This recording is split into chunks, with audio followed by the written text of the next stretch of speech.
have more lives than 1 year. I mean, more people. I think this conflict has the potential to kill more people in a smaller amount of time than the 3 years of war in Ukraine. So, but Ukraine is one of the most important places, geopolitical places in the world. It's actually um, it's the gate of Europe. If Ukraine falls, Putin will have a land bridge to Serbia, a longtime ally of him, via his other ally, Hungary, and there is a possibility that war breaks out there in the region. There's also Putin-allied troops in Moldova, so there's a possibility there will be a war will break out in Moldova, and of course Putin and Lukashenko want to take the Baltic states. So it's really essential that Ukraine stands, and also it will become harder for the allies to target, for example, Russian oil refineries and Russian other oil infrastructure if Ukraine falls, because the distance will be much greater. Because Ukraine is a real big country, which will make it 10 times harder to strike these oil refineries in Russia to do really bad harm against the Russian economy. So that's something we should think about. And also, if you look at the geographic situation of Russia, uh, historically and militarily, strategically, the only way to invade Russia is via Eastern Europe, because in other parts of the world, Russia has a lot of mountainous terrain, and it is really hard to wage war in mountainous terrain. It is almost impossible in some circumstances. So this is why it's really, really, really important that we keep supporting Ukraine. If we lose Ukraine, the situation all around the world will deteriorate even further. The Middle East will definitely deteriorate even further. It will deteriorate at that's imminent. That's what's going to happen in the Middle East. But there's also other parts of the world where there's a lot of instability, and this will only become worse if Ukraine doesn't stand. So it's so important for your own security, for our own security, that we keep supporting Ukraine.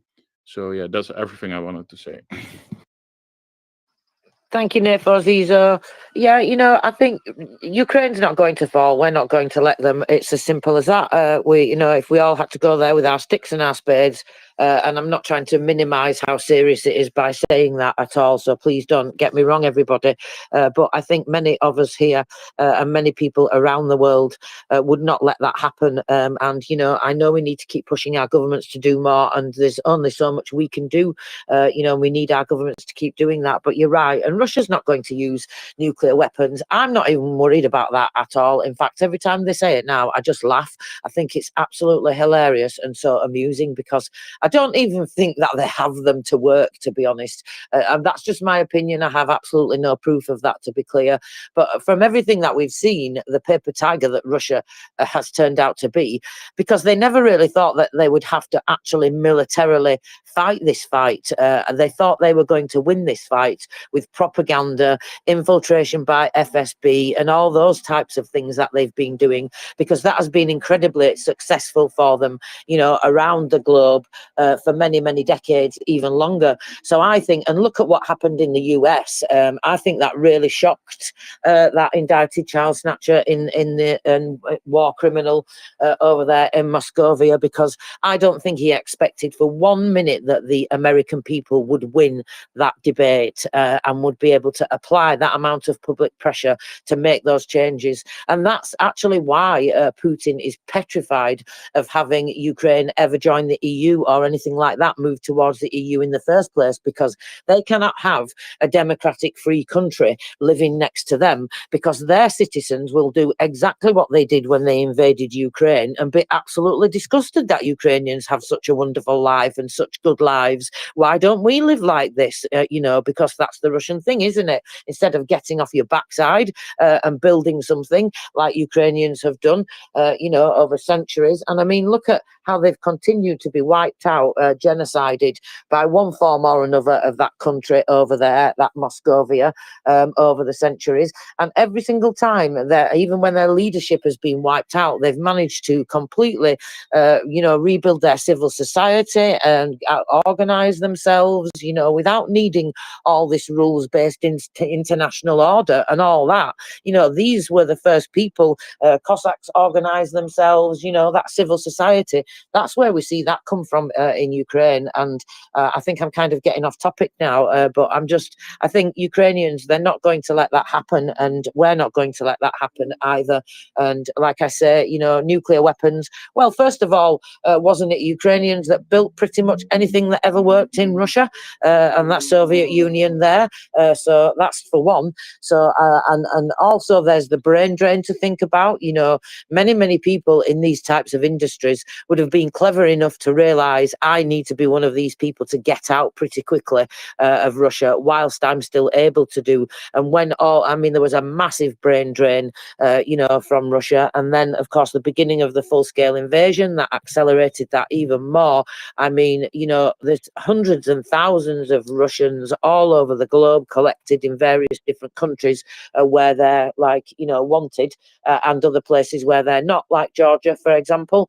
And just look at them all now. And a lot of those will have been highly qualified people, because they will have known that they will be the target, especially when it comes to the military industrial complex and things like that. So I don't even believe that they have any nuclear weapons worth giving to anybody or to use themselves. And I think, quite frankly, Iran's probably got nuclear weapons already. It wouldn't surprise me if they haven't. I mean, they've been enriching uranium, maybe not to the highest percentage that they need to make those nuclear weapons, but they've been enriching it to a level to make dirty bombs. And they've actually been very close to that level over the past few years, and have now reached that level of enriched uranium. So why do you have all those centrifuges, right? What are you doing with all those things? You're not using them for anything else. In that nuclear facility there, and they've been doing this for absolutely decades. What do you enrich all that uranium for if you're not going to use it for weapons? Oh, you've paused, Tracy. So I'm going to get my tuppence worth in now. And yeah, my tuppence worth is that I believe that Russia, as you say, did not anticipate how the West was going to react, how the USA was going to react, or even how Ukraine was going to react. And actually, they thought that they could win this, as you say, with a lot of the propaganda nonsense that they throw out. But they picked the wrong time. And it is now Ukraine's opportunity to let the rest of the world know 100% for sure what Russia is actually like. And bit by bit, more people are seeing what Russia is, and they're not just having to rely on what Ukraine says, they're actually seeing the reactions of some of the other countries that used to be under Russia's wing. And those countries like Latvia, Lithuania, Estonia, also Finland, and the Czech Republic. I know Slovakia is not really on board, but the people in that country, and the same as the people in Belarus, and Poland and Romania, and all of the others that have been brutally held under Russia's grip, are now able to speak out. And I think the other countries that were further west, that weren't influenced by them, are really beginning to see Russia for what it really is. And I think it will take generations for them to sort themselves out. So it might take a while for everybody to get on board, but I do believe that's what will happen eventually. Russia picked the wrong time, they've shot themselves in the foot, and eventually, possibly even in the heart. That's all I will say.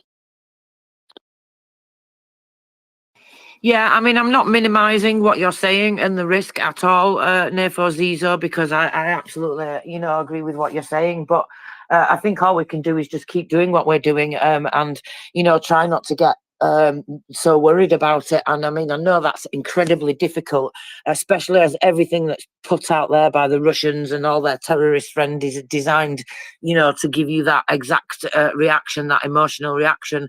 And, I have to check myself sometimes as well. I think we all do, don't we, here? And we all just have to sometimes come here and talk to each other as we do, as you do, Nefo Zizo, and have these wider conversations. And like I say, make sure that we're all keeping informed and we know what's going on. But I really don't think that Russia has anything to give to Iran in that type of a way. Like I say, to any of its terrorist friends, for that matter. But Iran is more of a concern, obviously, and the wider thing over that side of the world, and with Israel. But I mean, look at how those missiles were all taken down last time. That was incredible, that by those allies that got together. It brings me back to just showing what is possible, and that I do believe we're going to get there in Ukraine. I really do, because Russia isn't going to stop. And I do think we all have to accept that things are going to get a bit worse around the world, a little bit worse for all of us, a little bit more difficult, more inconveniences, more sacrifices. But we just have to keep making them. And we have to inform as many people as possible about why it's so important that we all do that. Every single one of us, even those that are not engaged right now, that we still need to reach. Nefo Zizo? Yeah, there's two things I want to say here. One is, of course, the only power Russia has over us is our fear. If we don't fear them, if they cannot terrorize us with fear, they cannot win from us. So their only power over us is terrorism and fear. So yes, they have nuclear weapons. Yes, they might give them to Iran or something like this, but we cannot bend down to this. If you bend down to something like this, it will only get worse. A second thing, you mentioned the interceptions of the ballistic missiles that were fired from Iran towards Israel. I do want to say something here, because there were U.S. Naval destroyers in the sea, and they have some type of missile that will is so interceptor missile. S I think it's called the SA Block 6 or something. I don't I forgot the name of the missile, but the missile costs up to 30 million euros or dollars, and it can even go up to 80 million, just to intercept one ballistic missile in space. So this is not a viable option to intercept thousands of missiles or something. Sorry, I need to open the door for somebody. I'll be back in a little bit, and I'll gladly talk about this. Okie dokie, thank you so much, Nefo Zizo. Dan, welcome back. Please go ahead. Yeah, I just wanted to say, yeah, I listened to everything the last couple of minutes. Yeah, and ditto Terry, ditto Tracy, and ditto Naples Zizo. However, yeah, I don't live in fear. And Terry, you mentioned yeah, people are starting to get sick of this. And I'm hearing a lot of things on the back channels here in the States, even the people that weren't too keen on aid for Ukraine, and they're realizing it's affecting our economy in a negative way when we're not helping. So now they're starting to smarten up and see how the economics of the whole thing works for us here in the States.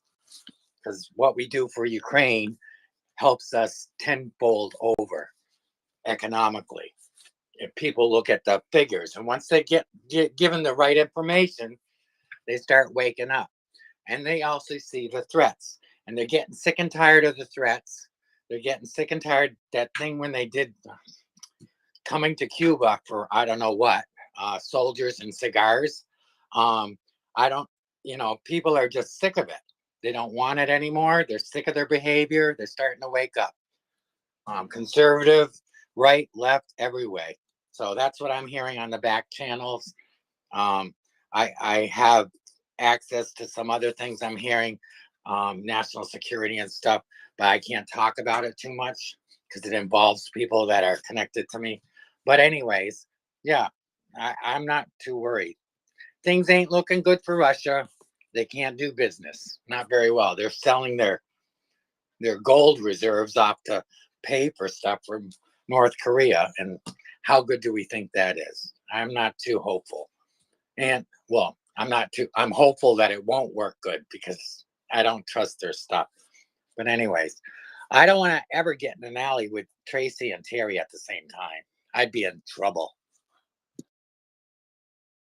No, you wouldn't, Dan. We'd just take you off down the pub. Promise. I don't drink. You'd have to beat me up. All right. We'll take you off down to a patisserie. How about that instead? Coffee in Ukraine, Terry fella. Oh, yes. Coffee with pastries. Lovely. Okie dokie. Thank you very much, Dan. I absolutely agree with everything that you said. Helsinki fella, welcome. Thank you very much. Thank you very much. Yeah, good to be here. Since yesterday morning here, Finnish time, I think we have to a little bit kind of reflect on the international situation and concerning the USA also that in light of the recent political developments in the USA, and I think everybody knows without any elaboration what I am talking about, we have to put in Europe our big boy pants on, like Thomas Steiner already tweeted 24 hours ago. So we have to, and Ukraine also. So I think it's also in a way it's a good wake-up call for us in Europe to do more, especially those countries who are not doing enough, and really like assess the situation. And also in light of these developments in USA, I have to say that the Russians might think now they might be psychologically emboldened to be more boisterous and think that they have some kind of chance of winning. But we have to also make sure that these hopes are dashed, that they will never win, and they lost the war already 2 years ago. But I think it's a kind of time for cool reflection and geostrategic planning and patience now in Europe to be more sovereign in our defense spending and not rely on others too much and support Ukraine even more. So this is what I want to say about the kind of shocking developments in the USA last 24 hours. I'm not making any kind of internal politics decision, but I think everybody knows what is going on. So we, us in Europe, let us finally, after Second World War, we put the big boy pants on and we take care of our own security, which we are completely capable of doing. The only thing is lacking is the political level. Needs to be more. I just want to quote Churchill, blood, sweat and tears. This is the thing. We have to see it until the end.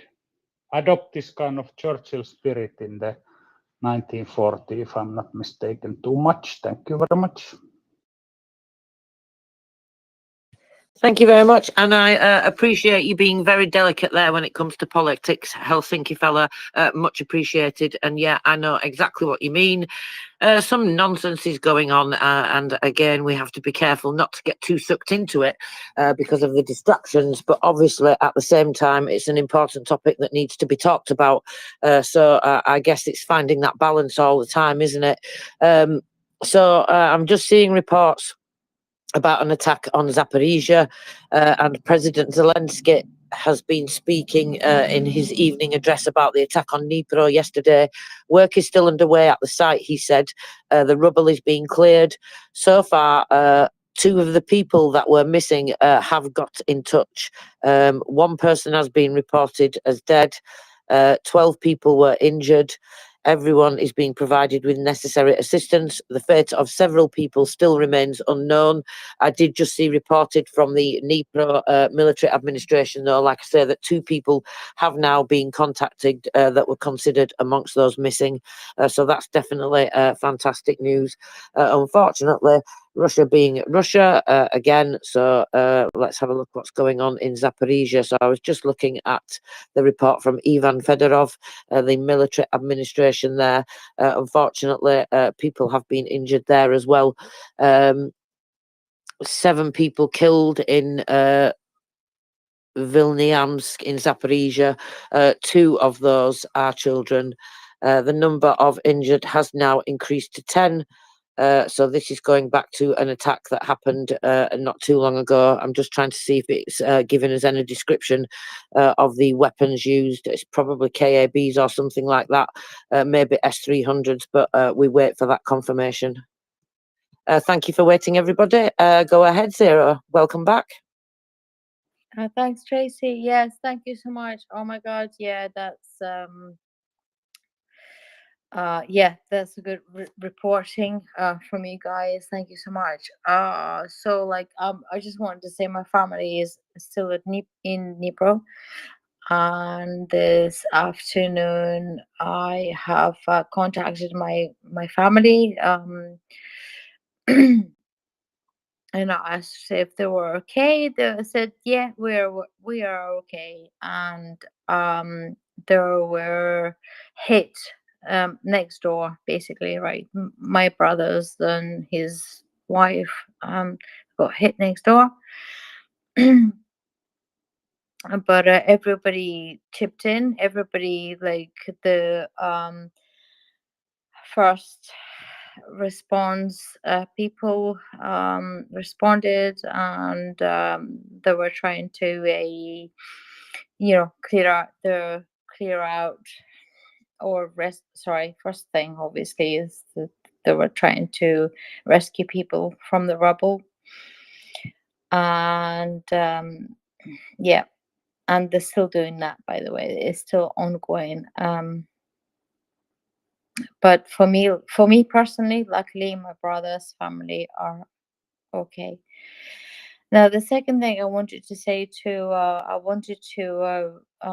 let Nefo Zizo know that Ukraine will not let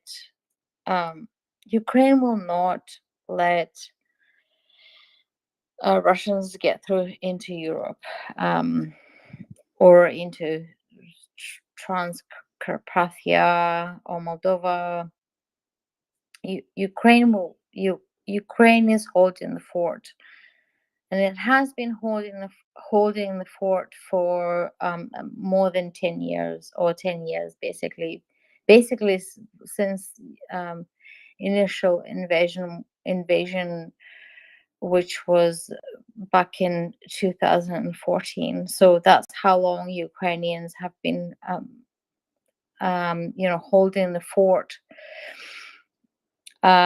with little that they had, and now they have subsequent ammunitions and support from the United States of America, and we thank you for that, of course, and then the rest of the Europe, of course. So I just want you people to let you know that everything will be okay, right? Everything will be fine. I think that you like I've when the actual invasion happened in 2022, in February 2022, you know, my brother said, Lena, don't worry, we can do we can handle this, as long as we have weapons to protect ourselves, and as long as we have weapons to protect the Europe, the rest of Europe. And it happened, right? The West did, and the East and the West and the Europe, everyone chipped in. And yeah, so we've got this, right? Ukrainians have got this. We have got this. We are holding the fort at the moment, and the rest of the Europe will not be invaded, as Nefuzizo you might be worried about. But Ukraine is holding it for us and for the Ukraine as well. Ukraine will not fall, by the way. And Slava Ukraini. Heroin Slava, thank you so much, Zero. No, you're absolutely right. It's just the loss of life in the meantime, isn't it? You know, Ukraine's not going to fall, and we're not going to let Ukraine fall. What is going to happen, though, of course, is the tragic loss of life in the meantime. And every day Ukrainians are paying with their lives. And of course, you know that better than anybody, Zero, with your family being where they are. And I'm so pleased to hear that they're okay. And thank you so much for telling us and sharing that, by the way. You know, I really pass my best wishes on, and from MriyaReport as well. I was just reading and as you were speaking, I was thinking, please let her be going to say that her family are okay. I was really wishing all the best for you, of course. But that's, I guess, how it is for everybody in Ukraine right now. I cannot imagine what it's like for people like yourself that have family, friends, etc. There already. It must be absolutely terrifying every time you hear about a missile or some kind of despicable thing that Russia fires at civilian infrastructure. You must have your heart in your mouth every single time. So coming to the report from the military administration in Dnipro, 2 residents of Dnipro high-rise building that were mutilated yesterday got in touch. This was a mother and a son. Fortunately, they were not at home, which is absolutely wonderful news. So the fate of several more people is unknown. However, Nikopol region, the enemy resorted to artillery shelling there. The aggressor also used drones and dropped ammunition from UAVs. A 54-year-old man was injured, and fires have broke out in several areas.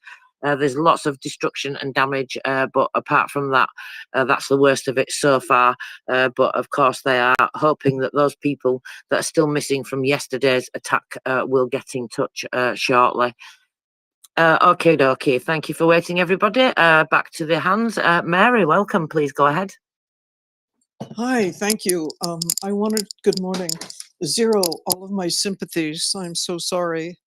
Is this where we say something like "Se bude dobre" or "Slava Ukraini" at minimum? I'm very concerned. I feel terrible for these bombings. All right, so this is for Helsinki fella, or pursuant to what he said. And I wanted to say yesterday I met, he's right, everybody's at a tipping point. It's very frightening. We have to have courage. And as he said, put on our big boy pants. For me, that would be big woman pants. And I think what was said yesterday to me by a freshly arrived Ukrainian, I was stunned to meet a Ukrainian yesterday. I will not say what this person is doing, where they are, or even what they are. It's for that person's safety, but not military. And that person said, quoted John F. Kennedy. I was stunned. And that person said, I'm an idealist, but without illusion. and I'm paraphrasing, but that's pretty close to what John F. Kennedy said. I'm an idealist, but without illusions. That person, she, he, they, was very realistic and aware of what's happening here in the US, as well as in Europe, as well as in Ukraine, and determined to rebuild. And it was very encouraging. But boy, did I feel small, because I thought, how I wish every single hour, every single minute of every day that we had done and will do and are doing more. Anyway, so I thought that was interesting that I ran into someone on the street.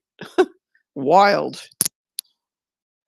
Thank you, Mary, and thank you for coming up and telling us. I think that's really important that, you know, we hear things like that, and that's absolutely wonderful. And I mean, yeah, what a shock, and I guess a humbling experience, but I don't think it does us any harm to be humbled, Mary, do you? No, and I should add that I noticed an article of a Ukrainian symbol on that person. And that's how I happened to stop and say Slava Ukraini, and I got the right response, Heroim Slava, and then chatted a bit.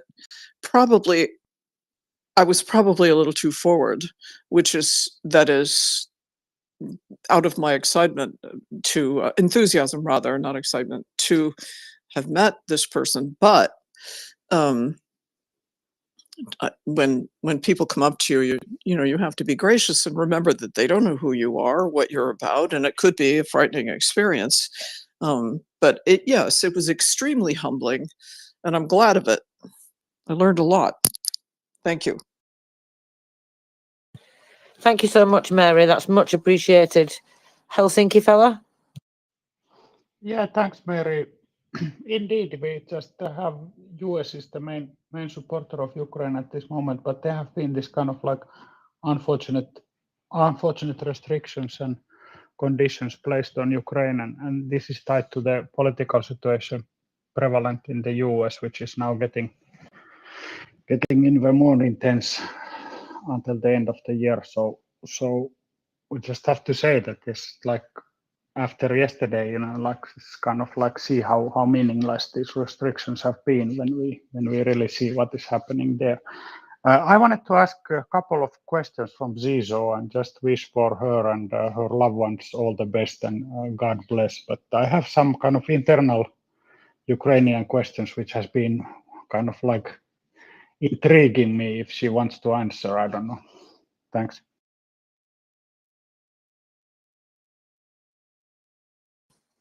Zero, do you want to answer some questions from Helsinki? Absolutely, happy to. Absolutely.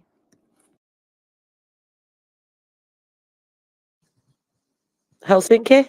Yeah, thanks. Yeah, no, just first of all about can you a little bit explain about this Arestovich situation? What is going on with this guy? What is he used to work with the presidential administration with Zelensky, and now I little bit listen the Ukrainian channels, and I don't know what is your assessment of who the guy is and what is he on about, because it seems like a very strange thing. And secondly, about this, I think Tishenko, this guy in Dnipro who was involved, or his guys were involved with this kind of strange incident with the demobilized guy who was hanging around with his family and baby child, and there was some incident, and then Yermak was also kind of commenting and distancing himself from Tishenko. So these two questions, I'm really kind of been eager to listen straight from Ukraine what is going on with these two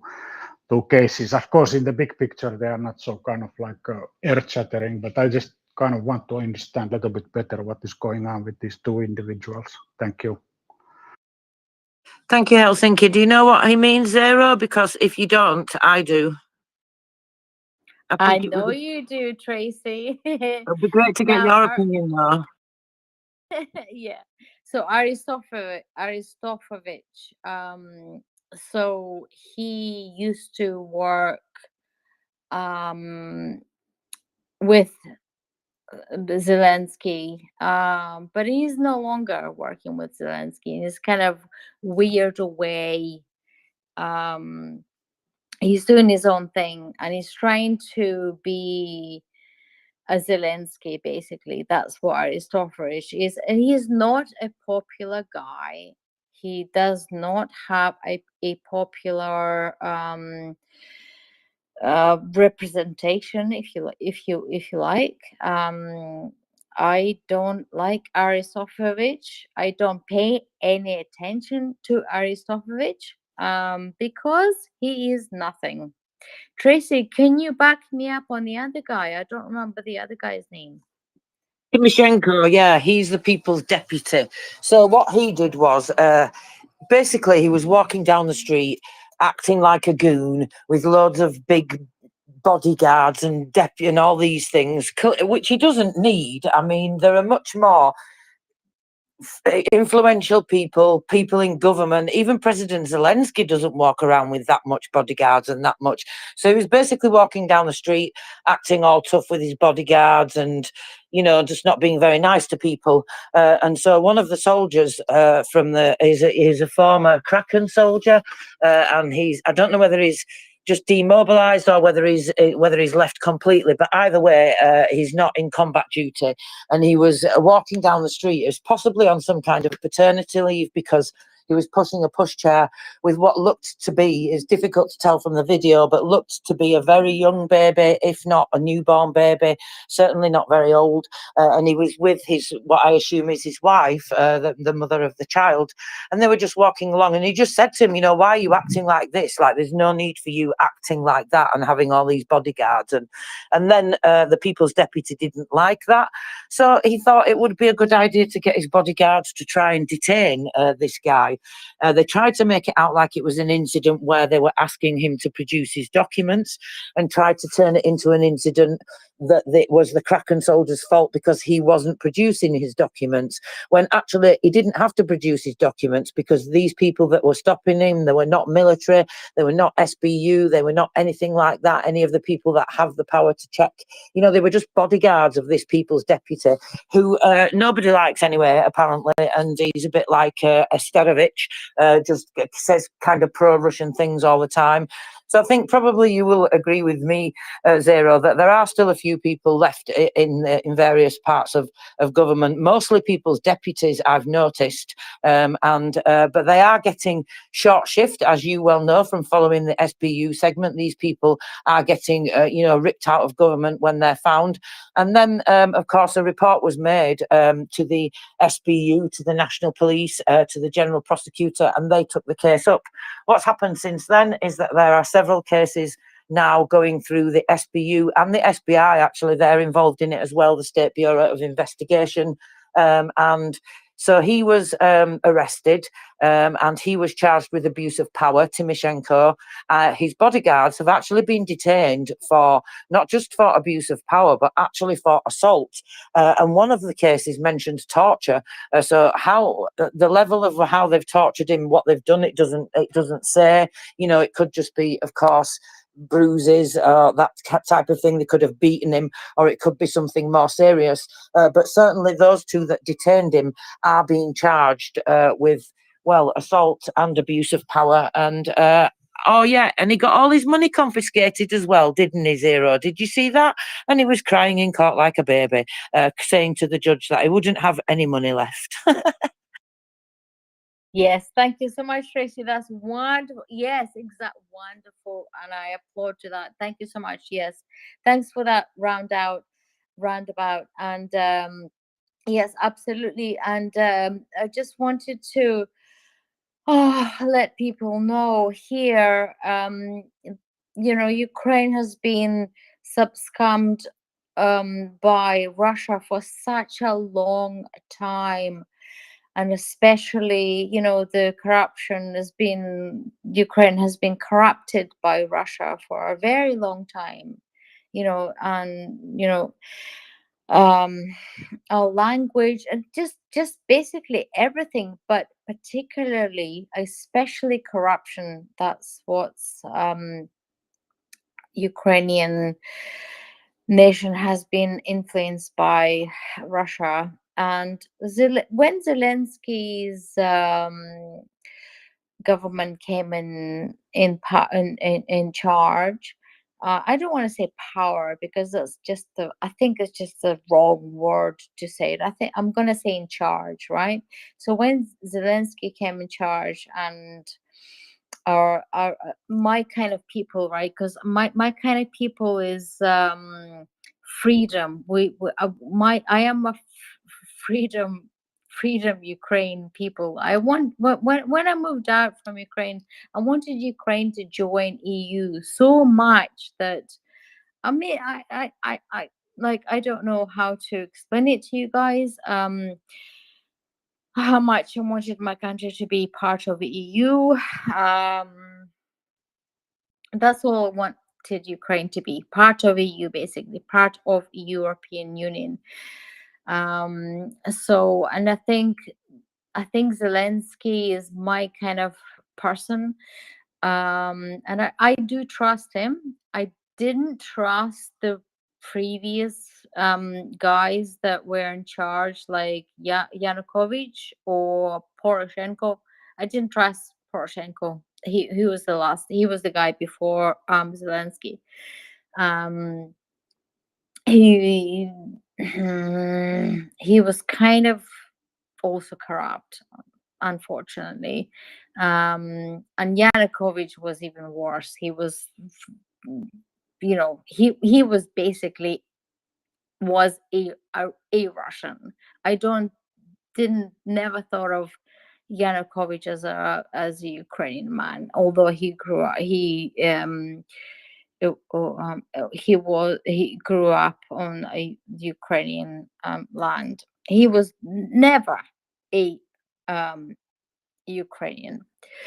As with regards to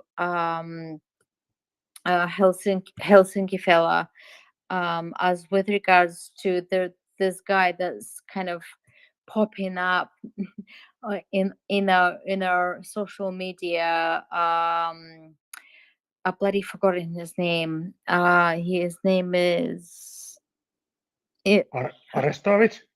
Aristovich. That's it. Thank you so much. Yeah, Aristovich. As with regards to Aristovich, he is just a pain in the ass. Basically, that's how I will describe him, and he will never be a president. He is just basically a pain in the backside, right? And no one in Ukraine or outside of Ukraine or whoever is Ukrainian or whoever is even like Georgia, no one likes him. He's just a pain in the backside of a guy. So we just ignore him. That's all I've got to say about that. Can I just clarify something? That is it true that he was hanging around or dating this Sobchak lady? Yes, absolutely. He was, and then he wasn't, because he was just like he just kind of what Aristovich is doing. He's trying to be like a social media personality, right?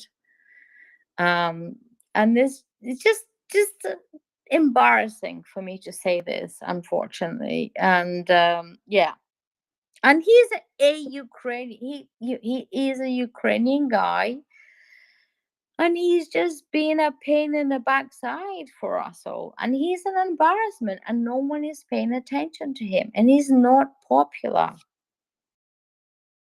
He says some right nonsense on Telegram. It's quite amusing sometimes. I just look at his posts just to laugh at them. Sorry, I couldn't help exactly. So, interesting that I'm just seeing some information from the SBU. So, according to General Malyuk, there is no problem with the S-500 air defense. Can Ukraine destroy the Russian S-500 air defense system? He was asked. At the beginning of June, of course, it became known that Russia transferred this supposed amazing S-500, but we don't actually know if it's any different, really, or whether it's just a different missile, different system. I don't know. But General Malyuk says Everything takes its time. We are constantly working, including on the enemy's aircraft systems. Of course, there will be many different surprises ahead, he says. Ukraine monitors all movements of Russian equipment in Crimea. Everything has its time. Go ahead, Dan. Yeah, I know we don't want to stay on this topic too long, but Zero, I just wanted to say, I remember when that father pushing his child in the pram and that incident happened and it hit the airwaves. Within hours, somebody was mentioning it on the space and they were talking back and forth and they said, give it time, because it was all over TikTok and everywhere. So they said, give it time because we're not getting the whole story. And sure enough, we weren't. And I remember within 2 days or within 24 hours, maybe, I want to say, I could be wrong, Tracy. I remember that guy coming, the victim, I want to say, came up and explained the whole situation to everybody on the space. Clear as day. And of course, now Tracy told you what the authorities are doing. Ukraine does not want to keep these thugs on the street walking around like, they're leftovers from, the last Soviet era administration. They don't want to keep this around. They're in line for the EU and they're not going to have any of this. So I'm totally confident they'll clean this up as it goes along. Their SBU is great. Thank you, Dan. Much appreciated. Yeah, I think that might have even been me, actually, because I saw the videos come out in the morning. What happened was, and you could kind of tell instantly I was suspicious because I'm thinking, okay, first of all, we've just got like a few seconds here, 30 seconds, a couple of minutes. Then halfway throughout the day, a 10-minute video was released by a supposed journalist. And by the way, he's been nicked as well, and he's been charged because he wasn't a journalist at all anyway. And I was thinking, this is like they didn't have any markings on them. That was another thing that was a red flag to me. I was trying to work out whether they were SBU or, what letter agency they were working for. And they didn't have any markings on their uniforms, just normal military uniform.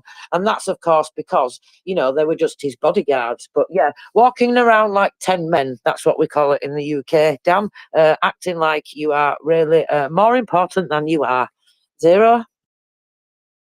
Thanks, Tracy. Yes, Dan, also, absolutely, you both are correct. And basically, we just, Ukraine is just trying to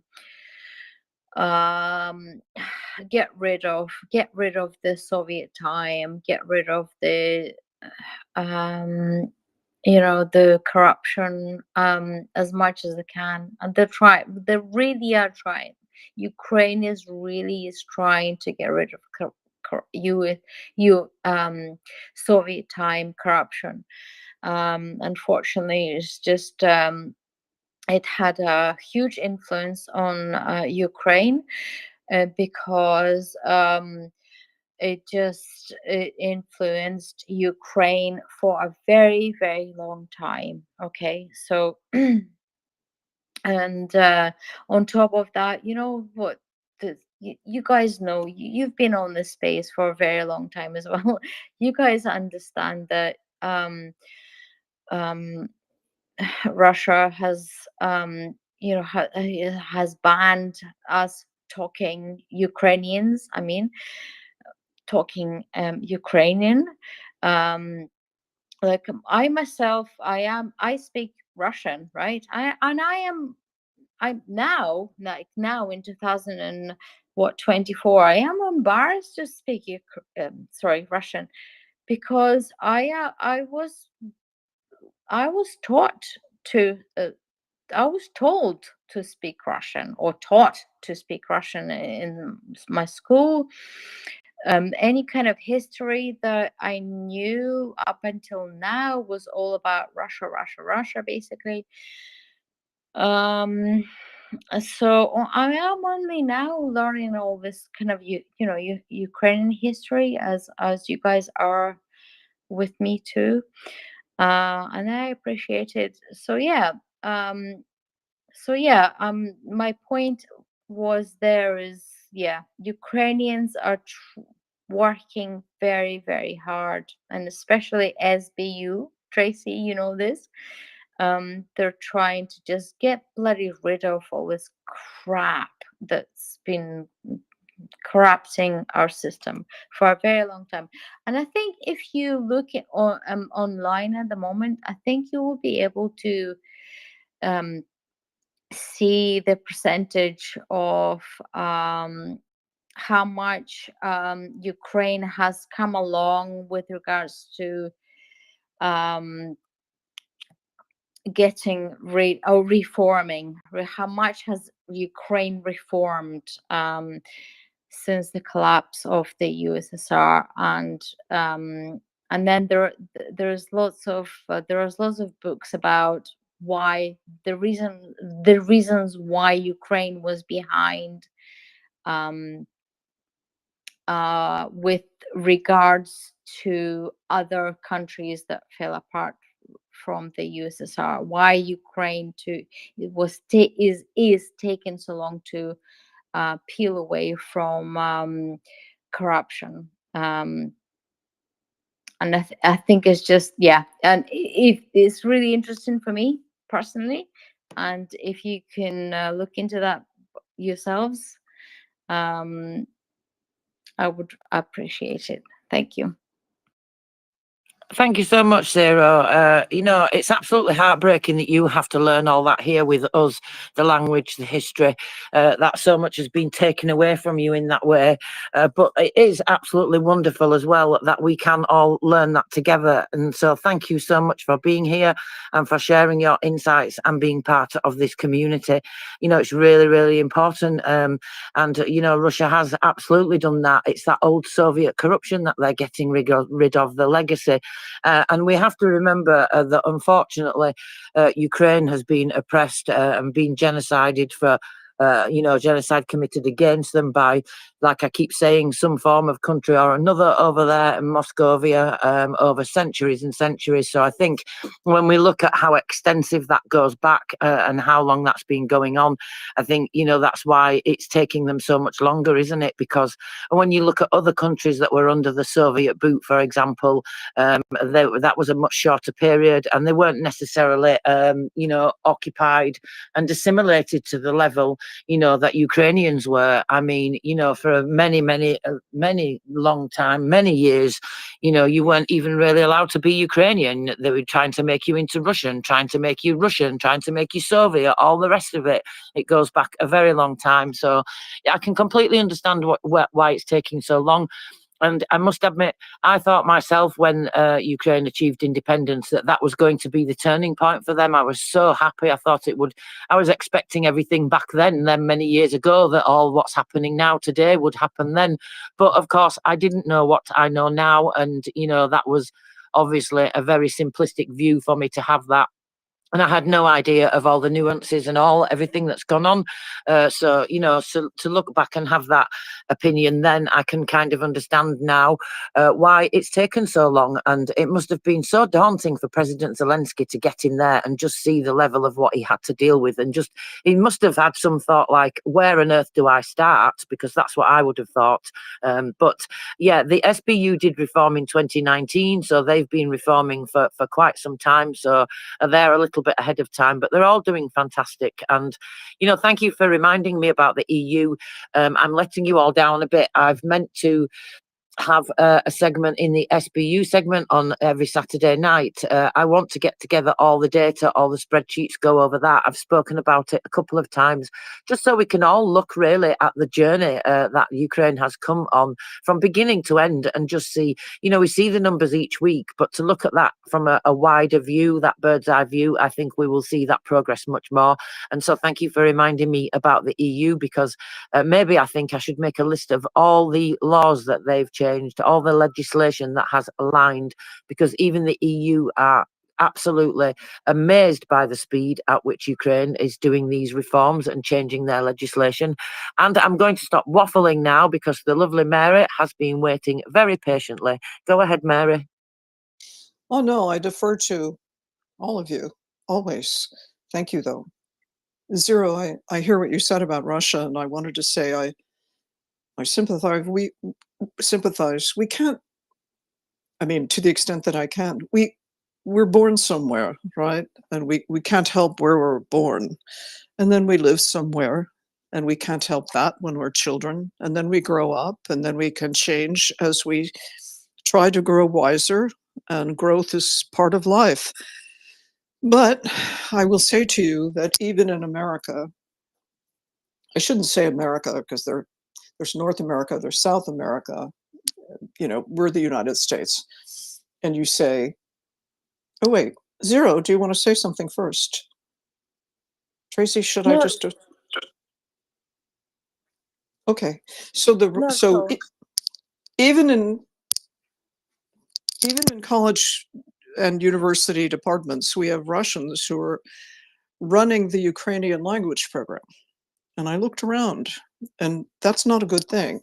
So as we move forward, I want you to know I am pointing, and I know MriyaReport is doing this, and faithfully all the Ukrainians on here are pointing to Ukrainian culture, Ukrainian history, authentic Ukrainian language, authentic, well, it's authentic in itself, and all of the things that make up Ukraine that are not just war. Libraries, art museums. I mean, we're all learning to talk about the things that are Ukrainian. And then, remember, the United States has Canada and Mexico as neighbors. And I defy anyone to find someone who speaks both Spanish and French, the languages of our neighbors, as well as a Ukrainian can speak probably 5 languages. So we point back to all of that. And that's it. That's what I wanted to say. So I'm ashamed that I don't have the language of my neighbors. And whatever you speak with Russian, you'll find that handy in the years to come. I think. Thank you so much, Mary. Go ahead, Zero. thanks, Tracy. Yeah, I think this is going to be my final thought for this for the night, and then I would like to just go back down to listening. And this is what I would like to say is we all live on a planet Earth, right? And so we shouldn't really think about like what distances we are from each other, what oceans are between of us, between of our countries. All we need to do is just realize that we're just people living on planet Earth, and just have respect for one another. That's all I want us to do. That's all I want. That's all I'm asking, and that's all what I want us all to do, as people, as human beings. Okay, that's all I'm asking. And just respect for one another. It doesn't matter what religion you are, what color skin you are, or whatever. We're just people living on the same planet Earth. And that's all. That's all I want to say for the night. Thanks, Tracy. Thanks, Tracy, for letting me speak. Thank you for coming up. It's really great to speak to you. I don't often get to do that as we are on the opposite side of the globe. So thank you very much, Zero. Yeah, it's been a great conversation. Thank you so much, everybody. Yeah, I think I agree with everything that everybody said. It's really important that we all keep doing everything that we can. And you're right, Zero. It's a world community, and this is what we have to start looking at things as a world community. And I would point to the incredible way that Ukraine has managed to keep its civil society from years and years of genocide and oppression, and all those wonderful things that keep us together, that bond us together, are all the things that we're doing here today, talking, caring about each other. You don't have to agree. You don't even have to like each other just to wish the best for each other in terms of being a human being. That's all it takes. So thank you so much, Zero. I absolutely agree with you. Okay, now it looks like we lost Terry Fella. I don't know what happened there. Goodness me. It seems the day for Terry Fella having technical issues. I'm relieved it's not me. Sorry about that, Terry Fella, but not much longer to go now. So let's get back to some news whilst we wait for Terry Fella to rejoin us. Honest, So, President, go ahead. I was gonna say honest, Tracy. Go ahead, Dan. Honest to God, I didn't push her.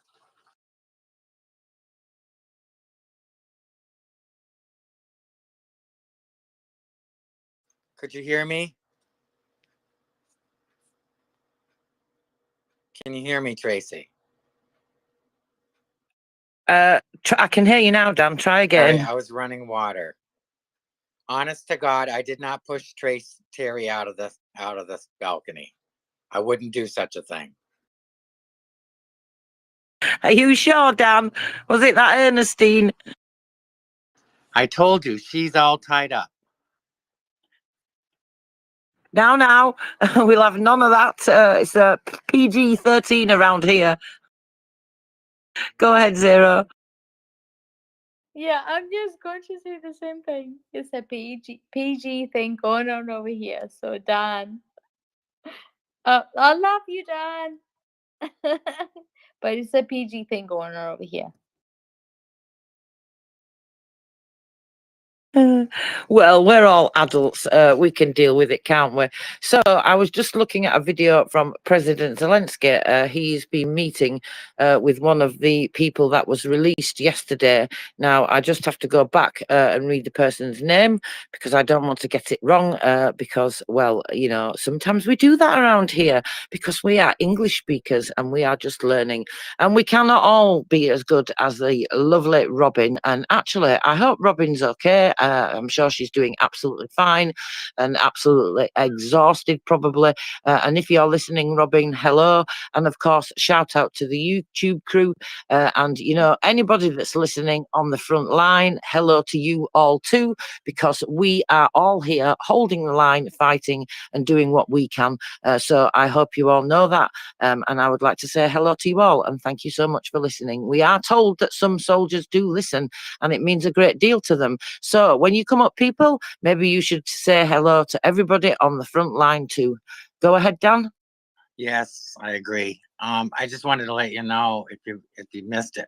Robin was on very early this morning. It was early morning in Lviv, where she's at, and she was telling us about her day. So she was on earlier, 2, 3, I think almost 2 in the morning, and she stayed on listening for a while, talking back and forth, and then she dropped down just as Gina was getting on. So yeah, she's having a ball. Just as I was getting up, or just before I was getting up, such a shame. I will have to try and catch her. But thank you for that, Dan. That's great to know. Terry Fella, you took a little trip. Quite a big trip. I'm all bruised now. I don't know what happened there, but and I was just about to jump in and speak as well, but so I've no idea. You've possibly moved on from that. I ended up having to close out the space, close off my internet, come back in again. I've put in a request with Tim, so hopefully I'll be back up as a co-host fairly soon. But I just wanted to add my little tuppence worth again. I only have tuppence worth. I don't have much money. And one of my thoughts while all the conversation was going on between Dan and Zero and Nafo Zizo and Helensky fella, bullies thrive on fear. And I think previously, they've always managed to get away with it because they've managed to conceal what they're doing. I had a friend who once told me that my own partner was a street angel house devil, meaning that when he was out in public, he acted all sweet and nice and everything else. But she knew because she'd been with the previous, she'd been friends with his previous partner and knew just what he was like. And It took me a while to realize it, but yeah, he was a street angel, acted really sweet and nice, concealed what he was really like until you got back home again. The honeymoon period with me lasted about 6 months. On a very bigger scale, Russia has been able to do this for centuries because it's been able to keep everything a secret. It's indoctrinated everybody, it's suppressed everybody, and managed to keep people like Zero, as you say, having to learn Russian, having to learn the Russian history rather than the real history. And the thing is, I really do feel the tables have now turned, that people have tuned in and are really seeing Russia for what it is. And now it is the bullies like Arestovich, like the Russian regime themselves, like all these people that got caught up in the corruption, either for money or because they were compromised. They're all quite fearful now themselves that they're going to get found out. And yes, they will all be found out eventually, I believe. And bit by bit, Zelensky is doing his best, very methodically, very meticulously going through all of the things to get rid of this corruption and the amount of compromise that these people have been put under. He wants the transparency, and I think it's going to bring out more transparency, I hope, within Europe, within all the individual countries in Europe, and maybe even within the US. And all of these countries, we all have bullies in our countries that really try to shout the loudest. But actually, I think they are now the ones that are frightened. And that is why they are shouting so loudly to try and drum out. They're no longer the majority. And in fact, I don't think they ever were. They just pretended that they were. But this business of being caught out, we know, I don't even need to name the names. There are certain people in different countries that really, really are shouting like anything and trying to object to all of the stuff that is coming out. And I think they really are so fearful. They know their time will come. Maybe not tomorrow, but we're on to them now. And the downtrodden are standing up, and we are now no longer prepared to put up with their bullying any longer. So, and I'm back up as a co-host. Wow! So that waffling away really did me a bit of good. Good to be next to you again, Tracy. Over to you. Thank you, Terry Fella. Great to have you back again. Go ahead, Zero. Yes, I just wanted to say thank you, Terry Fella. You put it so beautifully, absolutely correctly as well, by the way.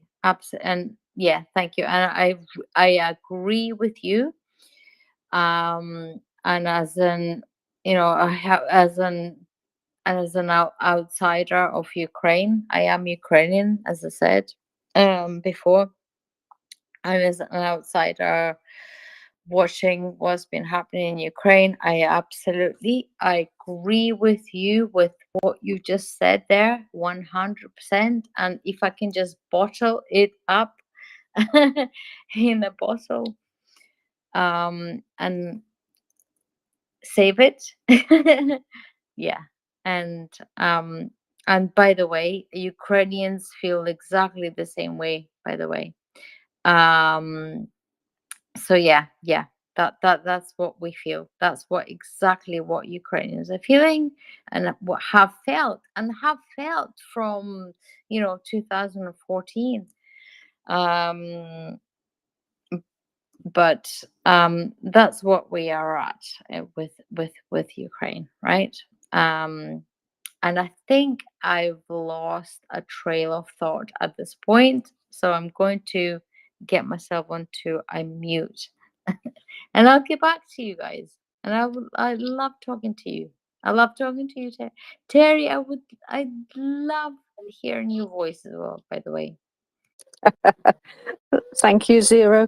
I just want to add as well that I think one of the big problems is in the past, nobody has really believed that Ukraine, this smaller country by comparison with Russia, is able to beat this big Russian power. Well, they are just a big bully. And I think one of our jobs is to help people to believe in Ukraine, for ordinary people to believe in themselves, to believe that we, the ordinary people, have the power to bring down these oligarchs and these bullies. And they are not going to last. We have to believe that this is possible. And the Ukrainians, yet again, are showing us the way. They believe, and we must believe them as well. So, over to you again, Zero. Thanks, Terry. Thanks, Terry. Yeah, like Terry, when I first moved to UK, and when I was a young girl, and when I moved to UK from Ukraine, so a lot of people considered me as a Russian. And I was like, no, no, no, no. I'm Ukrainian. I'm Ukrainian. And they're like, no, no, no, you're Russian. I'm like, no, I am Ukrainian. So a lot of people back in the day, I'm talking about the time when, Ukraine got its independence. And I'm talking about the time in 1994, right?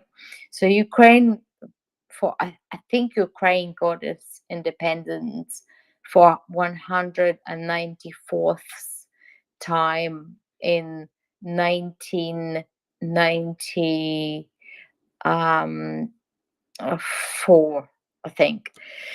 That was the one of the many times that Ukraine got its independence, according to Russians. So when I moved to UK, I was meeting a lot of cool people, and they're like, "Yeah, you're Russian." I'm like, "No, I'm Ukrainian." I'm like, "Oh yeah, so you're Russian." I was like, "No, I am Ukrainian. I was born in Ukraine, and I am Ukrainian." But a lot of UK people were like, "Nah, you are Russian," and I kept saying to them, no, I am Ukrainian. And then eventually I met a guy who studied philosophy in college, or in Scotland. He then said to me, yeah, okay, you are Ukrainian, and I know about you because I know the history about Holodomor. And that was the first time as a Ukrainian I said to him, Holodomor? I didn't know it about Holodomor.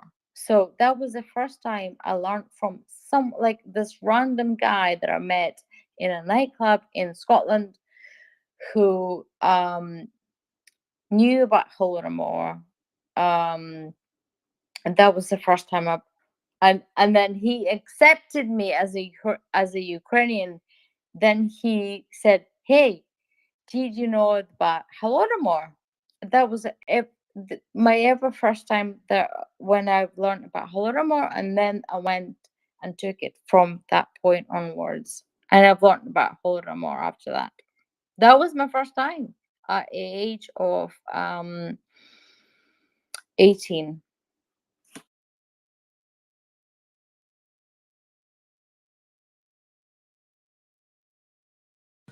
Wow. Thank you, Zero. That's incredible that you had that experience. And again, thank you for sharing all these wonderful insights. It must be, I guess, a little odd in some I don't know, circumstances where things like this happen. As you said, you have to convince people, first of all, in some cases, that you're not Russian. And, I remember those days back in 1991, like I said to you, I thought that Ukraine was going to do what it's doing now. I didn't really understand, of course, sitting in that position where I was sitting then. And we see all that happen now. But yeah, it's absolutely incredible what they've come through, isn't it? And for someone in a random pub in Scotland to know that, I mean, that's just wonderful. That's really great that somebody knew that. I mean, of course, everybody should know that, really. And this is why we have to do more work around here, as we have to do, to bring, that history, that culture, that beauty to everybody in the world, so that people know. Because Russia has managed to keep this wall around Ukraine, managed to have everybody thinking. I mean, just coming back to the corruption we were talking about previously, Zero, that's one of the ways that they've managed to do that, isn't it? It's one of the main narratives that they used to be able to, I don't know, lock Ukraine away behind some kind of a glass wall or something. I don't know. I imagine it like, like when you get a block in your mind and you can't, like writer's block, that type of thing. I just imagine it like that, because how have they managed to do this for such a long period of time? How have they been so successful? Because of their decades and decades of active measures, infiltration, as Terry Feller was saying earlier, brainwashing, indoctrinating, all those things that they've done. And they've really kept that from the world. They've kept the beauty of Ukraine and Ukrainians from the world. And whilst I'm not under any illusion, and I'm not trying to generalize, and I'm not trying to say that every single Ukrainian is amazing, because that would just be not realistic to say such a thing. But I have to actually commend them, because what we see, and they pull together in their civil society in terms of fighting corruption, in terms of fighting the bullies, in terms of uniting and keeping together, keeping each other together, helping each other. That is absolutely incredible to me. And a lot of the things all of you have been saying, that word of unity has been coming back to me every single time.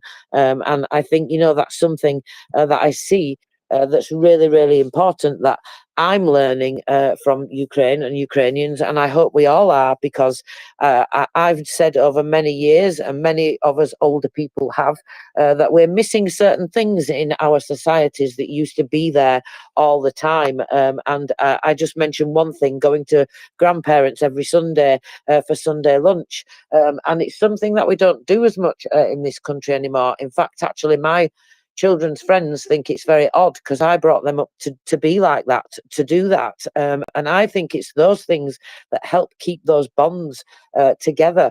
And when everybody stays bonded together, and that's how people stay united, and sharing cooking and history and all the ways that we bond together, just doing activities together, just helping each other out. All of those things are incredibly important. Go ahead, Zero.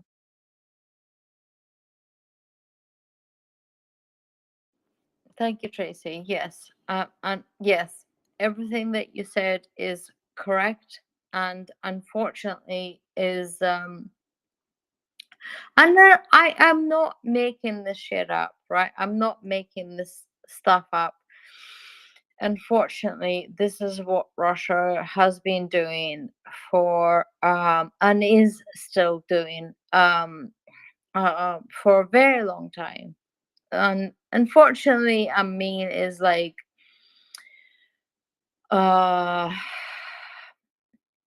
what I mean by saying unfortunately is Ukraine is has or it is a border with Russia. Unfortunately, that's what we say when we say unfortunately. These are our neighbors. And just imagine when you have a really bad neighbor next door to you, right? And you just like you just can't get rid of them, or you just can't sort of settle with them. That's what Ukraine and Russia is with. But unfortunately, Russia is you know has been so powerful, kind of powering over Ukraine over this time, because it feels that it can't be it just cannot exist without Ukraine, basically. And there are a lot of there are a lot of books that you can read after the USSR collapsed in 1991. But yeah, so the way I feel about Russia is Russia is like this kind of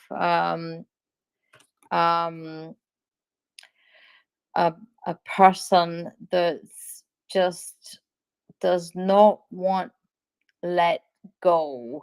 That's how I feel about Russia. But and I would like the rest of the world to try and help Ukraine at this stage right now.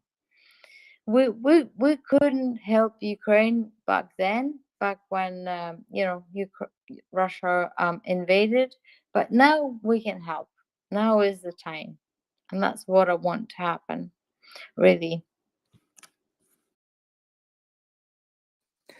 Thank you, Zero. Absolutely. Mary, I'm trying to raise you up, but you don't seem to be coming up, so maybe you need to recycle. Apologies for that. We need to give them everything. You're absolutely right. And we will. The world will keep supporting Ukraine. The world will unite to help Ukraine, because this is not just Ukraine's fight, of course, anymore. It started that way, but Russia always had the intention, being the imperialistic nation that they are, to go as far as they can. But of course, what we're talking about here in terms of Russia, they've been doing that to Ukraine for centuries and centuries, like the jealous ex-boyfriend that doesn't want you to move on. So I think that was an excellent assessment that you gave earlier on, Terry Fella. And I had one of those myself at some point. He didn't last very long. I bet you're not surprised at that. Not at all, Tracy. And I got stuck with this guy for 5, possibly nearly 6 years, and it took me 3 attempts to get away. But the final attempt, I rose stronger than ever before. And it was a lot to deal with at the time. But I don't regret it now, the getting away, that is, and the fight that I had to put up. And I think that Ukraine feels exactly the same way. I know that my little relationship, my little failed relationship, is nothing compared with what Ukraine is putting up with. But I really do think, I know I keep saying it and I will keep saying it, that Russia has gone too far this time. It didn't quite realize that the rest of the world was actually prepared to listen and pay attention to this smaller nation called Ukraine. But what it has noticed is that the world wants its freedom, and nothing is going to keep Ukraine down, I think, from now on. Yep, absolutely. This time it's going to be the last, because I'm not even going to say those words that they said before, because they didn't really mean anything, did they? You know what I'm talking about, probably everybody. It involves the word never, and that's about as far as I'm going to go. So anyway, I'm just looking at updated information, unfortunately, from the attacks that have been going on. And President Zelensky has been speaking actually about the attack in Zaporizhia. He's been calling on more air defence, for partners to give more air defence, as you can probably imagine. Some man detonated a grenade in the middle of Lutsk. He was detained by the SBU. That was very clever, wasn't it? 23-year-old of Khmelnytsky region. His motives at this stage are unknown, according to the SBU. So we may find out more information for the segment later on tonight. Some other things that are happening, I noticed there's a new security agreement that's been signed. Just go back to where it was now. Which country was it? North Macedonia. So Ukraine is preparing a security agreement. Sorry, it's not being signed quite yet. So that's just being prepared. But that's excellent because that's 21 now. 21, as far as I can see, separate agreements. It could be more than that, but I know for sure it's at least 21. And let's look and see what President Zelensky has been saying about the attack there. Like I say, he's been calling on for more air defence. The Minister of Internal Affairs has just reported, actually, just let me check that update, that there, I think that's probably an increase in the amount of victims. Yeah, the Russian military actually hit the centre, the city centre. I nearly swore then. I can't believe I stopped that swear word coming out of my mouth then. It began with B. Anyway, if you want to know what I was going to call them. They attacked the centre of the city of Vilniansk in Zaporizhia. So as of 8:15, 7 people have been killed. 2 of those are children. Another 18 people are wounded. 4 of those are children. As a result of the hits, commercial premises, houses, and vehicles caught fire. An object of civil infrastructure was completely destroyed. The state emergency services did put the fire out pretty quickly, so that's at least good news, and that's not been able to spread because of that. And then just coming to what President Zelensky has been saying, 7 people killed, including 2 children, were hit by a Russian missile strike in Zaporizhia. My condolences to all of those who have lost loved ones. As of now, 11 people are known to be injured. This was reported earlier. President Zelensky posted this earlier than that last report I read to you from the Minister of Internal Affairs. So that's why the numbers differ there, just in case you were wondering. Unfortunately, the number of victims is probably likely to increase, said President Zelensky. Our cities and communities suffer daily from such Russian attacks, but there are ways to overcome it. There are ways to destroy terrorists where they are. Destroy Russian missile launchers, strike really long range, and increase the number of modern air defense systems in Ukraine. It's not hard, is it? Sorry. But when he says it like that, it's not really hard, is it? I thank all the partners who help, and the decisions we need must be accelerated. Any delay in these decisions in this war means a loss of human lives. And I hope those people who delay those decisions never get a good night's sleep again for the rest of their life. That's the least they deserve. Can you raise Mary up, Terryfella? Do you see her request? I don't see her request, but I did. I struggled to get James up, but I think he's up now, and I have just tried to respond to Peter's request, but I don't see Mary requesting at all. She's a listener to me. No blue dot. Okay, she may have recycled, and it's probably just a delay on my screen then. So, you lovely people, go ahead and give us a retweet if you would not mind, because we had a little crash earlier on and we've not quite repopulated fully just yet. And we do have some wonderful new co-hosts coming up. They will be probably changing the conversation, bringing you lots of new interesting things that we've maybe not talked about. And so come up and bring some questions, bring some comments, and we will be doing the switcheroos very soon. So thank you very much, everybody.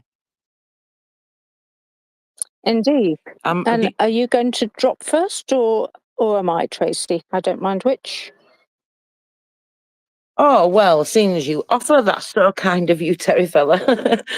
Thank you very much, everybody. It's been a wonderful day, and thank you so much for everybody that joined us earlier on when we had 2 guests up, 2 special guests, the lovely Princess Cannoli, and of course we had special guest Eddie, who came to talk to us as well. He's serving, living in Ukraine now and serving in the armed forces of Ukraine, and that episode will be out very shortly on Spotify.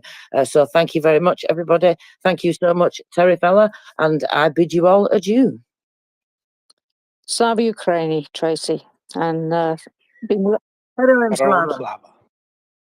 it's been lovely co-hosting with you, and we've had some very interesting conversations today, so really enjoyed that. And yeah, the time has just flown by. I can't believe that we've come to the end of our session already. So I believe our new co-hosts are going to be James and Peter. It's always a surprise as to which one arrives next to me first. But in the meantime, I think up in the nest is the tweet about the mined territory that's in Ukraine. And of course, that leads to our fundraiser. And I know actually I won't go into all the details of it at the moment because I think our new co hosts will probably like to get that going. But if you can donate, that would be lovely. If you can't, then please at least retweet it. And as Tracy said, if you could retweet the space as well, let's see that we can get up to our decent numbers again. And I must admit, my whole Twitter is playing up a little bit, so I can't even see where the space is at the moment. So the more you retweet it, the better it will be for everybody to get them in and listening. So we are still in suspense as well, I believe, about whether these F-16s have arrived or not. It's all quite a mystery. I just hope that there's a really, really nice big shock for Russia coming up in the very, very near future. So we shall see how that turns out. As I say, the first I want to hear about it is after Russia has suddenly got a little bit more fearful than it already is. That would be really wonderful. So let me see if I've got any final little bits of news to let you know about. It's there's always something going on. And I think, though, one of the things that we mustn't forget about is the release of those. First of all, I think it was 90 Ukrainians from captivity and have been released and are now safely back in Ukraine. And then, of course, the 10 that were released yesterday. And two of those being Catholic, I think it was the Greek Catholic priests. So very, very relieved. And let's hope that they can begin to start their recovery journeys as resilient as all of the rest of the Ukrainian people are. So that will be, it's just such a relief to see that they are back. But more and more, we just need to keep fighting amongst, not fighting, fighting towards getting more justice for Ukraine and getting every day a little bit closer to Ukrainian victory.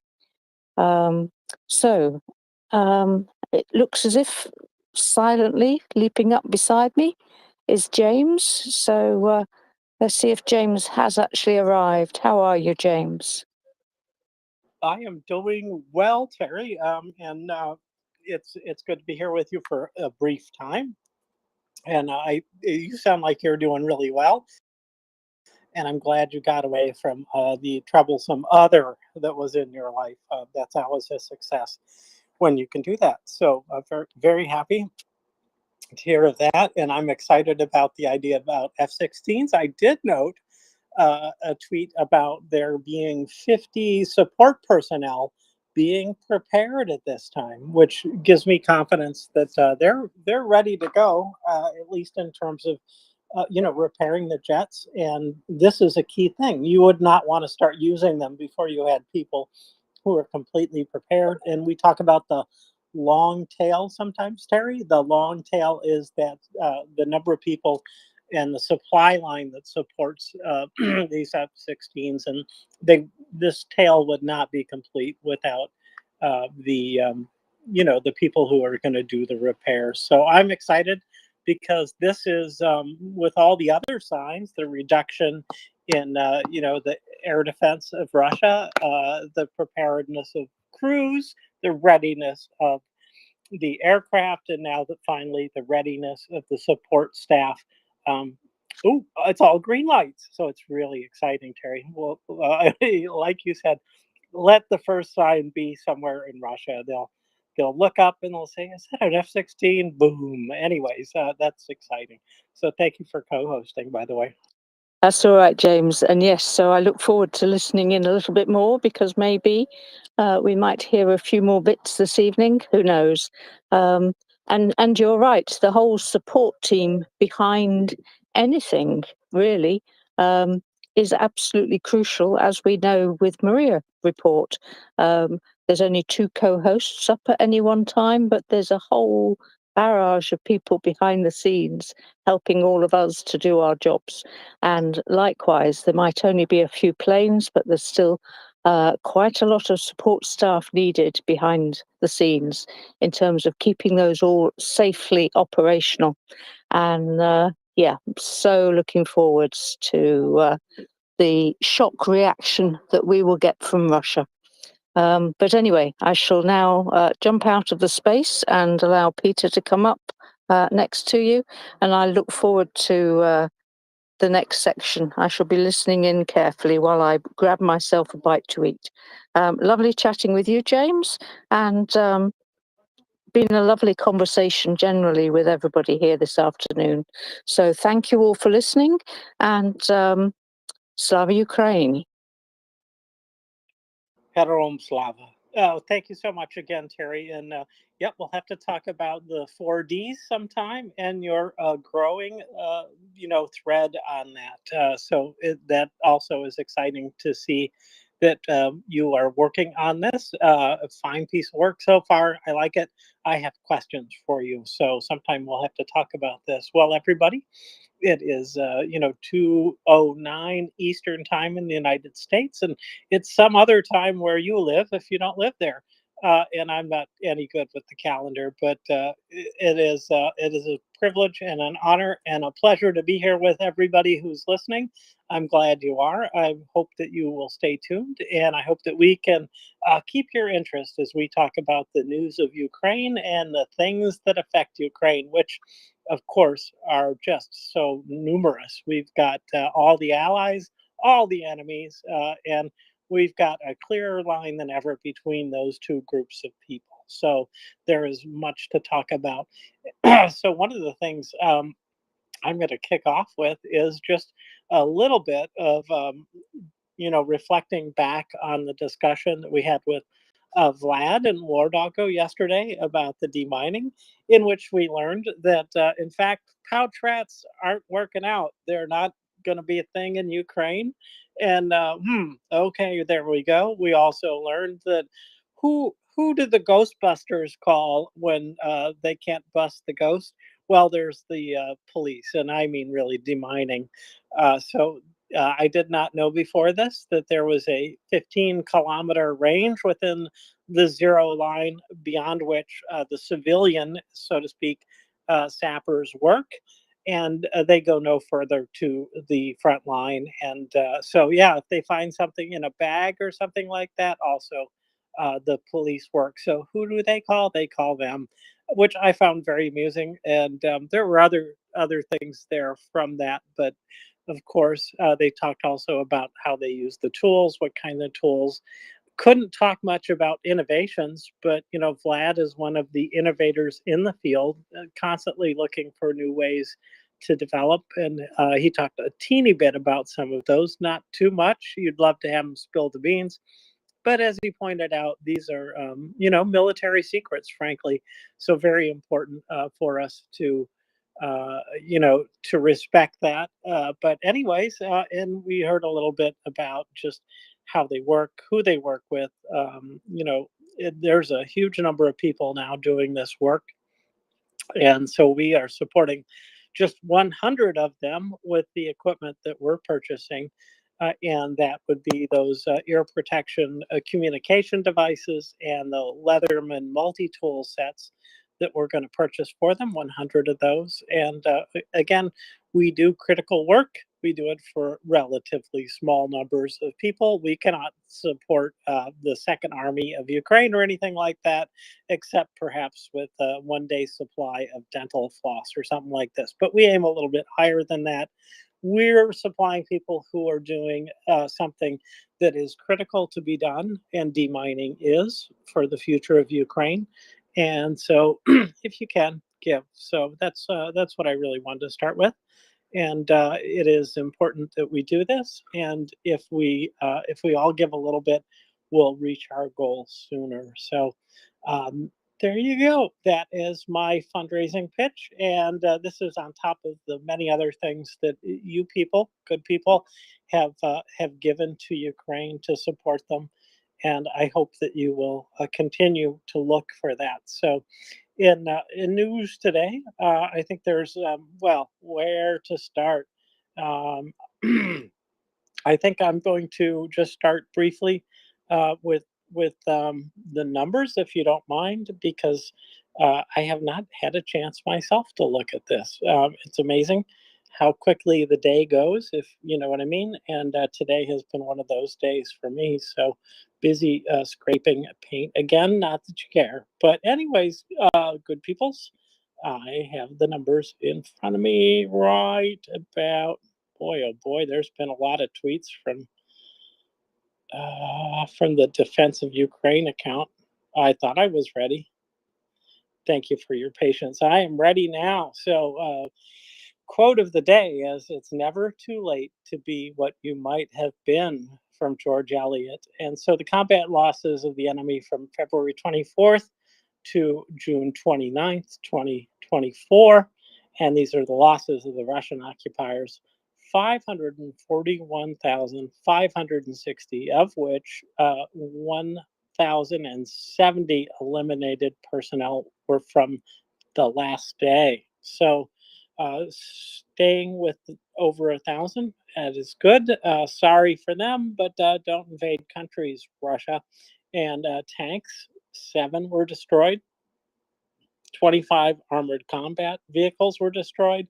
57 artillery, that is a huge, healthy number. 29 UAVs, 2 cruise missiles, 54 vehicles and fuel tanks, and 5 special equipment. And I do understand that there have been a lot of air defense. I did see one tweet, Buke, a couple of Panzer, and oh boy, I forgot now. I'll have to find that tweet. But in any case, a lot of air defense units going down, and this is very, very good. So let's see here. I need to do one thing, pardon me, while I talk and do at the same time. I can't talk about substantive things, but I can at least get this done here. And do do do do do do do do do. And okay, that is done. So otherwise, we've seen a number of things today from afar. One of the things I just want to comment about was just a reflection on the one of the themes that I think is going to come up again and again in this war, and that is that the only way that Russia is going to win is if the allies do not supply them with the equipment that they need. And so we saw again that U.S. may in fact stop supplying depending on the outcome of the upcoming election. And similar to 2016, there was another campaign to assault the who we would like to win, and it was just like 2016 in the sense that Hillary Clinton received many, many things that actually from Russia itself, which is why I think this is worthy of talking about. They sent all the emails that painted Ms. Clinton in a bad light, and similarly, they took the opportunity. Many parts of the press took the opportunity, and others, to talk about how poorly Biden spoke, but hardly anybody has called out the lies that Trump talked about. So, just a similar pattern again to defeat the enemies of Russia. So, anyways, you guys, I don't want to go on too long about it. I'm going to welcome up Peter now. Hello, Peter. Welcome. Good evening, James. How you doing? Good to be here. I've just stepped in because we had a bit of a gap, so I thought I would just step in. So I'm going to be with you for the next, well, I said hour, but I've got to go in about 40 minutes, and then I'm up for a slot later this evening anyway. So I just thought I would step into the breach, but I've got something to do a bit later this afternoon, so I have to disappear for that shortly. Anyway, yes, good to be here. And how are you doing? I'm doing okay. Yeah, busy, and I'll be back tonight later at my 7 p.m. Eastern time slot until 10 p.m. So, yep, it's another Saturday, and summertime is tough because people want to go on vacations and things like that, and I certainly understand it. And here in the United States, we're going to be celebrating Independence Day on the 4th of July. And I would not be surprised if there's a little difficulty.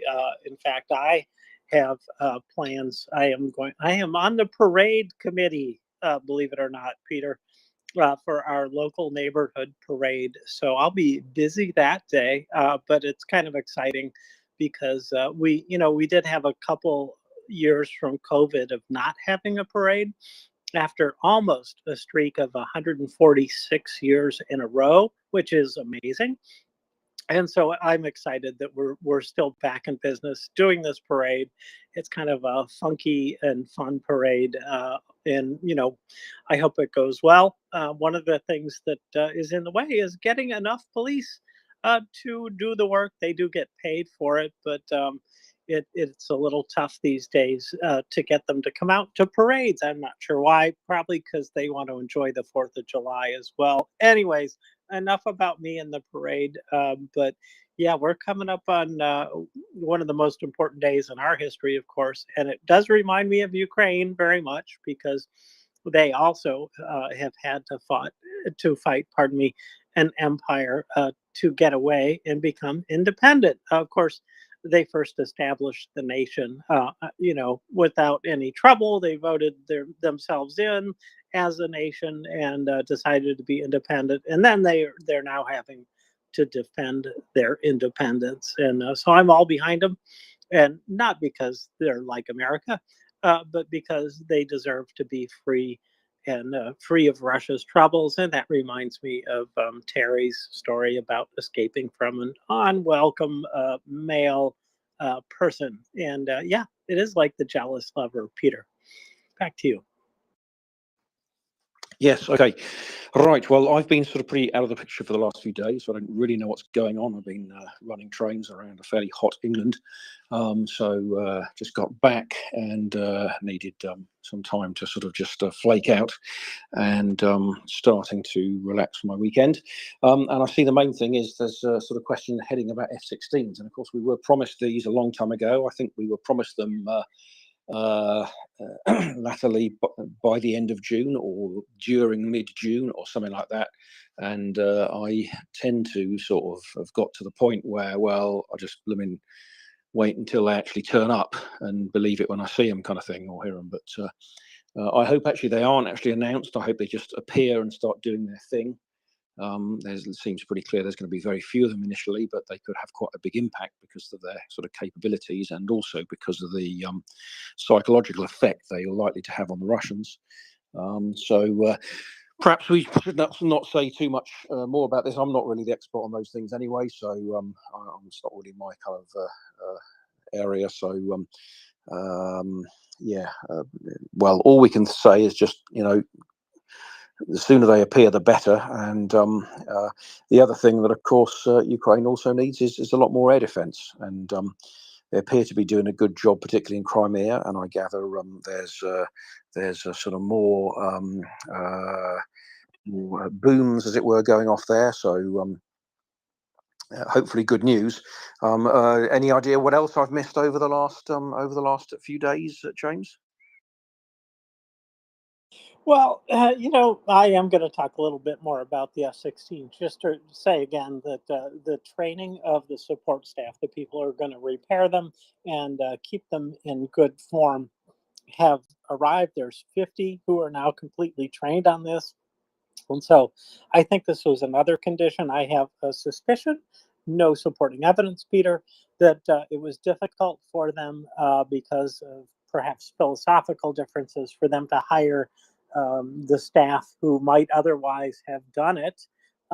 for Ukraine from America. It is possible, but apparently they could not just hire the staff, and it is also possible that those staff were not allowed to travel to Ukraine because they were Americans and they were former military, and therefore might be seen as boots on the ground. I'm not quite sure what the reasoning was, but I think that it really did require a long training period to get ready to do the F-16 maintenance and repairs. So, but all the pieces are there now, including, I think, sufficient air defense to justify the risk of putting them in the field. I did, and I'm sure you saw the Immelman, the flight maneuver where you fly up as high as you can.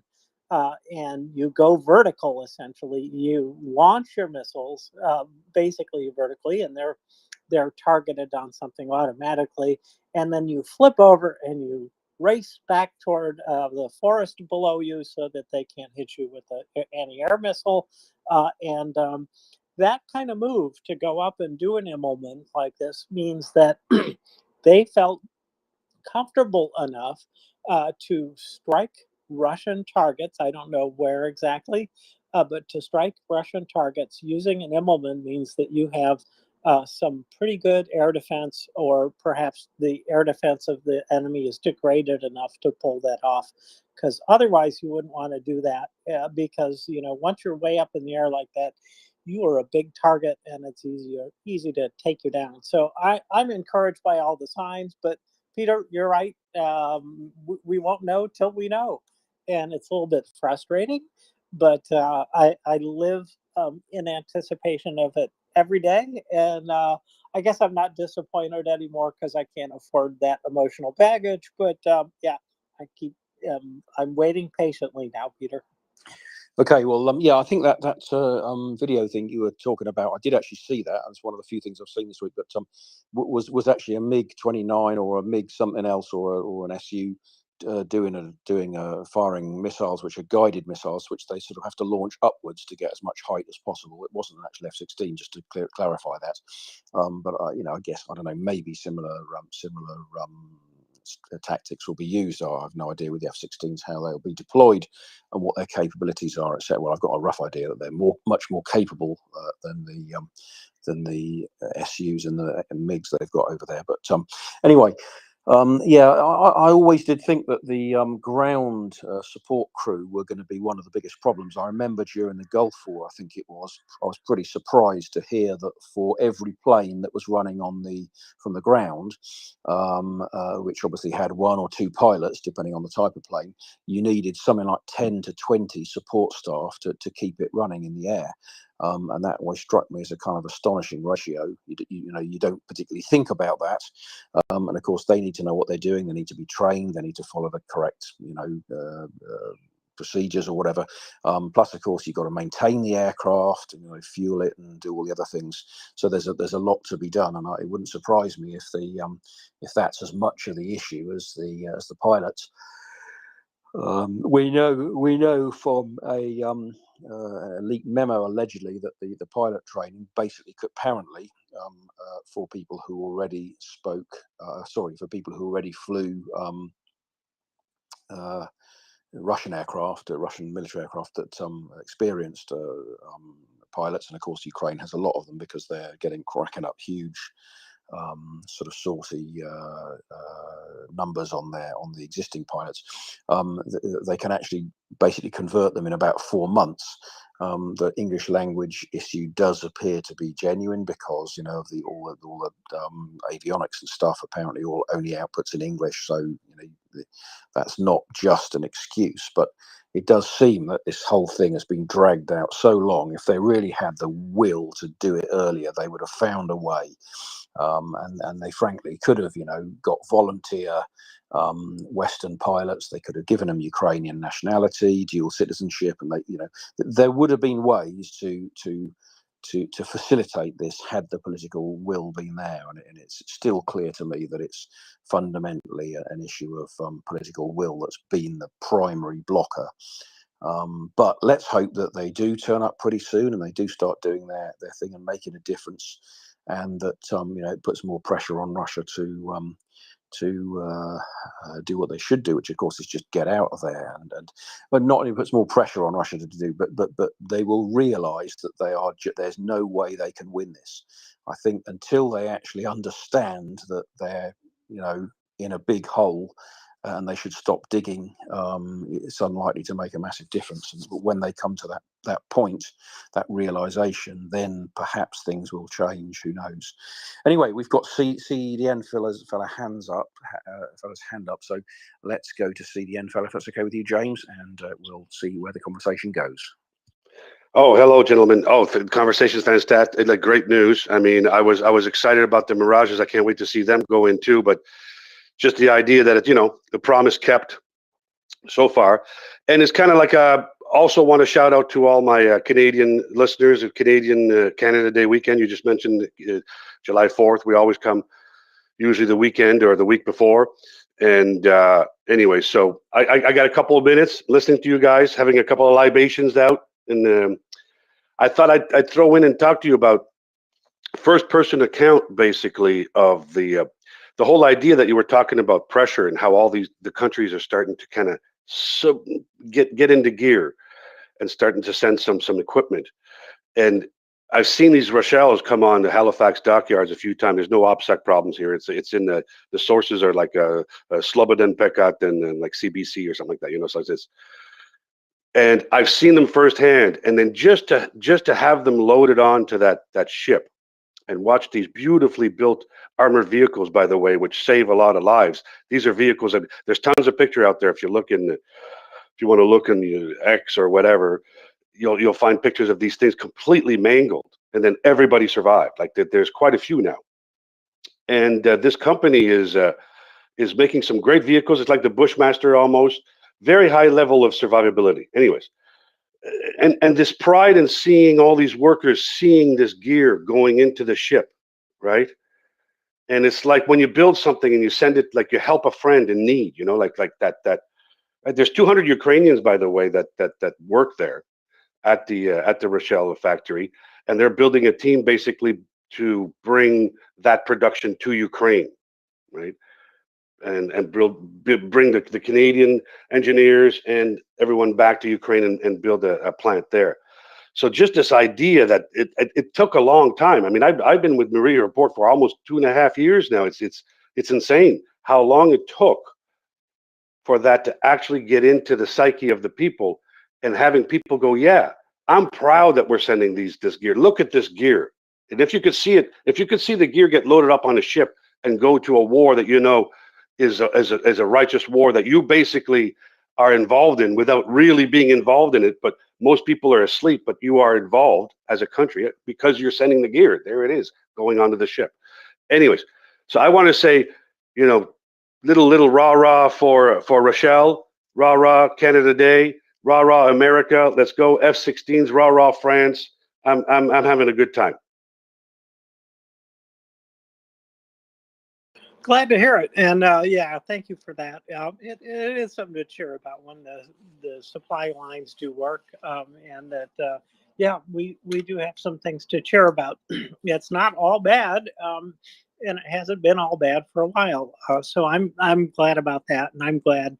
I am worried about France, frankly, CDN fella. I don't know about you, but things could change there. I think Macron took a nice stance.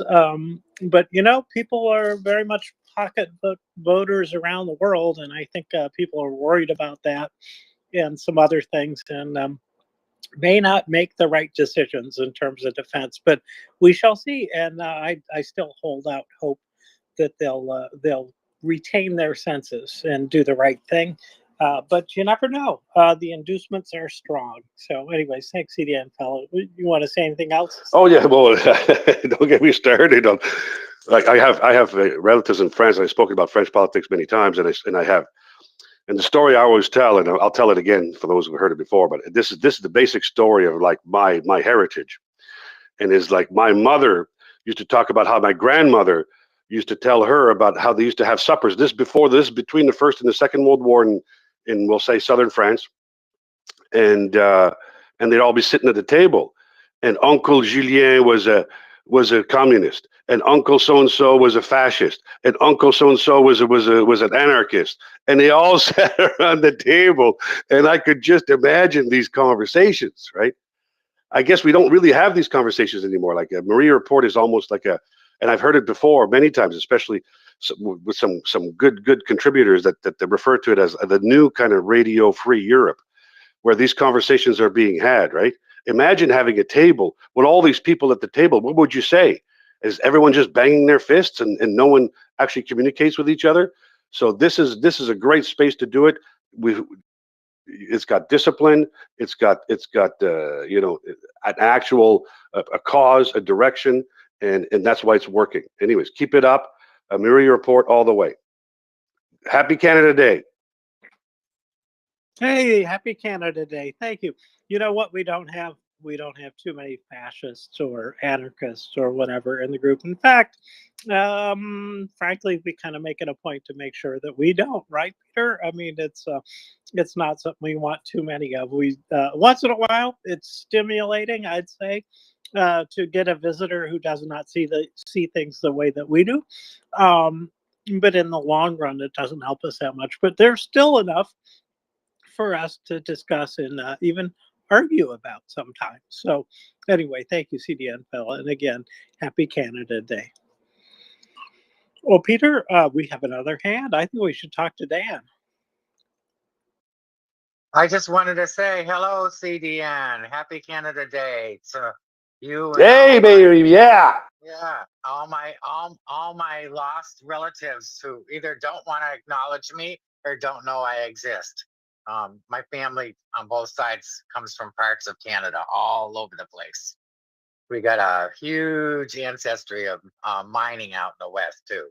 Um, anyways, I had a question for you, James and Peter, and this is going to be pretty broad. Forgive me. Um, maybe we can pick TD Box legal brain later. I've been listening back and forth, on the news and whatnot, and what the White House has been putting out there, and the Defense Department. The arms aid contracts. This is where my question's going. Um, I just heard the other day another 4-year thing got signed, a contract of some sort, and I have a feeling it's to do with arms that will provide them aid to Ukraine. Okay. Now, are those locked in, those contracts they do, regardless of election outcomes? And this can also go for Western European countries too, that make contracts, or the EU. I'm very curious to find out if those contracts they sign are legally binding, or are they more looser, legally binding, like a treaty? Is that too broad? I hope I didn't mix too many wires up. No, it's not too broad. My understanding, not a lawyer, is that these are legally binding, and that it is not something that once it's signed, that another president should be able to undo. Although we never know with what may happen in the future, but they are legally binding, and so if this is an arms sale, it should go forward, and we can sell arms as long as if it's contracted out work like what you're talking about. It should absolutely go to the country that's going to buy it. What we've seen with the Patriot systems is that we've shuffled the order in which our customers are going to get them. So people don't always get things when they want, because right now the defense priority is in Ukraine, and so everybody else is standing in line behind them.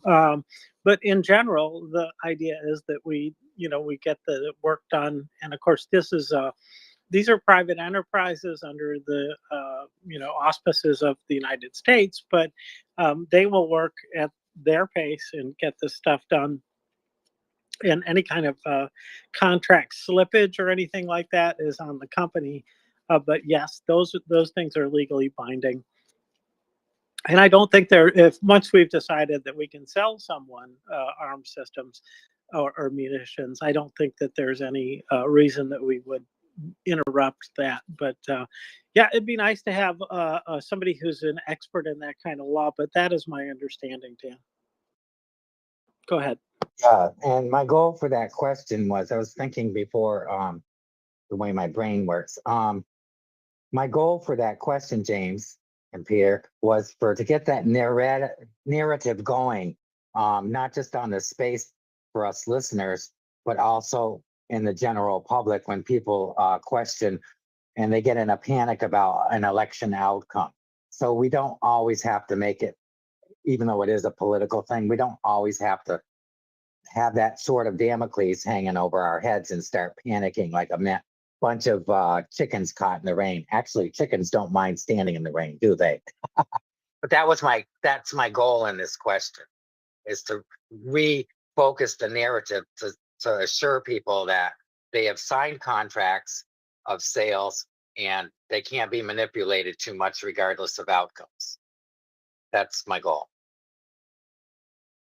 Now, you asked about arms sales. Now, there is also the recently signed bilateral defense agreement that I think is the larger issue here between, obviously, Ukraine and the United States. And that is something that troubles me a lot more, because I think in terms of sales, neither one of the presidents would want to interrupt the activity of our defense industry in terms of selling weapons and munitions elsewhere. But we might see a change in the support for that. It should be binding because it's between the United States and a secondary country. But I think for it to have real teeth that are absolutely assured, it should have, of course, the president's signature, but also the support of Congress. And so far, it has not gone through Congress. I don't think it has to be. I think that there's a lot of power that would come from that, but I don't think it's going to get there before the election. So that is a bigger issue, Dan. I hear what you're saying. It should absolutely be respected. I think it's completely, it would be the regular thing that would get done. But you never know. We saw the JCPOA, which was I forget what it stands for now, but that was between the United States and Iran to limit their development, and that got dumped by the next administration. So this is an example. It's not the same kind of thing. It's not a bilateral defense agreement, but it is an agreement that was shut off by the succeeding presidents. So we can see that what one intends, another may not follow up on. That's not good news, but that's what happened in that case. So there's precedence for these kind of agreements to not be followed through on. So I'm still hopeful, very hopeful actually. Not very hopeful. I guess I'm expecting that there'll be good reason to expect that yes, they will be followed up on. So, anyways, Dan, I hope that answers the question. Yeah, pretty But much. go ahead if you got anything else. Yeah, sorry. Okay. Yeah, pretty much it answered my question. My goal is to make it a narrative, and let's pick some brains just to make it a topic. So bring down the panic, the panic meter.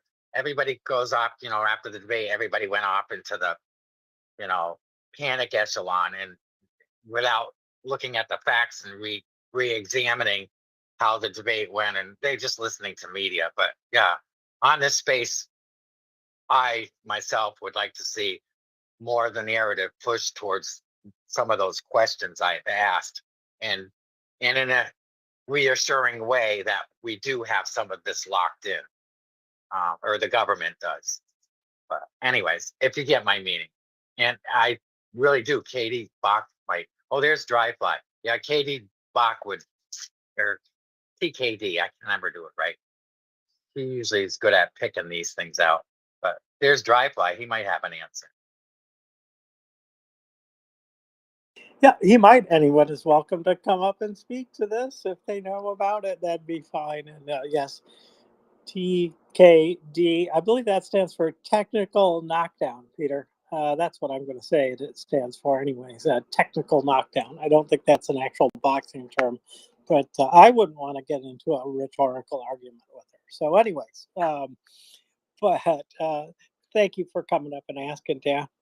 Yeah. Anyway, what? Hey, look at this! Look at this! It's amazing.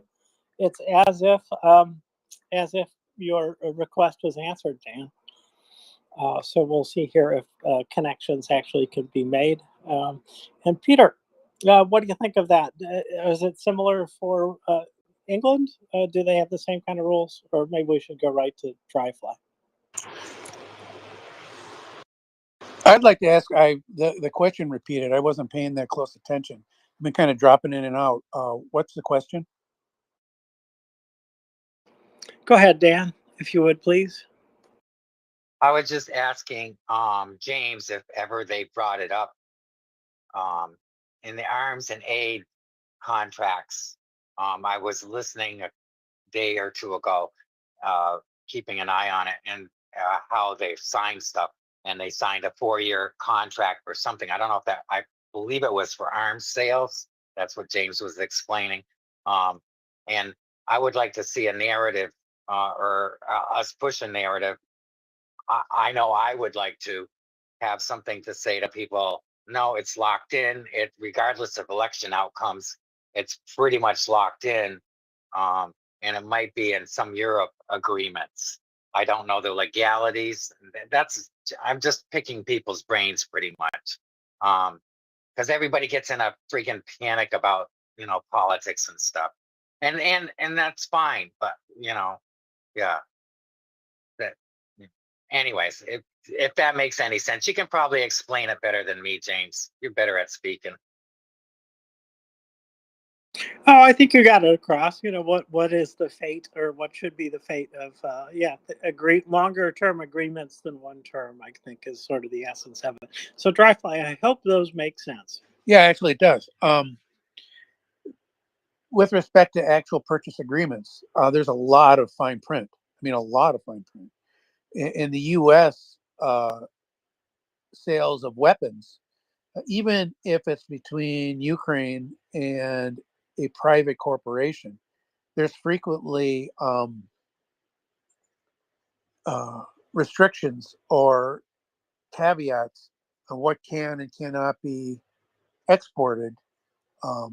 There's a whole list of requirements under ITAR, which is like a technology transfer laws and regulations that will require the U.S. government to approve unless they're completely generic and open for export.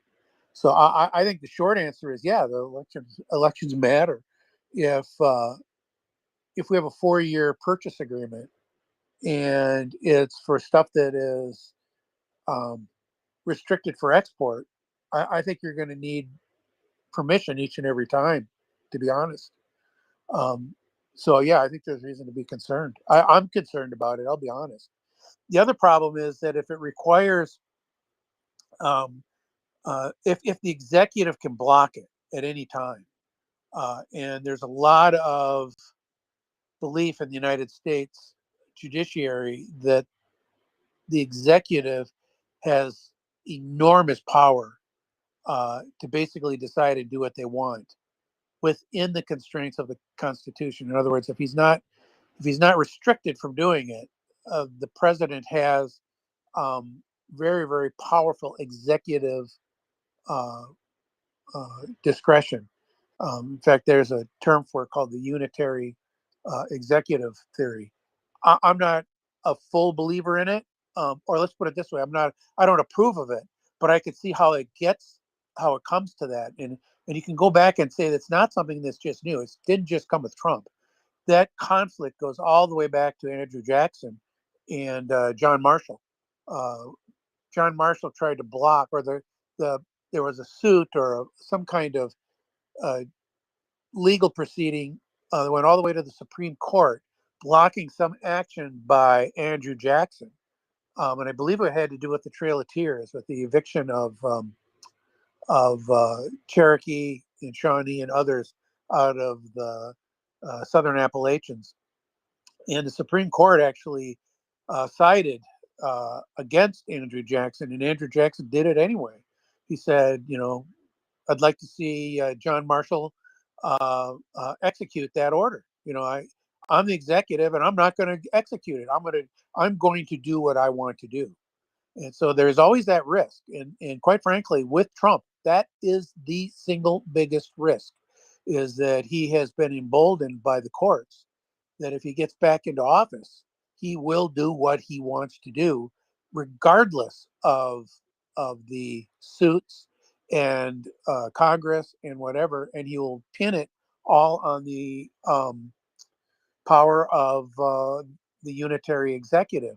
So even if they have a 4-year contract, even if it's already been written and put in place, there's significant concern that the president could just turn around and say, you know what? Yeah, we're not doing that anymore, and just block it. And then you could take it to court, but you got to win. And that could take 5 years to work through the Supreme Court. And with this Supreme Court, I'm not certain he wouldn't get a positive result for himself.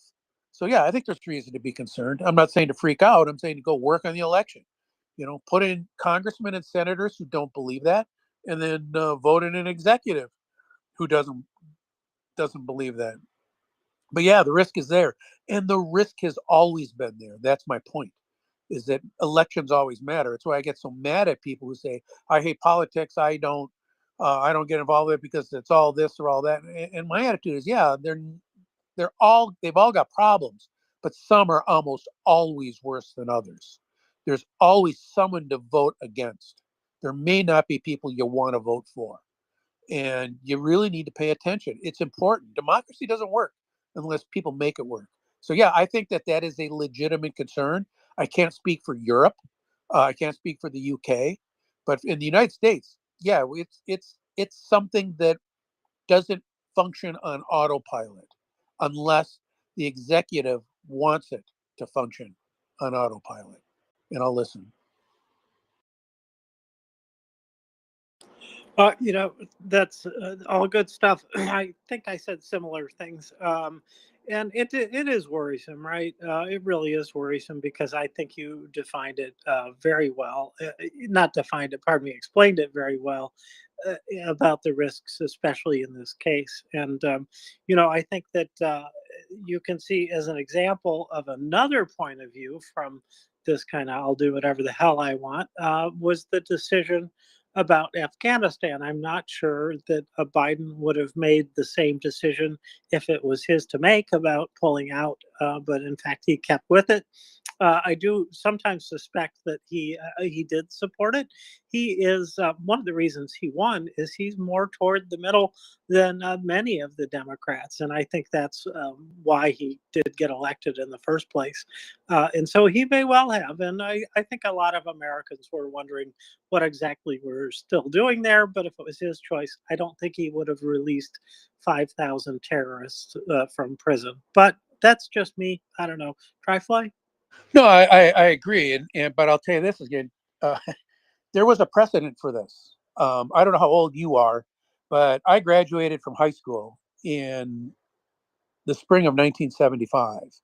And I remember as we were getting ready to graduate and we were doing all the preparations through the spring, finishing stuff off and parties and all that stuff, you turn on the TV and what would you see? You would see helicopters taking off from uh, the embassy in Saigon with people literally hanging onto the bottoms of the runners on the bottom of the helicopters, and they would land in the on the deck of aircraft carriers in the South China Sea, and there wasn't enough room for them, so they would push the helicopters off into the ocean so that the next batch could land. We were evacuating both our embassy and those allies who were closest to us.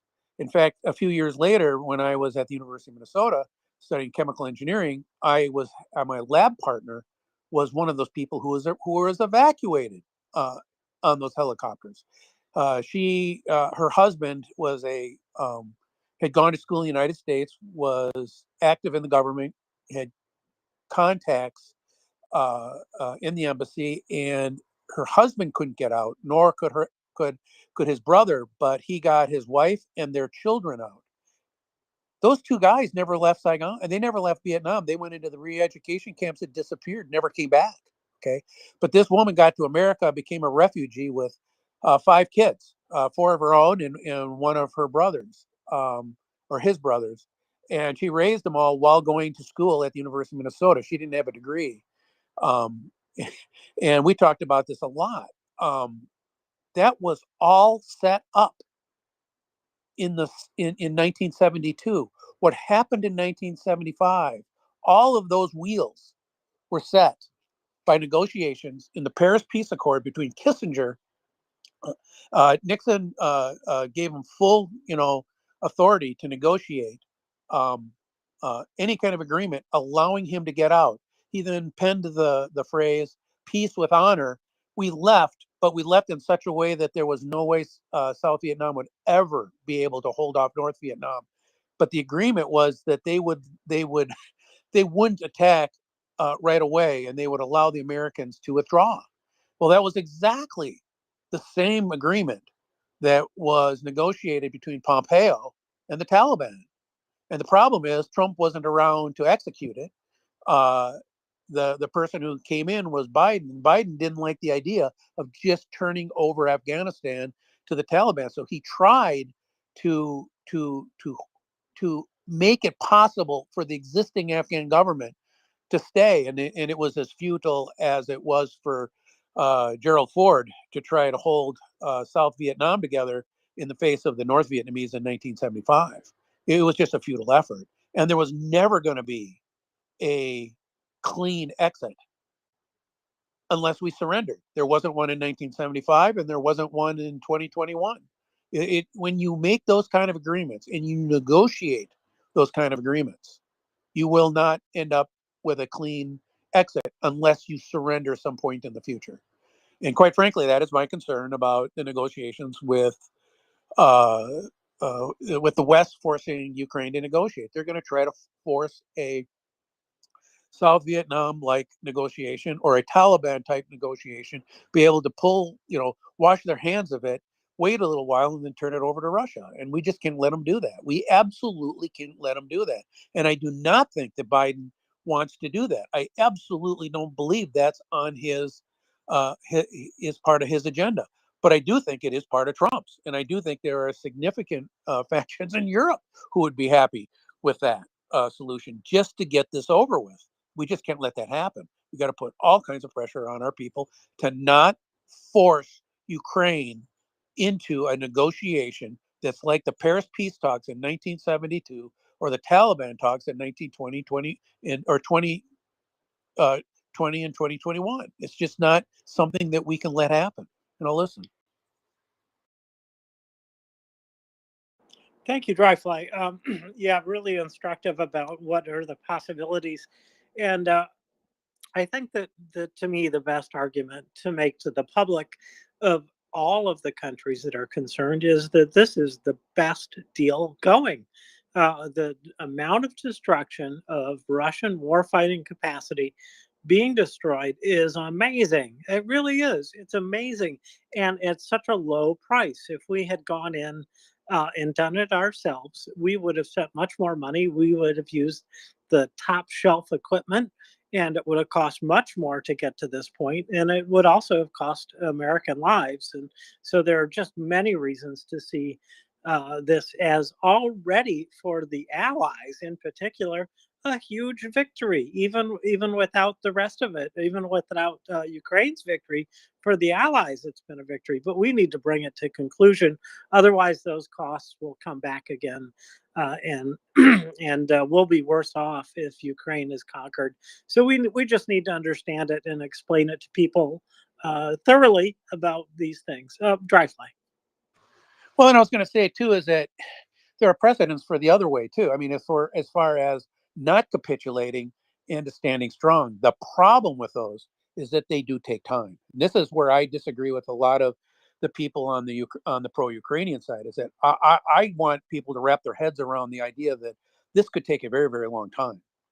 This could be like the Cold War. Um, there is no guarantee Russia will stop fighting, even when the Russians are pushed back to the border. This could easily be a Fulda Gap type situation that goes on for decades and decades and decades. Not necessarily a hot war, but a very, very tense Cold War that flares up from time to time. It could be like Korea. I'm prepared for that.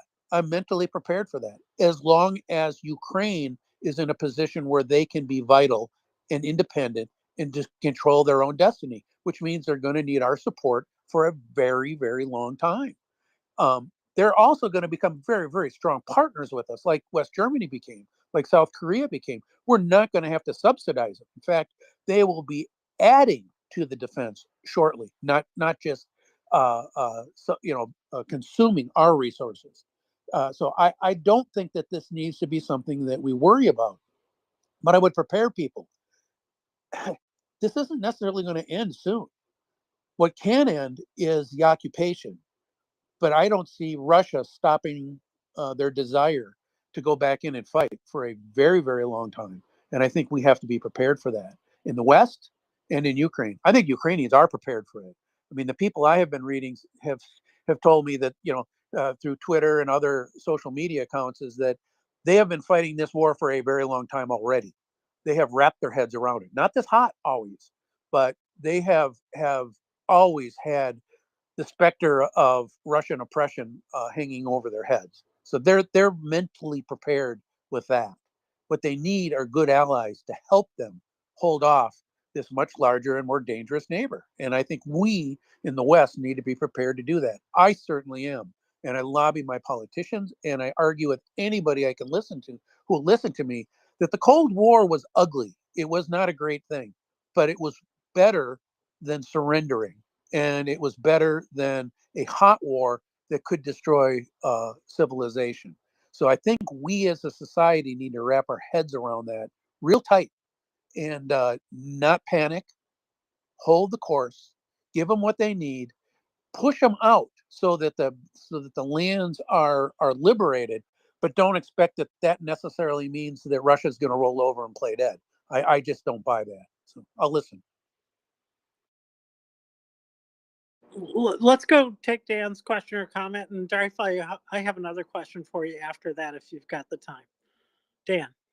Yeah, I'll be quick. Thanks, Drive Life. This is why I like to pick people's brains. I told Alan last night his parents gave him the good genes. My parents gave me the Levi's. But thanks, Drive Life, for coming up. Yeah, that makes sense. The long run. Yeah, I think we should play both outcomes. So yeah, I think we'll be blind if we don't. If we think it's just going to be any win or any victory is going to be one way.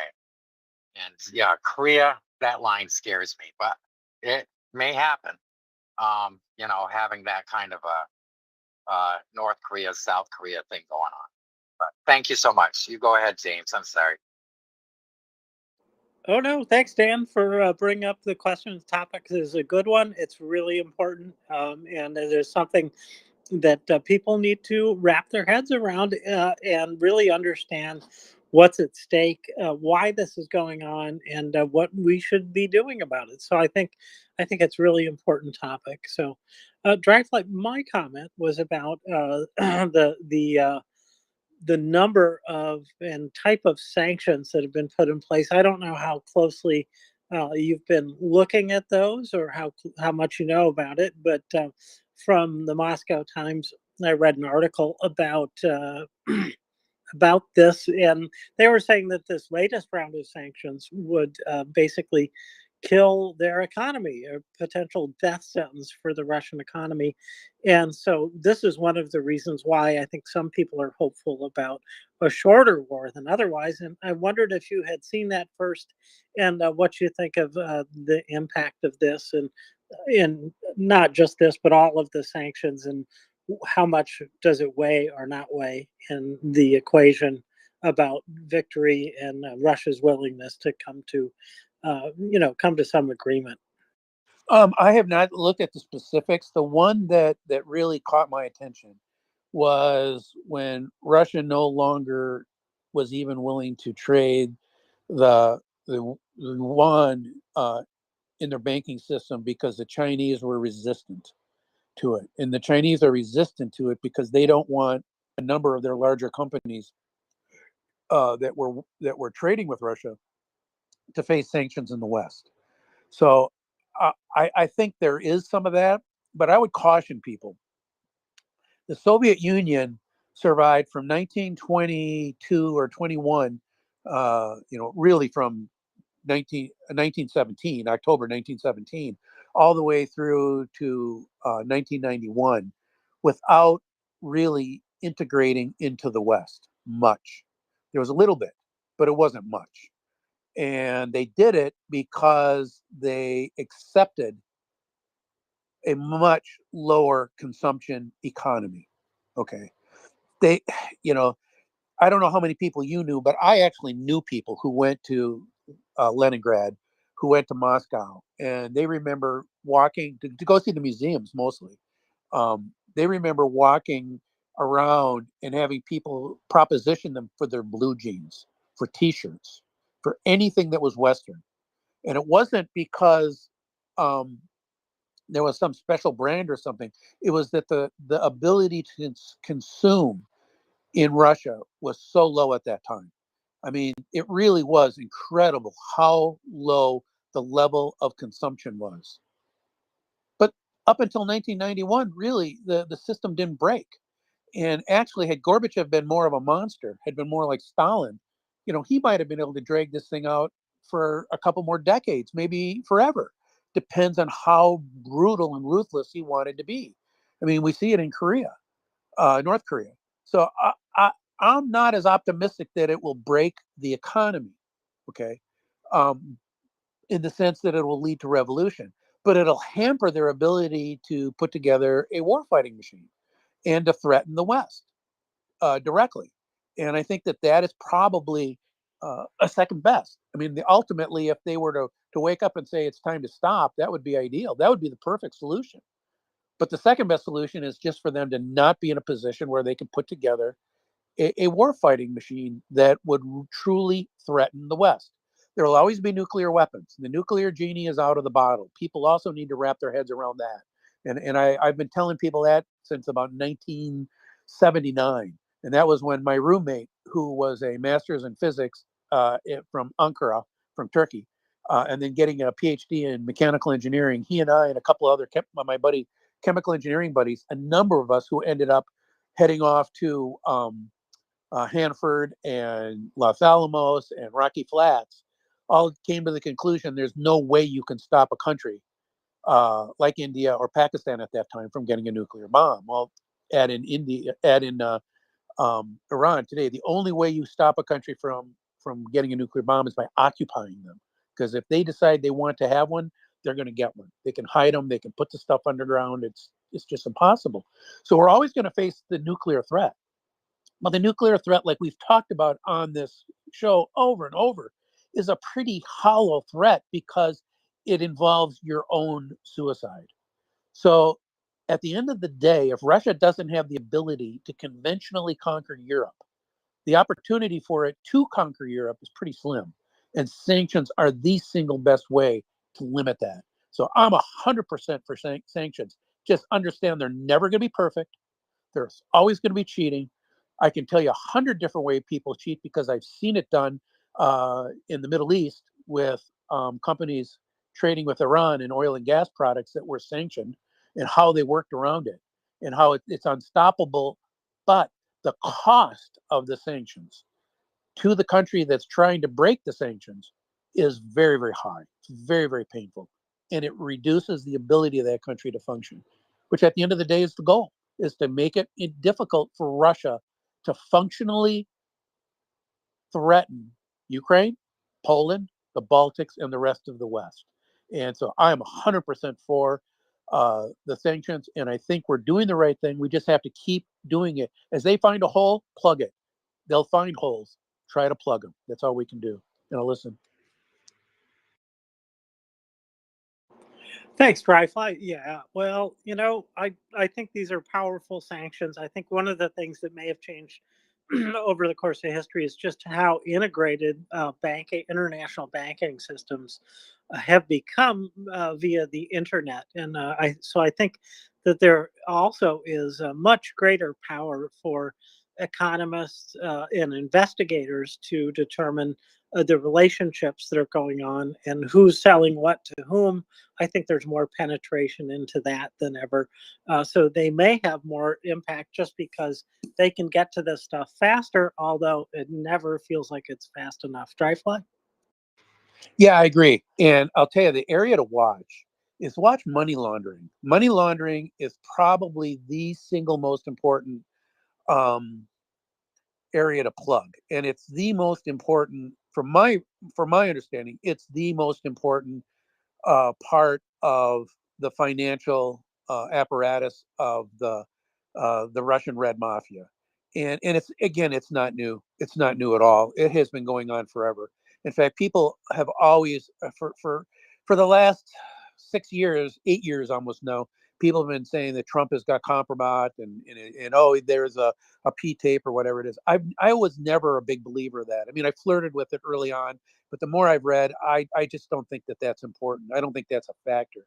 I think the way in which Trump and Giuliani and Manafort and others got wrapped up in Russia was through contacts through the Red Mafia in New York. And he was by no means the only person. In fact, he was just the tip of the iceberg. There is tons and tons of money flowing from Russian immigrants and through Russian underworld connections, through the oligarchs, into Western assets. You saw it like crazy in Brighton Beach. You see it in Sunny Isles, Florida, but it's all over Europe too. Everything from Nord Stream 1 and 2 to the investments in the Channel Islands through the oligarchs, into soccer teams through people like Abramovich. I mean, it's just incredible how much money they've moved into the West. Some of it was to corrupt us, some of it was to protect it, to get it in a situation where it couldn't be uh, taken by another power structure if there was something happening inside their own country. And it isn't just the Russians who do this. The Chinese have been doing it like crazy all across the West Coast. They've been doing it up in Vancouver. If you talk to people from British Columbia, they'll say that the real estate market is crazy with Chinese money from Hong Kong, but a lot of it's sanctioned by the PRC. If you go into the southern Gulf states down in Florida, a lot of the real estate investment there has been narco money, but it's also coming from Venezuela through through those contacts, and that's not new. When my sister worked at DOJ, it was back in the 80s and 90s. It was estimated then by the people who were doing tax law, and that was what she was involved with, and white collar crime. Um, they estimated that something like 20% of the real estate market in southern Florida then was propped up by money laundering from Latin America. So when you want to plug the the Russian ability to function in the West, to use money and to be able to use that money to build their state, you have to be able to tackle money laundering, and that is extremely painful to the Western markets because a lot of the froth in our assets are directly tied to money coming in from all these other seedy locations. So yeah, it's going to be painful. It's going to be hard, but I think we're finally getting to the point by plugging some of these banking loopholes that we're addressing that. I was not optimistic the first 6 months of the war because the banking system really wasn't getting plugged fast enough. But it did at least increase the friction so Putin's guys couldn't go and just buy weapons easily in the West. But until they could get the money laundering parts of it plugged, and they're starting to, it was really always going to be somewhat effective. So I think it's positive. I mean, I think people should not poo-poo it. It's still not enough, but it's a lot better. And I'll listen. Thank you so much, Dryfly, for that. This is a very interesting topic, and I think it is critical, really, for what Russia is attempting to do. And we are certainly putting on the brakes on their activities, and that's a great thing. And it is an expanding set of sanctions. And I don't think we've seen the end. I think that China is protecting its major companies from these sanctions really tells us something about their willingness to engage in what's going on in Russia. And therefore, to a certain extent, we've done one of the main things that we can do, and that is separate Russia from their greatest ally to some extent, at least. So, but before we go on, want to say hello to Linda and welcome to the co-host seat, or the co-throne, as I sometimes like to say. Linda. Hi, thank you very much. It's good seated next to you, James, and interesting conversation. So yeah, cool. And yeah, dry fly. This is I am hoping you continue with if you have more to say, because I'm finding this very, very interesting. Well, I do. I followed this for quite some time. There was a podcast I was listening to even before the war broke out. Uh, it was by a woman who was a writer from like 2016 on about corruption in New York City and how the Trump people were so closely tied to it. And again, she did not single out Trump. She did not say Trump is the only one. She was really pretty clear that this is he's a symptom of a much larger disease. And people who point to Trump as being the only problem are really missing the boat.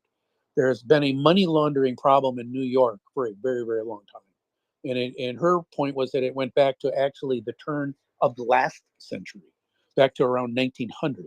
And it was closely tied to the mafioso, and then later in the late 1970s and 80s, the Red Mafia that came in.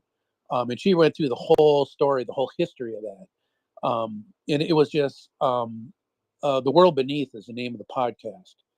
But she said it very, very much in the last 10 years has been a Russian story. The Russians have been at the heart of that. And this whole effort, the whole uh, uh, war to a great extent are two main drivers. One of them is the desire and demand of Putin and his allies, his clique, to bring Ukraine back into the fold. And it's an ethnic, racial, oppression story. But the other story is financial on the part of the Red Mafia and the Russian Mafia state to be able to use Europe and North America as money laundering and havens and revenue generating. And Ukraine was a key part of that, going back to the corrupt governments back prior to Maidan. And people just don't realize how significant both of those stories are. And until this it was addressed, and it sounds like it's starting to be addressed, um, I don't think we were ever going to really have a successful outcome. I wish they had started this much earlier, but frankly, it probably had enormous pushbacks in places like London and New York.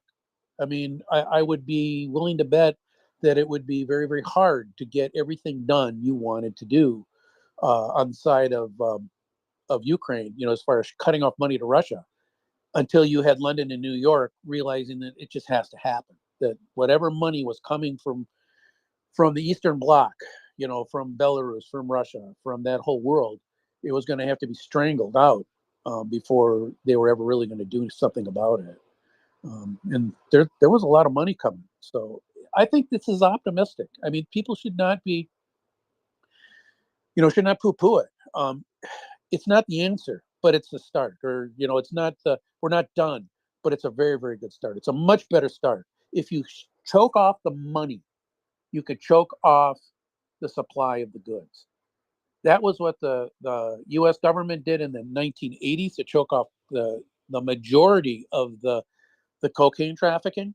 And it wasn't like we stopped cocaine, but at least it made it possible to restrict it some. Okay, by making it harder to flood money for them to launder money in the West. Well, the same thing in Russia. You're not going to stop the Russian aggression. This won't stop the war, but it makes it much, much harder for them to function. I'll listen. Hey, Dryfly, I have a question. To what extent can one of the levers be, towards, putting some dampeners on this illegal money laundering. To what degree is changing the rules, the federal rules, right? Not just state, but federal, because there's problems with states, in anonymous shell corporations? Because it seems like that would be a really big lever by reining them in. Either, if not eliminate them, at least uh, make the rules regarding them very restrictive. What do you think? I think it's close to impossible, and I'll tell you why. Because they're so endemic in most Western companies now. I mean, it would be extraordinarily difficult, and I say that because of my experience and what I did before I retired. Like I told people, I started out as a chemical engineer, but then I went and became an independent, and I sold components into manufacturing industries, and I represented other companies. I was a basically contract engineer, did service, did sales, did all of that stuff. But I spent a lot of my effort trying to understand the customers I was selling to, both the people on a personal level that I was sitting across from on the desk, but also the organization. So I would go into libraries, and I got access to from the Hennepin County, which is the Minneapolis, central Minneapolis County that the Minneapolis is part of.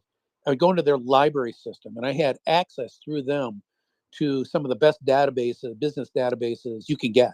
It was incredible, and I got it for free, even though I wasn't living in Hennepin County. Because my county had a relationship with Hennepin County, I could get access to all of the databases. And I got into Dun and Bradstreet, the real honest to God Dun and Bradstreet that people use, to check out, credit ratings. It's since been broken up a bit, and now it's called Mergent, that group. But I could get the full database breakdown of corporations. So I remember at one time going out and trying to figure out all of the different shell companies for, I think it was Caterpillar. It was Caterpillar or God, it was somebody like that. It was a huge corporation. And I remember going through and trying to sift through it. And they had the family tree of these organizations globally, the whole global family tree. In my recollection, there was something like 1,900 shell companies listed under Caterpillar. 1,900.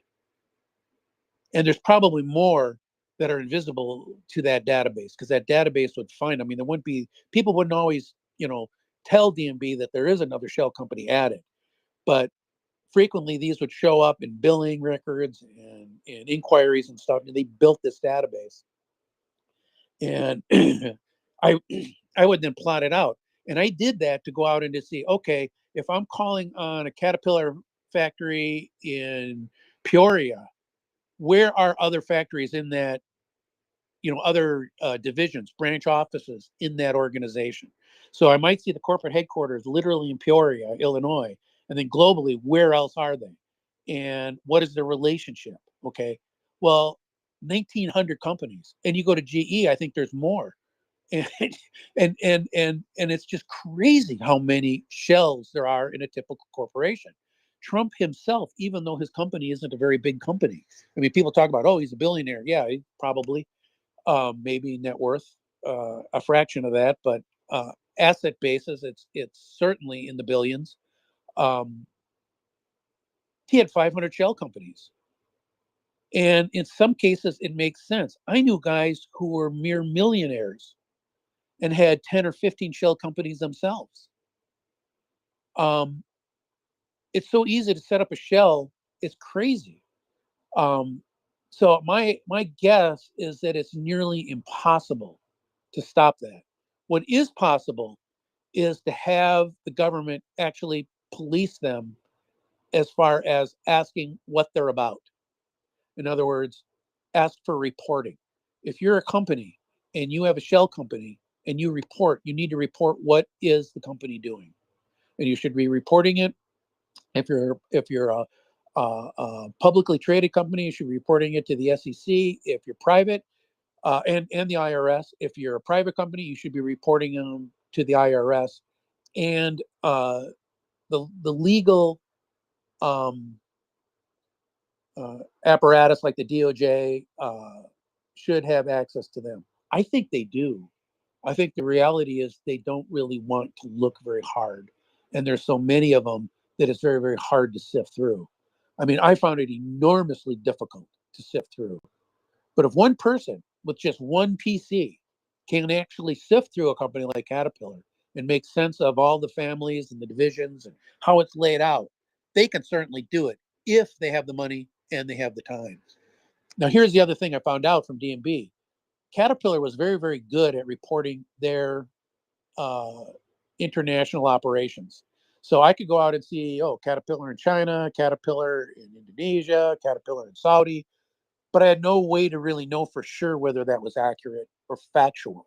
Okay, because DMB, while they were able to dig in deep into US records, they found it much, much harder to dig into international. And so when I went out and I say I would go to a certain location in Saudi Arabia and try to pull down all of the companies in that area, my friends who were from Saudi Arabia would look at that list and say, that's maybe 5% of what's actually here because the rest of them aren't reporting. And then they told me the reality of it is they're probably not even reporting to the Saudi government.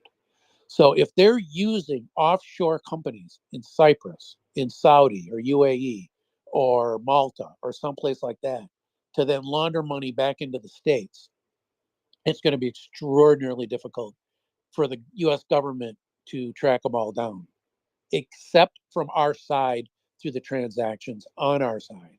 So that's why it's so important that whatever laws we ask our representatives to pass, that those laws actually authorize and empower people like the DOJ, IRS, SEC, and possibly even the intelligence community to sift through some of those reporting records to look for signs of money laundering.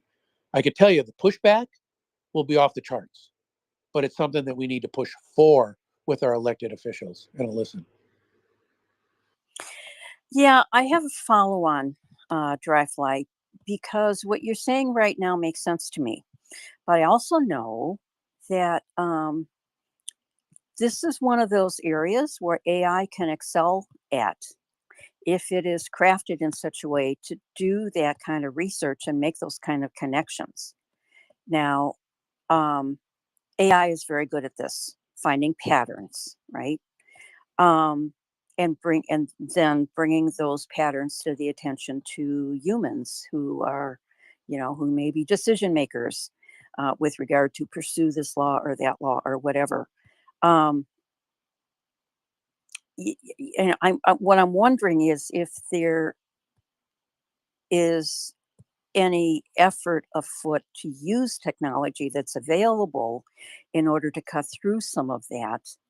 And then, so that's one follow on. Another follow on is this, in that there's a difference between, um, binary. It's either, it's full steam ahead or it's full stop. And, there is such a thing as throttling. So, in other words, it might be near impossible to bring all of this money laundering problem to a full stop. But maybe we can start throttling via this means or this other means or this other means or this combination of means, etc. That over the course of time will eventually have a major impact on throttling back this kind of illicit behavior. And yeah, even though it's not 100% cure. So that's that's it for right now. I might have another follow on. Oh, I think you're 100% right. On AI, my son and I talk about a lot. He's a geek too. He works in internet security. He's currently working with a large law firm that works with banks, and he's cleaning up their security as a consultant. When he's done with that, he'll probably move on to a new gig. He used to be working in the financial side as an employee, but they had a big cutback, and he was let go. And now he's on the pay for hire side of things, and he's shocked actually at how lax some of the companies he's walked into as a consultant are. And you're right, you're never going to shut it down, but boy, it doesn't take a lot of fixes to start throttling some of the abuses. And so we talked about that a lot. So we talked about AI as, yeah, AI is really a buzzword in the press for what is just high octane database management, really, and processing.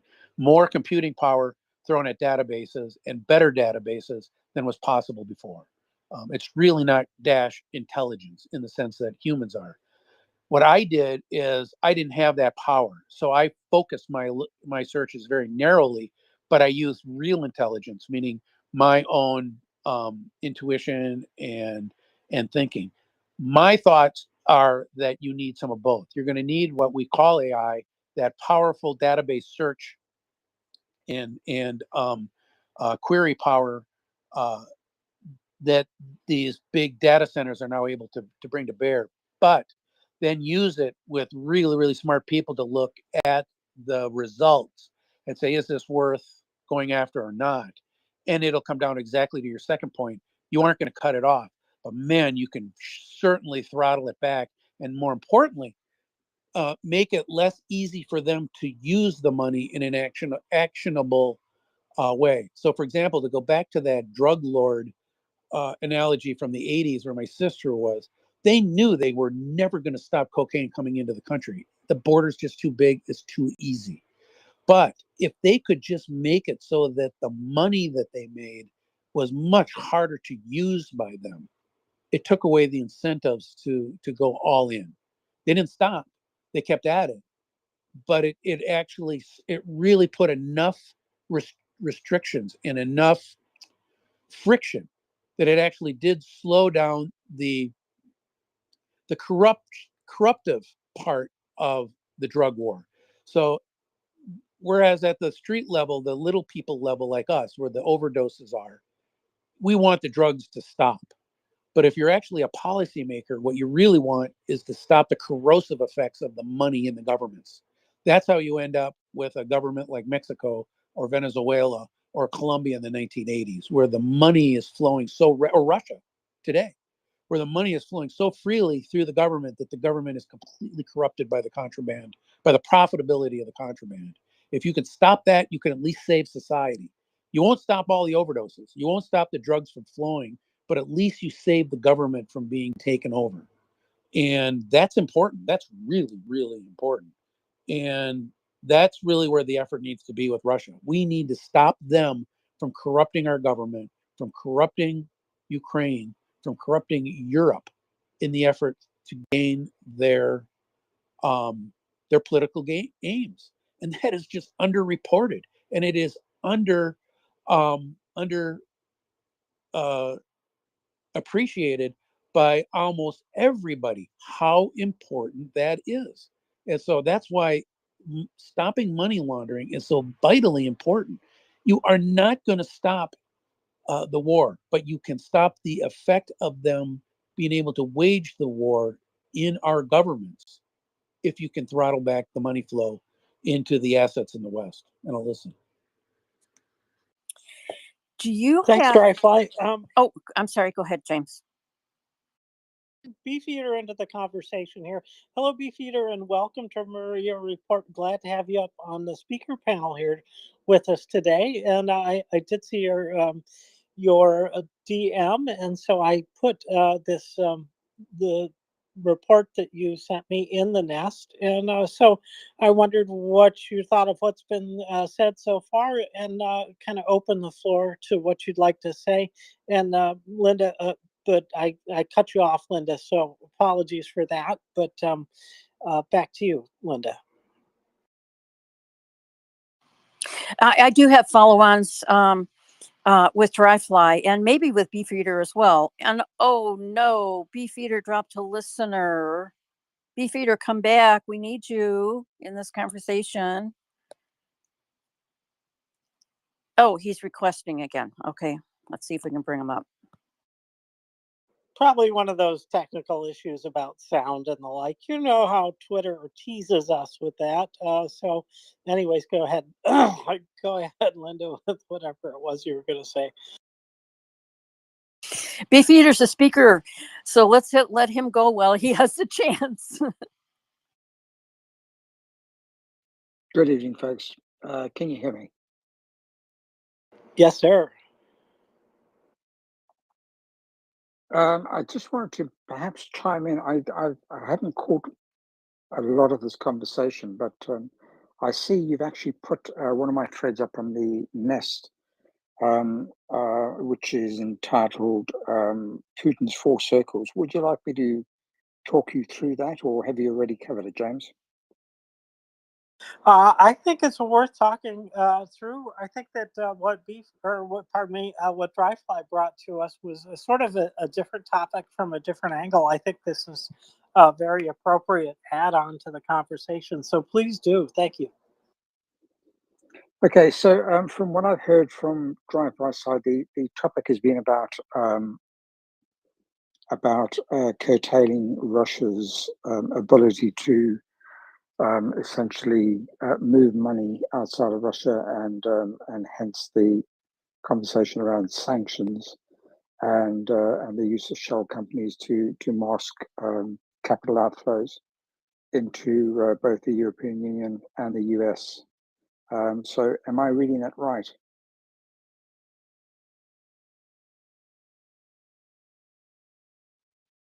I would say so. Okay, all right. So to try and just to talk you through this thread, I'll skip over quite a lot of it, but I'll cover the most important bits. So the research behind this thread is largely informed by the publication is actually quite old at the moment. It's dated in 2018, and it came from the Atlantic Council by a gentleman by the name of Anders Asland. But that said, it holds water today. It stood the test of time, and it has explained in a number of ways the sophisticated mechanisms, the infrastructure, and the strategy behind Putin's regime, which will eventually, at the end of the thread, lead to that conversation around. So, what next? How do we stop? How do we stop Putin from moving his vast wealth outside of Russia and securing his ill-gotten gains? So, I think the first bit of context around it was trying to understand what Putin's regime is all about and how it's actually being characterized. The view is that the regime is characterized by a combination of secret police and organized crime. In a nutshell, that's the best description. There was a scholar, a late scholar by the name of Karen Dawisha, who actually called it a kleptocracy, and she described it that kleptocracy is consisting of three important circles. The first circle was the authoritarian control over the state, which included the use of law enforcement and the courts.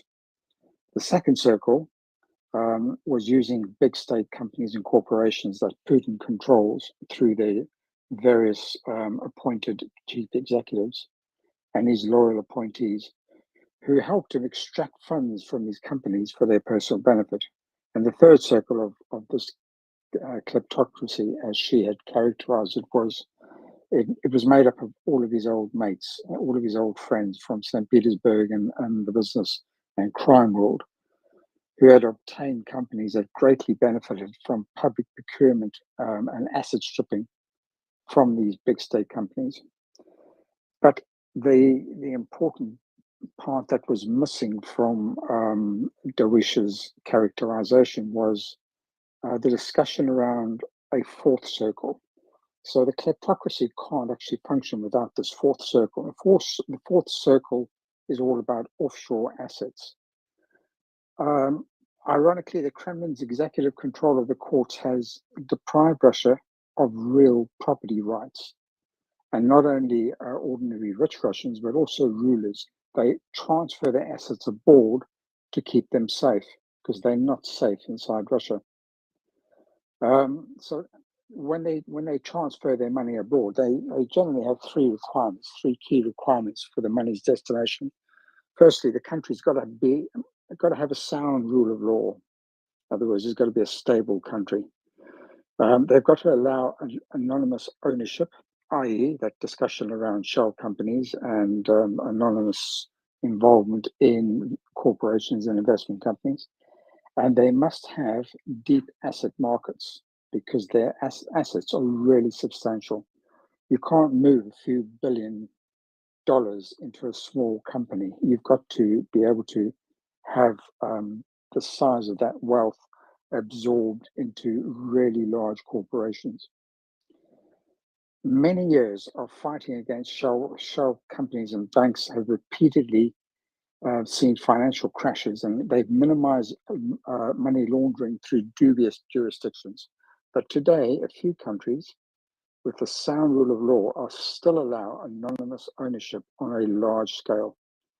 Generally speaking, the only ones that do are countries with Anglo-American legal systems. The remaining financial centers of significance at the moment, and this holds water till today, include Cyprus, Malta, Dubai, Singapore, Hong Kong, the British Virgin Islands, the Cayman Islands, the United Kingdom, and the United States. So these are key target areas for these capital outflows to be soaked up in the Western system. So far, the financial flows seem to be overwhelmingly that they end up in two main countries, the United States and the United Kingdom. Would you like me to pause at that point, or should I go on and explain to you what an authoritarian kleptocracy is? Well, I think first, before we go on, because it is very interesting, the choice of United States certainly makes sense. That this is their biggest enemy, and it is the largest economy in the world, and therefore plenty of places to hide money, move it around. Now, Great Britain or England, not as big, and is it a map? And certainly Germany, I would think, would be like the second country there. But I wondered if you could explain a little bit about why England as a target. Maybe it's just deep roots. Yeah, I think it's a bit of a red herring speaking about the country itself. We try and characterize the countries in terms of their stability and their financial markets. Both the US and the UK are both reasonably stable countries, and that especially holds true in terms of investments. Both countries also offer substantial stock market instruments. They are the two leading stock market bourses in the world at the moment. Obviously, there are others that are nearly on par, but nevertheless, I think London certainly was the financial capital for investments and has been for many decades on the European continent, and in the US. Clearly, the US has sort of 3 or 4 really big stock exchanges that allow them to soak their money into those systems quite easily. So it's less about the countries, and it's got nothing to do with them being enemies. On the contrary, it's about them having the rule of law, but that rule of law doesn't target and doesn't prevent hostile actors from using anonymous methods and shell companies of gaining entry into those market systems. Gotcha. That makes sense. Thank you. Let's see. It looks like Dryfly may have a question or comment. Dryfly. Hi, Beefeater. I think it would be wise for you to explain how some of these states are set up, because I don't think people on this forum in general, some do, but in this forum in general, many of us on the pro-Ukrainian side are so focused on the military aspects, they don't understand the weaponization of finance. And I think if you could explain how one of these states like Russia functions to use money as a weapon, both to protect themselves and to attack us, I think that would be helpful, and I'll listen. Yeah, thanks, Dryfly. It's an important question, and I think it's partly answered by what I'm going to speak to you about. But the question itself is not wholly answered, but I think it'll be wiser to explain that once I've given a rundown and given a context to the depth and the scale of the financial corruption and the effects of that corruption and how it's been used and disseminated as an outflow from the Russian system.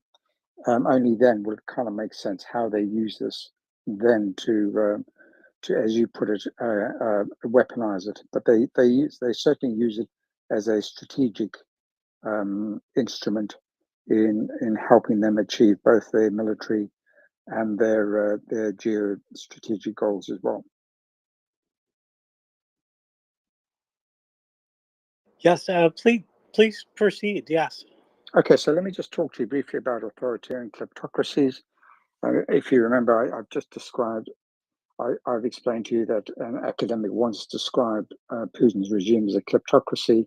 Well, let's advance that definition a bit to the next version, which is an authoritarian kleptocracy. So under Putin's leadership, Russia has been transformed into an authoritarian kleptocracy. Putin has successfully fused the old secret police, which was the KGB, with organized crime. First, he did this in his old home city of St. Petersburg, where he was a third-rate administration officer, and he had his first ventures into the organized crime fraternity, and became very wealthy on the back of that. And then he's extended that system of organized crime across the whole of Russia. Now, the Kremlin controls the state through both law enforcement agencies, the courts, and big state companies. So that all fits in with the original description of the kleptocracy. But the aim of the regime is not about developing the Russian nation, but maintaining the power of the ruling elite and immensely enriching it. The irony is that having abolished the rule of law in Russia, the ruling elite can't keep their money in the country anymore. It's safer for them to keep their assets abroad, which is the fundamental driver for them moving the money out of Russia. These assets are vast and they can be deployed for all kinds of subversive political purposes abroad, which speaks to Dreyfus's weaponization of finance, such as the corruption of leading politicians in other countries and the financing of election interference, cyber aggression, mercenaries, and many other activities. Putin's regime has from the outset been characterized by its simultaneous use of both secret police, the KGB cum FSB, and organized crime. Putin himself has played a major role in developing this model.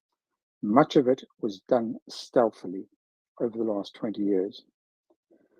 For years, Putin's claimed that he favored private enterprise and a free economy until finally it became clear that he didn't.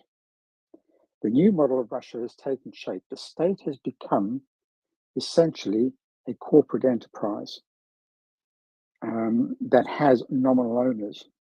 Russian citizens no longer control. State-controlled companies have become the assault weapons of this corporate state, having mastered the main principle of state corporatism, which is, this is an important description as well that you might want to bookmark and remember. Putin's approach is privatize profit and nationalize loss. They've turned to taking over private sector companies, sometimes at cut price rates. And their victims include major industrial companies, such as the examples I've given is Yuganevskas, Sibneft, Silovoy Mashny, Kamaz, OMZ, and Avtovaz. But this was hardly real state capitalism as it's defined because it didn't serve the actual state. The ultimate beneficiaries of the state's largesse were not in the Russian people, but in Putin and his friends. The Russian dissidents, Yuri Felchinitsky,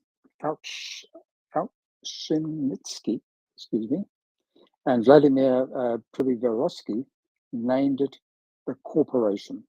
It's almost reminiscent of of a Hollywood serial movie. They called it the corporation in their book of 2008, and the Guardian's Moscow correspondent Luke Harding gave it more details in a book in 2011, in which he called it the mafia state. I'll pause there for a drink if you've got any questions. Carry on. Well, like first of all, mafia go state. ahead, Linda. I like that term, mafia state. I think it's particularly important right now in these days. And I just want to say it's stunning that the money's safer somewhere else. The rule of law is integral to their being. What are they going to do when they take over the world, Beefeater? I don't know. Where will they put their money? On the moon with the cheese? I don't know. But anyways, yeah, no, I am. I'm struck by how thoroughly this is done. I see the privatization of public wealth in many countries, including my own, and it's small scale, it seems to me, compared to what Russia's able to do, and it's an informal way of doing it because the profit is usually owned by a company that is contracting with the government, and they get a bigger contract or whatever the case is, and then the people who hold that company, hold stock in that company, reap the rewards, and that's usually the mechanism by which we see, public expenditure go to private profit. This sounds like a different thing, and maybe it would help me a little bit to understand better what the differences are there. I don't know if that makes sense, but Sure. thanks for thinking about it at least. So what I'll do now is I'll revisit these the four circles I described earlier under a kleptocracy. Those four circles are actually expanded. They fundamentally remain the same, but there's more depth to the description that I can give you now for an authoritarian kleptocracy. So the first circle is an authoritarian control over the state, which includes using law enforcement and the courts. The central parts of the circle are the federal state administration with its vertical power and the Federal Security Service, known as the FSB. But the entire law enforcement system, including the courts, prosecutors, investigative committees, National Guard, and the Ministry of Interior, works directly under Putin's control. And each component is led by one of these very close associates. In another thread, I've described that system as well. It's a clan system. The second circle includes the big state companies that Putin controls by having appointed his loyal associates as chief executives. These executives extract large funds from these companies for their personal benefit. And the most important state companies dominate the energy sector, the banking, transportation, and the armament industry. There are 5 state banks that hold nearly 2/3 of Russia's banking assets, and Gazprom accounted for 2/3 of the gas sector until recently. The two leaders in this group were Igor Sechin, who was the chief executive officer of the giant state oil company called Rosneft, and Sergei Chemezov, who was the CEO of Rostec, which is that big armaments company. Sechin served as Putin's assistant in St. Petersburg back in the 1990s, establishing that kleptocracy link, while Chemezov served with Putin in the KGB in Dresden in the 1980s, again, that kleptocracy link. Gazprom appears to be managed by Putin himself personally. Going into the third circle, this consists of Putin's old mates and his friends from his youth and the business world in St. Petersburg. I've also written other threads about that, specifically talking about the Rottenbergs and their relationship to Putin. I heard some feedback there. Can you hear me all right? Yes. You're coming through Okay. loud and clear. Great. So this third circle, Putin's old friends, these people obtained companies that greatly benefited from public procurement and asset stripping from big state companies. The 4 key cronies in the circle were Gennady Timchenko, the brothers Arkady and Boris Rottenberg, and Yuri Kovalchuk. Now, Timchenko and the Rottenbergs have mainly made their fortunes building pipelines for Gazprom, while Kovalchuk has benefited from the cheap privatizations of Gazprom's non-core assets, such as television channels, financial assets, and notably an example was Gazprom Bank. Kovalchuk manages Bank Russia, which operates as the spider in the cronies' financial web. All of them are shareholders in the bank. All of the people mentioned in these three circles and several of their companies have been sanctioned both by the US and the UK in response to the Russian aggression in Ukraine. Just giving you a bit more information about the fourth circle in an authoritarian kleptocracy. While the original three circles are commonly cited as key components of Russia's corrupt government, offshore assets are often overlooked. They comprise, however, a fourth circle in Putin's kleptocracy. Russia's kleptocracy did not arise by chance. Putin and his associates have intentionally built the system, which makes them immensely wealthy and endows them with extraordinary political power. The system provides economic stability through minimal economic growth. Not through, but though it provides them with very little economic growth.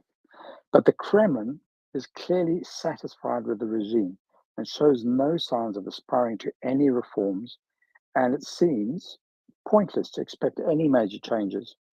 Western policy should instead focus on what it can do about the fourth circle, which is offshore assets. Speaking about the offshore assets, let's talk about how money actually flows out of Russia. Overwhelmingly, this offshore money is held in anonymous shell companies, which are widely used in countries with Anglo-American legal systems. The secrecy is not unique to Anglo-American countries, though, but it is greatly all about Anglo-American countries. Traditionally, money often flows from Russia to Cyprus.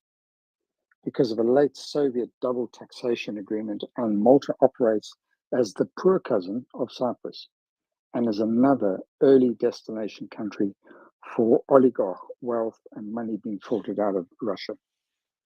The funds tend to flow through several jurisdictions to cover their tracks, and each of them, money launderers add several layers of anonymous shell companies.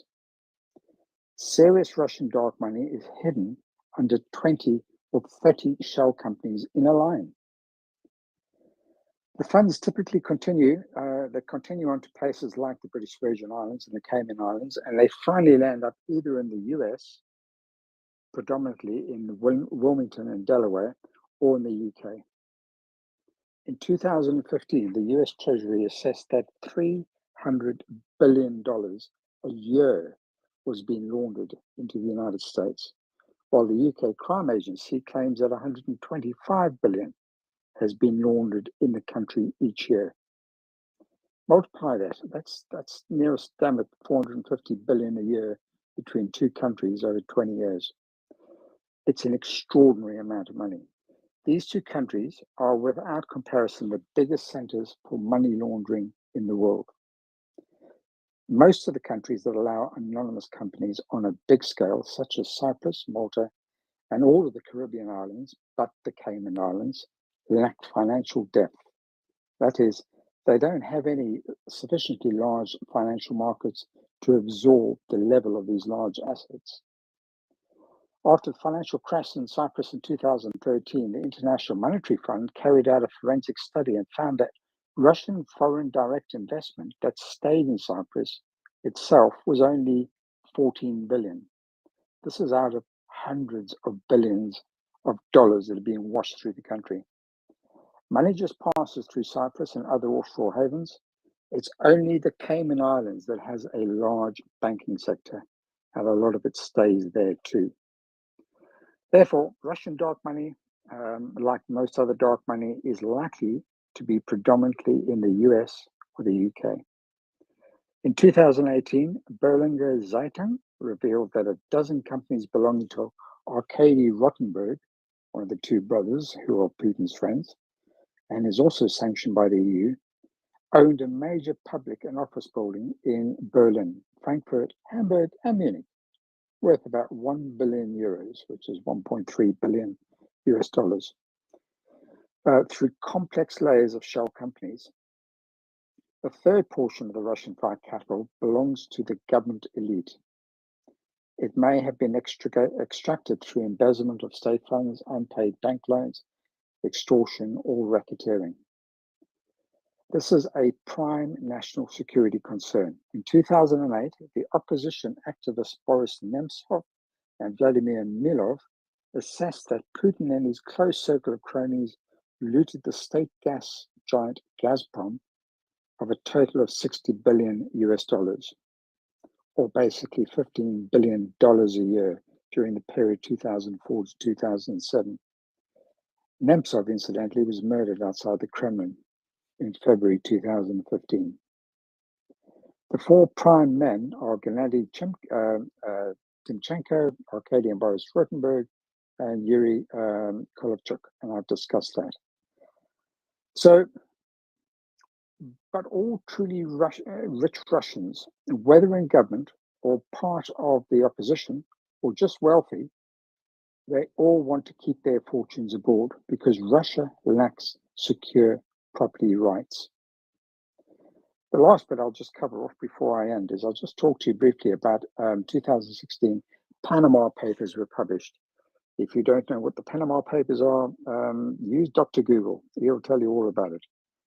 It was an expose of a number of key financial documents that have been investigated by credible resources and journals and journalists across the world. The Panama Papers offered hard evidence of the enrichment techniques of Putin's circle. For example, a childhood friend of Putin and the cellist, his name is Sergei Roldugin, he received more than $2 billion from Russian oligarchs and the state, presumably holding that wealth for Putin. Putin uses these surrogates to hide and to hold much of his wealth. Much of that money, of that 2 billion, came from stock and contract manipulation of Russian state companies. And in 2010, a company linked to Roldugin bought shares of Bank Rossiya and sold them just days later to an unknown investor. And the price that he sold them was 32 times higher than he originally paid for it. Private Russian businessmen gave Roldugin donations, inverted commas, which might have been extortion. For example, $259 million came from the private businessman Suleiman Karimov. Karimov was designated an especially severe form of sanctioning by OFAC, the US Treasury, on April the 6th of this year. State banks have given loans never to be paid back. The Cyprus subsidiary of Russia's VTB Bank had given Roldugin's company a credit line of 650 million US dollars, not to be paid back. Since 2015, Bill Browder has claimed that Putin possesses a personal wealth of over 200 billion US dollars. I personally think that's an underestimation. In July 2017, Browder specified in a testimony given to the US Congress, he said, I estimate that Putin has accumulated $200 billion of ill-gotten gains from these types of operations over 17 years in power.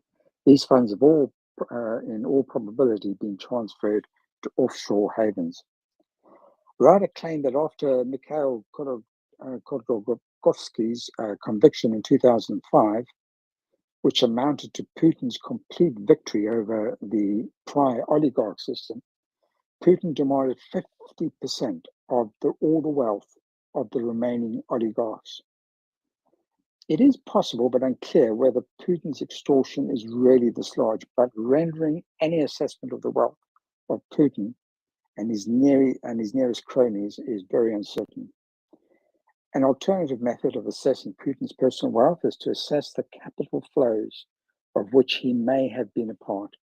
To judge from the examples given by his junior partner, Sergei Kolesnikov, who defected in 2010, in each corrupt deal in which they were involved, Putin and his chief partner got almost half of the revenues, while several junior partners, such as Kolesnikov, received just a few percent of the loot.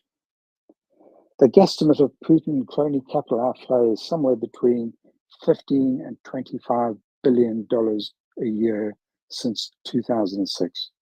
That represents a total of up to 325 billion US dollars sat abroad safely.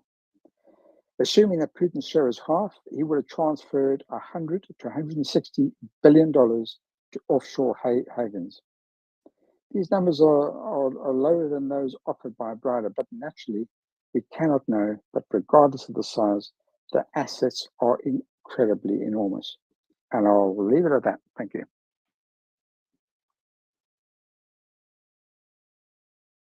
Well, thank you very much. This is this fast. I would. Well, obviously a lot more since I don't have much, but proportionally speaking, they could lose a lot of money if they crashed our economic system. Although that, I suppose, is another method to concentrate wealth. But that's just a comment. Let's go to Dryfly and see what kind of question or comment he has. And thank you, Beefeater. Yeah, Beefeater, I got a question for you. I've heard it mentioned that Putin doesn't really own that much money in the sense of how a Westerner would think about it. He has access to it. In other words, other people through the oligarchs are basically his caretakers of the money. They in effect own it, but they only own it because he allows them to own it. And if he needs it for a political purpose or military purpose, they have to cough it up.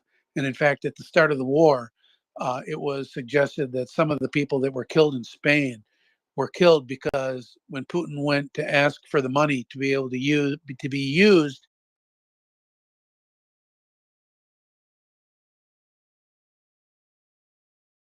Hello, I lost you guys.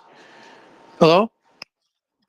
We lost you for about 10 or 15 seconds. Yeah, it was so if you could rewind a little bit. Yeah, my wife was calling me. I have to call her back. She's at my in-laws. But anyway, the point is that I was curious to learn how do you define that he owns or he has that he has it? Because I was always under the impression or it was explained to me that he doesn't really own much of anything per se. What he owns are the people who then hold the money for his use. And his use is strictly to preserve and protect and expand power. Is that an accurate assessment on your part?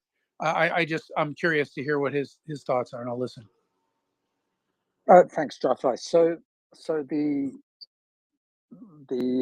question around ownership of wealth, I think, could quite easily become muddled when we try and overlay a Western capital iteration of wealth ownership against the backdrop of a corrupt kleptocracy. Does Putin own this wealth? The answer is ultimately yes, without a doubt. Does he have it stored in his own bank accounts? The answer to that would be no. And the reason why he hasn't got stored in his own bank accounts is because he's chosen to use a series of surrogates, and he has subjugated oligarchs and other people that may not quickly be identified as potential holders of his money, and by using that approach, he's distancing himself from what may be an undoing of one or the whole part of his wealth, in terms of it coming to light that he is the owner of an asset or of an amount of capital that could be attributed back to embezzlement or illegal gain within Russia itself. An example of that would be, I suppose, to talk about Putin's yacht. So Putin owns a $700 million yacht called the Scheherazade, which has been impounded in Italy. There's been a lot of speculation around the ownership of this vessel, and it makes it very difficult. And this is why Putin uses surrogates, because when it comes to seizing the assets, if Putin's able to distance himself from those assets, they become a little more secure in the sense that they are less vulnerable to seizure because they aren't directly linked to him. The ownership of the Scheherazade has been the subject of investigation by the financial police in Italy, and they investigated it before the last impounding order on that vessel. It was decided that the individual whose name appears as the illegal owner of that vessel was indeed just a surrogate of Putin. There was no way that that individual could have afforded a $700 million yacht. Even with the size of his own corruption and wealth, he didn't have the means to own a vessel of that scale and that value. Hence, the vessel was seized, and it kind of established a tenuous link that, in fact, these surrogates are regularly used by Putin to hide and mask his wealth. In answer to the second part of your question, yes, there is of course that relationship where if he has subjugated the oligarchs and the financial beneficiaries of the system, he does it both for political gain, but also for his own security in terms of him securing his assets. So they wouldn't say boo to a goose or try and rip that money off or deny the return of it to Putin for fear of their families, their own lives and their family lives. So he's got them absolutely under control. He uses that control obviously for political purposes as well. So when we talk about the oligarchs, for example, the deal originally struck with the oligarchs when Putin started transitioning in the year 2000. In the following decade, he eventually got rid of all the oligarchs who would say no to him for any political purpose. And the remaining oligarchs that have retained their wealth have done so on an implicit agreement. And that implicit agreement is you will donate your tithe to Putin, part of that wealth. Some say it may be up to 50%. And you keep your nose out of politics. And in return, you get to keep what's left and you get to keep your life. So they all pretty much they acquiesce to the arrangement in the autocratic kleptocracy.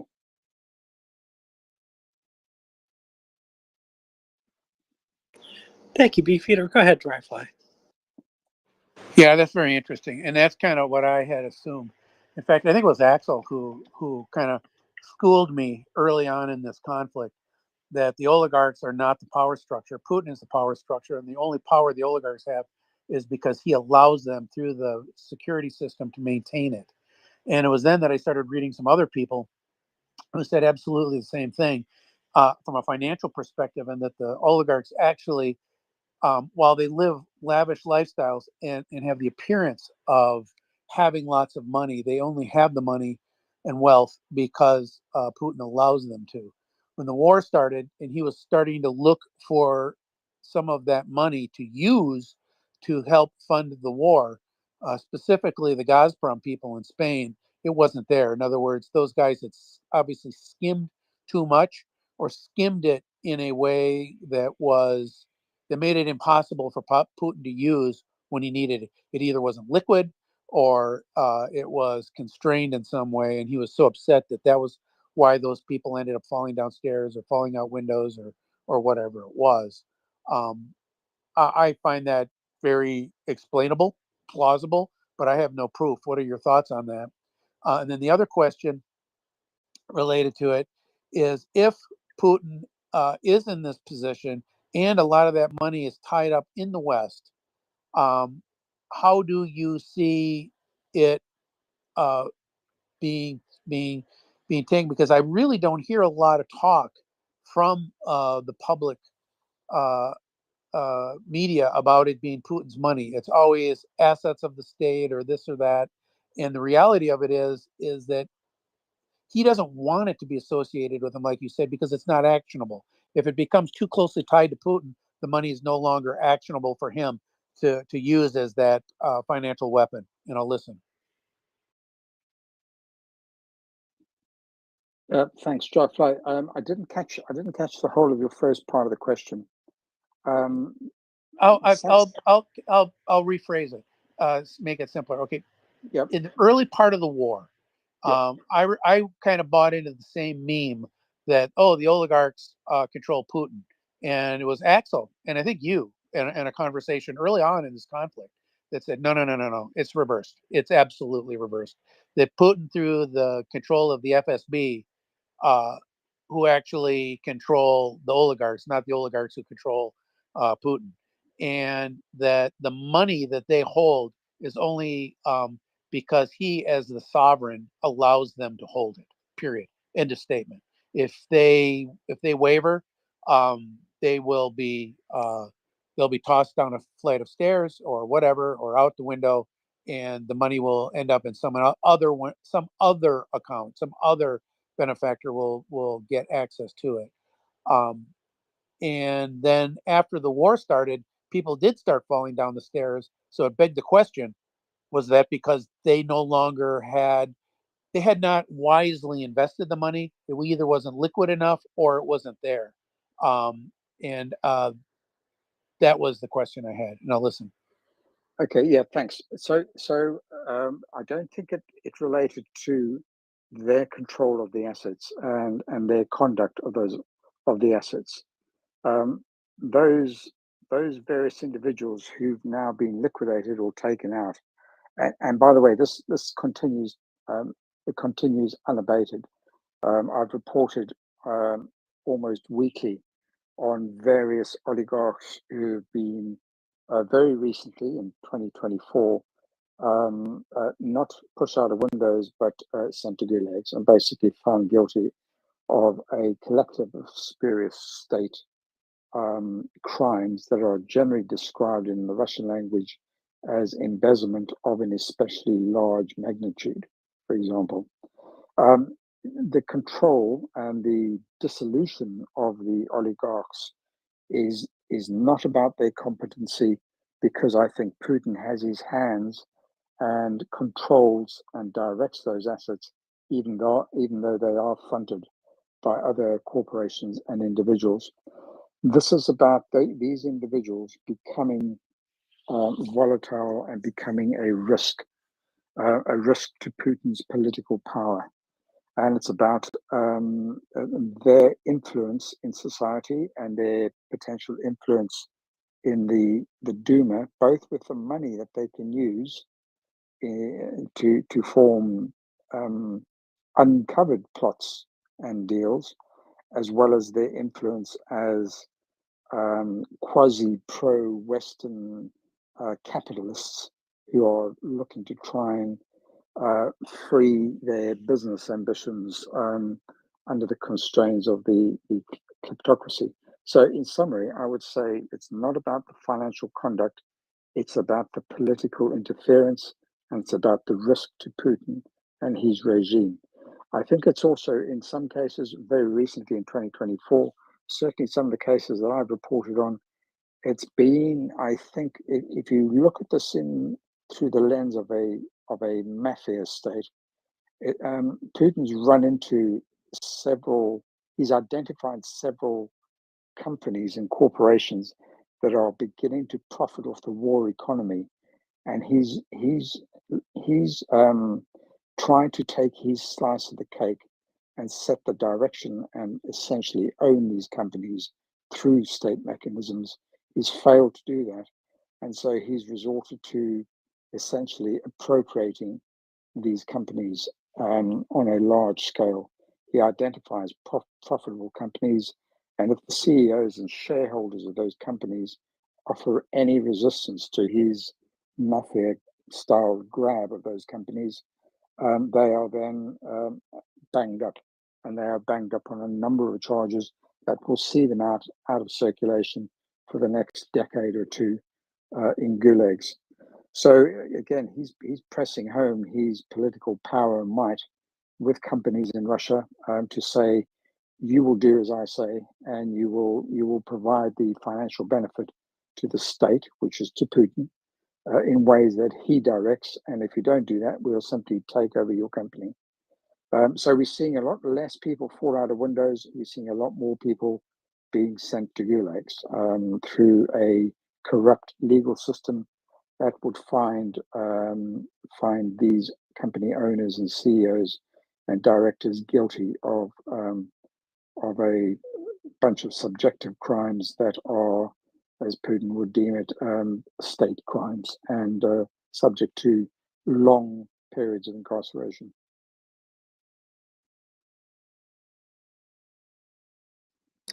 Thank you, Beefeater.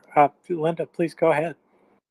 Yeah, Beefeater, I have a question with regard to these rich people who are surrogates of Putin. Say, for example, somebody named Vlad has $1 billion to his name and plays along, does everything right, even, but owns $1 billion worth of assets. Whether now some of those might be Putin's assets, but some say $500 million of those are Putin's assets that are under his name. But maybe $500 million are his own assets because he made them by whatever means, legal or illegal.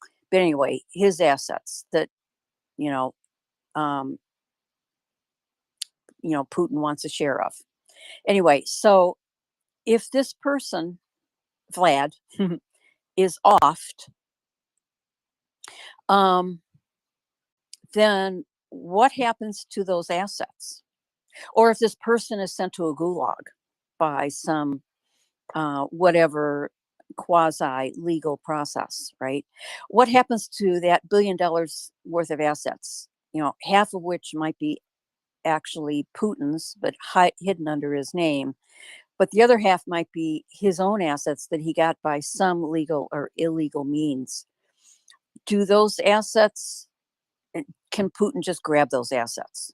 In other words, could that be part of the motivation, is him to just grab those assets for himself? I think the easiest way to answer the question is to say that there's no such thing as his assets. And by that, I mean the oligarch or the company owner. They own wealth, but for the grace of Putin allowing them to keep it. If they fall foul of Putin in any way or the regime, there is no question about distinguishing that individual's assets and what may be assets that are being kept on behalf of Putin or his cronies. If they are sent off to the Gulag, that individual's whole estate and family's assets will be stripped and directed to the benefit of the state and Putin. Yeah, that was what I was asking, and that is the the answer that I was expecting you to say, but I didn't know. Thanks. Dryfly. Yeah, I'm going to ask a follow up on that. So tactically, these assets may be, Vlad may own assets in Moscow through the Moscow, through Russian means, shell companies or real estate or companies or whatever. But some of it may be in London. It may be in Switzerland. It may be in New York, and it's likely under his name. How does Vlad get those assets then, or is there a different structure for Russian assets held in the West? And I'm thinking of people like Abramovich, who had at one time, a holding in one of your soccer teams, and he's got other assets, I believe, in the Channel Islands. Say he fell afoul of Putin. How does Putin get those assets under his control if it's under Abramovich's name in the West. And I'll listen. Josh, I don't know what the legal mechanisms are under the Russian state as regards individual asset appropriation and how they might take ownership of those assets or try and repatriate those assets. Unlikely they will look to repatriate those assets. I think it'll be more of a case of appointing administrators of that estate of those investments, and those administrators would continue with business as usual. Just under those companies would be under a different registration scheme and ownership. So again, I don't think he would overtly take those assets and try and sell them and repatriate money back to Russia, because that would establish a chain of ownership, and you wouldn't want that, because the OFAC and the UK and the EU will almost certainly block that. But without letting it slip, you mentioned a really important topic, which I would like to just have a quick chat to you about, and that's about Abramovich and the Chelsea Football Club. Would you like to hear a bit more about that? Yeah, I sure would. I would. Yeah, okay, well, I'll chat to you if you wouldn't mind. Can you give me 30 seconds? I need to have a sip of some water and just dry my throat out a bit, clear my throat out. Thanks. No problem at all. We're MriyaReport. We're here 24/7. We are here for Ukraine. We talk about Ukraine, its enemies, its allies, the business going on around the world that affects it. And you are welcome to come and join the conversation if you like. Bring your questions or comments. And I think that now's a good time if you've got any questions about the economic aspects of this. And there are certainly many. So I'm learning a lot here, Linda, about the shape of Russia, how they are structured, what the control systems are, and it really is enriching to know these things. It leads me to wonder about once they get the money onshore in America, what happens to that money? Does it go to people who have become American citizens and they have maybe, oh, I don't know, a Russian background or maybe a Ukrainian background, but raised in Russia? It's a little confusing there since people of a certain age, are going to be intimately tied with both Russia and Ukraine. So, anyways, regardless of all those, very interesting questions. So I hope this provides Beefeater with enough time, and I see that we do have someone interested in making a comment or a question. And welcome to the panel, Scott Green. Good to see you. Hello. I don't want to. It's a very interesting topic. I've done some study on my own, but nothing like what your guest has done. I'm really enjoying. It's adding a lot of information. So I just wanted to suggest this and verify with the guest if it's true. But coming from a business background myself, it would seem to me that if they've combined those roles, government and business in the kleptocracy structure, that it would be a simple function for Putin to simply be the appointer of the company officers. That's what he did in Gazprom. I know very quickly in the early 90s, that began to happen when the oligarchs were set in. But so what I'm asking is, Putin needs to do to put all the resources of the corporation under his control is to appoint, if he is allowed by law, their law, to appoint an officer of the company. Officers of the company can expend funds, sell assets, do anything that the company controls. And so I'm thinking that's the key to understanding that process from a Western point of view. I'm just wondering if that's the case. And I'll stand by and listen to this great topic. Thank you. Thank you, Scout. So now I think there might be as many as 3 questions that we've asked you, but please proceed in any order you want. I think, well, please just go ahead. Yeah, you're going to kick me for this. I'm sorry. I said I was going to get a drink of water. I've just put my headphones back in. 3 questions. I must have missed all 3. No, I kind of asked one. Scouts, could you restate your question? Sorry about that. And let's start with that. So I heard questions in discussion about how Putin could access the assets of these multinational corporations. And I'm just saying, it seems to me that it would be as if he is allowed to appoint whoever he wants as officers. If he wants to spend some money on something, he simply reaches out to one of his oligarchs in one of his companies and says, I want that, and I'd like you to buy that. And the corporation then expends the funds, goes out and buys it and maintains it and does whatever else is necessary.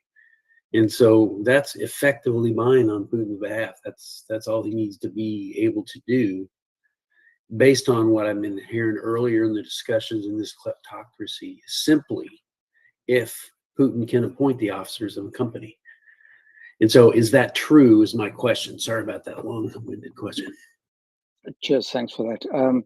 I'll answer as a very generalized statement by saying absolutely true. I think you've kind of hit the nail on the head in terms of how he directs this wealth and how he manages to control and benefit from this wealth outside of Russia. If he needs something, he'll simply put the instruction out for an appropriate company to make appropriate arrangements to have that deal done. But the important bit behind that is he will always look to ensure that there is absolutely a broken chain of auditable links that would be able to be traced back to Putin himself. So I think it's pretty much done on a secretive basis, and yes, people would oblige and conduct any business that he would like them to do, be it an investment or be it the purchase of something that may be for the benefit of Putin or the state and the military. He keeps his hands clean. He keeps distance and clear water between himself and those transactions. It would come through a series of what I imagine is a very clear chain of command, but behind the scenes, that will be very difficult to prove. I don't have any specific cases that I can talk to you about, but I have covered in many of my threads some instances where there is a direct link. And one of them, if I recall, I don't have it in front of me now, but it was about Putinka vodka, the brand of vodka, which he's used to filter out something in the order of, I forget, I think it's something in probably close to 50 billion US dollars to investment vehicles and a cash account in Malta and in Cyprus, and that is used for his family benefit. So there are some anecdotal bits of evidence around that would tie him back to directly managing some of this wealth. But on the main, when it comes to oligarchs and named surrogates who are the wealth managers on paper, yeah, you would find it very difficult to unpick it. I'm hoping, and I have a huge belief that the likes of OFAC and the United Kingdom and the European Union are aware of many of the movements of dark money, who's involved and why, and who the money men are, and who the drivers are. I can't really give you much more clarification on that at this time. I like to talk from reference material, so when I do quote numbers, I'm not embellishing them, and I'm trying to speak the best truth I can to the questions asked of me. Thanks. Thank you. Yeah, thank you, Scouts. Did that answer your question sufficiently? Yes, I just meant to do a thumbs up. That's all I have, and I'll stand down and open the panel. Thank you. Very good. Thank you very much for that. Appreciate it. And yeah, good to see you. Dryfly. Yeah, it was the same question I was going to ask, and Beef Eater answered it pretty well. The question I have now is, if that's the case, if he has these trustees and if it's set up and it's at the blessing of Putin, in your perfect world, how do we in the West fight it? You may not want to address that now until you've done more description of things like Abramovich in Manchester, because frankly, they did force him to a certain extent to renege on it or to back out, and that may be a model for how it can be done in other cases. But I would be interested to know, okay, you've described where we are now. Where do we go from here, based on realistic, not just wishful thinking, but realistic legal strategy? And I'll listen. So, Dryfly, I've held the view for 2.5 years or longer that there is really only one answer to this. Sanctions have a role to play, and they are effective. There is no doubt about that. They're effective in terms of reducing the state's revenue streams and the state's ability to fund the murderous war in Ukraine. They're also effective for many other important parts as well, including the disabling of the free flow of capital in and out of Russia, as well as preventing tacit, implicit, and explicit support for Russia, the Russian economy, and the normalization of life in Russia. Yeah, sanctions definitely do work, but they're only tapping away at a very large mined area of what would be the economic landscape. And the regime's economic prowess and reach is so vast and so deep that sanctions are limited. They are limited in terms of their individual impact, their impact on individuals per se.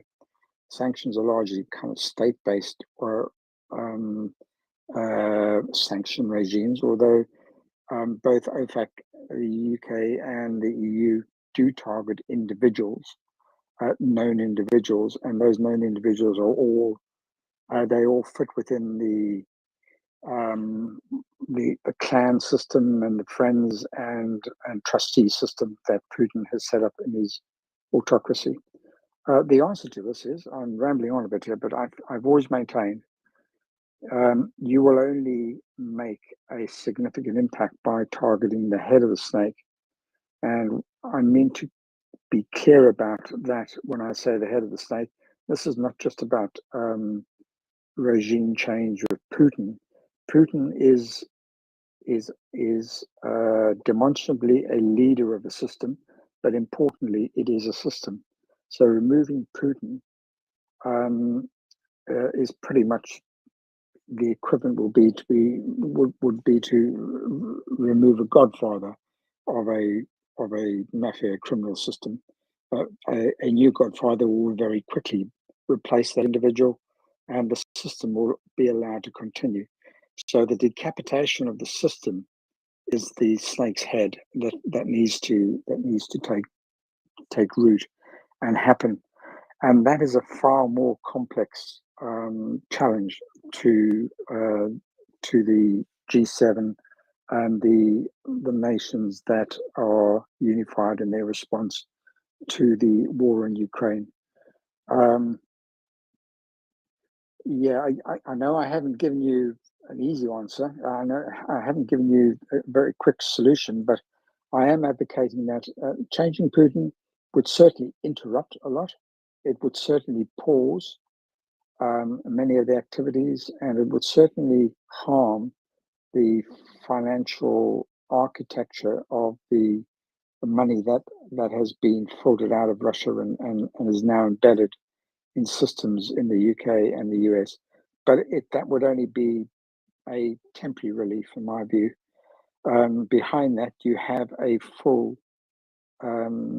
regime and security-backed system that would quickly want to take control of those assets and designate them into the control of the godfather-elect, whoever may replace Putin. Replacing Putin, nevertheless, is a fantastic, great step, but it would need to be followed up very quickly with a complete deconstruction of the entire regime and the system of corruption that has resulted in this incredibly large and vast dark web of money and outflows from assets in Russia.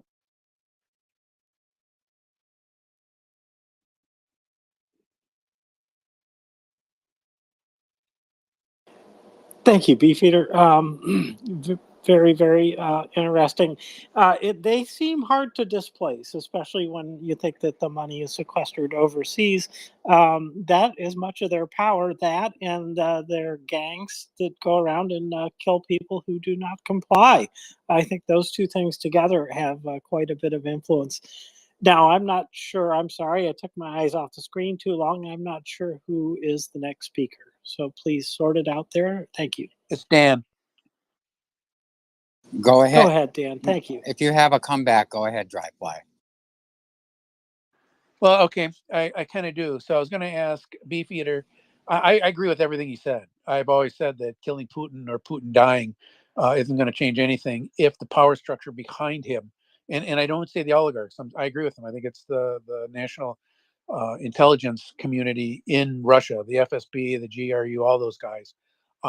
What do you think? What does it look like to you? How do you see that? Because I have been reading on that for years, and I cannot really understand who makes that work. And it makes perfect sense to me, again, from a mafia state perspective. You know, when they took down John Gotti, he went to prison. It didn't take down the 5 families in New York at all. They just found another godfather and they promoted him to the top. And in fact, when the Russian mafia supplanted the Cosa Nostra, same thing happened. You just got a whole new crew at the top. Cosa Nostra actually fell in line behind the Russian mafia. So the system survived even if the players did not. So do you have any idea, or is there any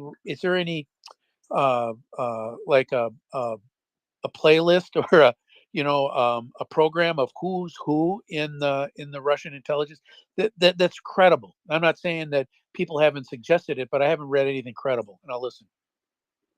So, Jonathan, I don't know if there is anyone worthy of mentioning inside Russia at the moment from both from a political and a power opposition point of view that is really that merits any substantial conversation at the moment. I think we may best look to those players that have fled Russia and are outside Russia and are advocating for change in Russia.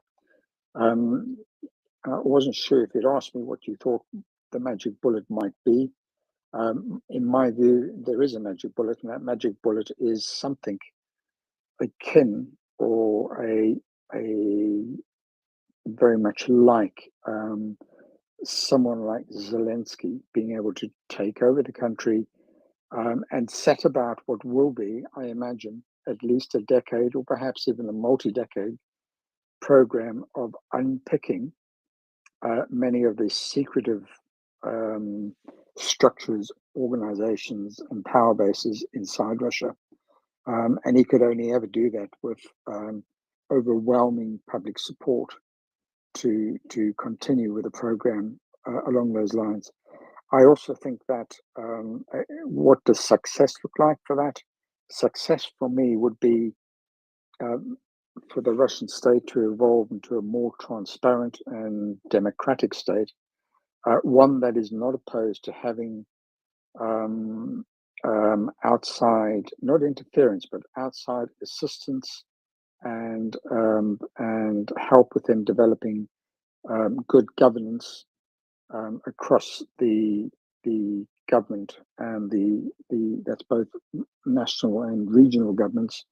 And I also think what good looks like is ensuring that recognition is given to what is a vast territory that is loosely made up under a political federation of nations. And by that I mean it would be important to give the electorate and the nations that make up the Federation of Russia a much greater say, both in terms of their wealth distribution, but also in terms of the governance of the Federation itself. So it will be, yeah, that's what good looks like to me: being transparent, being open to having help from organizations and countries that have clearly demonstrated success in their democratic approach to governance. It's the transparency will be absolutely critical. As you know, right now they've stopped reporting all key critical financial information to the likes of the World Bank and the IMF. That sort of information would have to start flowing again, so one gets to understand a more truthful picture about the economy in Russia and what they may need help in, and that would in turn, I think, empower and give other countries more confidence in investing in a country that is actively challenging some of the really in-depth and dark, secretive power governance of what is an autocracy at the moment. I hope I've made sense of all of that. I'm speaking on the fly. Thank you. Interesting. And I think it would be very helpful if that was combined. Well, maybe first a little bit of splitting off of splinters of Russia. I think that would help. Anyways, don't want to dwell on that. But let's see. Okay, you guys, I'm still not sure. Was it Dan next? Yeah, Yeah. I think it was. Yeah, it's me. Can you hear me all right? Yes, Yeah, sir. I'm on a wire. Beefeater, I totally agree with what you said, and I can see that happening only if the West gets involved, not just the United States, but the other West, as far as assisting them in the future. But that's not my concern right now. I want to go into, I'm thinking forensics. I'm putting this is dangerous. I'm putting myself in the head of, if I was the head of something like like Putin. Now, if my financial apparatus was set in a way, I cannot understand why they left so much. I know they hid a lot away in shell and offshore accounts, but I can't understand why they left so much over here in the U.S. and other Western nations. So the forensics wasn't, if I knew I was going to invade a country and cause world calamity, and I might lose some things, I would start pulling stuff out so my country or my goals would have a stronger financial apparatus or something. I can't understand why. Yeah, I can't understand why none of this was ever taken into context. Now, did they? Is there financial forensics out there that we know of that they've been slowly turning the money into either our mafia over here, or we have Russian mafia here, or some other illegal apparatus? I'm thinking working with China as far as I forget that drug fentanyl issue is going, because they say there's a lot of stuff coming over the border and the Chinese and the Russians are involved. I've heard all kinds of stuff, but I can't understand why they didn't pull out some of their assets. Am I making any sense? Yes, you are making sense. And it's quite an easy question to answer, really, because if you're trying to put yourself into the minds of I don't like using the word mafia because I think that does a disservice to mafia. But if of a criminal organization, they are in effect a business unit, and that business would take a very pragmatic view in terms of its risk approach to investments and into the way in which they launder their money and the way in which they direct their money. And that risk-based approach includes an acceptance that there will be risk and that there will have to be write-offs. There will be losses.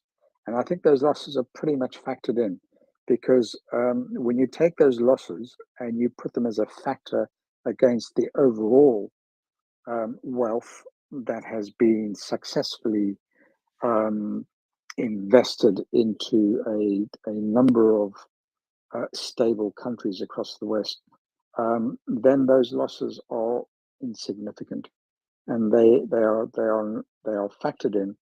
The loss has been anticipated, and it is within the kind of margins of their risk approach as a business.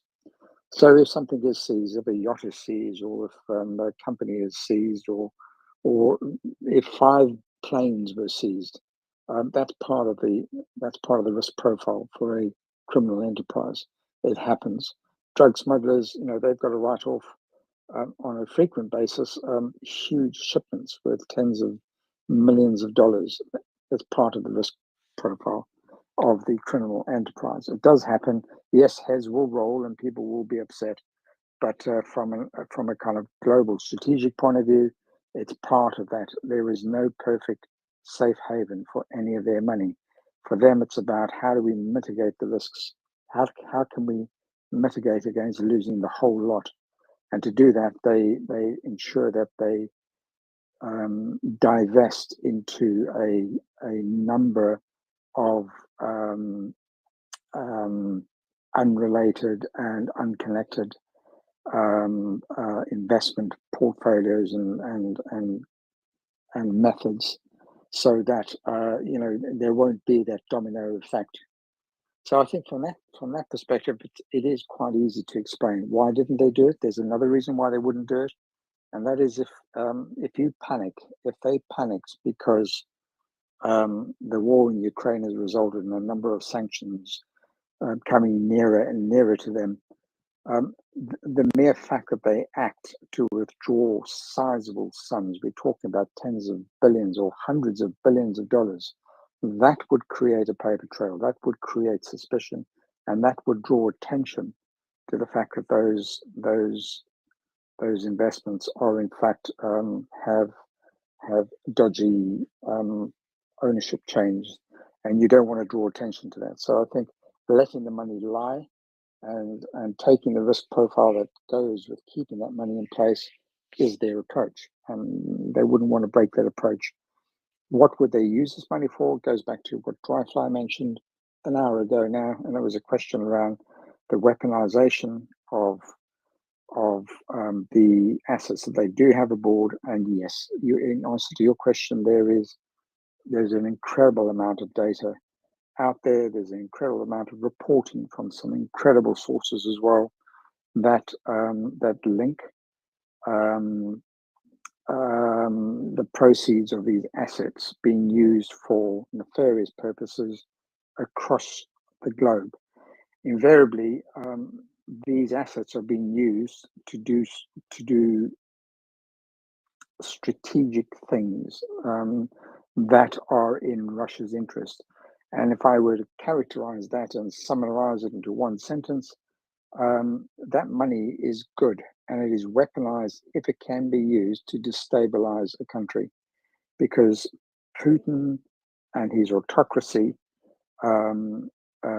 survive and thrive in a chaotic world, in a world full of conflict, and one in which he's able to break down a cohesive anti-Russian or anti-Putin narrative and strategy from both countries and populations on continents. So that money is being used. It's being used to stoke and provoke wars and conflicts across the globe. And I won't dip much into that, but I would mention quite a few of those, ranging from Syria Israel and a load of African conflicts, as well as using that money to the benefit of the Russian regime in destabilizing, for example, the democratic systems of both the United Kingdom and the United States. And by that, there are documented cases where, for example, in the States, we've seen not just tenuous links, but factual links that have resulted in convictions where Russian money has, through intermediaries, been filtered into the system to corrupt those democratic systems and to cause absolute chaos and to break down that democratic unity of countries in the free world, in the world that is trying to espouse and trying to promote a rule of law and a democratic values-based system. The money is weaponized in that respect. Not the money, the capital that has been invested outside Russia has been put into good use and weaponized to destabilize countries. In Africa, that money is being used to, it's been weaponized and used to further corrupt already corrupt regimes and autocracies across Africa. And in that regard, they also have a very keen business goal in mind, and that is a return on their investment. So while they're prepared to lace the pockets of many a politician in countries struggling with democracies in Africa, they do expect a return on that investment, and so that return would be in the shape of precious minerals and the likes of gold and rare earth elements and other forms of revenue streams that help them actually wash or launder their investments back into the Western markets. And an example of that would be obviously through gold, by providing armaments and providing corrupt payments to individuals in Africa. The return on that would be a sizable amount of gold that has been shifted out of the country. And if you look at Wagner's criminal portfolio as of the date that he perished, it was estimated to be worth at that point around 1 trillion rubles a year worth of revenue that was being directed in terms of resources that were sent on to third-party countries like Dubai, for example, where gold was smelted and it disappeared back into the Western markets, totally untainted by Russian, the original Russian investment and money that helped them achieve that. Let's go to Scout, and then I have a follow-on. Hello again, thanks. I have really two questions. So let me start, and I'd be interested in hearing your take, Beefeater, on the connection between these systems that you're describing, the kleptocracy structures, and the Rusky Mir propaganda machines that are out there, and how they touch together. I know that seems to be the marketing public view of their system, and this is the underneath view of their system. So I'm interested in your comment on that, number one. The other thing is just an observation that at the last, I read in the late 90s and early 2000s, a paper, and I wish, and I looked it up at early things that were starting to appear on the internet. And there seemed to be with Gazprom, when the Soviet Union fell and the intelligence structures had no money, they simply appointed officers from the intelligence apparatus into equivalent offices alongside the business people in Gazprom. And that was an early activity what connects it to this is I'm wondering if this is an early version of the intelligence people learning how business works, and they shared a lot of information that has resulted in this. Two separate questions. I hope that's clear. And I'll listen. Thank you. Yeah, thanks for your questions. I'm not sure I can give you an answer to either of those questions at this point.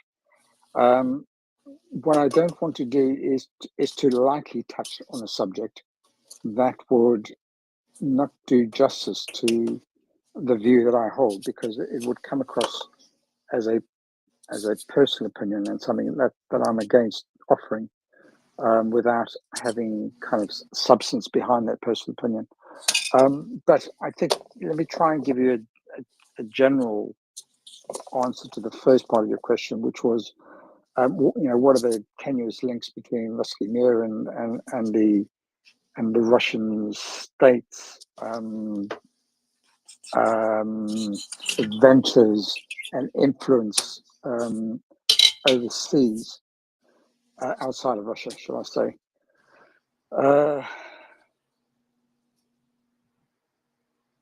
I'm gonna have to think about that to give you an intelligible answer.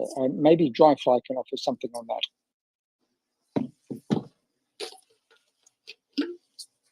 I got nothing.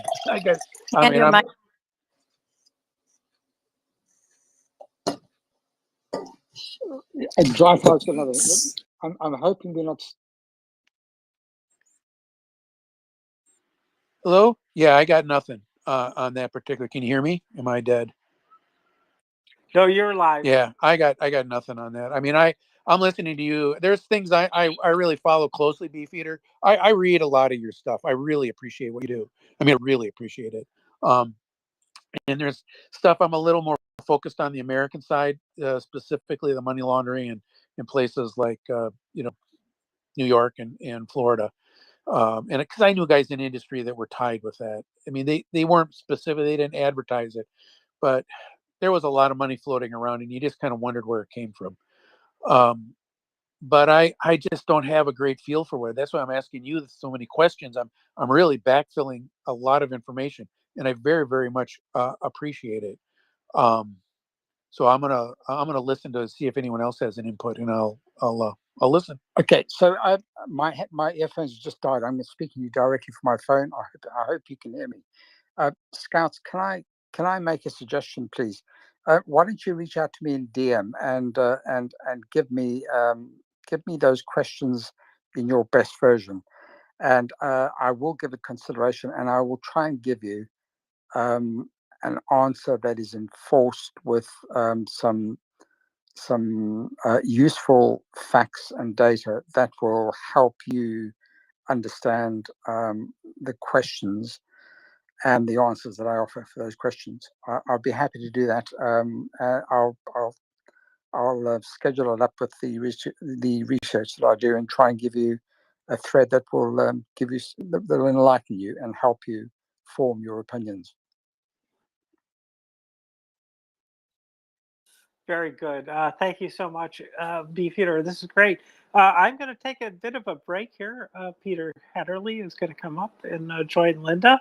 And so thank you so much for this wonderful conversation. I'm learning so much.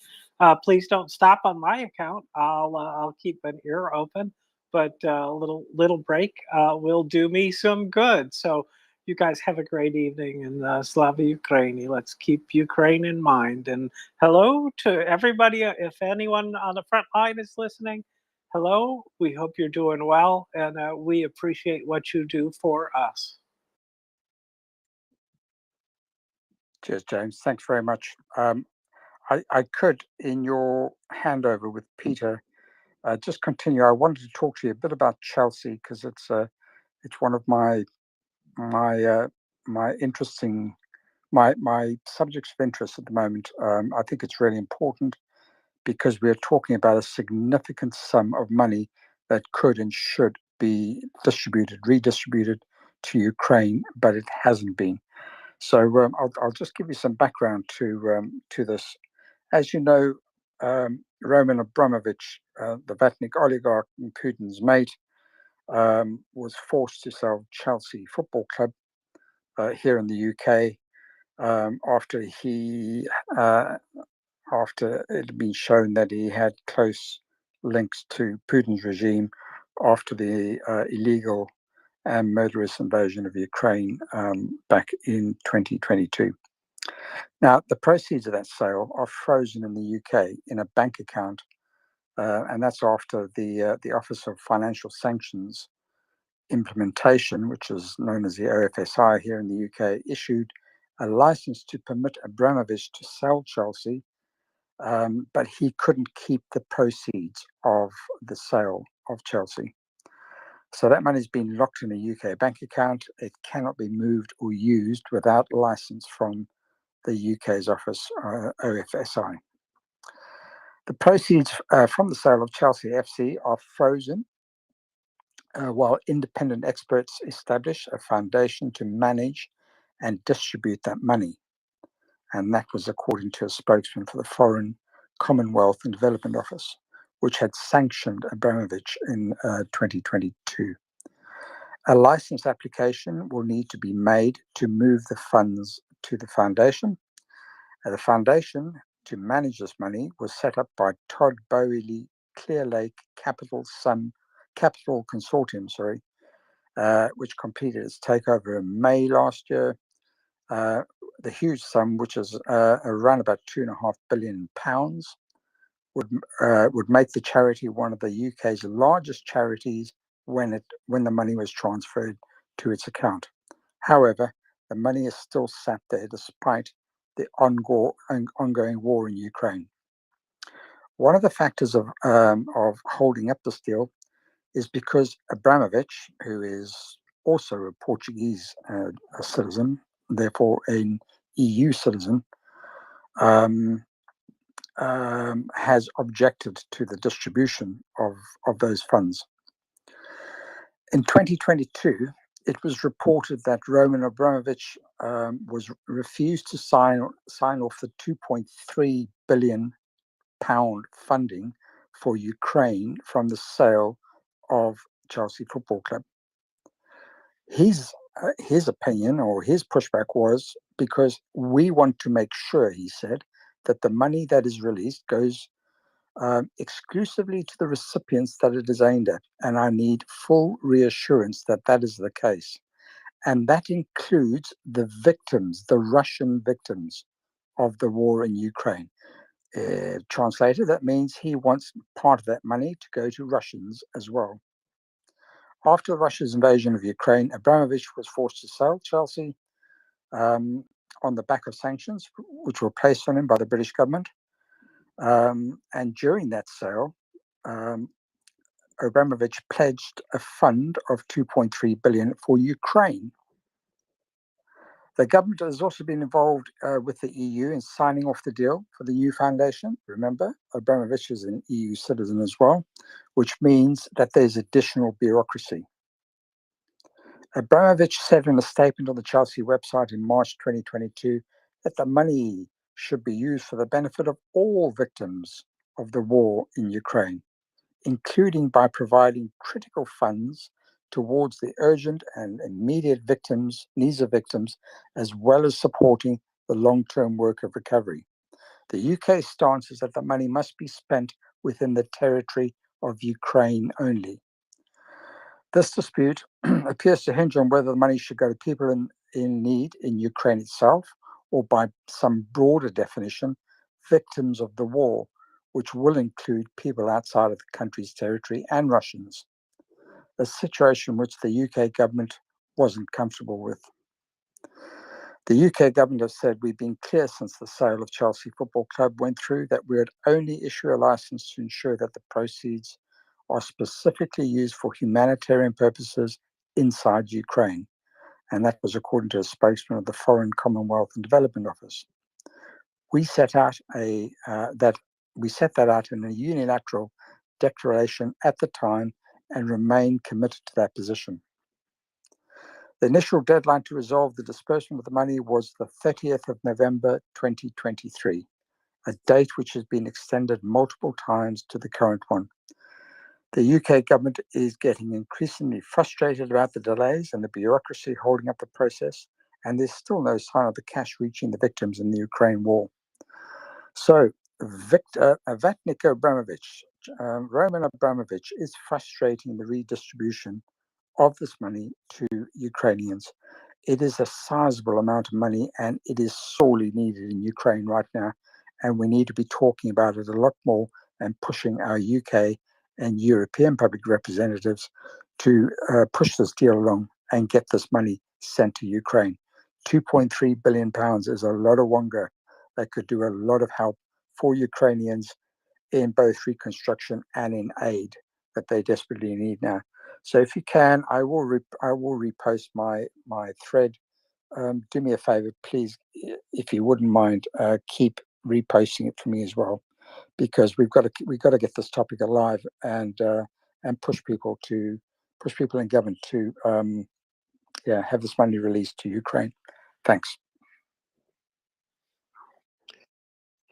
Yeah, thank you, Beefeater. That's fantastic. Hello, Linda. I have just joined you, and I am up for the next 2 hours or so. That is fantastic. I hadn't realised that was actually the situation, and it's pretty horrendous to hear that Abramovich is, trying to insist that the money goes to the Russian supposed victims. I mean, I'm sure there are some Russian victims of the war, but I think they pale in comparison by what is happening in Ukraine. And I think the UK government is absolutely right to insist that the money is spent on the territory of Ukraine, and it's ridiculous to contest that some of it should go to victims within Russia. It doesn't surprise me, because Abramovich is basically so closely tied in with Putin that that's exactly what you expect him to do. And if there's obstruction there, that's really, really awful. So thank you for bringing that to our attention, and I would encourage everybody to retweet that. I've retweeted quite a lot of Beefeater's posts because they're amazing threads and detail, and if anybody can repost that, then please do. Anything else you want to say on that, Beefeater? No, thanks, Peter. I'm all good. Thank you very much. Okay, right. Well, thanks, Linda. Actually, I Hi, have how a you doing? Sorry, I just interrupted Oh, there, but not too bad, Beefeater's thanks. stuff is quite amazing, and it's quite a privilege when we have him It up really here. is. So, hi, Linda. How you doing? Not too bad for an old person. I actually have a follow-on with regard to Beefeater and dry flies, especially those two. This has been an amazing conversation and really, really helpful and informative. But the largest part of the conversation, as it seems to me, has been mostly about describing the problem space, right? So basically what's wrong with the system in, financial system, international financial system, etc. Uh-oh. Peter says he can't hear me. Does anybody else hear me? Flash, if you can hear me. So Dan can hear me. Beefeater, can you hear me? Dryfly, can you hear me? Dryfly can. Okay. Hopefully Beefeater will come back up, because I would love to have him weigh in on this as well. But here's the gist of what I was getting at. So we've had a really good conversation with regard to describing the problem space in Russia, in the international financial systems, et cetera, et cetera. And really good information with regard to Abramovich. So I would like to hear a little more discussion about going into the solution space. So, for example, if the EU, if the bureaucrats in charge in the UK, excuse me, are slowing up the process of getting the Abramovich money distributed to Ukrainian to for humanitarian reasons to rebuild Ukraine, et cetera, right? What can be done in order to help nudge that along faster?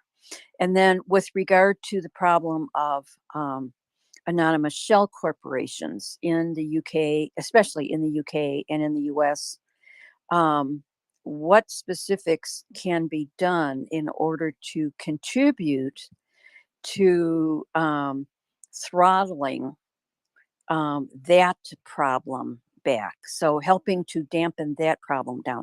Does Beefeater and Dryfly, do you have anything that you can, so we can call in the US, we can call the UK embassy and rag on them, right? And UK citizens can call their reps and rag on them, etc., right? But is there anything else that could be done where, people can contribute? And then with regard to the problem of anonymous shell corporations, is there anything else that we can do other than calling our reps and ragging on them? And then with regard to ragging on them, we would rag on them to do what? In other words, if I were to call my reps, what would I tell them to do? So that's my question. Yeah, thanks very much for that question. I can try and give you a light at the end of the tunnel in terms of moving into solutions chat. I suppose my only reservation would be, could you just confirm you can hear me? I'm not talking to a wall. Yeah, I can hear you fine.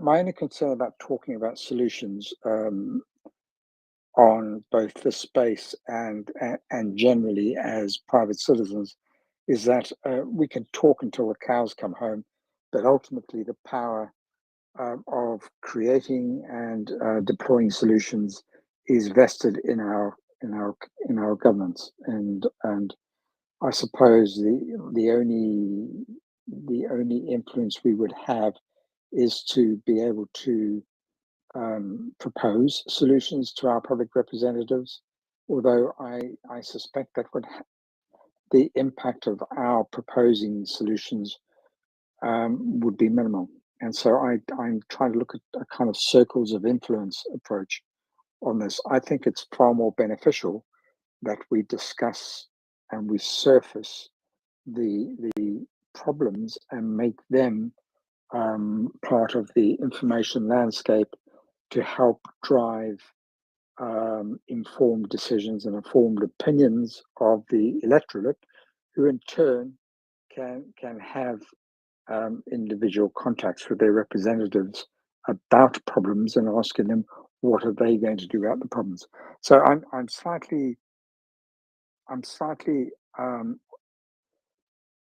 not against talking about solutions, but I think it's about investing energy and time. Certainly from my perspective, from a research perspective, researching solutions is far less profitable and useful than researching hard facts, data, and problems. Surfacing the issues is more productive, whereas proposing solutions is less productive. Now, I know there's going to be disagreement with that approach, but I'm afraid I only look at this from a resourcing point of view in terms of what capability I have and what influence I have within the circles of influence approach that I have. Where is my time best used? So to that end, let me give you some light at the end of the tunnel, that things are actually being done. And let's talk about shell companies, for example. It was reported in, I think it was in 2018 or thereabouts. Russians had accused of corruption or having close links to Putin's regime, had bought at least 1.5 billion pounds worth of property in Great Britain. And that was according to Transparency International. And it's all invested in a vast amount of property here in the UK. And that 1.5 billion is part of nearly 5.5 billion worth of property in the UK that is being purchased through offshore shell companies. Back in 2020, the Open Democracy published a report that highlighted that 700 British firms blacklisted in Ukraine for suspicious activity existed. And these were British shell companies that provide high prestige and low transparency, and they are perfect for money laundering. And they are very popular across the Russian Federation, with more than 700 named companies that are identifiably British but are owned by Russians. Around a third of those, incidentally, are Scottish, mostly SLPs based in Scotland. Scotland and other UK shell companies are widely seen as providing the perfect mix of high prestige, low transparency.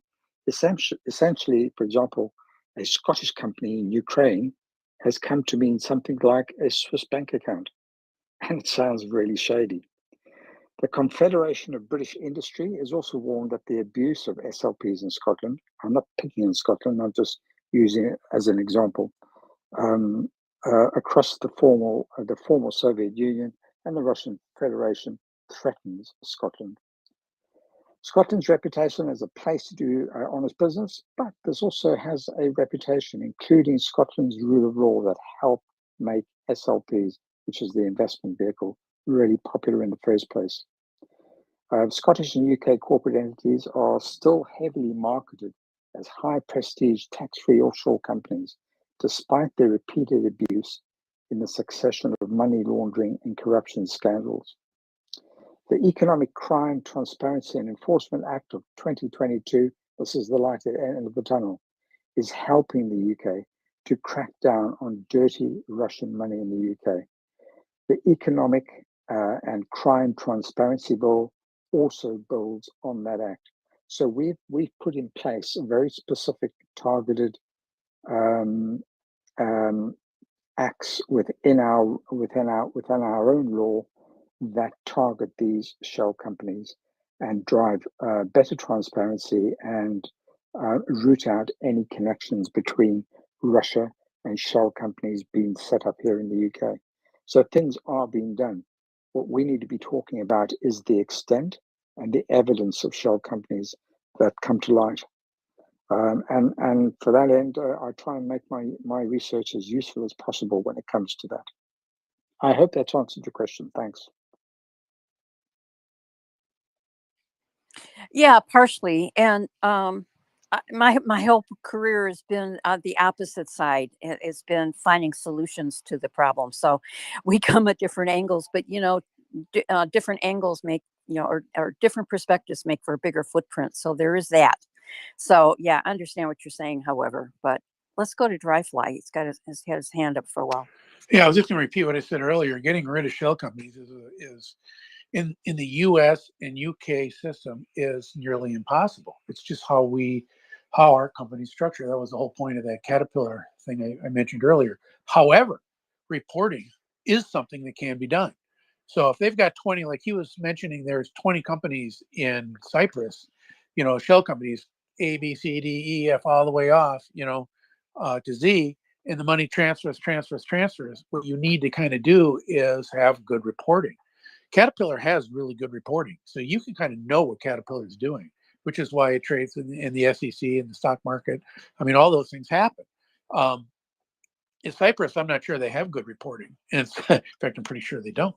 And in places like Switzerland, they actively suppress reporting. That's part of the attraction in the Caymans and Panama and other places. So I think really the focus isn't so much on the shell companies per se.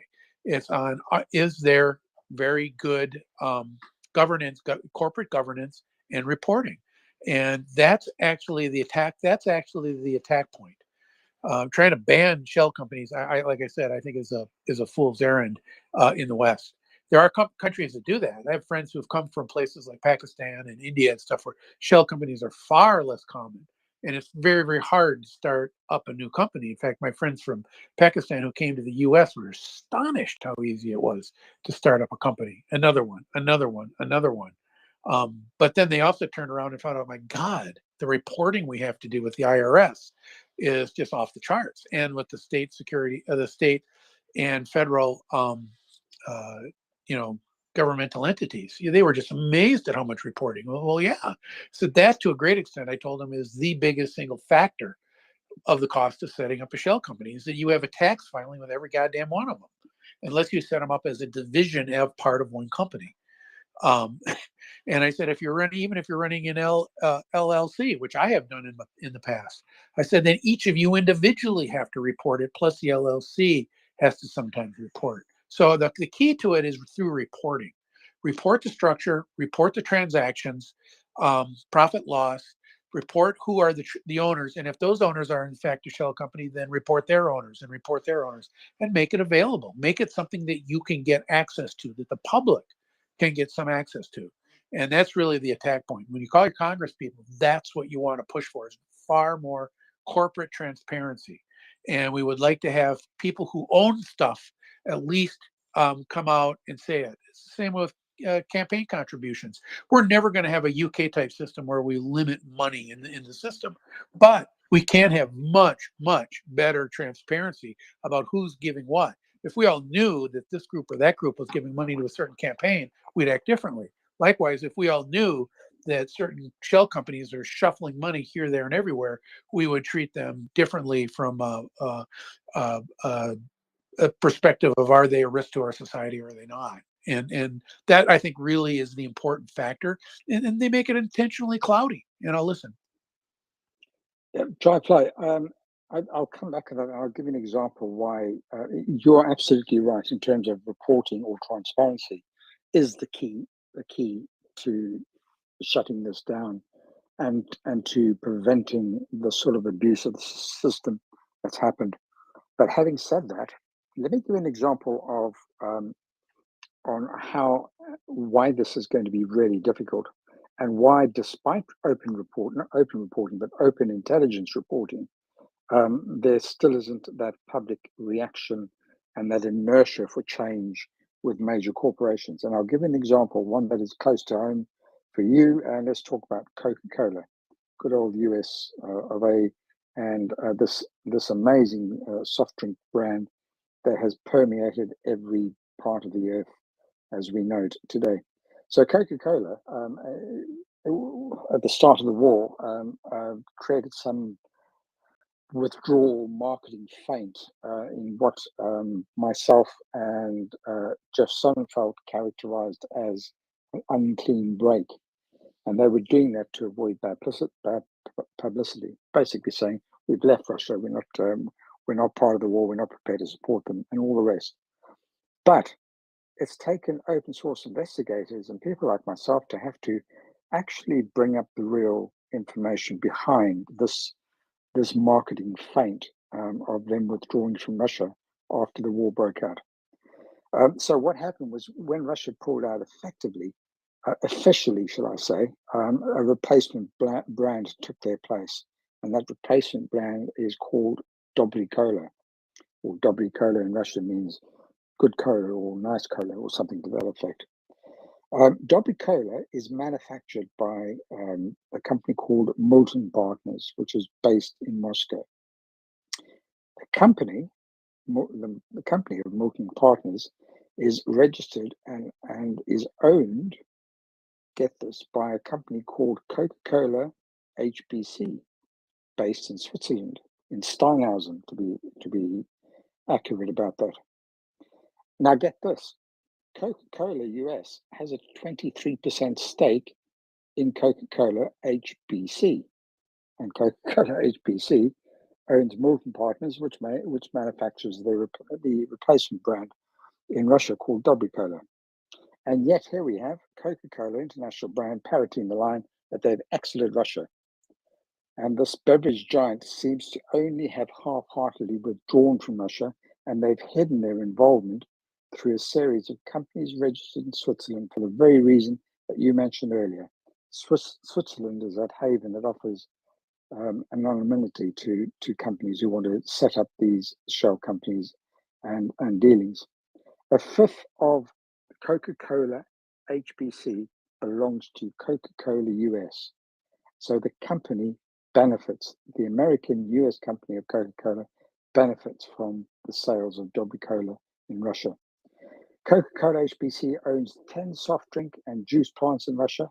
In 2021 alone, it had increased its sales by 18.5% to 373 million boxes.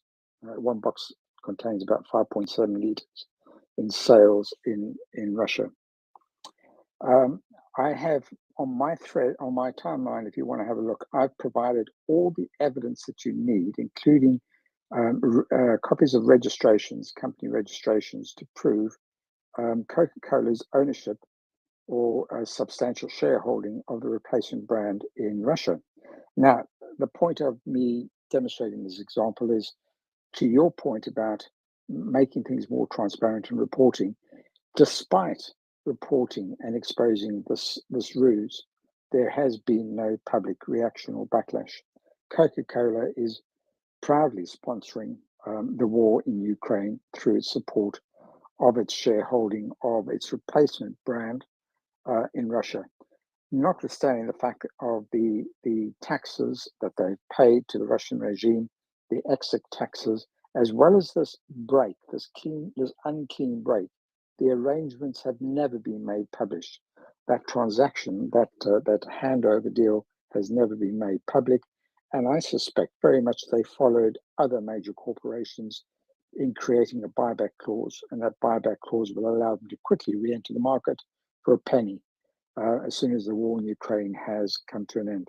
That, to me, is completely dishonest in terms of the intent that they originally displayed of saying we have left Russia, we have sold all of our interests, and we will not be seen to be part of that conflict in Russia. They are very much part of it.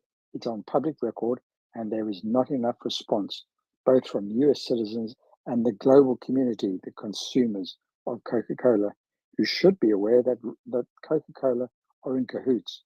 And I won't even begin to start talking about PepsiCo Limited, who have boldly refused to leave Russia. They report and produce financials to the US equities market on an annual basis, and there is no pushback against them either, despite being intrinsically linked with the Russian regime and funding the military war machine in Russia. That's PepsiCo Limited. I'll stand down. I've said too much. Thanks. Beefeater and dry fly.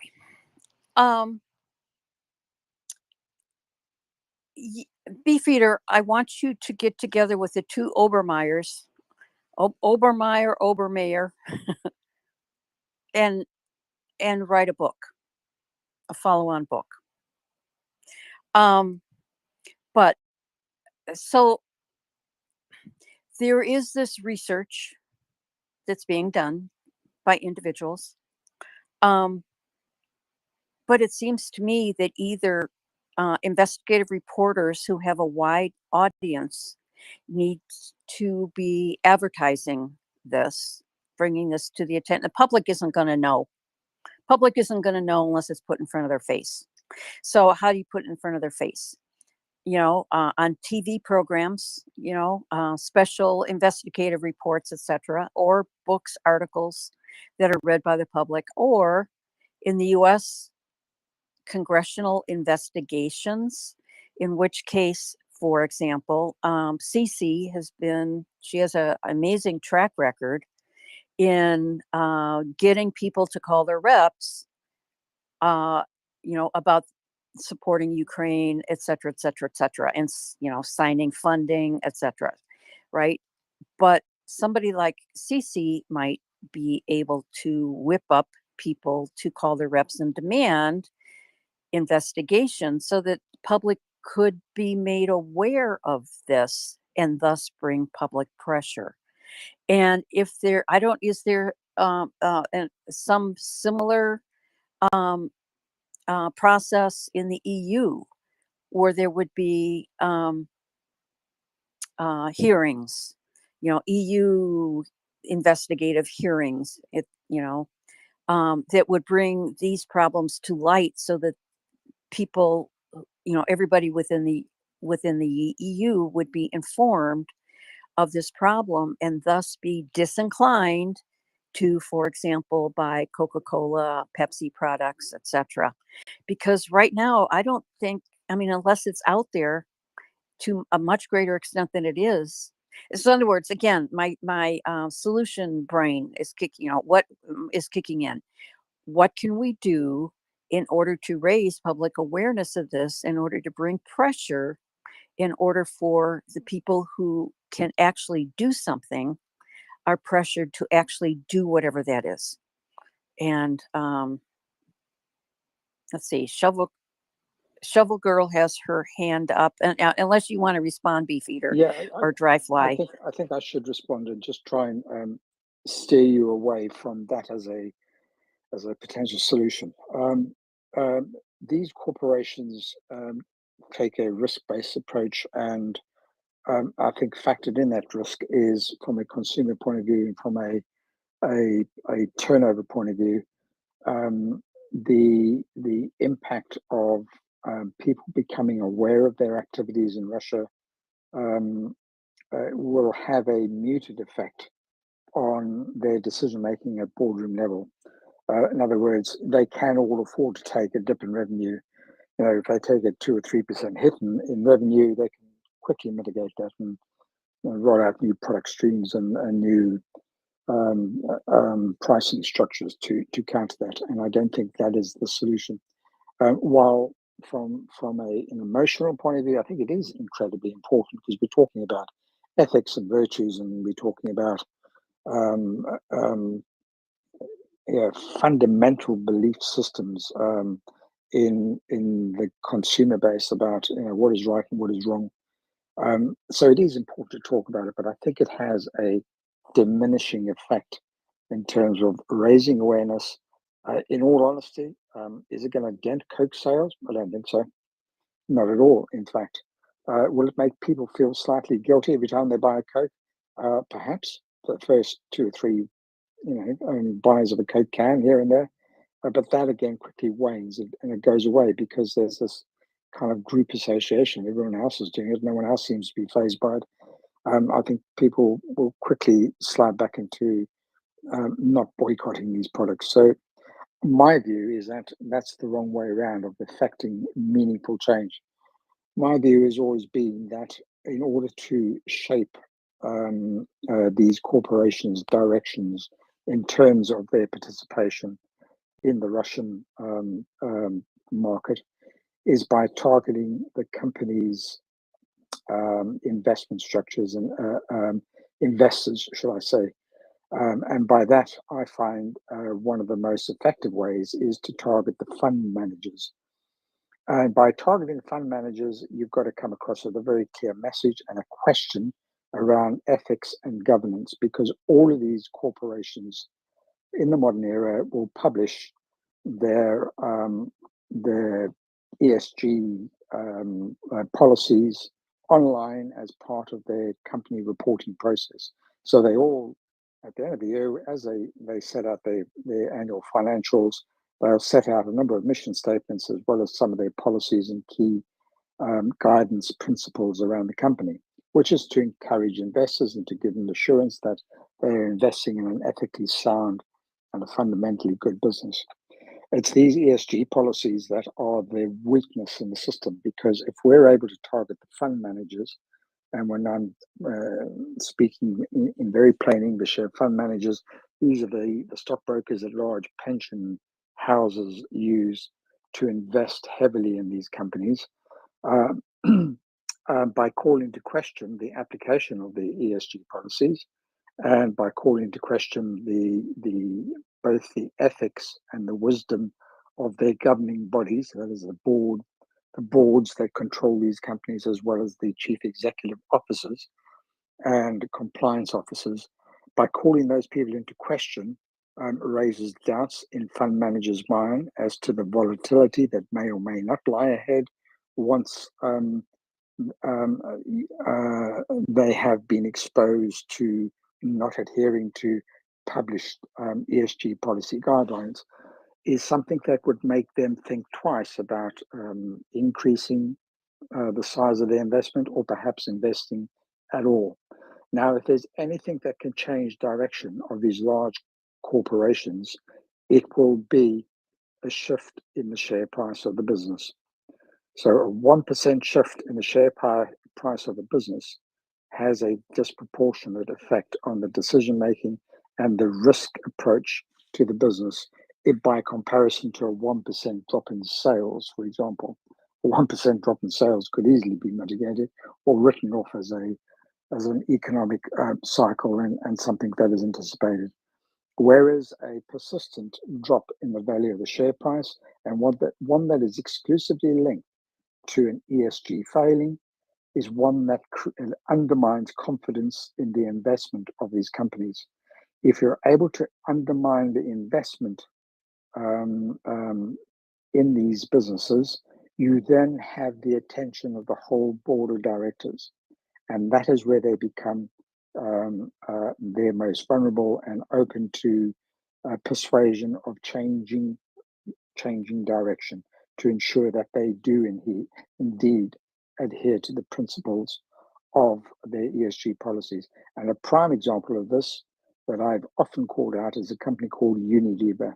And it's a good example to talk about because if we spoke about Unilever in this space and across the broad internet itself, even if I spoke, and I do, I publish across 5 or 6 platforms, and I've had the last views on my Unilever subjects. I've probably accumulated something in the region of 10 million views on information I've published on Unilever. Here's the hard reality that we need to face. Unilever has something in the region of 400 brands in your supermarket shelf today. And the chances of people boycotting a company like Unilever is incredibly slim, especially if you do it diligently and you absolutely avoid all tainted Unilever products. You'll be left with very empty cupboards at home. They have such reach and depth in your grocery shopping and in your daily spend. It's not only unreasonable, but it's unlikely you're going to get that sort of traction from the public who will boycott their brand. So maybe going after boycotting the brand is really not the solution. What is the solution is putting out a meme and a logo to make sure that people know the next time you buy a Magnum ice cream, you are literally funding weapons of mass destruction.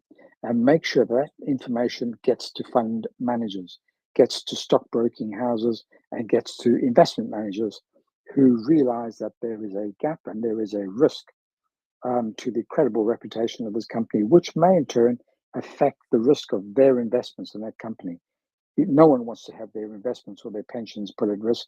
So let's put them at risk by surfacing this with the right key people in the financial services industry.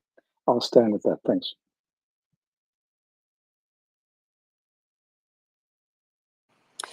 I think Shovel Girl was next, or was it Steve? Oh, I think it's Shovel yes, Girl. I'm still here. That's okay. That's been fascinating to follow Beefeater along. So obviously you've thought about the intricacies of needling at this issue for quite a while. I had some other ideas, but listening to you just now, it's obvious we need to target these financial industries to like make some sort of dent in it. I was wondering if there, when we think about it, it's so broad and almost exponential, but if we could somehow hone it down to like, could you say there are like, could we get it down to like 10 companies, funding managers, or uh, places where funding managers work that we could target kind of systematically? Because it helps when we can break it down into littler pieces. So say for like 1 week or so, we would make one funding manager or one company a target and emphasize the companies that they're invested in that are helping contribute to Russia's war on Ukraine. I wonder if we could like have a little I don't know, a chart or something that could guide us in terms of who to target. Uh, it seems like you would have that information beefier. I'm sorry, you guys. I was outside all day and it's like 100 degrees out, so my brain is. But I really am interested in trying to help this move along because we need to. Our governments aren't doing enough when it comes to that. And if that seems like a really good prospect or vulnerability, that's all. Yeah, thanks very much for the question. Great question. I think I'm going to disappoint you in the first place by saying to you that I think you need to appreciate the size of these companies. That Unilever, for example, represent a company. It's a British business that's worth probably about $100 billion pounds, $120 billion. It's a massive company. So, is there any one or two or 10 companies that we could be targeting just on Unilever alone? No, I don't think so. I think every company has its own pension manager. Invariably, they go to an investment manager or a fund manager to seek advice on that. So it could be done. It could be, you could analyze the data and perhaps flesh out a handful of some of the most prominent investment managers. I have, I do as much as I can in 18 hours a day to try and make information visible to everyone.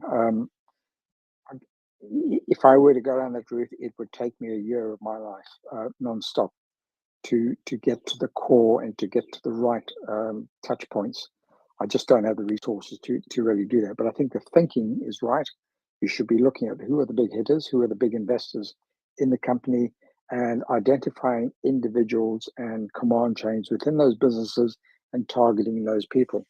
I, as a single individual working out of Bletchley Park in the middle of the night, would probably rely on a strategy of going after a guy by the name of Heinz Schumacher. Heinz Schumacher is the new CEO of Unilever, who took over. He took over a year ago, and at the time of him taking over, questions were asked of him personally at his interview what his view was going to be on continuing business in Russia, and he indicated it was going to be one of his toughest decisions, and he kind of alluded to the fact that he thought it was wrong, and that he should be doing something about it, and the market was pacified and the share price stabilized. A year later, Sif and Dove and many other Unilever products have just undergone an amazing Russification of names in Russia, and that is evidence that they have doubled down into staying in the market and basically making more money from that market, paying more taxes, and embedding themselves in the Russian market. So Heinz Schumacher is a new CEO, and he's an individual that I target on a regular basis, both personally with individual communications, as well as targeting message towards his board members and key decision makers in the company, in which I call into question this individual's decision to continue supporting a murderous and genocidal regime with his ongoing business in Russia. And the Russian business, by the way, I think makes up a very percentage of the global turnover of the business, and it just from a strategic senior leadership point of view, my question that I ask is, fundamentally, is this the right person to be leading a company who would expose this global corporation into a level of risk over a relatively small percentage of its turnover, and take one step further and entrench Unilever's position in Russia in supporting the regime by now giving a makeover to all of its products and giving them wonderful Russian names, but keeping the proud logo and support of Unilever as a company in distributing and selling those products across Russia. So for me, it's about targeting the CEO, but that's me as an individual. Your thinking is pretty much is pretty good. I like it. You should be targeting, the top 10 fund managers that invest in that sector. It's not only those that are currently invested in it, but I think it's those that invest in the sector specialists. If you can create an aversion to them moving into Unilever's shares, because they all move in and out of these shares on a regular basis for their own financial decisions, and the cyclical nature of the share prices in the market, depending on the economic conditions of the company and the countries in which they operate. Target, by all means, target fund managers that specialize in these sectors. And if you can identify fund managers that have a substantial amount invested, specifically in companies like Coca-Cola and specifically in companies like Unilever and all the rest, from Crocs to you name it. There's so many companies that are still operating in either unclean breaks or using marketing feints through shell companies, both in Switzerland and in the likes of Malta and Cyprus and the rest. They're all active, and we should be on our A game in dealing with them. Shovel Girl, do you have a comeback? Yeah. So one thing I want to ask you, Beefeater, is next time, like whenever you are starting or launching like your campaign to target certain individuals, and if you're aiming at Unilever and the individuals associated with it, can you like call for our help, to help amplify your message? Because that was with CC, it's the most effective when you've got a lot of us doing it at the same time. Like that was our power. And so if we can come to your aid when you're doing that, because you know who to target, and then have us help amplify that message, I think it would be a lot more effective. And then my other thing was, I live in Georgia, and Coca-Cola is based here in Georgia, and I'm considering reaching out to like some of the investigative news organizations and seeing if that's something they'd want to touch. I'm not sure how much of a dent it would even put in it, but at least they might be able to put the work into digging it and into it, and at least exposing it to the locals. But yeah, that's all. Thanks, Shovel. I appreciate that. In terms of reaching out to the Maria community, I am a regular contributor, and I dare say the Maria community are fantastic supporters of me. I have on this account on Twitter, I think I've got around about 25 plus thousand followers, and very few of them are bots, because I tend to try and vet as many as I can. So I know they're real people, and I have tremendous support from my followers, and from a lot of people who are actually not followers and there is a big group of people who don't follow me for a very specific reason. And I accept that, and that's partly to do with the politics of their own families or their own companies, or wanting to keep their accounts looking clean on social media. I also publish across other platforms, so I've been on YouTube and Spotify and all of those as well. So I've got a lot of people that are intrinsically linked, I think, to my account and who monitor my accounts. I really don't have the time to kind of make very specific calls for specific help. I rely very much on the good and kind nature of MriyaReport and its co-hosts, who regularly come on, and every single day I seem to see they are promoting at least one of my threads and helping me get the message out. So I rely on you guys as much as you rely on me, and I do try and respond to individual requests as well, because a lot of the information that sparks off an investigation or a bit of research from me comes from individuals who volunteer information to me, and I try and add meat to that and provide authoritative resources for people to read and understand. And again, my approach has always been, I don't want to tell you what to think or who to contact. I want to give you enough information for you as an adult to make an informed decision and to act upon that. And if you choose to act upon that, my job is absolutely done. It's absolutely done well done, and I'm very proud of that. I hope I continue to have your regular support. Keep an eye on my account. Make sure you got all notifications. You can disregard some of the daytime threads that I put out because I do a lot of translations of Russian Telegram channels, and I do that very specifically because within those conversations on Russian Telegram chats, quite often there is some significant information that's worth sharing, but a lot of it is also misinformation, malinformation, and disinformation that is spread amongst their own for themselves in trying to rally up their own narratives and beliefs that they're in the right and all the rest. But it is an interesting mood barometer if you read the daily threads of translations on what they're thinking and how they're feeling and how they react to certain events. And very occasionally you get an individual come up and he will release information that ordinarily I and many other researchers would never have had access to or the ability to find that information. And for that, I'm totally appreciative of the Vatniks that do come on and volunteer information that they really shouldn't be doing. But thanks a lot.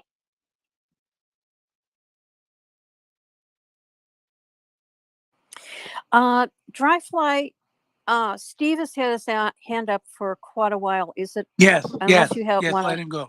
Yeah. Okay, and then we'll come back to you, and then there's another hand or two after that as well. But okay, so Steve, go ahead.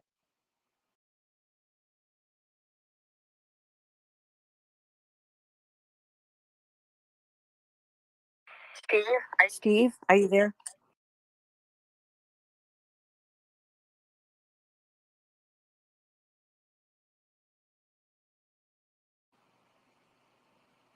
Okay, Steve, raise your hand back up if you wanna speak. Let's go to Dryfly, and then let's go to and then after that, the next one. Oh, Steve, go ahead and speak if you want to right now.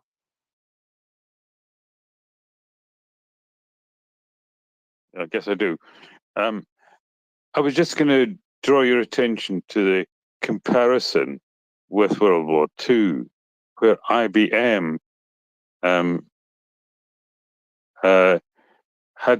felt it had to fulfill its contract with the German government to provide support for their Hollerith machines, the ones that run punch cards, on which were the identities of people that the Nazis wanted to kill. All I'm saying is it's not a new phenomenon.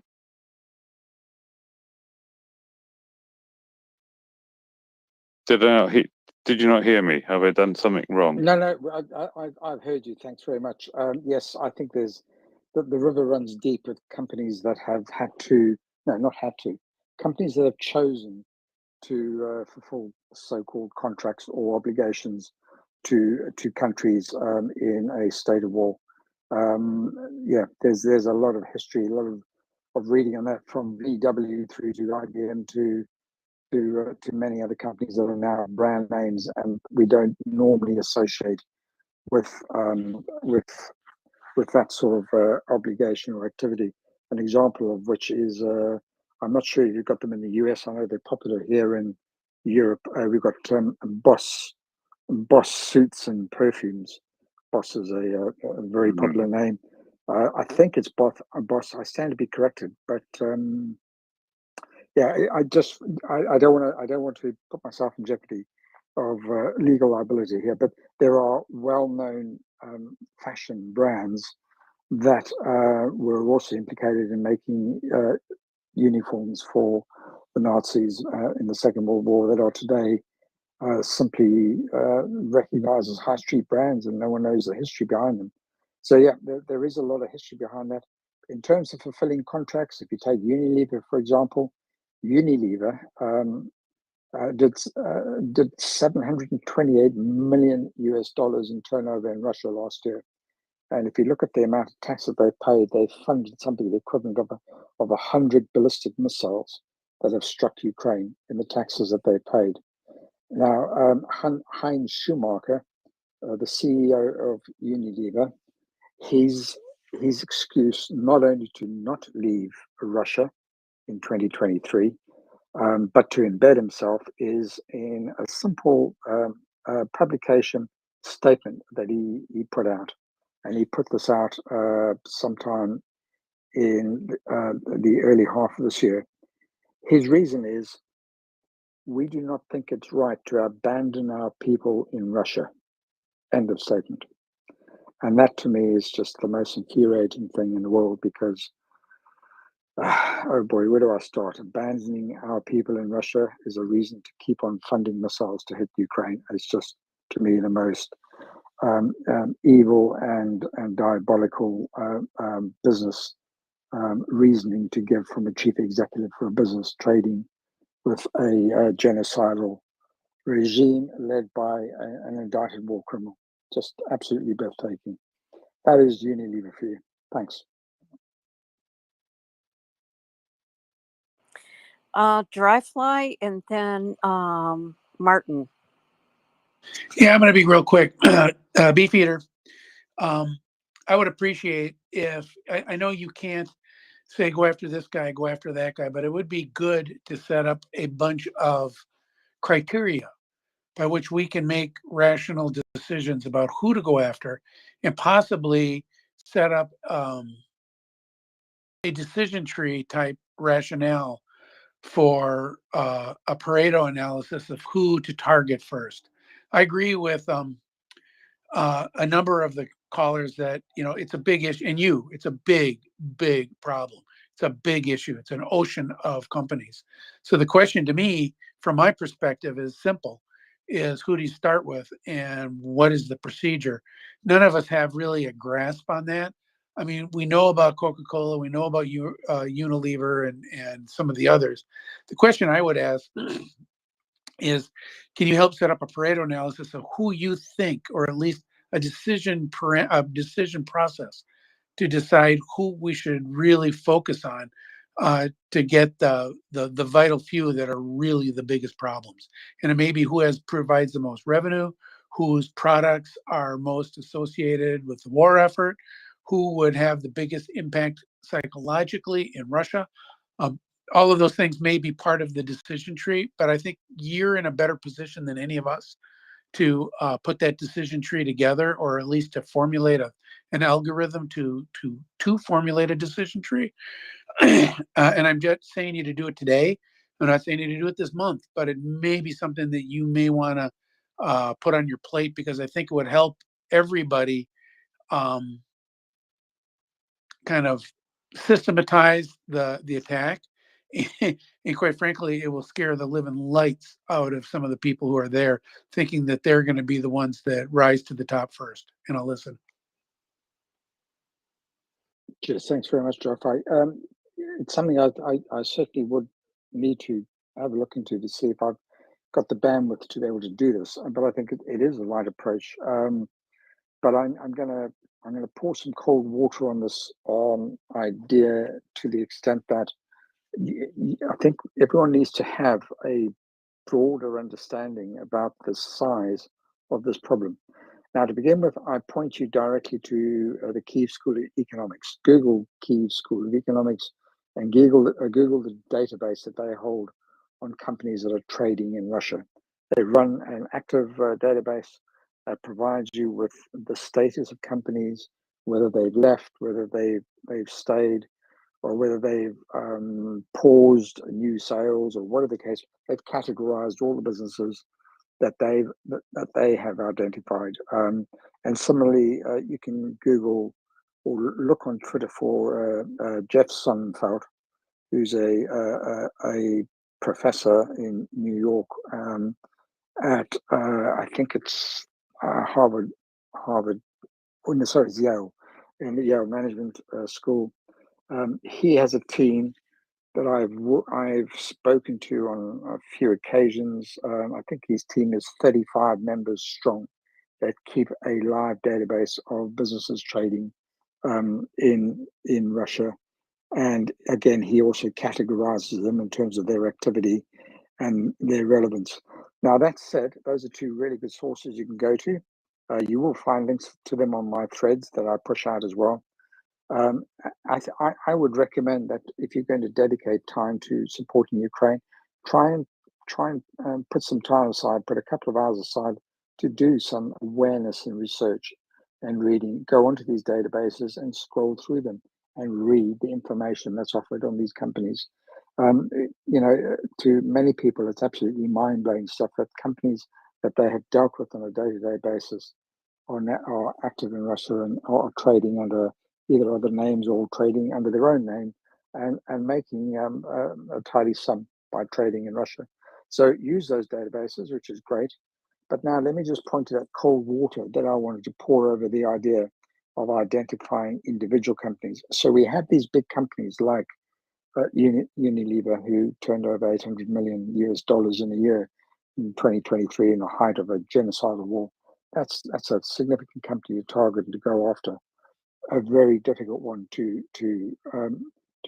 change its course because of the scale and the size of that corporation. Be aware that, let's talk about from a country-specific point of view. Let's talk about France, for example. France, this is kind of off the radar. You wouldn't think there's a lot of French companies trading in Russia. That's not a country that you would be compelled to go to say, hey, I need to target this business to try and impact and make a difference.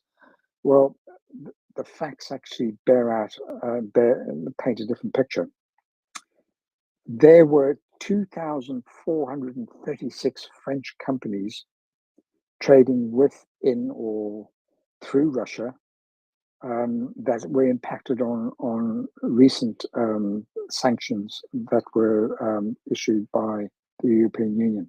2,436 companies in 2024 that are trading or trading or selling products through intermediaries directly to Russia that have complained about the restrictions of the sanctions that would impact on their businesses. 809 of them specialize in machinery, 554 in chemicals, and 206 of them in transport. And the economic consequences of these sanctions have now been mitigated by a detour of trade. And the detour of trade is basically they're now selling to Russia's neighboring countries. It was Kepi economist who, I think it was Charlotte Emlinger and Kevin Lefebvre, who put out an article saying that while French exports to Russia fell by 52% between 21 and 2022, their exports to Kazakhstan, Armenia, and Kyrgyzstan rose by 85%, 62%, and 44%, respectively. So it shows you that, even when companies are targeted for having direct relationships with these companies, with Russia, they are actually bypassing these sanctions by trading with alternative supply chains, and they do it knowingly. There is no way on God's earth that the demand, the internal demand of the likes of Kazakhstan, Armenia, and Kyrgyzstan could be justified by their national output and by their own production needs. For their imports from France to rise by 85%, 62%, and 44%. The French companies, they bypassing sanctions in plain sight. And that's seen by this massive rise of exports to Kazakhstan and these other satellite states. The re-export trading hubs for Russia, that's what they are. It enables Russia to retain access to the European market and technologies, despite the sanctions intended to deprive them of this. And you know what? Emmanuel Macron is absolutely aware of this, but he's playing a tough game verbally, saying, Russia's the bad guy. Meanwhile, France is doing active trade with Russia. They know it. Now that's one country. I could give you the same examples for every other country, from the US to the UK to you name it. They're all finding a way around the sanctions. And so it goes back to this cold water on the idea of identifying individual companies. Which is more important right now? Is it targeting the individual company, or is it targeting the sector, or is it targeting the public representative to find additional sanction methods to curb third party, grey trade with intermediaries and hubs like Kazakhstan and the likes of that. It's such a vast thing. It's such a vast subject field that it can be quite demoralizing when you look at the scope and the scale of the problem that we have.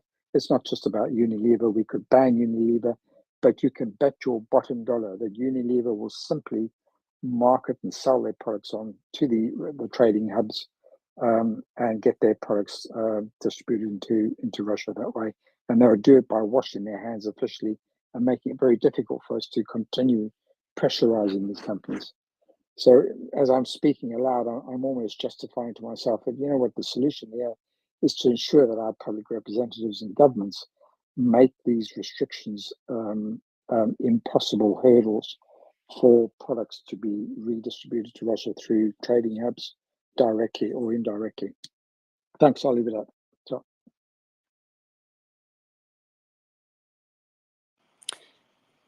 Dryfly, and then Martin, and then Civil Square. Yeah, my question is, do you think it makes more sense then to pass laws that would make those companies liable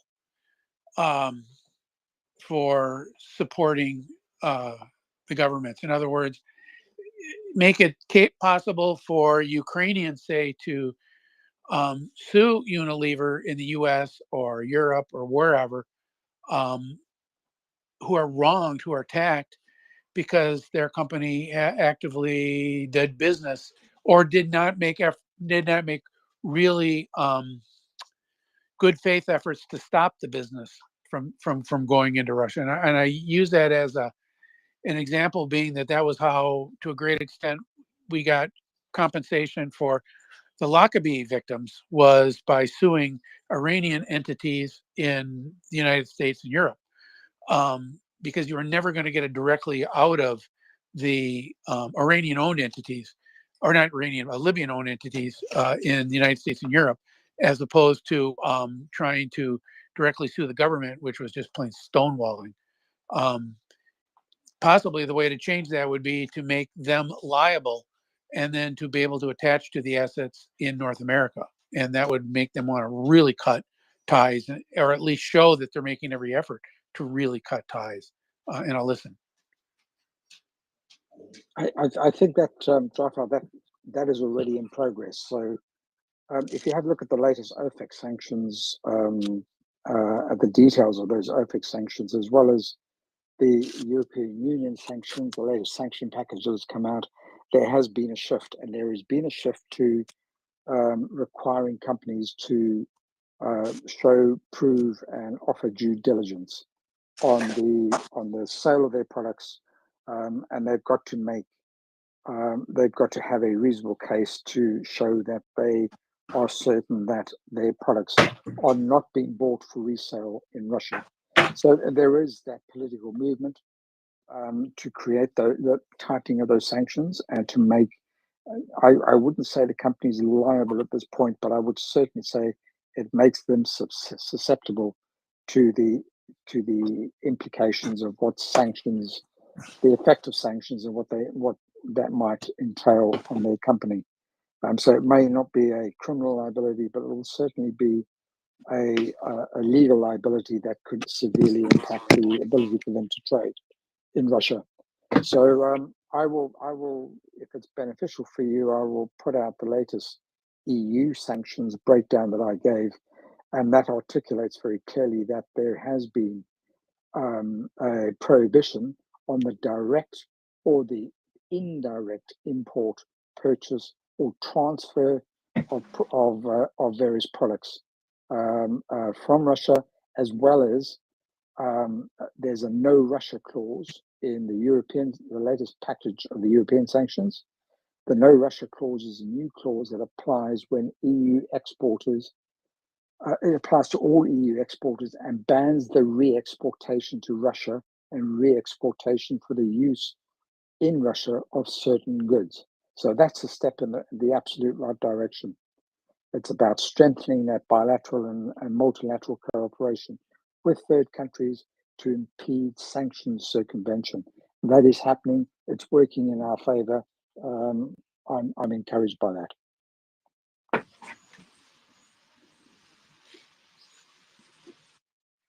Dryfly, do you have a comeback, or should we go to the next? Yeah, move on to the next, and I'm probably gonna have to drop out because my battery is dying. But I appreciate it, everybody. And Beefeater, this is fantastic. We should do this more often, and I will listen. Thank you. Okay, Martin, and then Civil Square, and then Steve. Thank you, Linda and Beefeater. What can I say? Absolutely fascinating, essential information that you're sharing with everybody. And I just wanted to point out, you mentioned Coca-Cola. Well, let me point out something which you probably already know, Beefeater. You may have mentioned it, but I was busy around my place during parts of your talk, and so I may have missed it. But Coca-Cola signed an agreement. Coca-Cola should be shamed. They signed an agreement, and I'm just looking at their website now, with the United States military, and the May 19th, 2024. Coca-Cola United has signed an agreement with the U.S. Army Partnership for Your Success, parentheses PAYS, to strengthen its commitment to recruiting and hiring Army veterans, guardsmen, reservists, and their spouses. Blah blah blah. It goes on and on, praising the Coca-Cola United senior vice president, Gianetta Jones.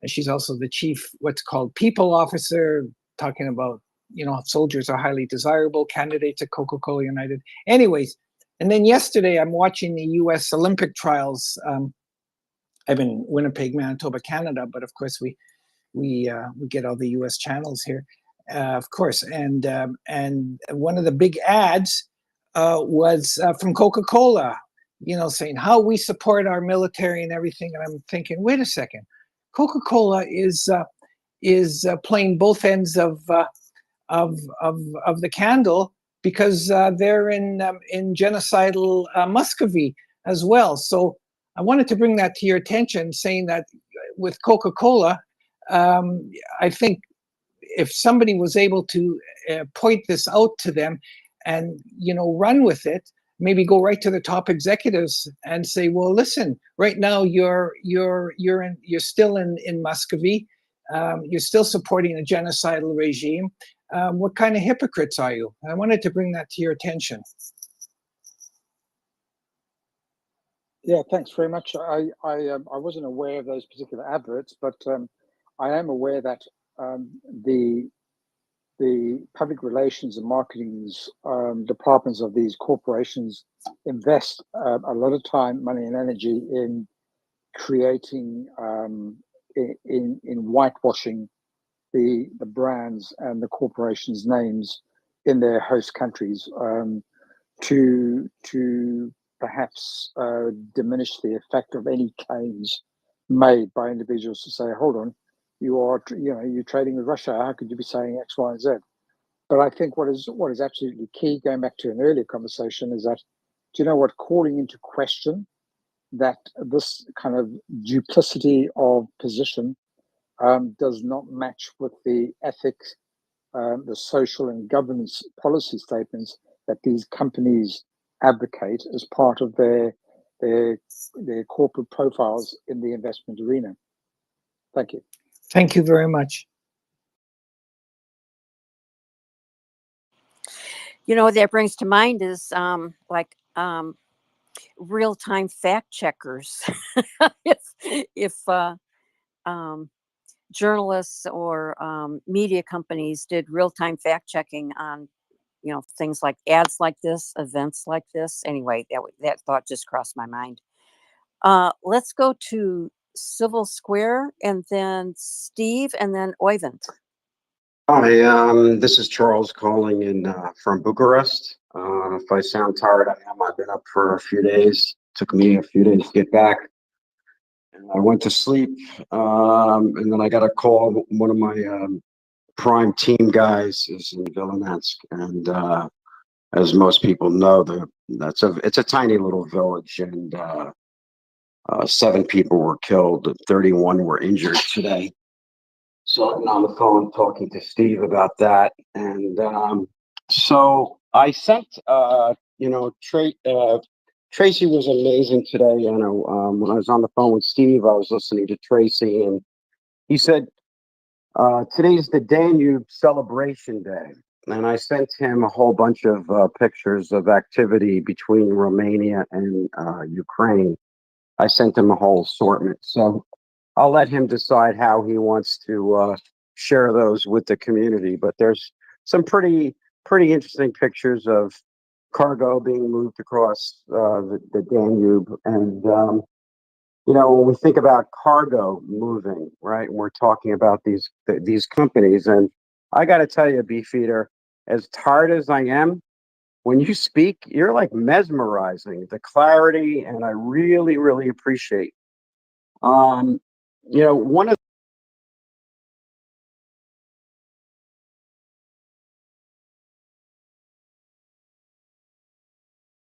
Did we lose Civil Squares? Oops. I hope not. I'm not hearing either. Can you hear me? Now we can. Can you I hear can hear me? you. I can hear you. Yes. Okay. Did you hear what I said about the Danube? And Tracy has the pictures.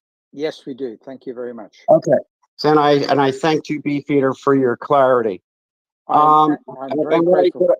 what I said was I can't really wrap my head around all this stuff because, you know, whether we're bringing incubators or tourniquets or, you know, micro operating rooms, you know, what parts are coming from China? And it's like, oh, wow, this bullet in this guy's leg is from China. And the table that he's being operated on, the parts are from China. And it's this whole, you know, we can talk about companies, but then when I look at the companies, very few companies segregate their parts out from other companies. It's like mind-blowingly difficult to get medical supplies and specifically medical equipment that does not have tie-in with China. You know, and China's been a big supporter of this war. So it's really, you know, we in the West, we think of corporations, but half the world, India, Pakistan, Iran, China, they're not in corporations, they're states. And so it becomes complicated that way. But I just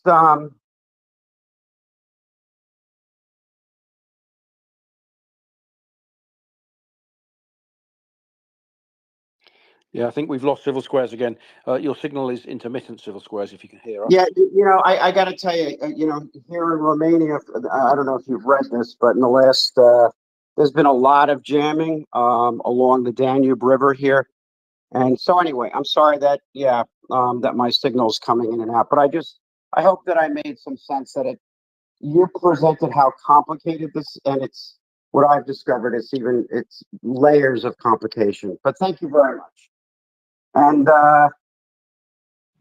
say a prayer for the people tonight in Vilnius, that tiny little village. You know, a lot of the Western press, they say, oh, it's Zaporizhia. No, it's not Zaporizhia. It's Vilnius. It's a tiny little 2-kilometer village in the middle of farms. And they sent in about 25 missiles. And it's shocking what's going on. So I just hope that, you know, we all continue to get people to realize this is humanity. This is Ukraine, yes. But what's going on here is just an assault against human beings. And when I talk to people in Washington, I don't talk about Ukraine. I say, these children, these mothers, you know, these people are getting killed and slaughtered. And so I just hope that we can continue. I'm so impressed with the people on this channel. But I'll be heading back to Ukraine in a few days. So I probably won't be calling from there. But if I can, I will. And take care. Thanks a lot. And Tracy, do with those pictures as you want. I know he's listening. Okay, take care. Ciao, ciao. Thank you, Civil. If I may, And as they say here in Romania, you know, a guy from the Bronx like me now is speaking Romanian. Nopte bună. That's it. That's good night. All right. Ciao, ciao. Godspeed. Yeah. Civil, before you disappear, could I come back and just thank you for Yes, your sir. contribution? Sorry, am I live? Can you hear me? Yeah, go ahead. Go ahead, Beefeater. Sybil, thank you so much for taking the time to come up and to speak with us about your experience. And what I would like to do is not apologize, but just to help you understand that um, um, I am ex-military, but I do not touch on military subjects. I try and stay in my field of expertise, and to that end, it's not because I don't respect, appreciate, or empathize, or have a real understanding of what people are going through on the front. I absolutely do. Oh, I know you do. I've heard you, and I have great respect that you do. But I love the balance that you bring. You enrich my awareness, and I'm really grateful for people like you on this MriyaReport. That's fantastic. So just so you understand, the way in which I frame what I do is, conflicts don't only have one battlefield. There are always several battlefields that Yes, are sir. not always synchronized, and they are not always aligned, or they don't always seem to have a perfect connection. Those battlefields include there is the geographical battlefield, villages won and lost, and land won and gained. There is the military battlefield, which is about weapons and who's winning the game in that conflict. There is the political battlefield, there is a social battlefield, and then there's my area, which is the economic battlefield. And the reason why I specialize and I focus so much on the economic side of it is the economic battlefield has an equal, if not a greater chance of ending this war before the military battlefield comes to a conclusion. And if we're able to starve and and uh, and secure an economic victory on the economic battlefield, that would starve the military machine and end the military battlefield. So I really do try and focus on the financial aspects, but I do want to emphasize it's not that I don't appreciate that today in a small village, people lost their lives. These are people, these are mothers, fathers, brothers, sisters, children. They lost their lives from an aggressor, and that is devastating for these people. It is devastating for Ukrainians. And you know what? It's devastating for the military as well, because you lose your comrades, you lose you lose so much. You just lose the people that have helped you through very difficult situations. You form relationships with, and they've had their lives taken away. And I owe a debt of gratitude to people like you and everyone else who are on the front line fighting a very difficult war, who can sometimes look at the conversations that I have and might conclude that it doesn't matter. It's so complicated and it's so vast, the field that I deal in. It's got nothing to do with a missile hitting a building and killing 7 people. Well, my view is it has everything to do with it, because it's how was that missile funded? How was that missile made? Who funded it? How did it get to arrive at a position where it killed people? And I'm trying my level best to try and unpick some of these supply chains and the finances and make people more aware of how important the economic battlefield is in relation to the military, geographical, and other battlefields that are ongoing, including the information battlefield, which is also really important because of disinformation, malinformation, and the distribution of a single point of truth, which is almost impossible in a state of conflict. Thank you so much for your comment. May I just follow up on one briefly on one point, please? Sure. So for the team that I'm part of, it was mind-bogglingly complicated. As you know, most women, they carry a child for 9 months, but in Ukraine, in certain areas, 6 months. And so we had to get incubators. Yeah. We had a whole team of people trying to find, okay, we had to spend over $200,000 per incubator and from a company in Japan where the parts were not from China. And it's like, for me, I understand everything that you're saying, but maybe on this one point at a very granular level, to use one of your terms, the bullets and the Band-Aids are coming from China, and that pisses me off. That's the thing that's mind-boggling. And I just wish that that issue, people like you who certainly have, better skills at communicating this, that one issue right there. We cannot have organizations, companies, or states profit on the bullet and the Band-Aid. And that's sort of like, one of our mantras is we really want to keep away from the bullet companies or states. And it's profoundly difficult. But anyway, I really am grateful for this channel and all the smart people on it. And we'll talk to you in a week or so. Peace. Pace.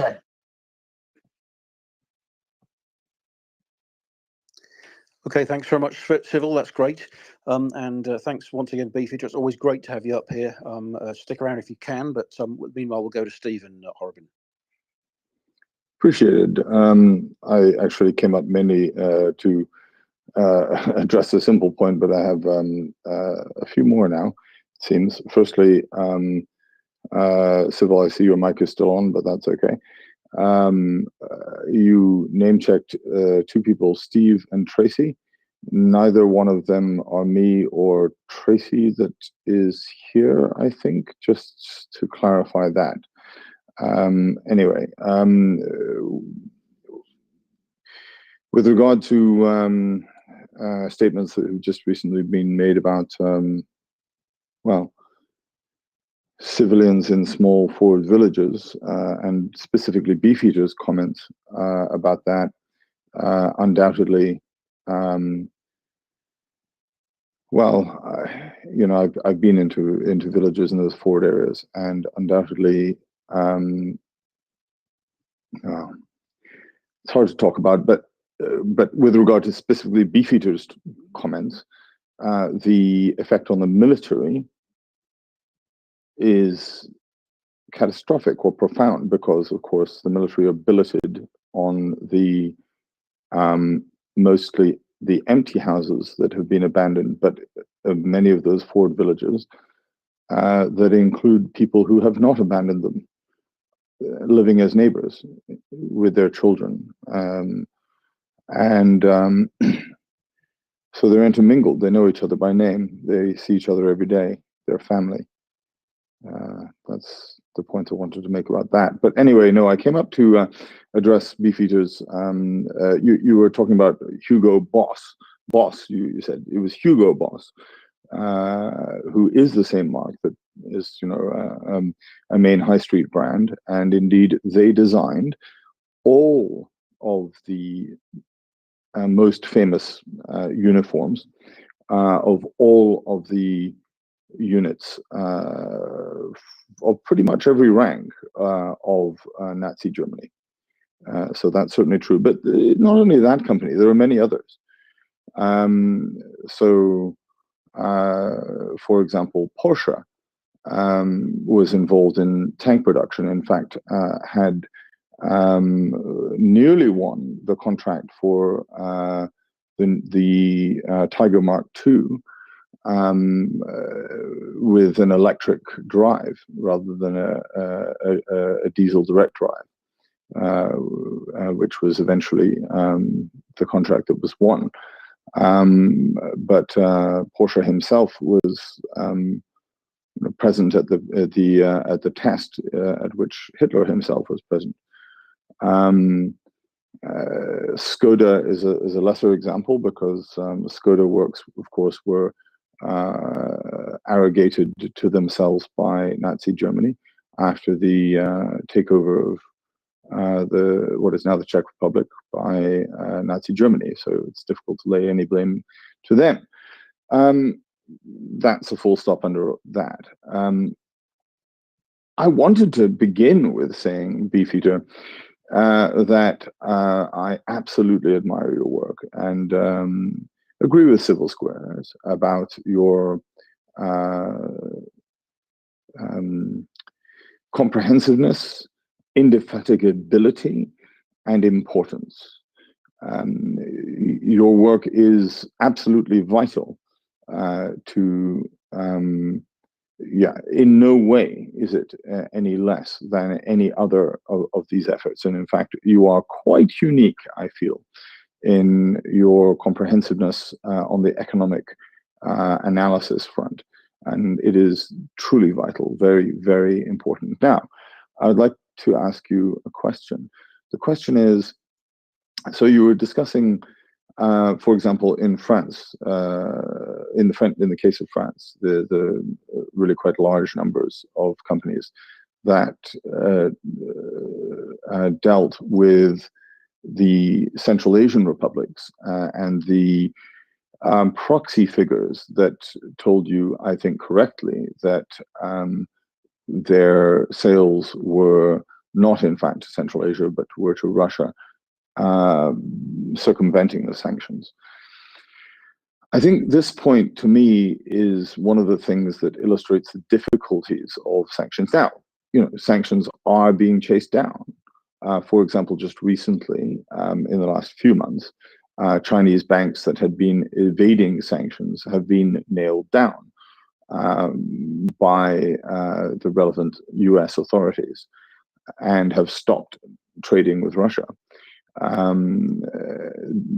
to the great detriment of the ability of Russia to trade directly with China, for example, or with Chinese companies. But when it comes to trading through these third-party nations, it seems to me the subject becomes much less clear and much more difficult. It becomes really quite almost amorphous.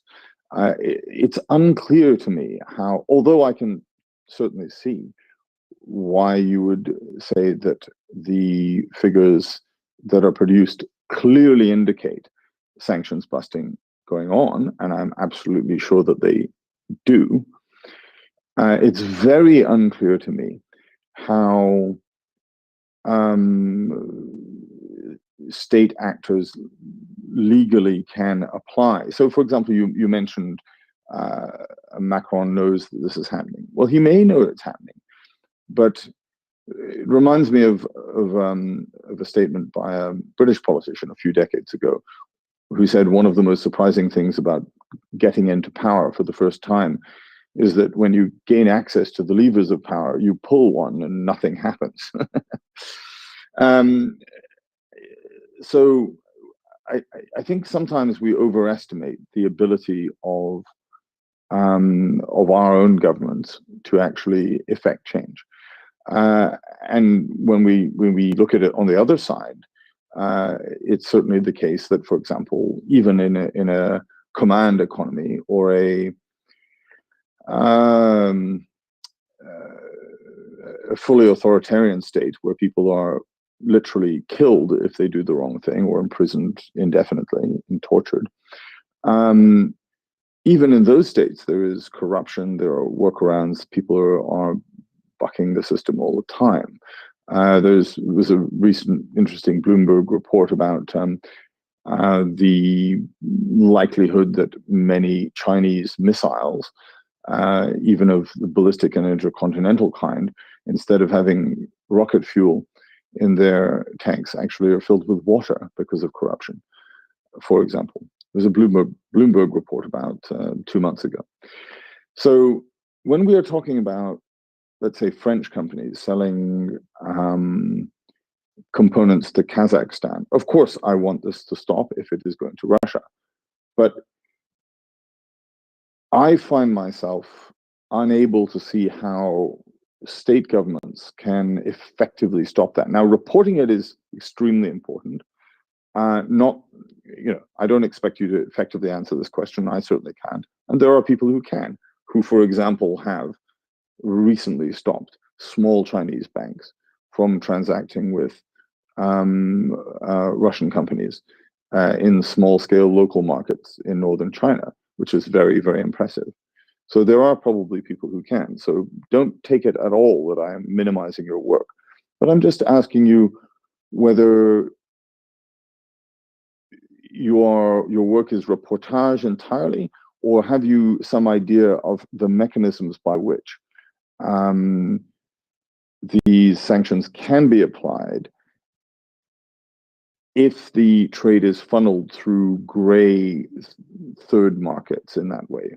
Thank you very much. And by the way, thank you for your excellent work. Thank you so much for that. You've raised quite a few really important points. I'll try and address them. Before I get to the sanctions question, can I just quickly thank you for correcting and providing the right name of that company, Hugo Boss. It is indeed Hugo Boss. And just before I leave that topic, can I just explain to you and the listeners the importance of what's happened with Hugo Boss? So at the outbreak of the war in February 2022, Hugo Boss claimed to have suspended its retail business in Russia soon after the invasion had actually begun. It also claimed it had paused its e-commerce activities in the Russian market and they had stopped advertising, as they say.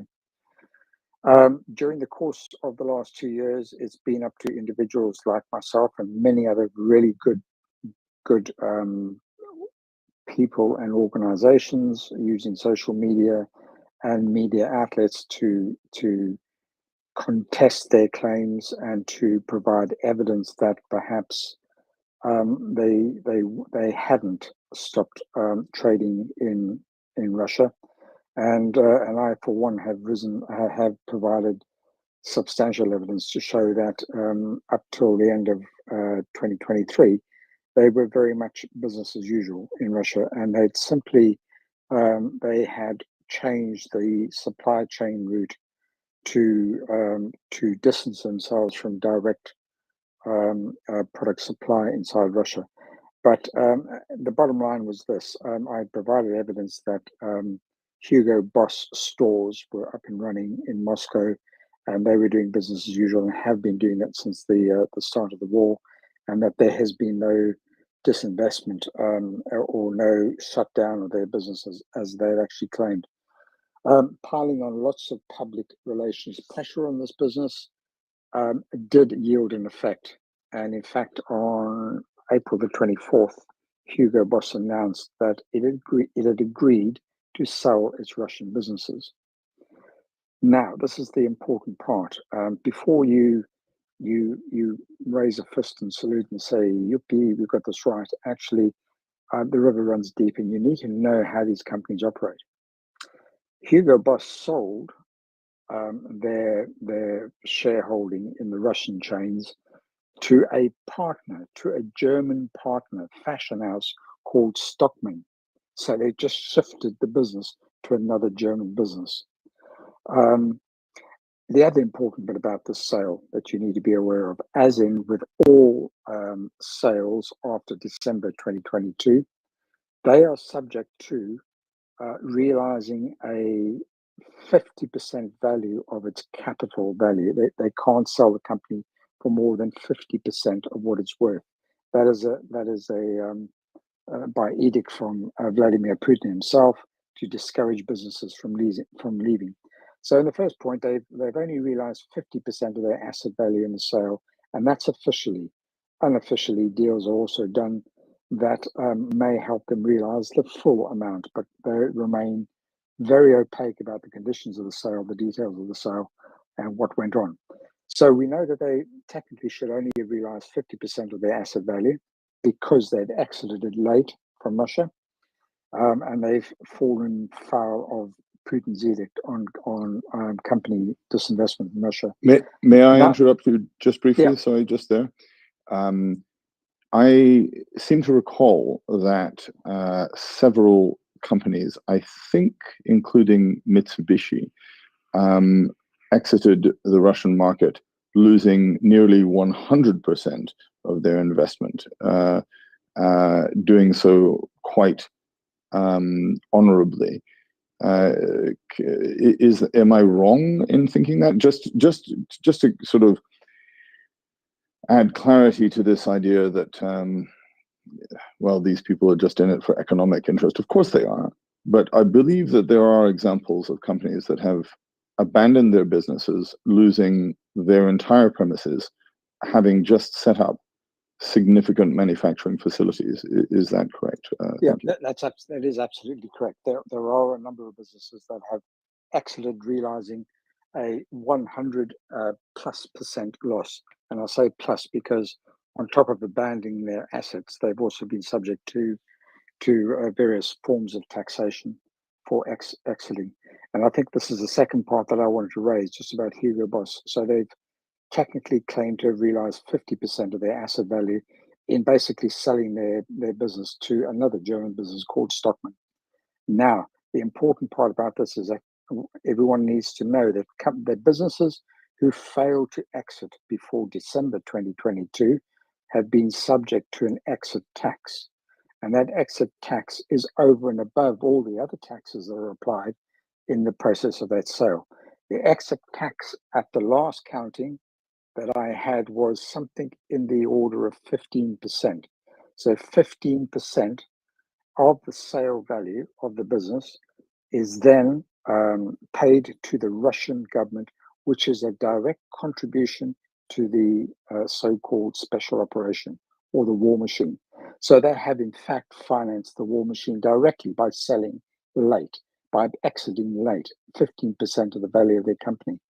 The last point on this business of selling and abandoning their footprint in Russia, what I would say to you is those companies that chose the right thing to do, which is to walk away, lose the lot, they have gained, or at the very least, they have sustained a moral high ground and a credit worthiness of their principles, their core principles around trading and their offering to the consumer.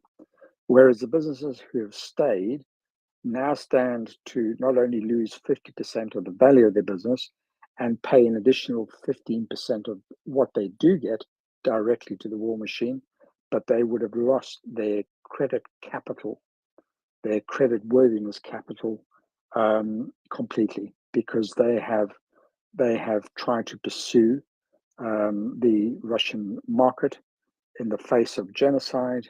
And after 2 years of pressure, they walked away not only with their reputation in tatters, but they've come to realize not 50% of their value, but that's already been reduced down to 35% after the one tax, which is the exit tax. There is also the sales taxes on top of that, and guaranteed pension and employee benefit schemes that will reduce the remaining 35% down to literally nothing. So they are ending up losing the lot anyway, and they've lost their credit worthiness in the consumer and investors' eyes as well.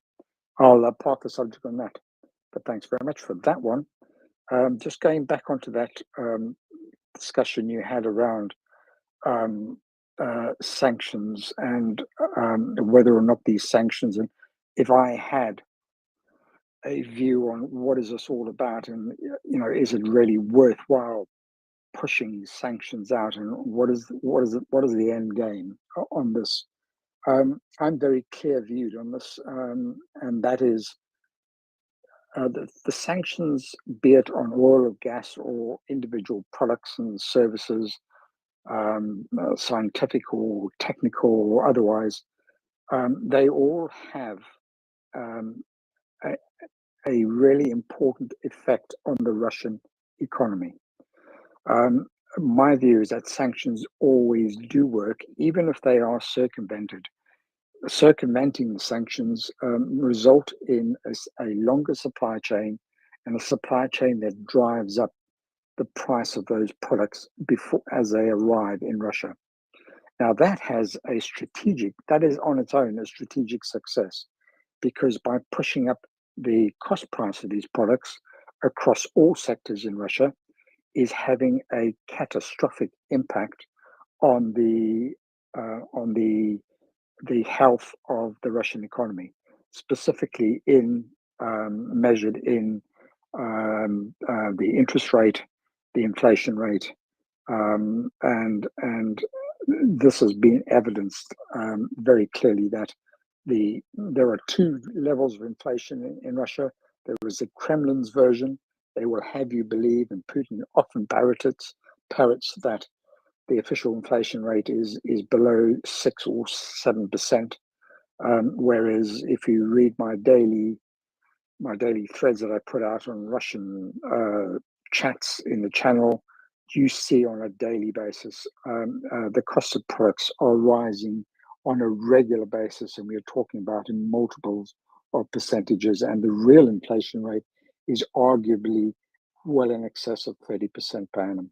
Now, And the interest rate is now 16%, is it not, and rising, I believe. Yeah, that's right. Yeah, we look at that's going to be pushed up. I think there's kind of talk around it being bumped up to 18%, but that is not just anecdotal evidence. That is all the evidence we need to show that sanctions are having a detrimental impact on the economy. Now, why is this important? Because there is a line, there is a point at which Russian society will be put into such a position where they have lost access to many products, and they are now paying an extraordinary amount of their disposable income or their incomes into just sustaining their living in the country, and that raises the temperature of Russian society, not in favor of Putin, but against Putin. Putin will try and put it out, but it's the big bad West that is causing this problem. You're damn right, we are causing this problem. But the reason why it's important for companies like Boss and many others, and I mentioned quite often. Sorry, I have to interject. Surely we are not causing this problem. We are throwing sand in the gears of the war machine that he initiated, which is causing the problem. I understand what you're saying. I'm trying to be as general and plain speaking as possibly can be. What I'm trying to say, what I should say is, we absolutely own that. We put our hands up, and we are absolutely proud that we have put on sanctions because Russia is a murderous and genocidal invader of Ukraine. But for their actions, these sanctions would not exist or would not have existed. So they are very much of Russia's own making. But boy, are we owners of those sanctions? Yes, we are, and we need to expand on those sanctions and develop them and make life even more miserable and push up prices as far as we can to break what could be perceived by many Russian citizens as life is normal, even though there's a war going on. We've got to make sure that life is not normal, and they feel the effects of a unified and collaborative approach from both the European Union and others in the G7 on sanctions that are to Russia's detriment in the economy. I'll leave it at that. Thanks. Okay, that's super. Thanks very much, Beefeater. I certainly am very interested in the economic impact from the latest rounds of sanctions, but which I know you've posted on, and I've retweeted.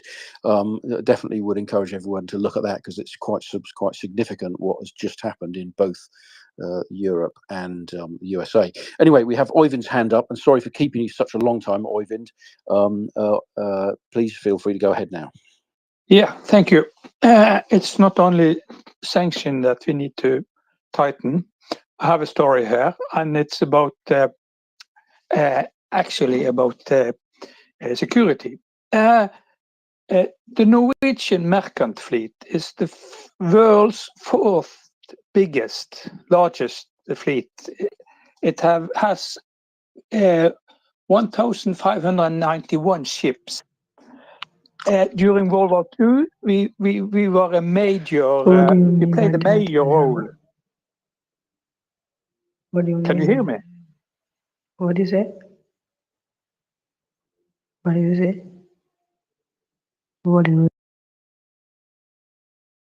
I'm sorry, we had an interruption there. I heard a voice that was not you. Yes, sorry, Oyvind, there is a speaker who is simply interrupting. Okay, I will start again. During World War II, Norwegian fleets played a major role in the Allies, and actually Churchill said that the value of the Norwegian merchant fleet was about 2 million trained soldiers. We still have a big merchant fleet, 1,591 ships. And now here is the thing. On these ships, there are actually 112 Russian and 20 Chinese captains. Some of the ships have 100% Russian crew. In a question to the government, because now Norway is producing military equipment, and some of them are kind of very secret. The newest NAMSAMs, and the question was if the government have control of when these are sent out, if they are not on a ship with a Russian captain. And the answer that is that they don't have. And if we go out of just this merchant thing and the fleet and the security there must be a lot of Russian citizens working in Europe, handling military equipment. Either they're working on a train or they're working on a trailer or in a port. My question is this: I think that is a big security risk, and has that ever been discussed in EU or in other countries where we handling this thing? Is anybody? Is it just a few? Is it just some very few who are worried about this? What's your take on this?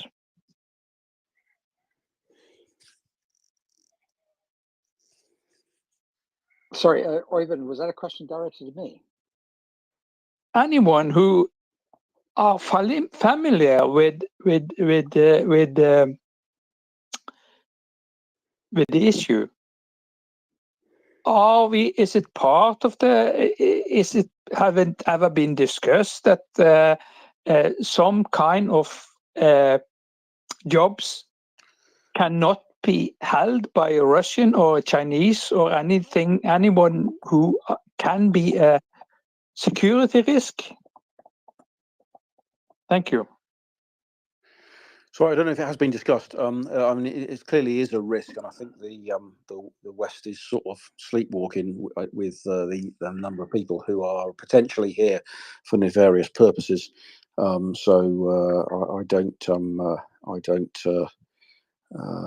don't know to what extent we have discussed it, but it clearly is a threat.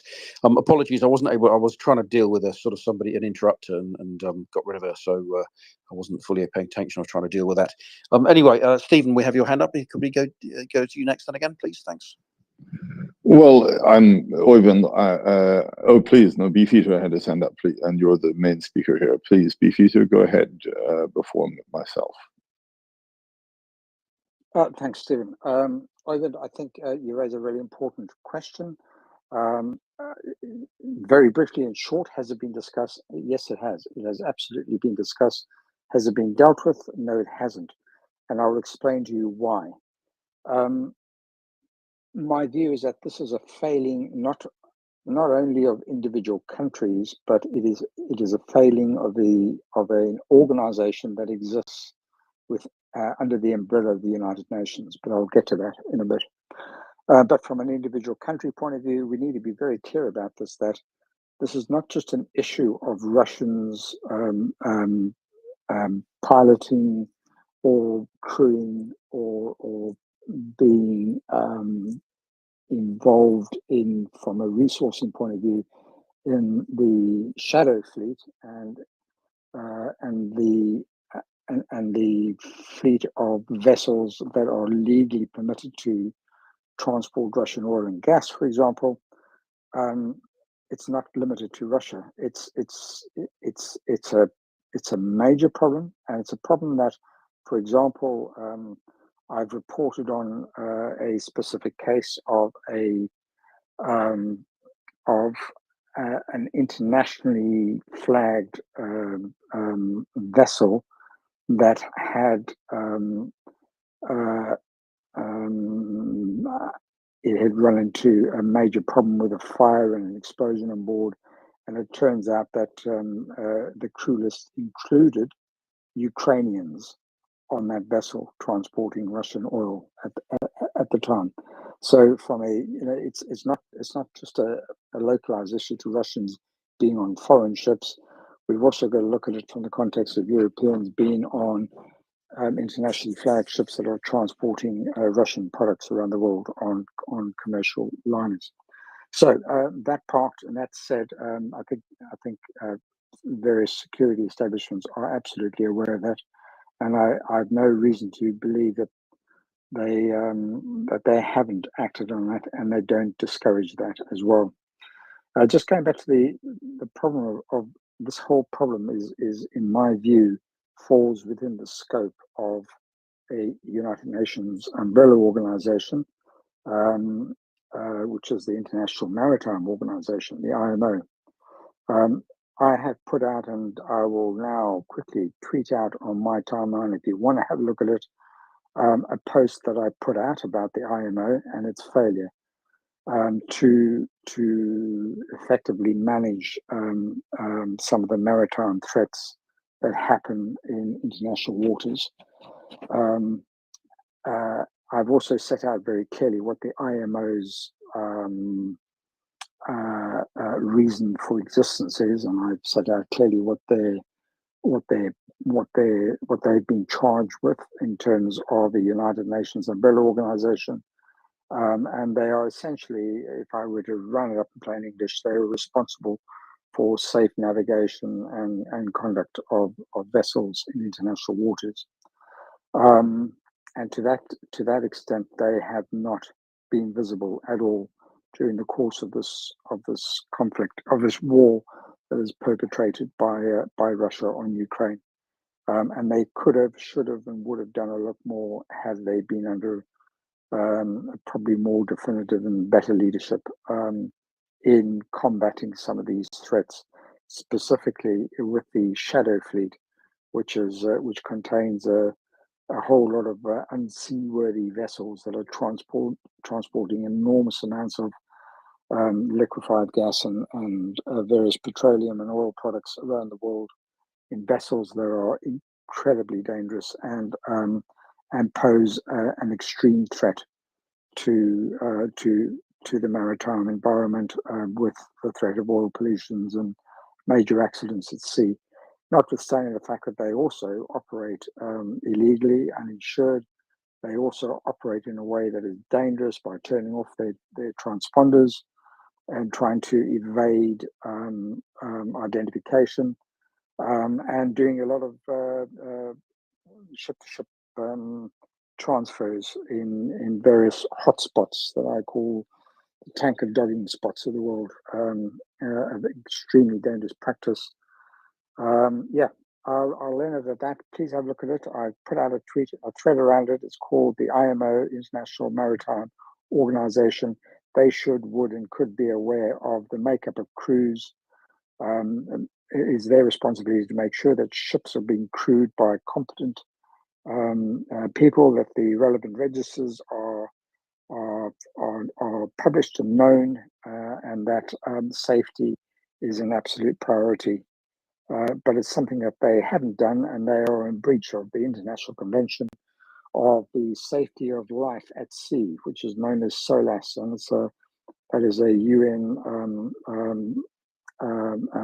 agreement that came into force in 1965 and was revised in 1974. Again, I won't bore you with the details. It's all in my thread, but they are meant to deal with key maritime issues flagged as potential dangerous issues during the war on Ukraine. Thanks, Oyvind. Thanks for your question.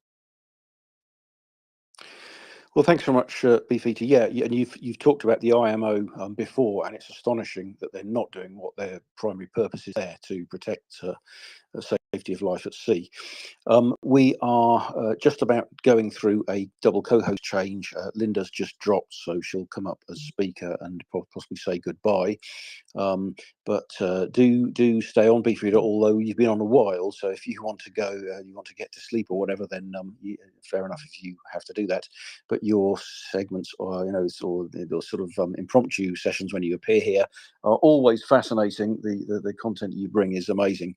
And if anybody does not follow Beefeater, well, shame on you. You should be, and retweet his stuff. Unfortunately, he's getting throttled by the algorithms, which are sort of against him. So please do follow Beefeater and get him as much exposure and as much coverage as we can, because his stuff is just phenomenal. I'm just going to welcome James up to the co-host seat, but before I do that, I'll just go back to Linda in case you want to say anything as you're just stepping down or have stepped down from the co-host seat. So off to you, Linda, quickly.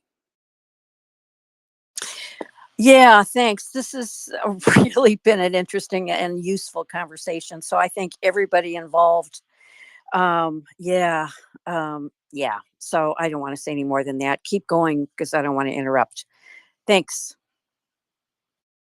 Thanks, Linda. That's great. It was good co-hosting with you. I'm about to drop myself. I think I'm just to be assured we've got my replacement up here.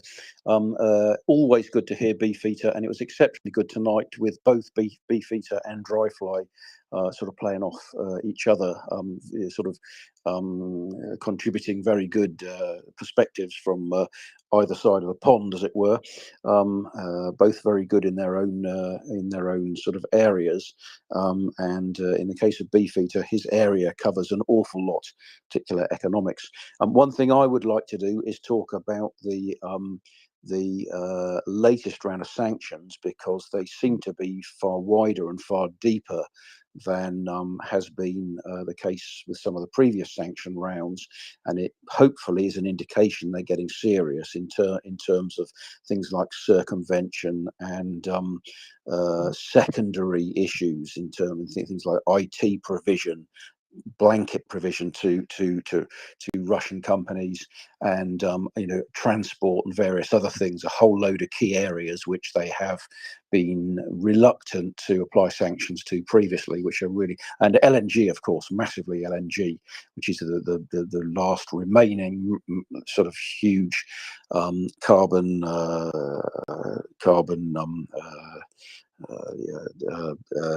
resource that Russia is still making a lot of money on and funding the war machine. So right, I'm going to drop down because my replacement, I understand, is indeed here. Thank you very much for out to our listeners. Please retweet the space. I'm going to leave you in the capable hands of James and Fella Who Bonks. So we'll just do a mic check with James that you're okay, and then if you want to go back to Beefeater, I will let you do that. Slava Ukraini. Thank you very much, and good night, everyone. Heterom Slava. Thank you, Peter, for hosting, for jumping in here to help out. We much appreciate it, and very useful discussion. Thank you for keeping it going, everybody. Hope you're going to stay with us for the next few hours. Well, Fellow Who Bonks comes up to join me. We'll have a very, I'm sure, more interesting conversations. And I did not, in fact, listen to everything while I was out. So, yeah, we'll just have to go from where we are with your help, good people, good speakers, and so thank you very much. So, Beefeater, thank you for being with us tonight. We sure appreciate your time and your talent, expertise. And, I saw also, just by the way, that Ruble Destroyer is with us listening. And I just wanted to congratulate him for routing the ruble, destroying it. And if he could do more in that regard, I would just thank him. So thank you, Ruble Destroyer. Anyways, over to you, fella. Welcome. Well, thank you, James. It's good to be up. I was joking with Peter in the back. I was in no rush. I'm top of the 10th watching the Braves. It's been good. I've been listening in and out for the last hour and some change here. And I've been keeping an eye on some of the developments today. And it looks like we may have a new bird in the sky. Although that's not confirmed yet, but would kind of fit with some of the things that we've seen getting sent over the last month. So that is really good to see. And Beefeater Steven, how comfortable you all are on this topic. But fun factoid: Russian EW creates quite a bit of electromagnetic radiation. Makes a hell of a target of opportunity, or something to be hunted down. It's a kind of mission profile that wasn't available up until, well, probably today. We're going to see. I'm going to see how quickly this gets confirmed, if indeed it was true. But seen quite a few other little interesting tidbits pop through the news today.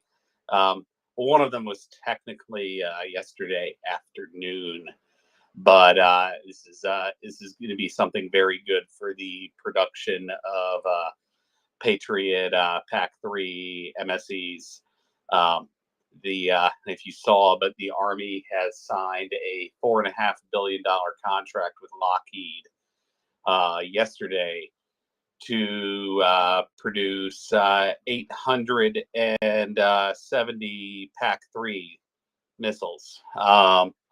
So that is very good, and I know these things are already pretty well spoken for. So I'm hoping that gives them the capital and the confidence to possibly get some expanded production lines underway.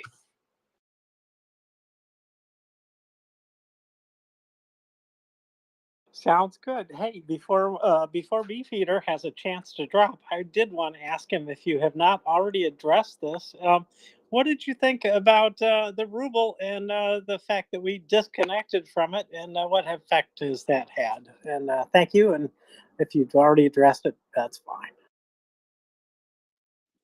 Hey James, yeah, that's a really complex topic there at the moment.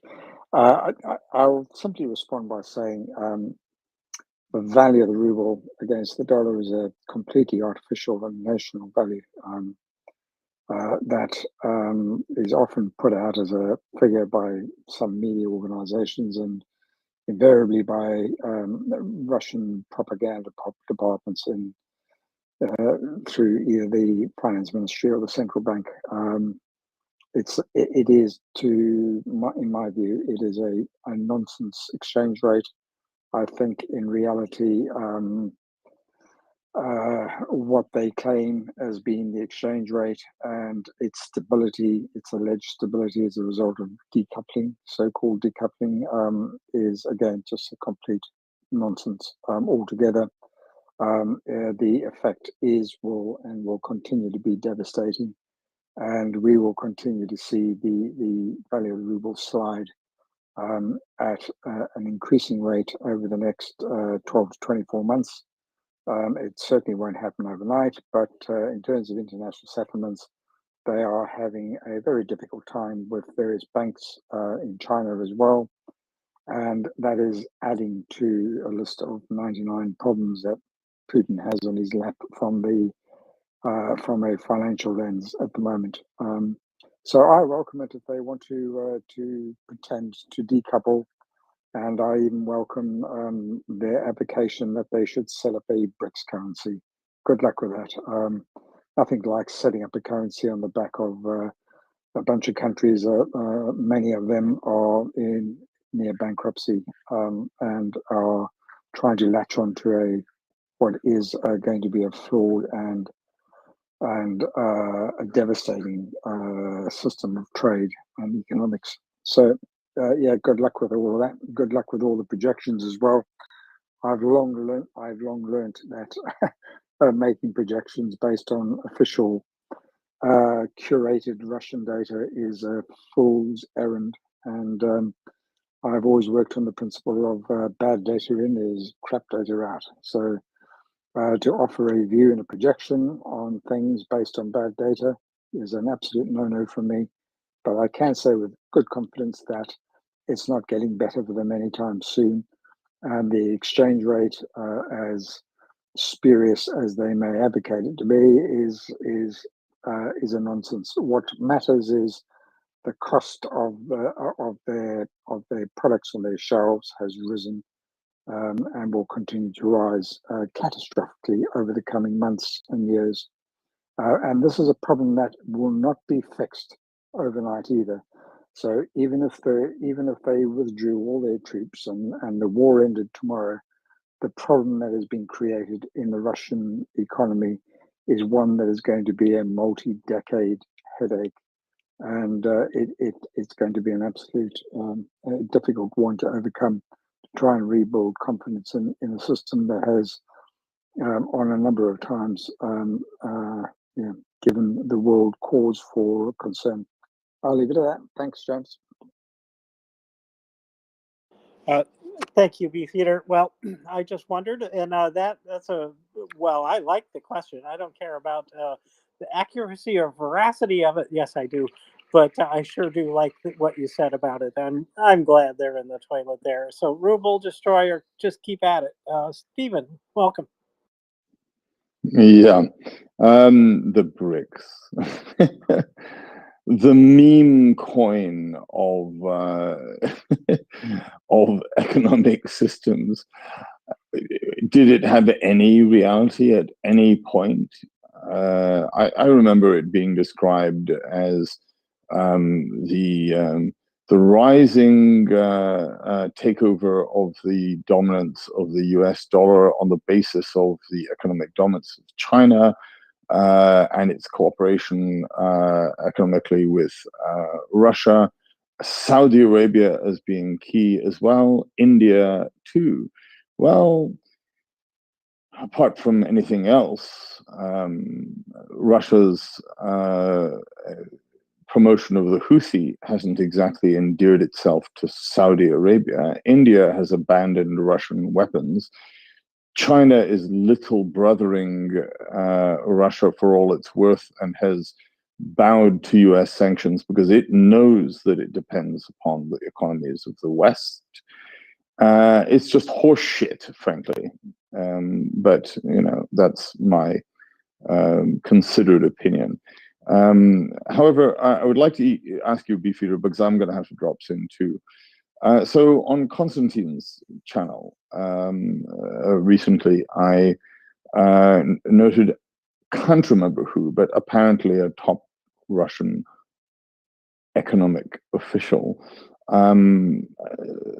admitted that there are approximately 1 million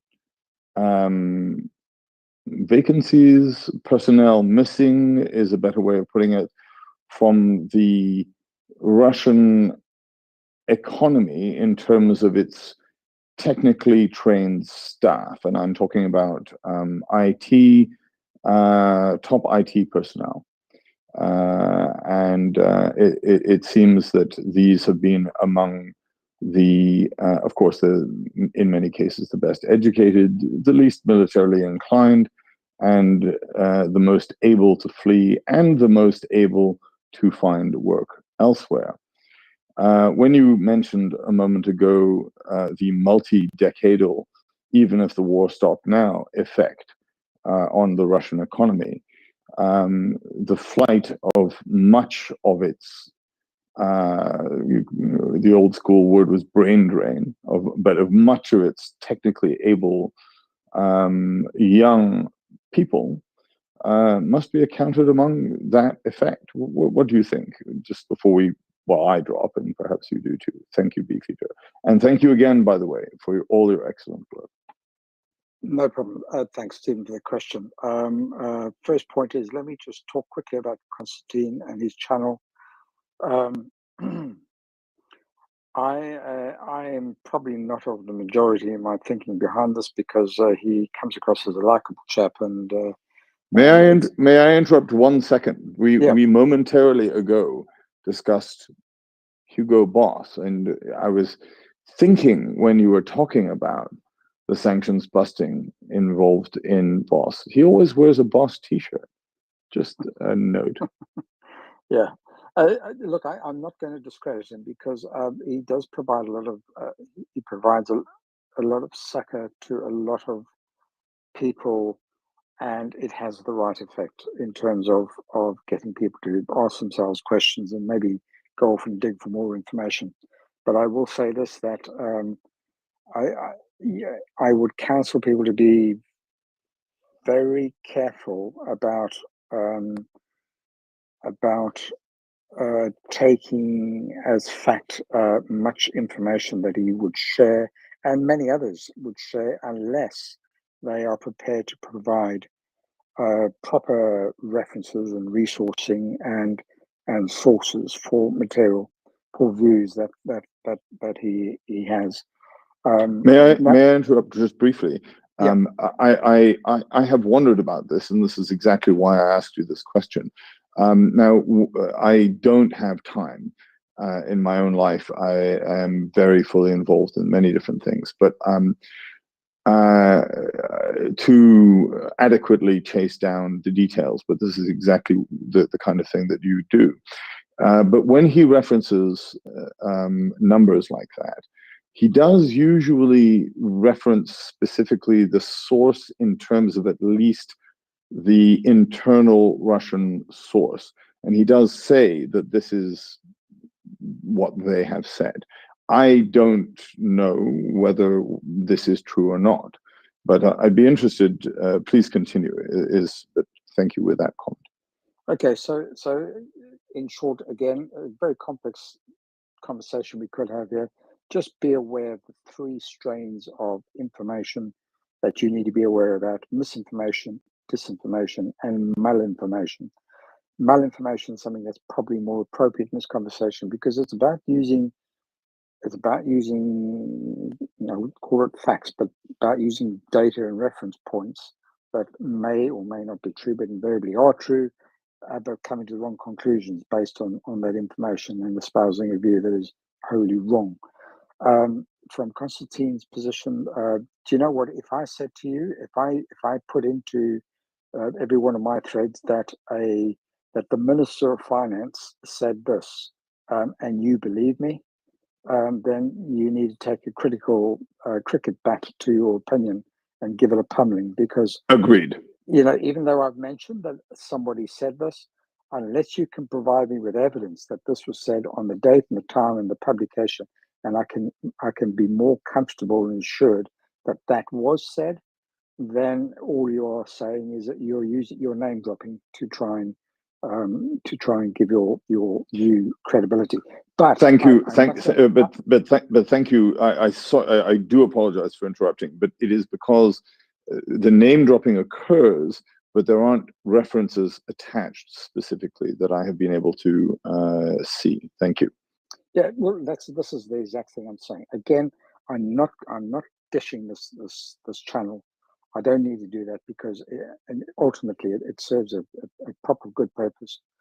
But what I am saying is that please, people, be more circumspect about information that you read and you absorb, and sources that you come to rely on, because even the best sources that you come to rely on will occasionally make these unnamed sources or named sources that aren't verified, and they make claims and they start building up a narrative that puts you into position of having an overwhelming belief in something that's been said by someone. Be careful about it.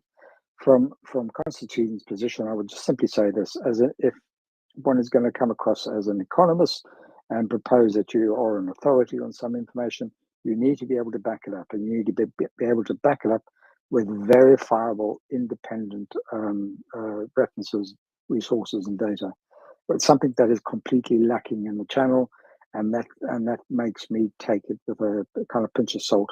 I think the narrative is good. The narrative is pro-Ukraine. It is certainly anti-Russian, but sometimes, just making a claim that sounds horrible for Russia doesn't necessarily mean that's a good thing for Ukraine, because it can set you off on all sorts of rabbit holes and misbeliefs and misconceptions, and that's wrong.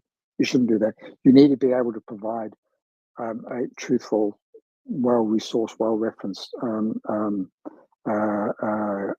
presentation to individuals so that they can go back with confidence, and that you don't overinflate or exaggerate the extent of a position, which will then have you question at some point. But I thought he said, the economy was going to collapse in 3 months. And he said it because some minister said it. Well, he said it on numerous occasions, and he has apologized. And sorry to interrupt again, and I do feel that his heart is in the right place. But exactly as you say, one of the difficulties that I find with him is he repeatedly touts his credentials as an economist, but economists that I have known are numbers people, not quotes people. And the quotes are referenced to individuals, but not referenced to specific dates, times, and sources in terms of documents. And that does make me a little uneasy. So although I like him, I appreciate your analysis, and I agree with. Thank you very much. So just going back to your principal question, this is about unemployment and the impacts of that. Now, again, I'm gonna put in a cautionary note before I talk about it. Unemployment numbers are published by the finance ministry and a number of ministries in the Russian Federation, and they are put out there, as a strategic weapon. It's weaponized information because, for example, in April, the Russian Ministry of Finance claimed that unemployment fell to 2.6%. And they use this as a positive spin to say that, Russia is doing so well, their GDP is on the increase, and they are one of the top performing economies in Europe, on the European continent in 2024. And the unemployment rate is by virtue is evidence of the success in the economy. Now, if someone puts that out as a statement, it's very difficult to not believe that, because 2.6%, that's incredibly low. Most countries would dream to get to the 3% level. Never mind the reality of seeing 10% unemployment in developed economies. Now, to claim 2.6% is definitely, it's a propaganda win for everyone. But the devil is in the detail on that. And the detail occasionally gets slipped out inadvertently by these same people who push out this propaganda. Putin fell foul of his own words, because in the same month, in April, when the finance ministry was putting out this 2.6% as being a major win for Russia, Putin let out during an interview that he says the main question now is not where to find work, but where to find personnel.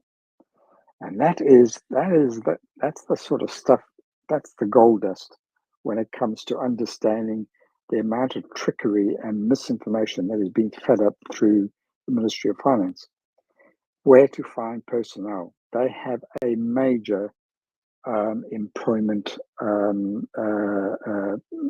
problem in Russia, where they are unable to find bodies. Now, we can talk about numbers, and you can say Constantine said 1 million, someone else said 2 million, and all the rest, but let's just look at the reality of the situation here.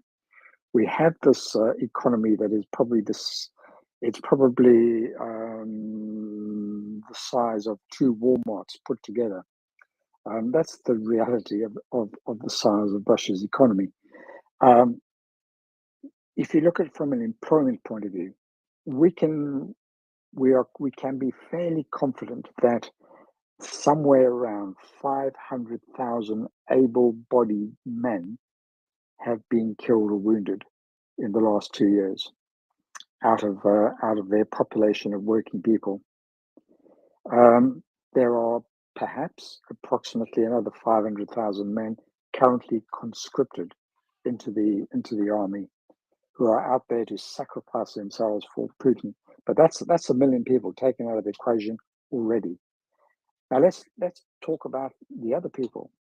There are 500,000 plus Russian employees who live in the shadows to avoid the draft, and therefore aren't part of the 2.6% unemployment rate.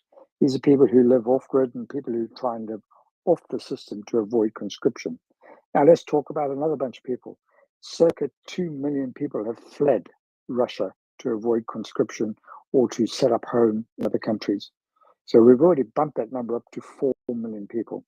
So none of these figures I'm going to present to you as fact, because it's so difficult to get to the facts in an autocratic kleptocracy that is using information, and they have weaponized information, and they are feeding misinformation across the world.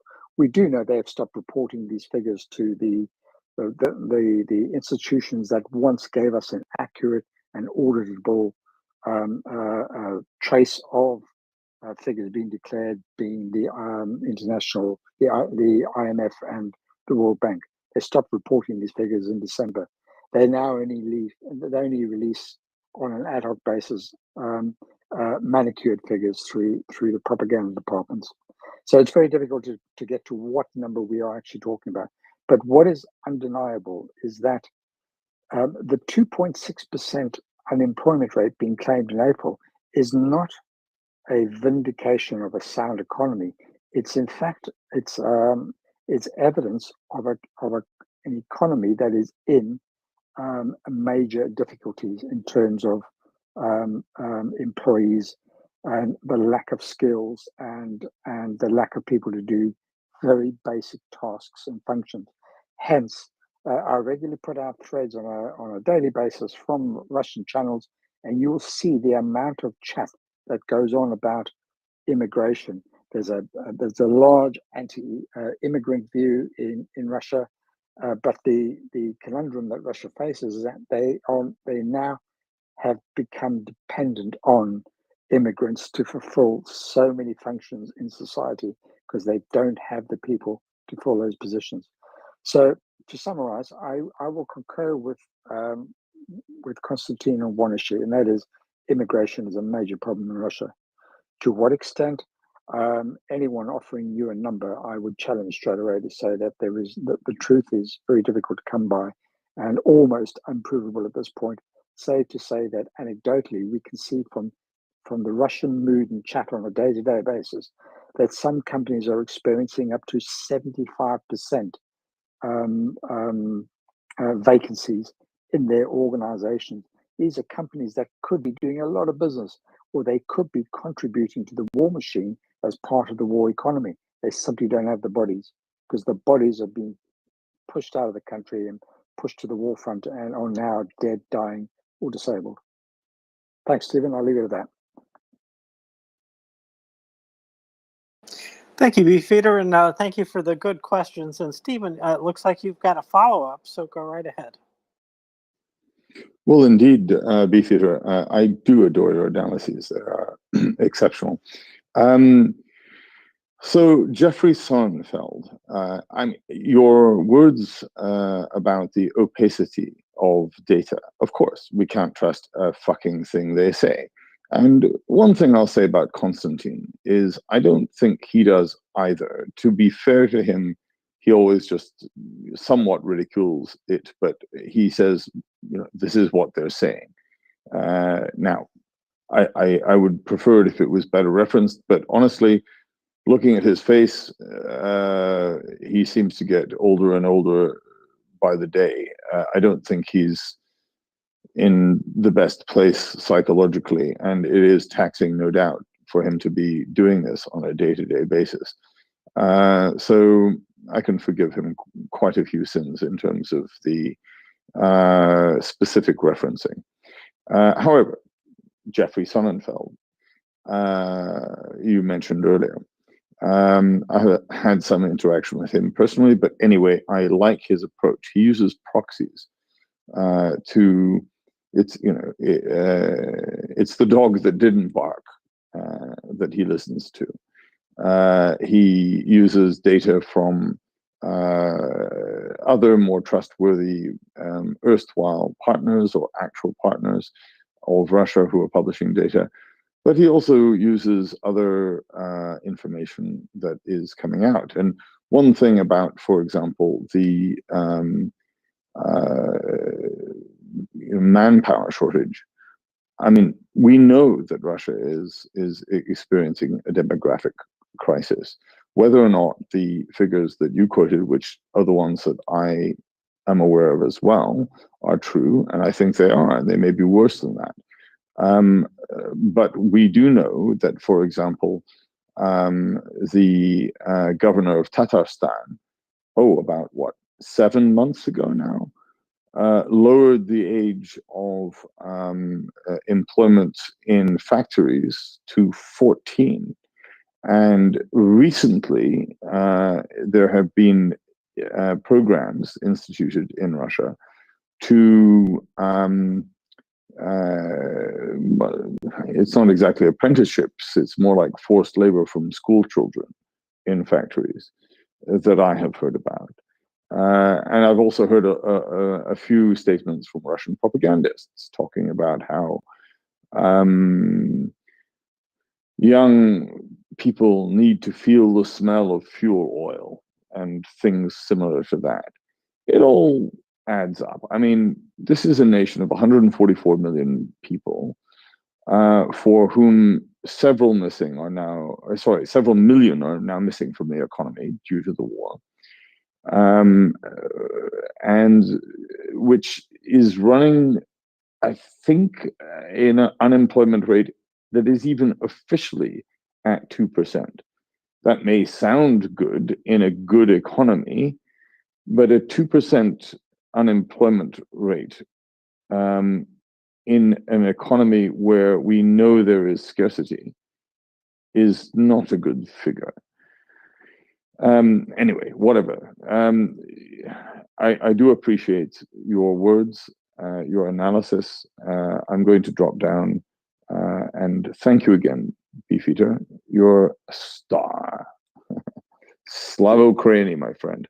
Cheers, Stephen. Thanks very much. Just remember, just to add some additional consideration for this unemployment rate is one of the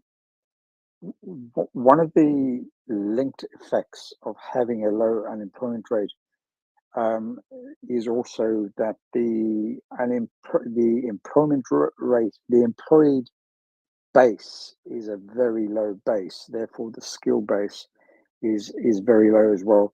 One of the critical impacts of a human resource shortage in Russia is not so much the lack of bodies in the workplace, but it's the lack of skills. And one of the biggest impacts to the Russian economy will have been about the brain drain, the lack of skills, the loss of skills in workplace, as well as a transformation to a war economy, where whole companies, whole enterprises, whole businesses have transformed their offering from what might have been, I don't know, making pushchairs and prams. They are now making bombs and bullets. They have re-geared their entire production lines to the war economy, and they are doing that from a very low skill base as well. And so they are suffering as a result of the loss of skills.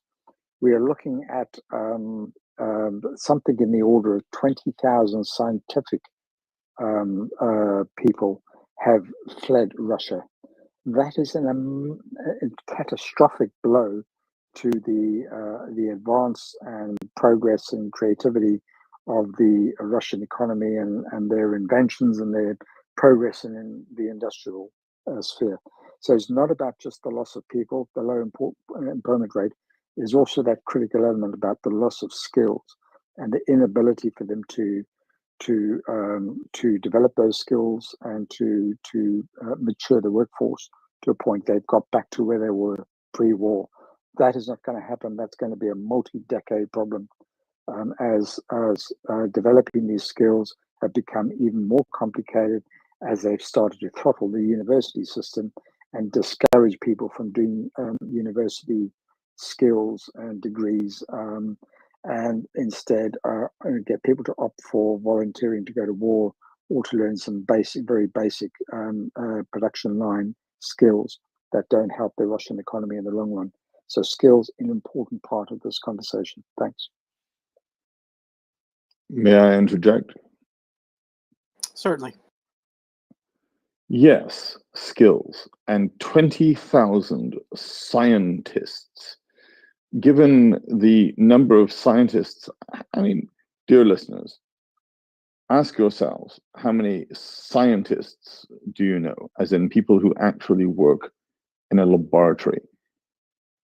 Then ask yourselves, how many people do you know? You can do the math as far as the proportion of the population that represents. 20,000 scientists qualified is a unbelievably catastrophic loss within that population. But also, I would suggest, Beefeater, as we've seen, I mean, but maybe not all of our listeners are aware, among the first tranches of conscripts into the army, who mostly are dead or incapacitated now, were technicians, not scientists, but just maintenance men. Now, this may not seem particularly glamorous, but I've done a lot of manual labor in my life, actually. And it takes a long time. You know, you can learn bricklaying relatively quickly. To do it well takes a bit of time. To do it very well takes longer. But to maintain a complex bit of Soviet machinery that is falling apart can take decades. And many of those men are now dead. They are hollowing out every level of their skill base. And as far as I'd be interested in your comments about this, but retasking, you mentioned, retasking to a war economy, transferring from a company that made, I don't know, staplers to one that makes bullets. It's not very easy. It is a very difficult, very complicated process. And as you say, requires multiple levels of from the, you know, from technical managers to engineers to scientists to machine operators who have hopefully decades of experience. In the Second World War, there were something close to miracles performed. And I think that this is what is going on here. In other words, this is what is hoped for. The whole propaganda effort in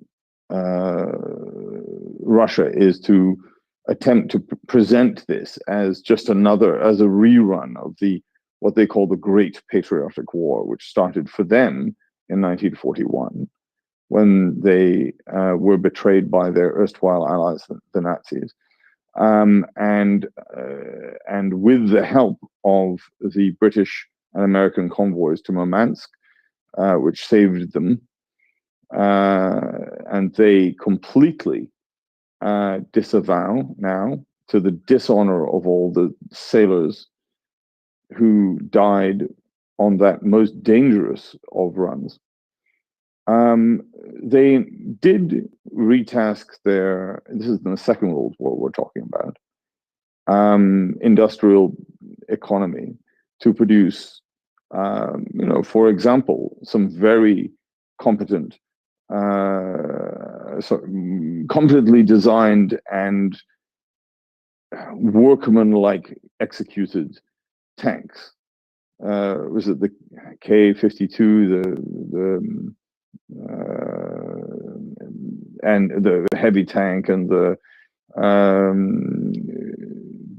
T-34, for example. But when you look at those tanks in the context of their day, even then they were exceptionally crude, largely unreliable, just produced it in large numbers, but with a very different demographic and a very different kind of war. The force that they were facing did not have anything remotely like accurate weapons. Yes, German armor and German artillery were somewhat superior, but not very much. But you can't just retask to produce modern, accurate weapons that are capable of doing anything other than tearing up countryside without, frankly, at least half a decade of preparation and all of those skills that you say, and I agree, are now missing. What do you think? Stephen, I have a correction. I need to make a correction on something I've said. I've got something wholly wrong, and I like to correct myself when I get it wrong. So I've mentioned to you that Russia's lost 20,000 scientists during the course of the war. I've understated this, and I'll give you the facts. And if you look at my timeline, I've actually put out a thread on the scientific field of individuals who fled Russia. Over the past 5 years, Russia's lost around 50,000 scientists. Good Christ! And that was said by a pro-Putin member of the Russian Academy of Sciences, who revealed this. And he said the main problem in Russia is this: over the last 5 years, only Russia, no other country, has lost so many workers in the scientific field. And that was by this guy called Valentin Parman from the Russian Academy of Sciences. And I provided full links to that statement that was released on Interfax News Agency. Now, that said, I think that sounds dramatic, but it actually pales in comparison to the reality. So if you look at the second page of my thread, I've actually gone on to discuss more of what's been said. And I think what's important to note is when you look at the propaganda from Russia trying to mask this problem, Novaya Gazette, Russian publication, actually claimed that, according to their database, Russian science has only lost 2,500 scientists during the first 2 years of military conflict. But this claim is completely absurd from Russian propaganda when the international community has already absorbed between 500,000 and 1 million scientists who have fled from Russia, and that is during Putin's reign. That shows you the extent. I mean, I was wrong, but I was wrong in the best possible way. Have a look at my thread again. You'll find all the sources and information you need on that, including chemistryworld.com, referral.org, and MriyaReporter.co.com, and other sources that I've quoted for you.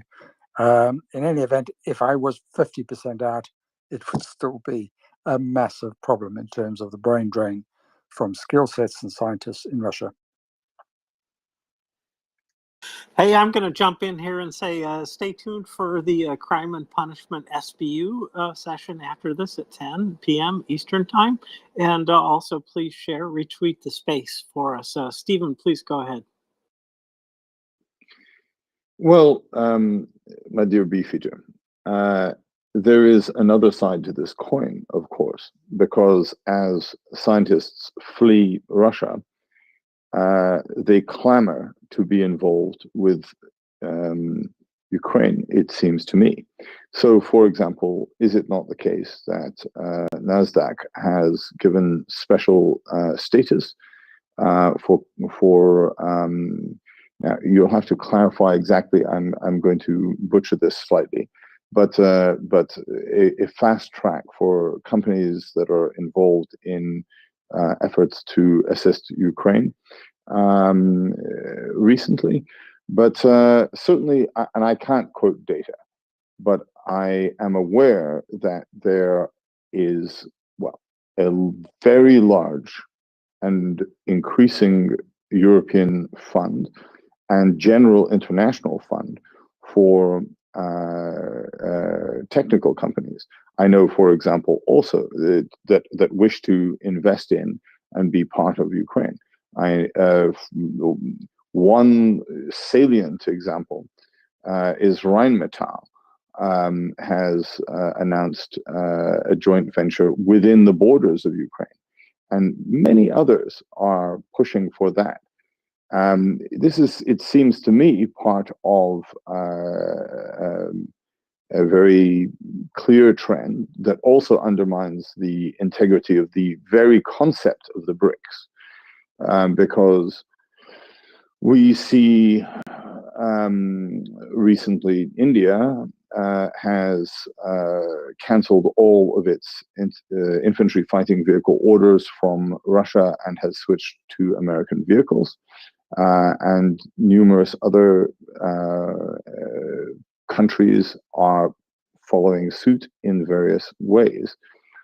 The reason for this is quite clear, it seems to me. The technical innovation on the battlefield that Ukraine has shown, in conjunction with its resources that are there when victory is gained, represent an astonishing opportunity for technical innovation, for military technology, for scientific technology, for agricultural technology.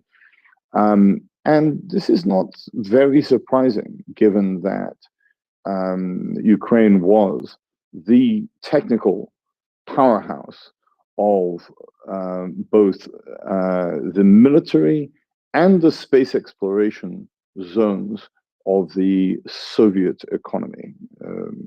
What do you think of that? Stephen, I don't want to add to some of the good points that you've made recently. Again, some of it is outside of my lane, specifically on the incentives to companies setting up that are interested in supporting Ukraine. I think it sounds like a fantastic idea. I've heard of it. I've read a bit about it, but I don't have enough to offer.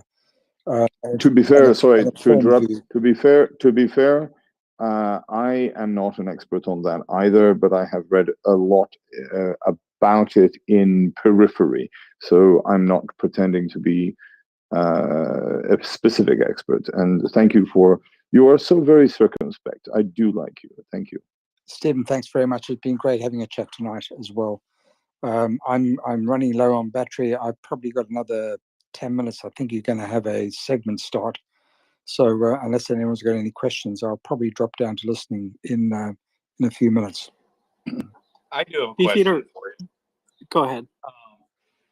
You're talking about the extremely low unemployment rate, and that's usually a sign of an economy that is kind of the opposite of healthy, that actually has a pretty substantial labor shortage.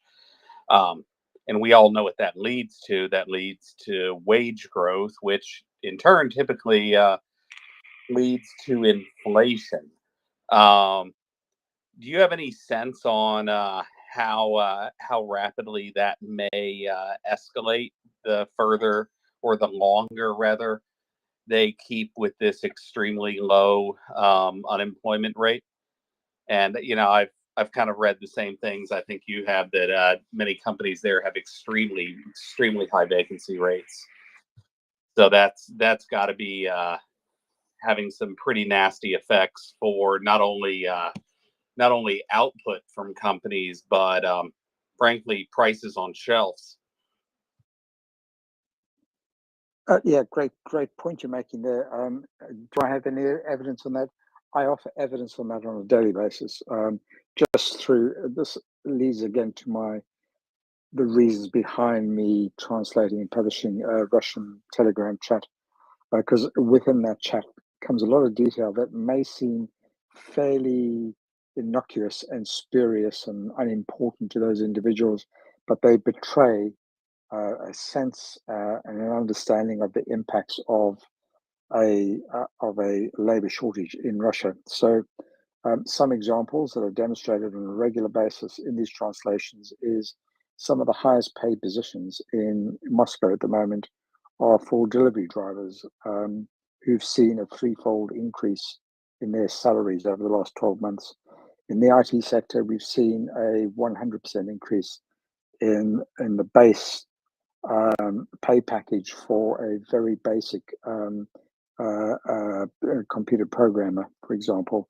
And we're talking about very basic languages as well, DHTML, HTML, and Java, JavaScript, and the likes of that. They've seen a doubling of their salaries. So we do see lots of anecdotal evidence of the escalation of salaries, and that has arisen as a result of a labour shortage. From a critical or key person wage in companies, that again we're seeing 200 to 300% increase in salary rates to try and attract skills both locally and abroad, creating a massive competition issue within the Russian labour market. But it's also been designed to try and attract people from neighbouring countries to come in and provide those skill sets. But as you rightly allude to, the net result of this is as your labour cost goes up, so does the cost of those products and services that they produce, which then feeds into this spiraling breakdown of the economy and the rise of interest rates and inflation rate and the likes of that. Don't be misled by one of the figures that they often trumpet as evidence of a successful economy, which is the GDP rate. The GDP rate is seen out of context and in isolation would indicate that they have a strengthening economy, but that again is a completely false notion, because the economy from a GDP perspective will grow and will get stronger as it's transformed into a war economy, because it does mean that businesses have output. They have more output and guaranteed orders. They have a constant revenue stream that is strengthening the GDP. But what is missing out of that conversation is, how's this being funded? Well, basically, the state is paying for these products. How's the state paying for it? They're paying for it by a rising deficit.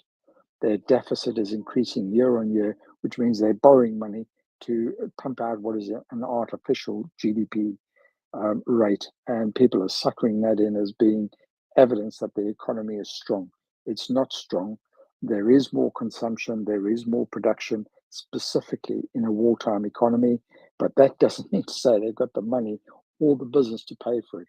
Or most of the business driving the increase in GDP is in sectors that are entirely related, linked, or dependent on the Russian war machine.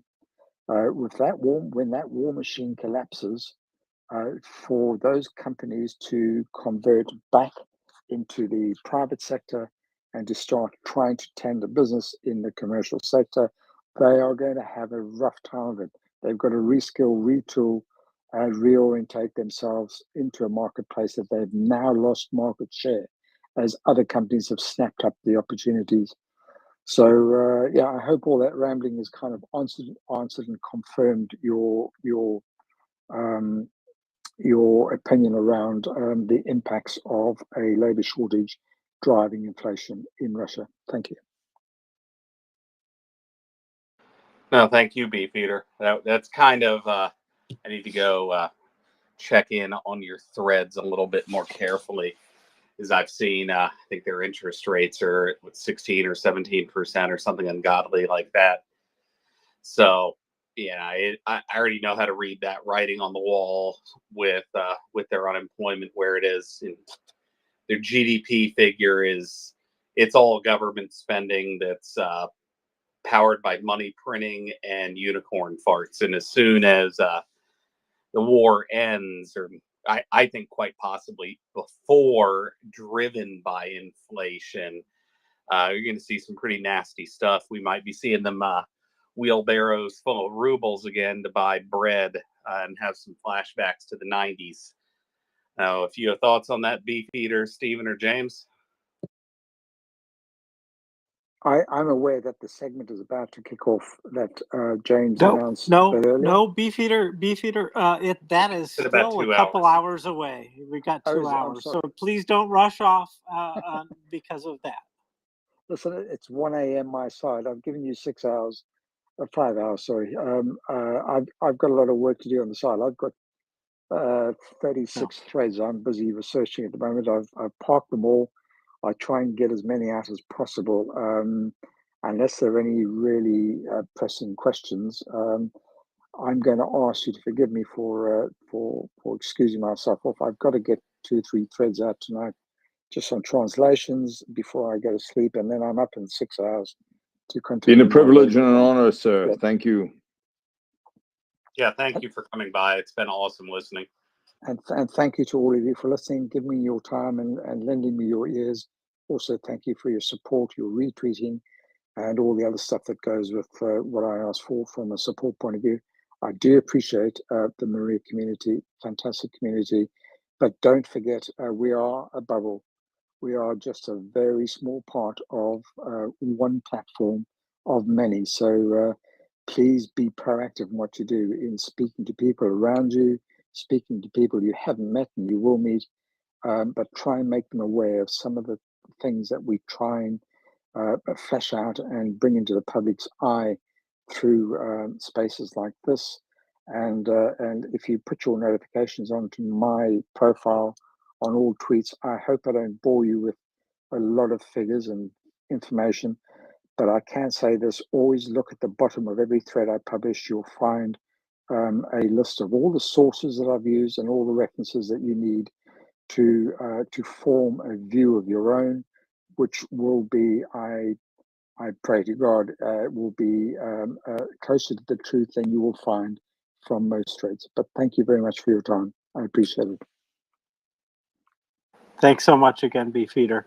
You have a good evening, and don't stay up too late, or you'll never get any sleep. And so we wish you a very good night, and thank you for everything that you do. Well, folks, that was a wonderful session with Beefeater. We really covered quite a few economic topics here. And, I think maybe, just maybe, we can turn away from that and talk a bit about some other things, fella. I know you've got some things to talk about, and I know that one of them is going to be about F-16s, which I think everybody is very interested in. We all want it. We know all the major segments are there. We know that we've got trained pilots, we've got the planes, and we've got the staff who can maintain and repair them. And we also apparently have an air base ready for them, probably one of those under a mountain, take off and land into a runway where you go into a mountain, something like that. Who knows? I don't, but fellow who bonks probably does. So, fella, take it away if you like. And it really was a wonderful session. I get so much out of this. And it was my favorite part, just to say, was the 4 rings of Russia. And to think that America and Britain play a major role in what makes Russia strong is disturbing, but very informative, something we should keep an eye on. And I know that our good friends at the federal government know about this and are keeping an eye on it and doing what they can. Over to you, fella. Yeah. So that list of things I sent, F-16s are actually not in there. And it's just mostly because all I have is the same rumor mill that I think everybody else in here does. You know, look, we knew that they were going to be coming this summer. And let me go see if I can pull the exact quote real quick because it shouldn't be too far back. But is 45 days ago, let's see, I want to get the exact.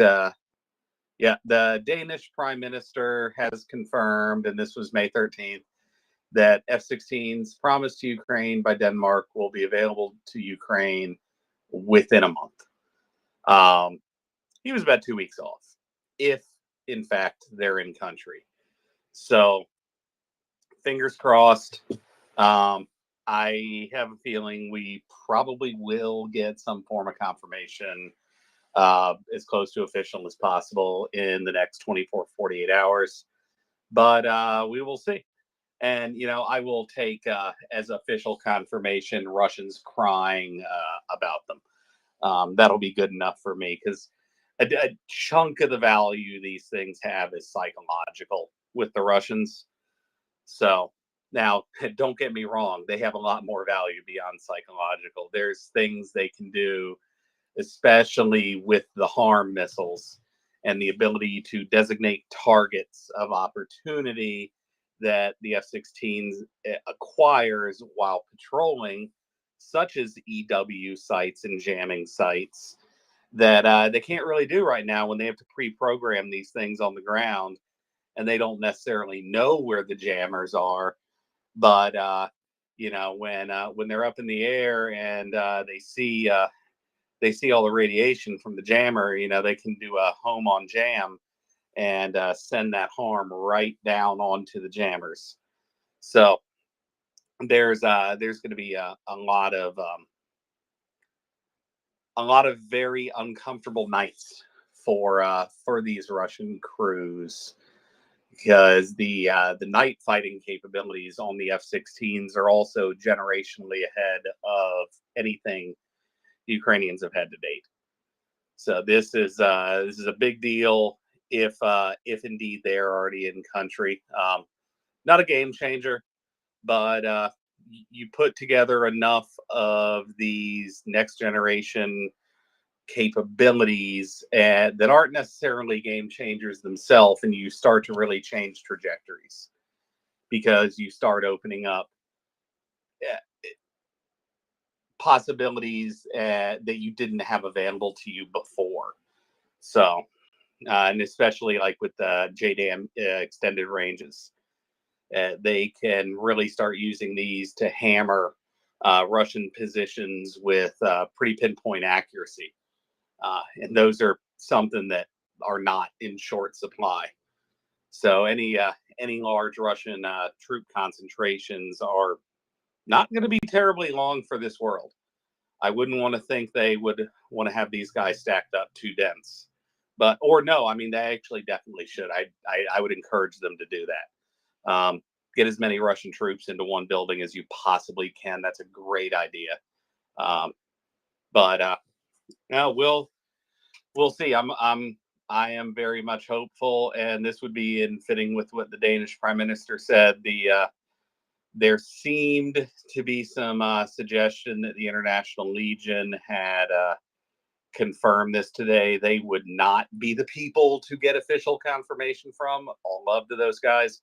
Nor did I see anything officially posted by them. So, yeah, I'm going to leave that as F-16s as a question mark for now.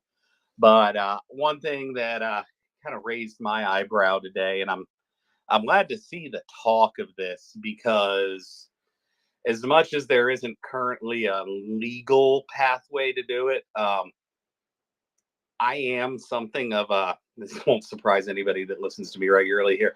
I am something of a, the ends can occasionally justify the means type of guy. So even though there's not really a legal pathway to seize these 321 billion of frozen Russian assets, Can make one up. Who's going to complain? Russians, ignore them. They won't be around at the end of this anyway, so who cares what their opinion is? If I want their opinion, I'll tell them what their opinion is. But so I saw a story today. Polish minister Radoslaw Sikorski proposed seizing all 300 billion euros in frozen Russian sovereign assets to win the escalation game with Russia. Ukraine's partners and other allies froze around 300 billion in Russian assets at the start of the full-scale invasion in 2022. Roughly 2/3 are held at the Belgium-based financial services company Euroclear. While some G7 members, like the US, have proposed seizing Russian assets outright, the EU has been more hesitant, fearing the legal and fiscal pitfalls of confiscation. Instead, Brussels seeks to use windfall profits generated by the frozen assets and funnel them to Kyiv, which I believe that's being put into place now.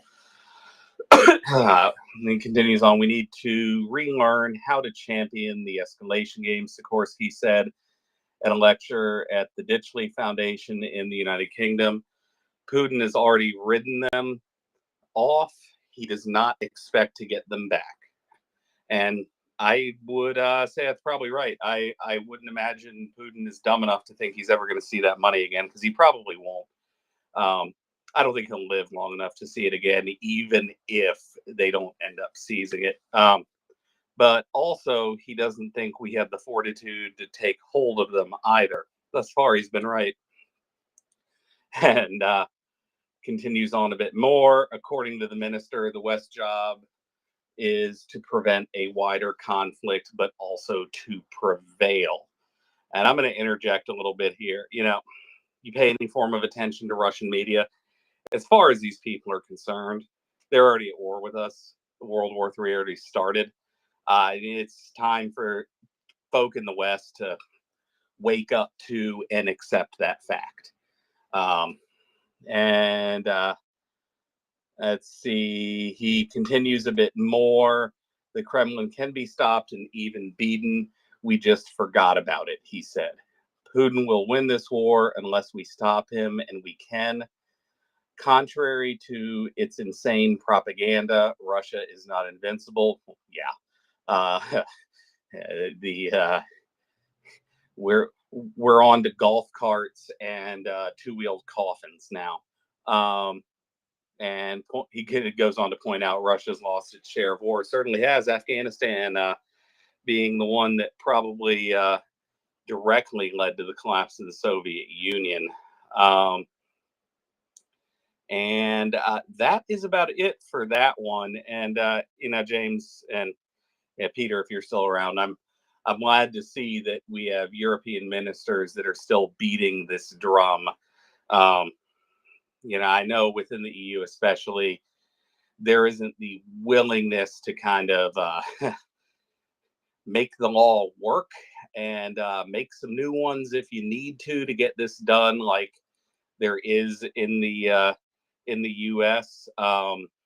It might not be legal, but who cares? Russia won't likely be around at the end of this war, so who's going to complain?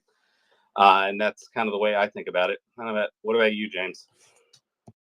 I think it'll be called Muscovy. No, I don't know what it'll be called, but it will be a shadow of what it was. I do think that's accurate. I do think that they, they'll still have their nuclear stockpile. They'll still have some equipment left, but it's going to be so much diminished. And the thing about the surrender terms that Zelensky's working on is that they are going to be, under the sanctions until such time as as they're ready to give in to that. That's what I expect. So the hesitancy about digging into these funds without proper things. I think the main fear is in Belgium, right? That they would take on a disproportionate attention from Russia, and and there could be a case, in a court somewhere, and that could be problematic. So I understand this, but this is the thing that I want to keep stressing is that the whole time that it is being held, of course, it's invested, and that means they're making money. So taking the stuff that is being made right off the top there, that's fantastic. That is a big step. And then also, in the meantime, there's inflation. And so that means that its relative worth is getting smaller. So even if they ended up paying Russia back that money, which I very much doubt, unless it's one of the ways that Russia is induced to surrender, which is quite possibly the case, then I think that they're going to get back a smaller pot of money, even if it's the same nominal amount. So that's all to the good for Zelensky and Ukraine, and the money that could go to Ukraine if we seized it right now, that would be very, very beneficial for everybody right away because it would relieve some of the monetary strain, especially on the smaller economies there. But Germany's been hard hit by the change in in their fuel supply, right, because of the cheap gas not being there. So I can see why they do this, but to me, I do believe that this is ultimately the plan. Is it will be one of the levers of power uh, that we will have over Russia at the toward the end. I'll say toward the end of the conflict, because it may be. Well, here's what I think: is that if this gets them to, fulfill all of the requests that Zelensky is making in the peace plan, which is, get off the land, return the people, and, do sign an agreement and declare that the war is over and actually stop firing missiles and stuff like that. That is not such a great price to pay, really, fella. So I see more and more some wisdom in withholding. I appreciate the value of the money now, but I do think that there's value later in down the road. But I don't know. It's just my thought. I'm not there strategizing. Zelensky and other brilliant minds are, and the consensus of the coalition being that would they not touch this. I'm not going to question their authority or their judgment. I think they've thought it through 7 ways to Sunday. I don't know what else to say about that, but it doesn't hurt that much. It really would be kind of fun to spend it now, though. But it would maybe actually induce some people to think, oh, well, maybe we're not in such a rush to get up to 2%. Maybe we don't have to go to 2.5%. That kind of thinking might go on. And that's another reason, perhaps, to withhold the money is just to keep the pressure on the allies to put in the sufficient amount of money for the long run. Yeah, I think we just had, for the first time ever, the overwhelming majority of NATO members were now above that 2% threshold, which was good to see. So a lot of them really need to be at the 4 or 5% threshold to be catching up, but I think this frog's going to need to be slowly boiled to avoid things being too disruptive on their economies. But I'm not going to beat the European governments over the head too much tonight. I do that enough. They all know what they need to do. So, and I'm not European, can't vote for anybody that can make that happen. So I will leave that to our European listeners, who I have a feeling are mostly in bed right now anyway. So the next thing I have is kind of short, and it's some good news. A mother and her son who were reported missing in the wake of the Russian terrorist attack on a 9-story high-rise yesterday in the city of Dnipro have been found alive and well. There are still a few others that are unaccounted for, but that was very good news. Thus far, the confirmed there is 1 fatality and 12 wounded, which, when you see a picture of the building, is frankly a minor miracle.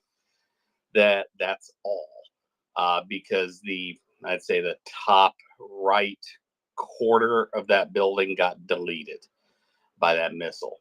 So there was a lot of luck, and I suspect people were, heeding the warning to get to their bomb shelters.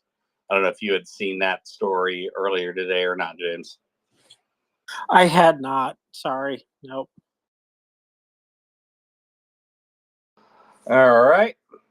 And moving on to not so great news. Had another terrorist attack today in and I'm sorry, I'm gonna blow this name, Vilniansk, which is in Zaporizhia Oblast. Russians launched an attack on the city, and thus far we have 7 confirmed fatalities, including 2 children, and 31 people were injured.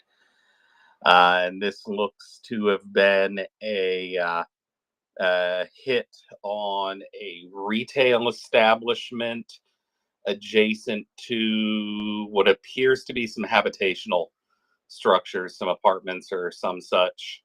And then a couple of hits on single family dwellings, and another multiple use dwelling appeared to be housing up top, and retail stores on the bottom. So unfortunately, that is typical Russian terrorism. They not so good at hitting military targets, but they can hit civilian buildings because they don't move.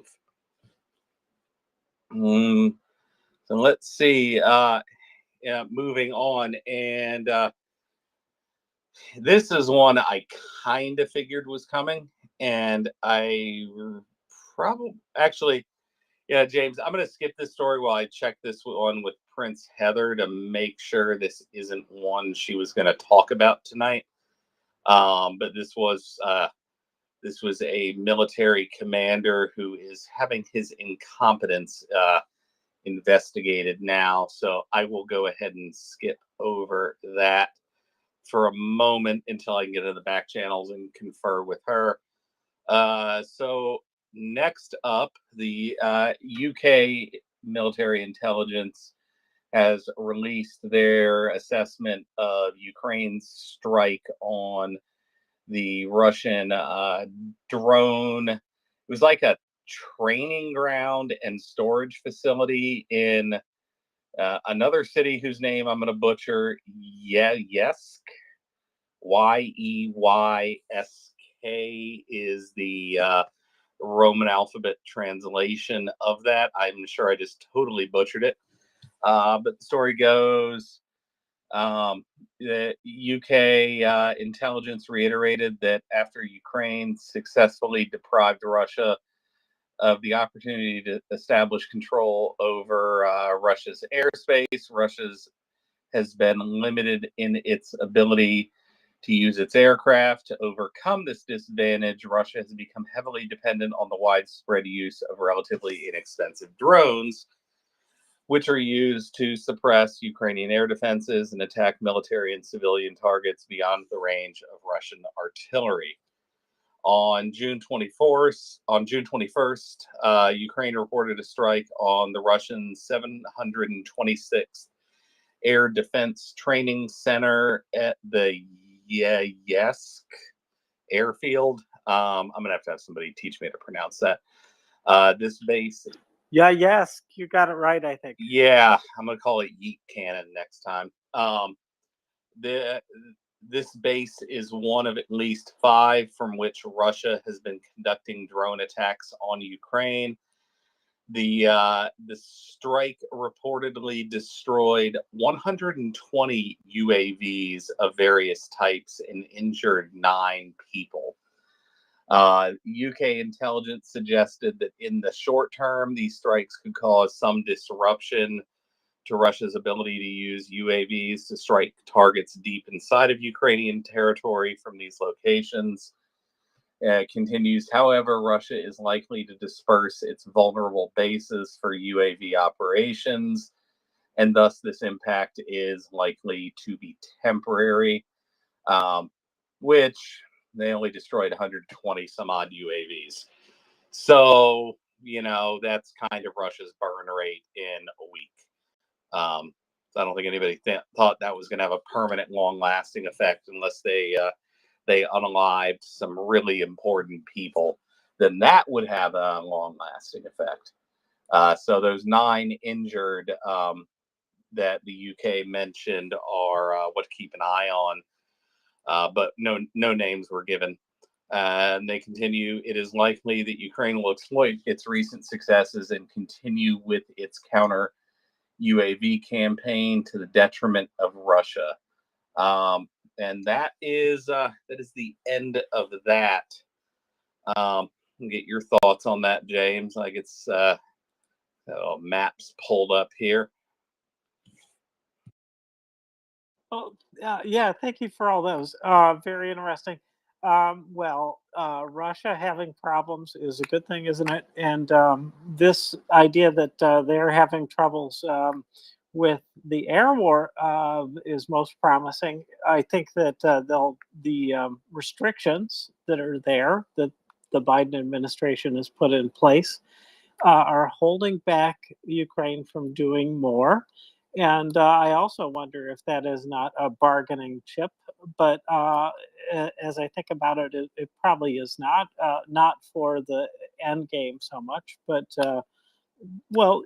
actually, it may be, but it may be a bargaining chip because if they took out, a significant number of airframes, it would make Russia more susceptible, and that might be something that we'd like to trade for, giving in on the rest of the peace plan items. So I don't know about this, but I do think we have to think about these sort of things as possibilities.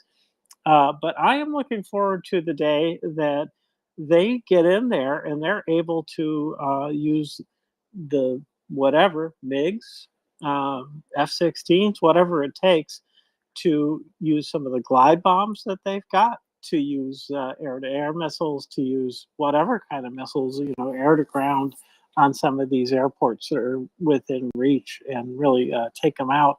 The idea that they're using more drones, absolutely. I think that they've been driven to that. I think they're also seeing the success of it and looking at it kind of like, we should have started this a long time ago. I'm sure that they're thinking that way. In fact,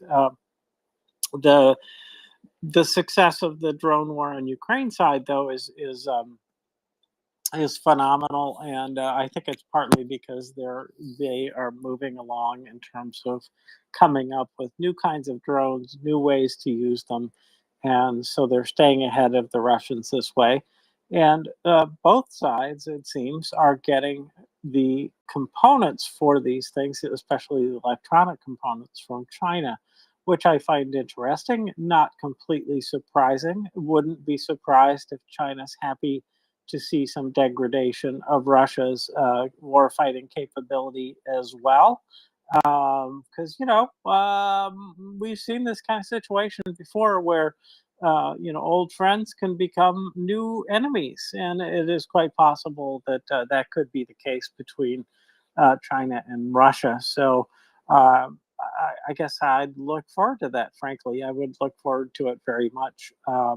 But not at this point. I don't see that in the near future, but in the longer run, I could see something going on. And I do suspect that this is one of the reasons why, um, I guess I don't know what a holiday the gift was for, but why Russia gave away a river to China, I think, to deter China from doing something on their own, and it is certainly one of the things that China really needs is water. And frankly, the access through that river is going to be something of additional benefit to them. So, yeah, well, a lot going on with drones, and we'll just see. I've been looking at some of those very, very large drones, and I am just struck by what they're able to carry. And some of those, some of the things that they're dropping, it's huge. And the fact that they're using that Baba Yaga drone to extend the range of other drones, still, it's just something that's stuck in my mind as just an example of just how effective they've been at creating their own success. You know what I mean? To innovate and then actually get it into operation in time for it to be a surprise still to Russia. And the fact that they're now largely on the first person mode there, I think is especially important. That people really are using visual navigation and thus avoiding the electronic warfare that can throw them off a track. By altering the GPS or other measures, they're not going to get down to inertial navigation. I think that's not just not cost effective to do that for drones. But anyways, it is a fascinating thing. Back to you. Yeah, I don't think you're going to see INS on drones. Not only, well, it's not that it's not cost effective, it's that it's power hungry. I think we're going to end up seeing AI on drones beforehand. And I do want to kind of correct one thing there.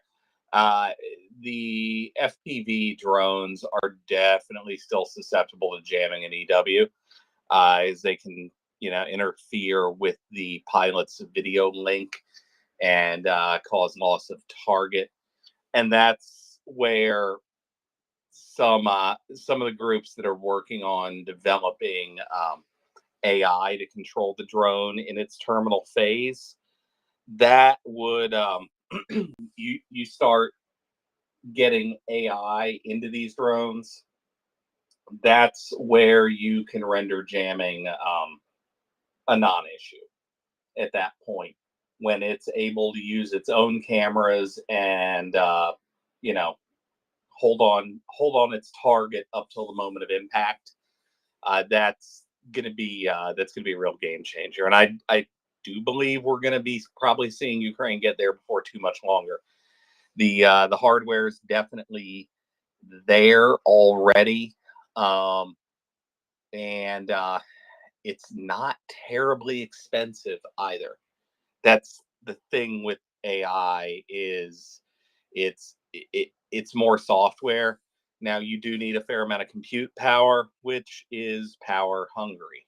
So this is where the big brain people, much smarter than I'm sure I know are working hard on that now.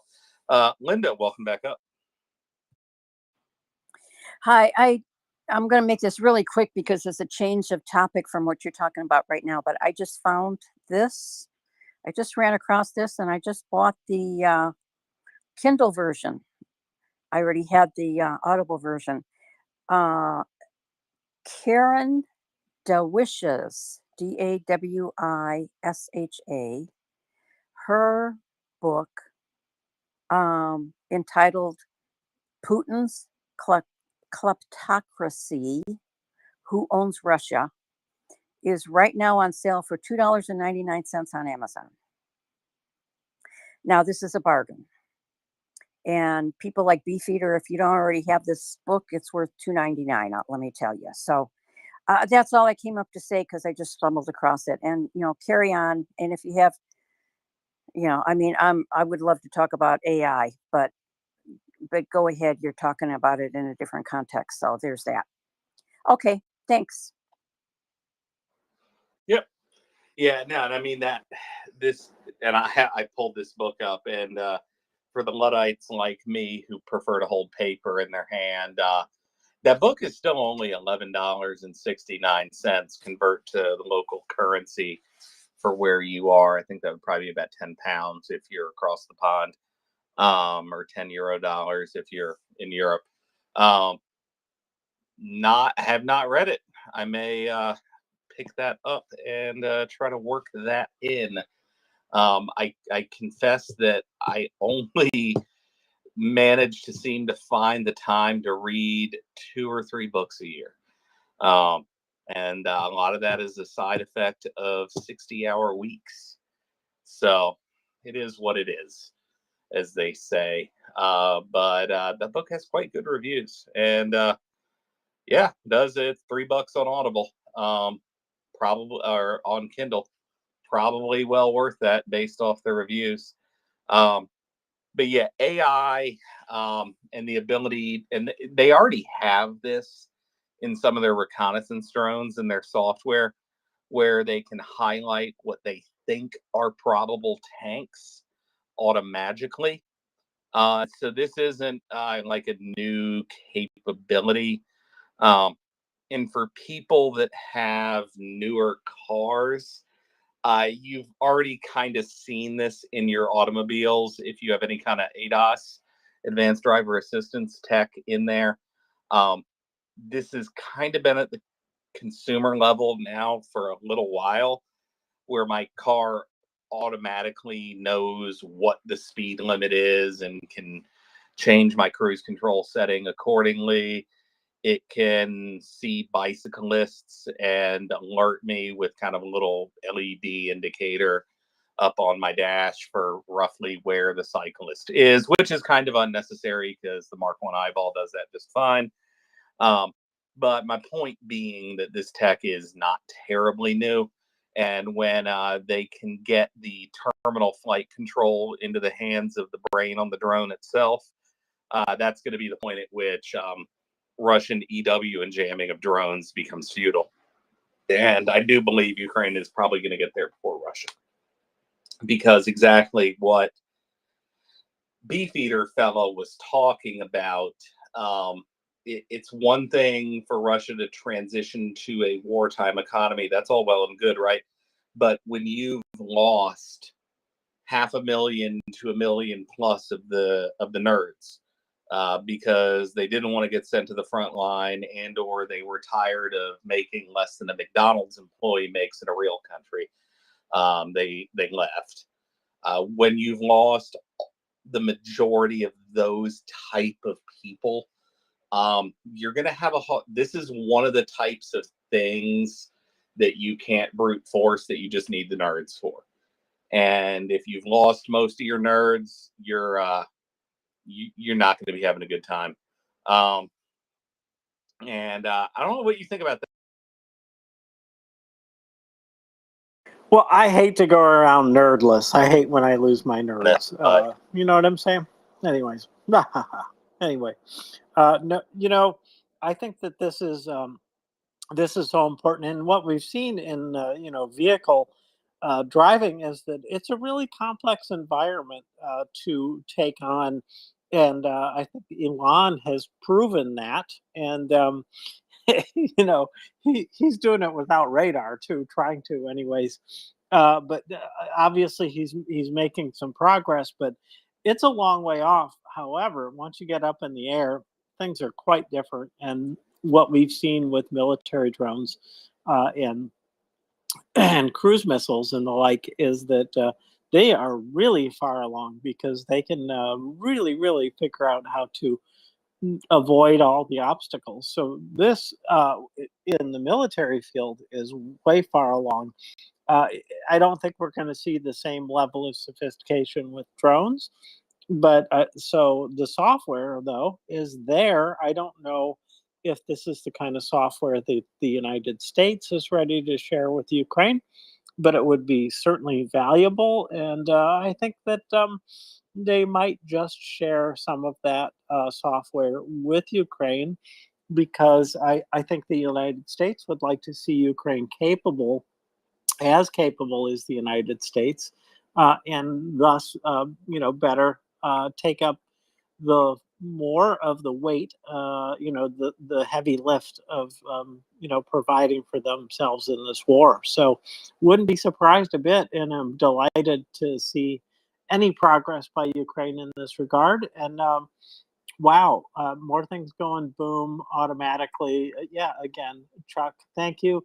Why send a soldier or a stupid drone when you can fly one of those in? And yeah, Yeah, it really does augur longer range I missions. want to put something in there because it's actually the sharing is going to be the other way around. This is something that I think, well, I know Ukraine is a little bit, substantially further along in than we are. As evidenced by what I just put in the nest. That was a thread from February of this year, and it shows, and this is the reconnaissance capability I was talking about. But you have to crawl before you can walk, before you can run a marathon. And what you're seeing right there is the kind of the in between the crawling and walking stage, where that reconnaissance drone was able to automatically pick up and discriminate targets just flying overhead at what looked to be about 500 feet, give or take. Without knowing the focal length of the camera, I can't give a better guesstimate for altitude than that. But that's what I was talking about, and they're working on the ability to integrate that software into the FPV suicide drones. And I'm going to see if I can find it here so I give you the right part number. Okay, so this is this is a maker board from NVIDIA. The Jetson TX2 is an AI processing board. Consumes 7.5 watts, which is not nothing in the world of drones, but it's not terribly power hungry. And that should provide the image processing and discrimination that is necessary. I can pull cost on these, but I want to say they're like $60 to $100. It's one of those things. The higher your order quantity, the cheaper the price, right? But so this tech is out there now, and it's off the shelf. So we're not talking about something that's 2 years away. We're talking about probably 6 months. And I'm looking at, I can buy that board, a single unit for $149. So you get these things under $100 if you put in a government-sized order on them, or maybe 110, 120. That's still pretty cheap. My understanding is that the suicide drone unit cost is something around 600. So, this may add $100 to them, but what that would do is it would take your range of engagement way the hell out. And especially think about what you talked about a minute ago, their use of the Baba Yaga as a drone mothership, as you will. That thing goes 10, 15 kilometers out, and then it drops a swarm of these things. And you tell the brain to hunt tanks, and you have the 20 some odd year old kid hidden his vape up until the point he loses the ability to continue to control the drone, and it does the rest on its own. So that could really be something to wreak havoc very deep behind the Russian lines. I don't think there'd be a damn thing they could do about it. Been listening to a couple of the different, both on YouTube. And these are your your usual suspects, your Preston Stewarts, your habitual line crossers, and a few others. And the topic of drones has come up, and how really best to counter them. And jamming can sometimes work, but really your best option, and once AI starts getting in these things, the best and only option you're really going to have to take these things out is going to be a kinetic kill option. And whether you do it with a big bullet or a laser, that's I think that's going to be the future of how to combat these things. But it is kind of cool tech. It's also very scary tech, because you can just kind of imagine what that could do in the wrong hands. But war has always been a big driver of innovation, as it was in World War II, and this is proving to be no different. Yeah, I think we've seen an advancement in drones that probably wouldn't have happened otherwise. Well, it would have happened, but it would have taken probably 5 times as long. And this has really sped it along. And with that, I'm going to hand it back over to you for a bit, James. Well, it's just the movie. I saw that movie Terminator, and it really is kind of creepy that way. This isn't far off at all. This is coming at us really fast. So yes, in the wrong hands, could be very, very dangerous. So, but I appreciate that and I didn't realize how far along that Ukraine was, but I'm very happy to hear that they are so far along. I guess I'm not surprised. They certainly have the motive to move with alacrity, so they are. And good to hear it. Well, let's see. Where else would you like to go? Is there anywhere else that you had in mind besides just sort of review of the news of the day? I guess one of the things that I noted was that Zelensky was already talking about the rest of the peace plan. He's envisioning it, and they're still hammering out some of the details from the first summit. Is what something else he said, and so. This is really moving along pretty quickly, and so I think that he's anticipating having the whole thing ready. Maybe Christmas is too soon, but perhaps not long after that. And I'm really hoping that that's the case. I think it would be very useful to have that laid out and ready to go in time for before the next year would be ideal, but really soon, because I think this is going to come about at a time when Russia is going to feel a whole lot more pain than they do right now, because we're still talking about all the countries ramping up, and the ramp up, we don't know exactly when it'll be completed, but we've seen a couple of countries already increase the output of 155 shells. That's not the only thing. I think the air defense missile ramp up has got to come soon too.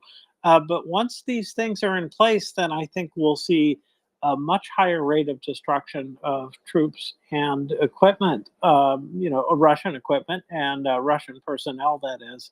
And so these things, when they kind of come together at the same time, with this plan, and also with another round of sanctions. I don't know what they'll be, but I am expecting it, just because why stop? Why not keep going? They'll be looking for alternative ways to, sneak things around and bypass the existing sanctions. So I expect that they will continue to do that, and so that means that OFAC and the Europeans are going to find out about these other paths, and they'll apply further sanctions. So it's going to be more and more costly for Putin to continue this war, and to have the plan essentially presented to Putin. He'll be able to hear about it in the news like anybody else. And then he'll be able to look at what's happening in Russia and what's happening to his troops and what's happening to his allies. And hopefully the convergence of all these together will lead him to what I think is the logical conclusion, and that is that this is a very costly war to Russia, and that he cannot afford to keep doing this.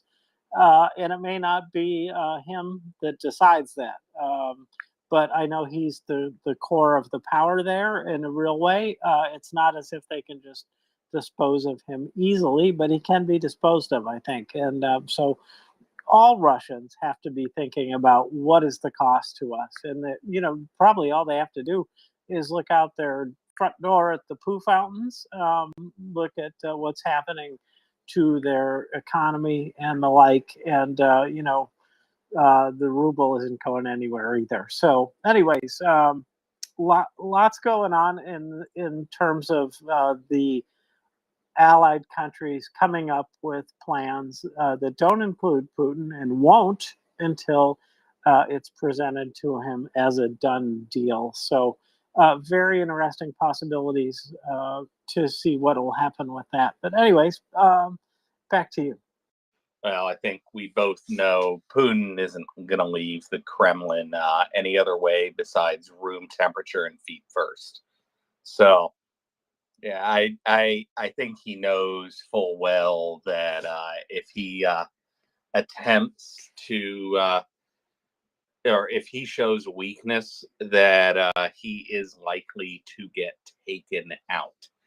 Now, that's not to say that whoever would replace him would automatically be worse for Ukraine.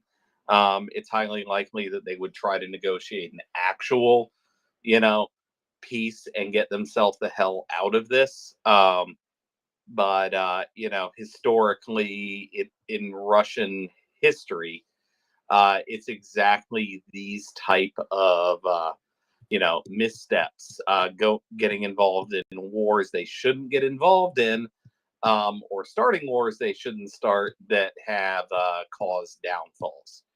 You know, Afghanistan, and you know, I'll accept people say it wasn't the cause the Soviet Union's collapse. That's probably right, but you know what it was is it was a really big ass bundle of straw on the camel's back, and so was trying to compete with us in you know, start with missiles in Star Wars.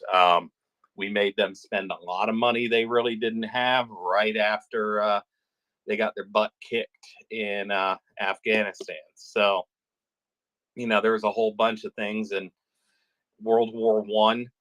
You know, Russia was defeated in World War One and went through a civil war and series of revolutions after that. So, you know, historically, when they've gotten themselves into wars that they lose, the guy in the Kremlin doesn't tend to live through. And I think Putin knows that, unfortunately. I do want to, something that I get, and Karen, I see you. We're going to go to you in just a minute. But something I gotta chuckle out of this morning, but you know, it actually makes a hell of a lot more sense now with some of the F-16 rumors we've seen today. The tanky world and the Russian mill bloggers have been apparently up in arms for the last 12, 24 hours about, you know, Ukraine's fixing to invade Belarus. And they had this, it was a really terribly staged video of some drunk ass Belarusian border guard digging up an entirely too clean cache of equipment in an area which could not be geolocated. And they corroborated this with, you know, you've had your AWACS flying at the border between Poland, Ukraine, and Belarus for the last 12 hours. Well, I think now we may know why with those F-16 rumors, because we already know they've been given Link 16 access. So if they had birds in the sky, that AWACS was probably up feeding targeting data. And from that far back, oh yeah, she can definitely do it. That's going to be within the range. So you know, keep in mind, anytime you see an AWACS real close to the Ukrainian border, you could in fact be looking at a Ukrainian fire mission, and that would be fucking awesome. And with that, over to you, Karen. Well, I want to clear up something that has been nagging at me, ever since this thing appeared on the internet, and it could be nothing. So I don't want to start any kind of a conspiracy theory, but there is something odd that took place at Dulles International Airport. And that was Trump's jet sat next to a Russian government plane for 2 days in an isolated area. And this has been verified. I'll send you the article. And a United Arab Emirates Air Force C-17 was also parked nearby. And this could be a total coincidence, you know, but it just looks odd. And for somebody who is running for president and you would think they would be more concerned about the optics. And tell me that there's nothing to this and that it's a total coincidence, please. Thank you. Yeah, I'm not going to do that. Nothing to see here, comrade. Nothing to see here. I know nothing. I hear nothing. Yeah, no, I look, I saw the photos. It's not a rumor. Like, they were photographed. It's, yeah. Is anybody surprised? No. That's really all I have to say on that. I think, I try my best to steer clear of the absolute shitstorm that is U.S. politics, especially in an election year. I'm going to continue that one tonight, but my opinions on the orange idiot are pretty well known to basically everybody. James, I think you may have something more coherent than that. Well, I certainly think that, that it is quite possible. It could be, honestly, coincidence. It also could be the fact that somebody in the air control tower thought it would be funny to have them park in the same area, honestly, because we don't know. I do not know. Let me put it that way. I do not know if they get to pick their berth, so to speak. They probably don't. Probably the airport says you will park your plane here. But then again, if Donald Trump calls you and says, "Hey, could I park next to the Russian guy?" They're probably going to let him do that because why piss off Donald Trump, right? I think a lot of people feel that way about Donald Trump. So there could be something to it, or there could be absolutely nothing to it. So I don't take too much from it. But Karen, your comment about the optics of it, well, you just need to look at how often that picture is coming up in everybody's feeds these days. It really is coming up quite often. So yeah, it's not a good look unless he thinks that's a good look, and then which maybe he does. Maybe he's just hanging that out there just to be like, oh yeah, Russia, Russia, Russia. No, there's nothing to it, and this will be just more provocation for the Democrats to perhaps bite on something, right? They'll get up in arms about it, and he'll just say, Russia, Russia, Russia. It's all false. There's nothing to this, and go on about his business, knowing that he's peeved the Democrats again. So I don't know what to make of it, Karen. But thank you for bringing it up. It really is something that it doesn't look good. But I don't think that a man who points out a 10-year-old girl on an escalator and says, I'll be dating her soon, cares about optics that much. In fact, I think that's part of his defense system, is to go to the bottom already before anybody else recognizes that he's going there. And so he's shameless. He's shameless in his pursuit of young women, and he's, girls, and he's also shameless in terms of his Russian connections, although I think a little bit less so. So anyways, it's worthy of talking about a little bit. So thank you for bringing it up, Karen. I do have I do have a kind of I would say a realistic answer to it, but a possible innocent explanation. And this is anecdotal, and I've really only paid attention to this like twice ever. But at large airports, you usually have certain areas of parking that are split up between the different carriers, Delta, United, American. And then you have private jet parking for large body jets.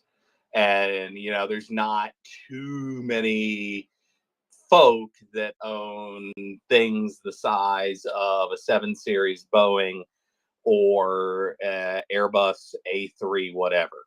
I have no idea what what kind of aircraft the Russian plane is, nor do I really care. You'll never see me dead in a Russian aircraft. I'd rather walk, but I'd get there. But anyway, one thing I have noticed in the past at Dulles is that diplomatic jets all kind of seemed to be in roughly the same area. And the last time I was in Dulles, there was a UK and a French aircraft, and they were all within, I'd say, 100 yards of each other. So this could just be, kind of the state official aircraft parking area that they have designated that section of the tarmac for. And all we're really seeing is a parking lot plan more than anything else. But I don't know. I can't prove that. This is strictly anecdotal. But I've noticed this 2 times in the past at international airports. The other time was in Newark, and I saw basically the same thing. There was a few foreign government aircraft there, and they were all kind of clustered together. So I don't know if it's for security reasons, so they can keep a better eye on them, or if it's just strictly super boring airport operations. I don't know. I don't get to fly into airports like that because I can't afford their landing fees. Back over to you, Karen. Well, fella who bunks, that sounds like an entirely rational explanation. And thank you very much for offering it. James, if there was any pranks by air traffic control, I think that would be absolutely hilarious if it ever came out. But I'm afraid it sounds like something much more mundane. Often the simplest explanation is the one that is the most accurate. Thank you.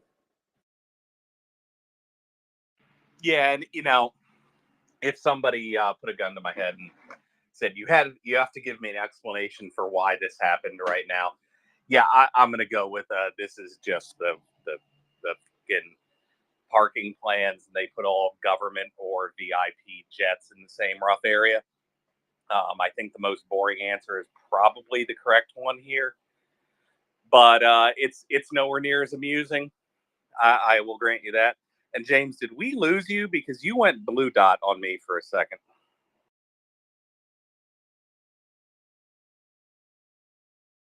Yes, I believe we are looking at the ghost of James Healy right now. He'll be back. With that, over to Dan. Welcome up. Yeah, James is a ghost. Thanks, Karen. I had a good laugh. I needed one. Yeah. The only thing I'd be interested in, I wished when they took that picture, they had a picture of a guy shuffling a couple file boxes of between Trump's plane and the Russian plane. That would have been, and I would have used that every which way to Sunday as a campaign adage on my slogan. Well, I mean, sir, you haven't been in the the no doubt very large laboratory on board Trump's aircraft. I'm sure there's probably some classified documents stored in there. That is the most, like, I'm told that's the best place to keep your highly classified documents is in the shitter. That way you have something to read. I don't know. And James, are you back in the world of the living? I am, and that is where all my classified documents are. In case I need to dispose of them, I've got a hole to put them in. Anyways, I hope it doesn't get clogged up. Anyway, yes. So it also they're dual use documents, if you know what I mean. So, anyways, yes, I did disappear for a bit. I was thrown out of the space. Apparently, I violated some rule. I stepped out on the porch to check to see just how wet things had gotten with the rain. And as I looked off into the distance, poof, I was gone from the space. So apparently, walking out on the porch did it. Yeah, so what I've actually had to do is I have to airplane mode my phone. That way it stays on Wi-Fi, because my phone will try to switch over to 5G sometimes if I walk, for example, over into my kitchen. And that'll, of course, bump you out. So, yay, Apple. Thank you for being stupid. But now, glad to have you back. And that was one of those amusing topics that I'd seen earlier, and I didn't really give too much thought to it. Although, Dan, I'm just going to put it to you like this, man. Photoshop exists, and it'd be good memes, but there's also also in that. So, and to be clear, the Emirates aircraft that is in that photo is C-17. So I think it probably lends credence to my really boring, mundane. This is where they have their parking spots assigned.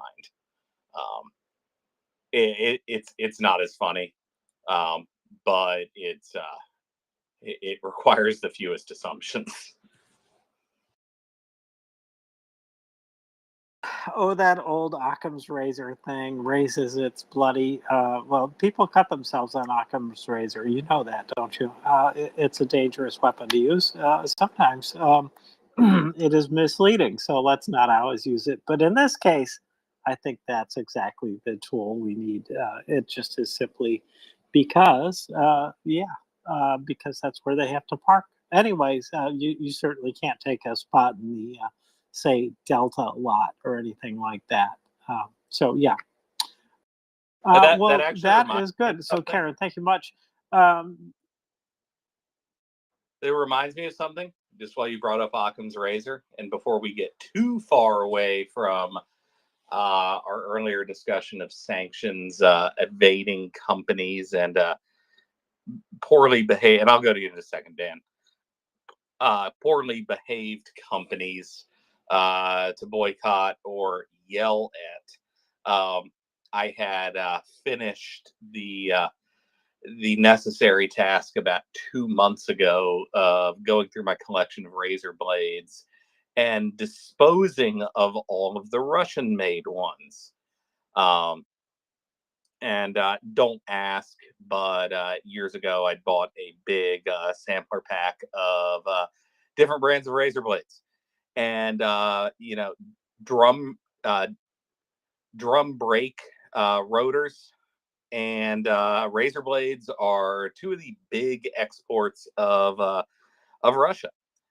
Gillette, in fact, had a huge factory in St. Petersburg that manufactured razor blades under dozens of different brands.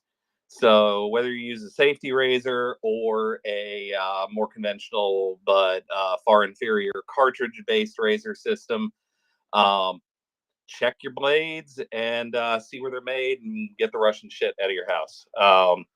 There's great options from other companies. Harry's, I believe, uses Indian-made blades, which work quite well. And I'm using some Personas, which just happen to be made in the United States of America. They are the only ones that are. But anyhow, that got off on kind of a tangent. But I I haven't cut myself on Occam's razor recently or any other kind of razor recently, thank God. So with that, over to you, Dan. I was just gonna do more.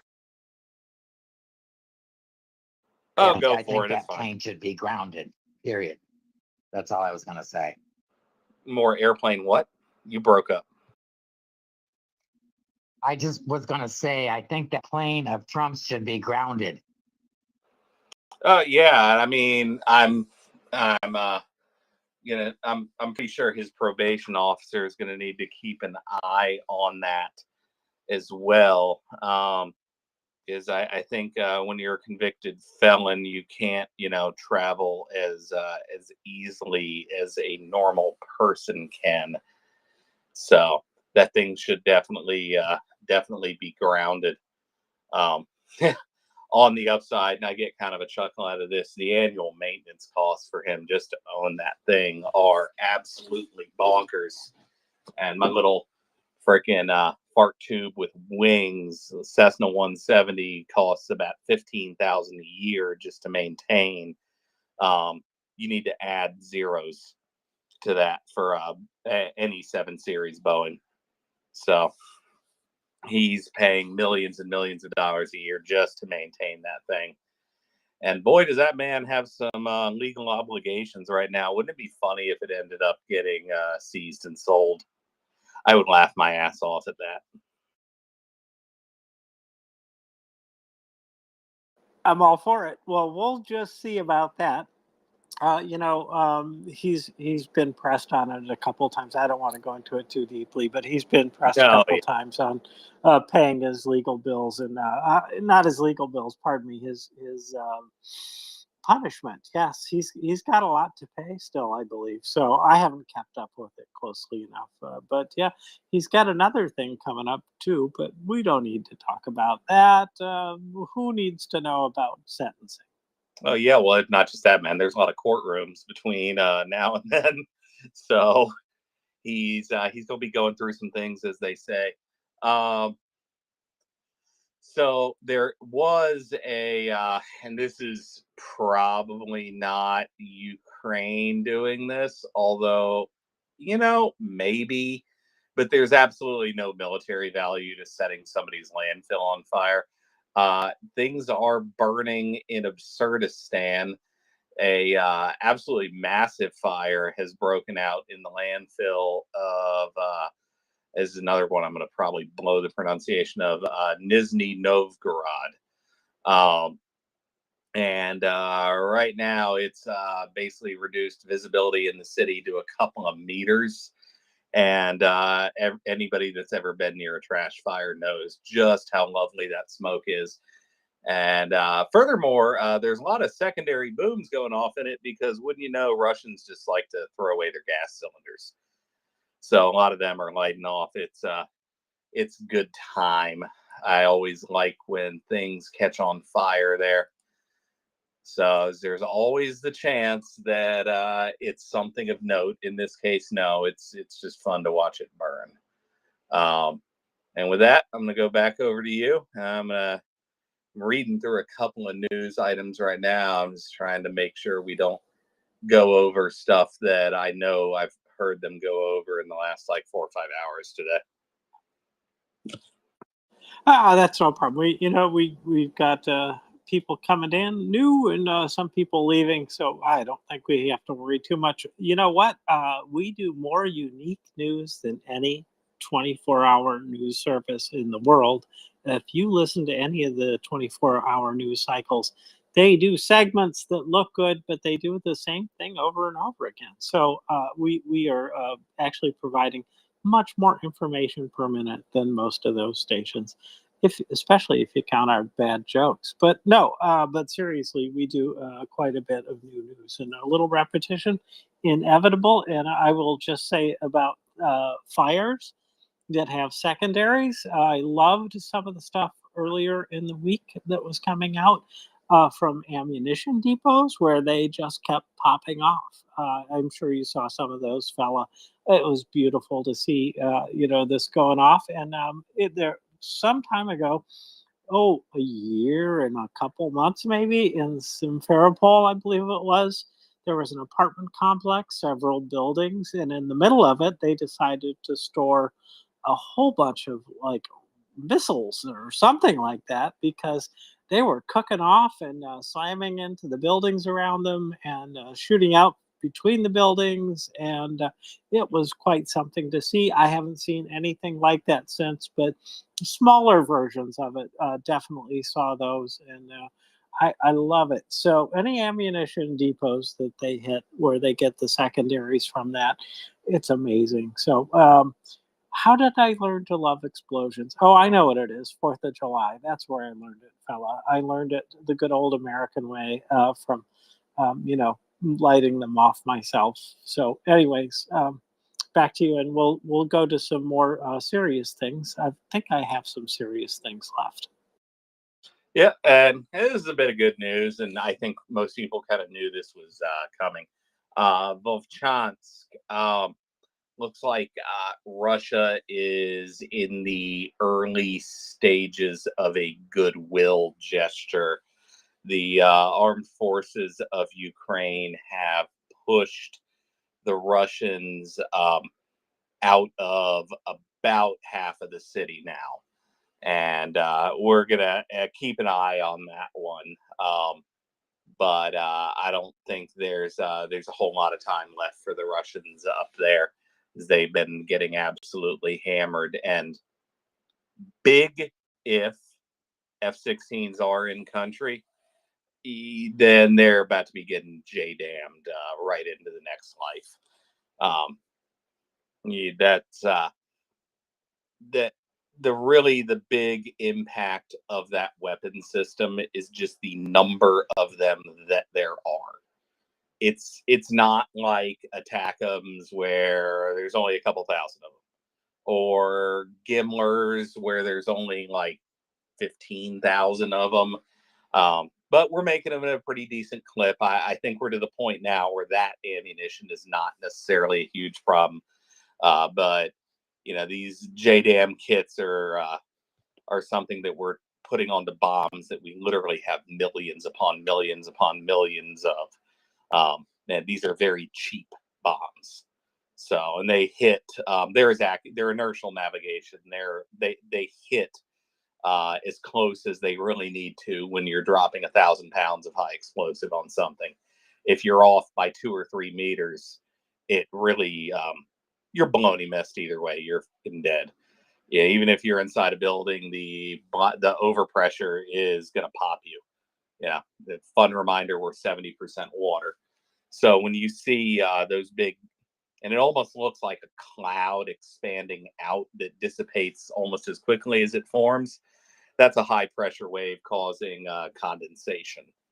So that's anywhere you see that go over, anybody that's outside, that stuff's getting popped. So, and with that, I know, and I'm trying to find a better map of this. I know that over the past couple of days, elements of various groups, including Azov, conducted a counteroffensive east of the Zarovets Reservoir and pushed the Russians back several kilometers there. So I think we're seeing the front lines out in the east probably starting to stabilize a little bit and maybe even reverse. Who knows, as more ammunition and more kit starts getting more evenly distributed about and sent up to the front lines. I think we could be looking at an interesting later part of the summer. So, especially if F-16s are now in country, because if they are able to neutralize the Russian electronic warfare and to a significant extent further attrit their radar and their anti-aircraft capabilities, this could very much change the way the Ukrainian Air Force especially is operating. So, and with that, I'm going to hand it back over to you, James, because I do believe my cats have knocked something over that I need to go attend to. I'll be right back. No problem there. Cats, they just cause all kinds of problems, don't they? Well, at least, well, never mind. We'll just skip over the rest of the cat stuff. So in Crimea, air raid sirens have been sounding intermittently in Jankoy, Sevastopol, and in Strohonivka, just southeast of Simferopol. Launches have been recorded from near Belbek airfield, and there's allegedly been aircraft taking off from the base. So that's a bit of news. And then let's see what else we've got here. We've got other stuff. Oh, the cats. Yes. No, Well, anyways, there really is some serious news. it's proof Go that ahead. the world is not flat. Because if the world was flat, cats would have pushed everything off. That's all anybody needs to know. And I think I'm going to be purchasing some new glassware tomorrow. This is oh so lovely. I have one that has discovered that he can open one of my kitchen cabinets, and decided that he was going to go try to sleep inside of where I store my glasses. This is great. So yeah. But anyway, back over to you, because it sounded like you had some actual serious news. Oh, well, not much, but I do think that that the cat story from your house is certainly entertaining. Sorry about that. Yeah, I hate cleaning up glass. I hope you got your shoes on. So, anyways, let's see here. Oh, that's too long to read, I'd say, but there is a story out there about progress in terms of cleaning up the mines in Ukraine. That is a long format story, so I'm going to skip over that for now. And then, okay. We did get a report from Zelensky that over 3,000 people have been returned from Russia, and that's really good news. And so, uh, you know, more of this needs to happen. I don't think that they're going to give up on anybody there. And of course, there's a lot more people to get out of Russia. This number, I'm quite sure, does include the soldiers that have been returned. And that's a big deal. What we didn't see, or what I haven't seen anyways, is the breakdown of how many soldiers versus how many others, like kids, have been returned. I would like to know that. But in any case, it is a fantastic thing that people are getting out of there. And I know that the other day, there was a couple priests and some other important personnel who had been retrieved from Russia. Retrieved, yeah, well, it's not like they went and picked them up or anything, but you know what I mean. So very important progress in that respect. And by the way, fella, while we're talking about soldiers who've been returned, there were 90 soldiers returned earlier in the week, and what I thought I noticed was just how much healthier they looked than some of the other soldiers. Well, I should say all of the other soldiers that had been released. Had you noted that as well? These were some of the ones from Azov Battalion. Had you noticed that they were looking in relatively good shape? And that may be misleading, but I wondered what you thought about that. I didn't honestly notice that, and I would need to kind of see before and after photos of these guys to really make a judgment there, because that would be atypical of what we've seen from Russians thus far, unless they wanted to make damn sure these guys stayed alive in order to, kind of make a spectacle of them after the war or something. Who knows? But I would want to see kind of like the before photos, to be very honest, before I make any kind of judgment like that. Yeah, Russia's prisoner treatment has not been very good thus far. But that was about all I got of that. I'm getting this to a point where I can consider this good enough that I'm not going to end up with expensive vet bills tonight, and I'll do the rest of it after I'm done in about 40 minutes here. Very good, very good. Glad to hear it. Cats are wondrous companions, full of surprises. But the fact that they can jump up so darn high is really troublesome. And I cannot imagine getting a cat at this point. I look around at some of the shelves and I go, "Oh my gosh, if there was a cat here, well, it would be a calamity, and someone would be very angry about it. We'd have to get closed, lockable cabinets." Anyways, but I digress. So let's see what else we've got here. Okay, just today I've seen this is Anastasia Kilmash. Just today, I've seen tweets of Ukrainians saying how traumatizing it is to investigate Russian crimes in Ukraine, listening to the testimonials of survivals, and now this tweet. And this tweet says, let's see, I'm sorry, investigating the atrocities of Russian paramilitaries in the Central African Republic is not only dangerous and life-threatening, but it also is traumatizing. I still haven't recovered. And so what we're seeing is some secondary PSD, and that's a real thing that people can, get the symptoms of PTSD just from meeting with, talking to people who suffered it firsthand, suffered in so many ways. The barbarity of ways of killing, the torture that they undergo, the sexual abuse that they undergo. These things are really disturbing to talk about. I skipped a couple sessions on the understanding of genocide because it was talking about that, and it's just the torture and everything is horrible. So just testimony from people about how horrible Russia is. And so anyways, fella, it's a real shame that there are monsters in the world, and there's certainly a whole lot of them in Russia. They are trained to be brutal. They're brought up to be brutal, and they certainly are brutal in what they're willing to do. And it's very disturbing that this is their culture. This is built in to their whole cultural mix, and I think it explains why they are so uncaring about life, uncaring about the kind of harm that people can suffer. So terrible stuff. Anyways, fella, I didn't know if that's anything you wanted to even consider talking about. But Well, yeah. I'll turn it over to you for a bit.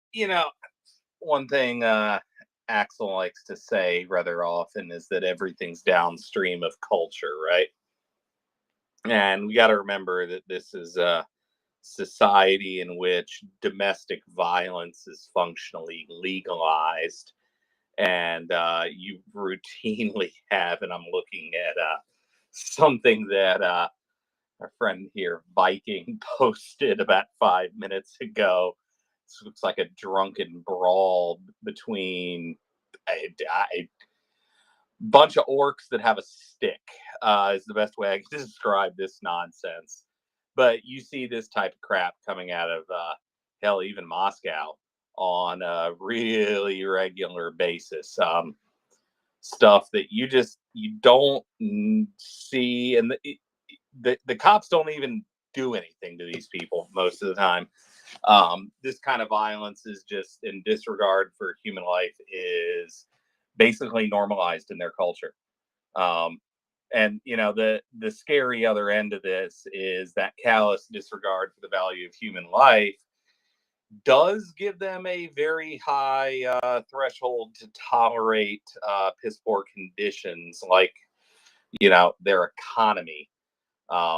And it's going to be something I'm going to be interested to watch. The deterioration of their society as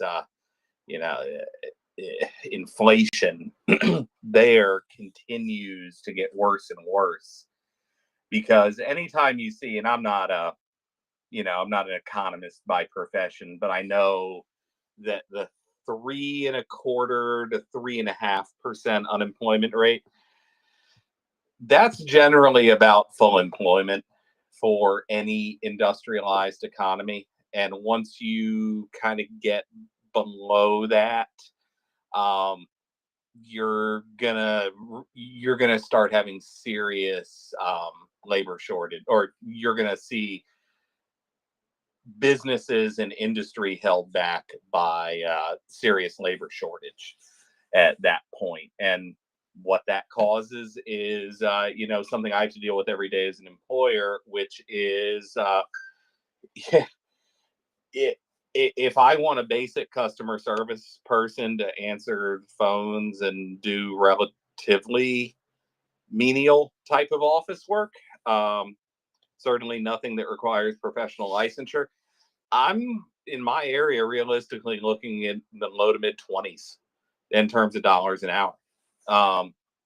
And that's because specifically US unemployment rate is sitting at like 3.6, 3.7%, something like that. So we don't have enough workers. And, my life would be a lot easier. I have 2 job positions that are open right now. My job would be a lot easier if they were filled. But, it is what it is. And I can only imagine if Russia's been sitting at 2 and some change percent for a while with the kind of brain drain that they've had, you're going to see probably a lot further deteriorations in their standard of living due to not just inflation, but when you're losing the good educated people, there's some likelihood that they are a little bit less barbaric than the people that you see beating each other with sticks in some kind of drunken brawl. And it's that kind of, violent culture that has no value for human life. That's the reason they treat prisoners the way they do. This is the barbaric way that the Germans and the Japanese treated prisoners. Although,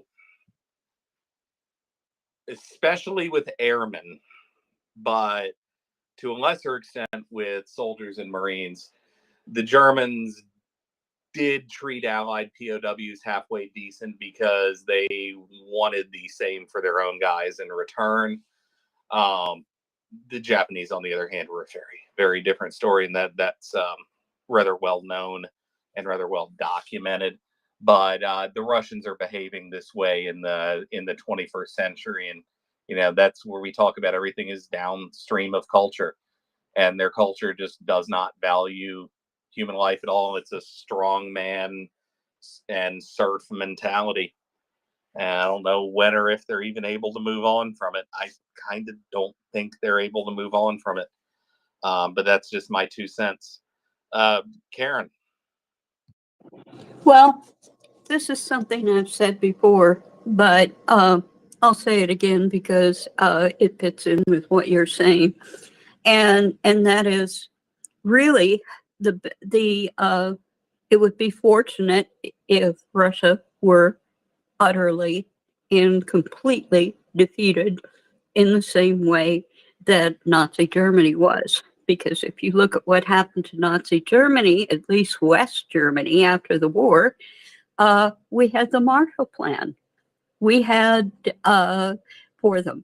American taxpayers helped rebuild Germany. They are now a strong NATO partner.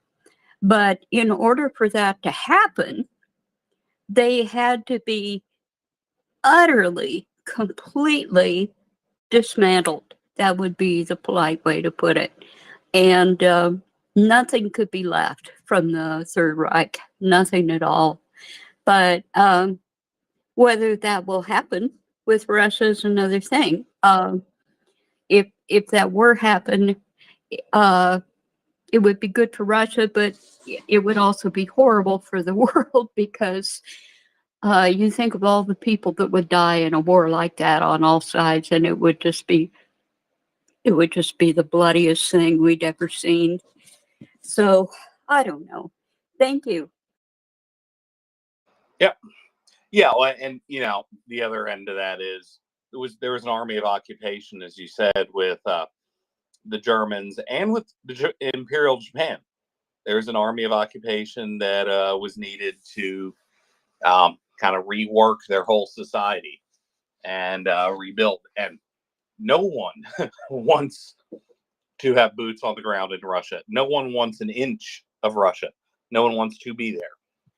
So, we joke about Finland getting its stolen territory back, and every Finn is like, no, we don't want it. There's Russians there. We'd have to put in indoor plumbing. No one wants to go there.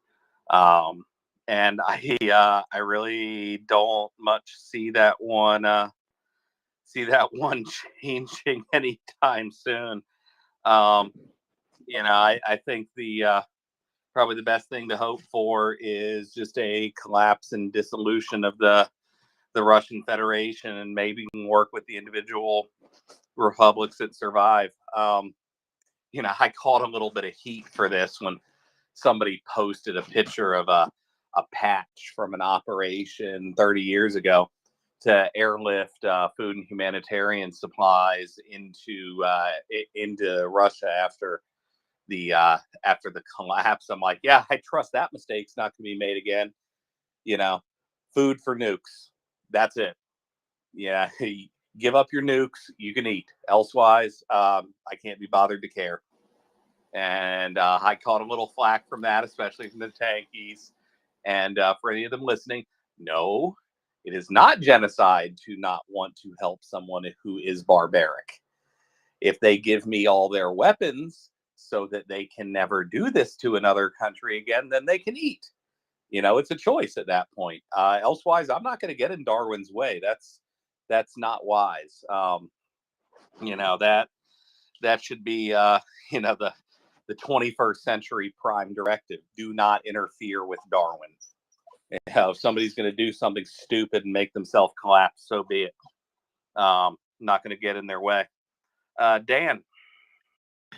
No, before Dan goes, because this is the perfect setup, what Karen just talked about is the perfect setup for this. I just wanted to report that I got a nice DM from one of the listeners who sent this from Timothy Snyder. Anti-war activists publish Russian translations of Nazi poetry over the name of an invented Russian writer.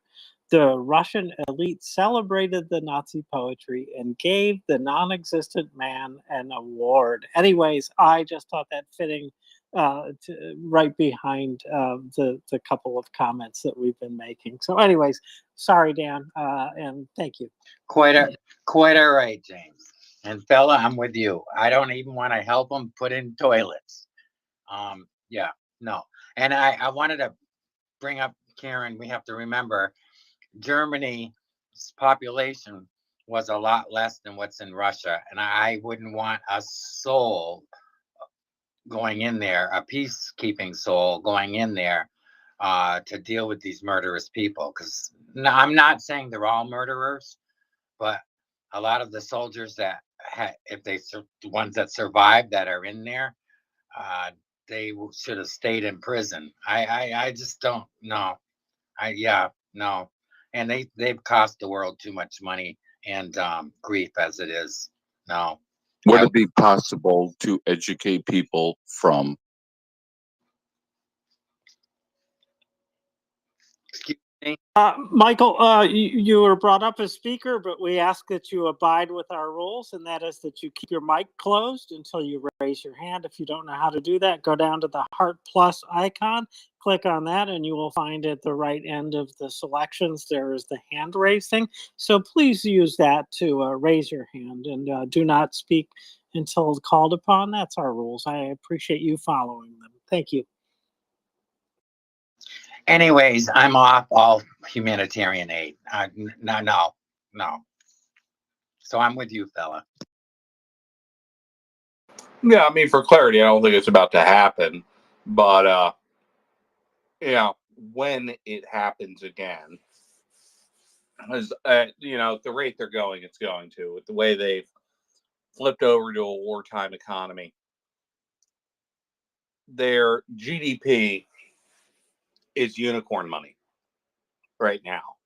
This is entirely propped up by Kremlin spending of money into industry that had previously made other things and has now totally retooled itself to the war effort. I give you about a 100% chance that when this war ends, however it ends, yeah, I think most likely Russia is going to be driven out of the majority of Ukraine, if not all of it. But when this war does end, this is not going to be like the 1940s or 1950s, where the U.S. government did give many in the private sector the help in getting themselves retooled back to making automobiles and things like that. And not a whole hell of a lot of help was needed because there was quite a bit of economic impetus for them to do so on their own. That help's not going to be there. And furthermore, and this has been discussed by Beefeater and several others, the costs at which many of these companies are providing goods, especially vehicles, to the Russian military right now, are based off contracts written 5 years ago. So they are not taking into account inflationary changes at all. And this has come up quite a bit in discussion over the last year, and from Russian media sources as well, that a lot of these defense manufacturers are trying to renegotiate these contracts because they're just going further and further underwater every day, supplying the material that the Russian military needs to function. So when this war ends, I think we are going to see another implosion of their economy, probably pretty similar to '91. But Michael, you had something to say, and just so you know, the heart icon, which is next to the purple bubble down at the bottom, one of the options under the heart icon is a hand raised dealie. But you had something to say. Go ahead.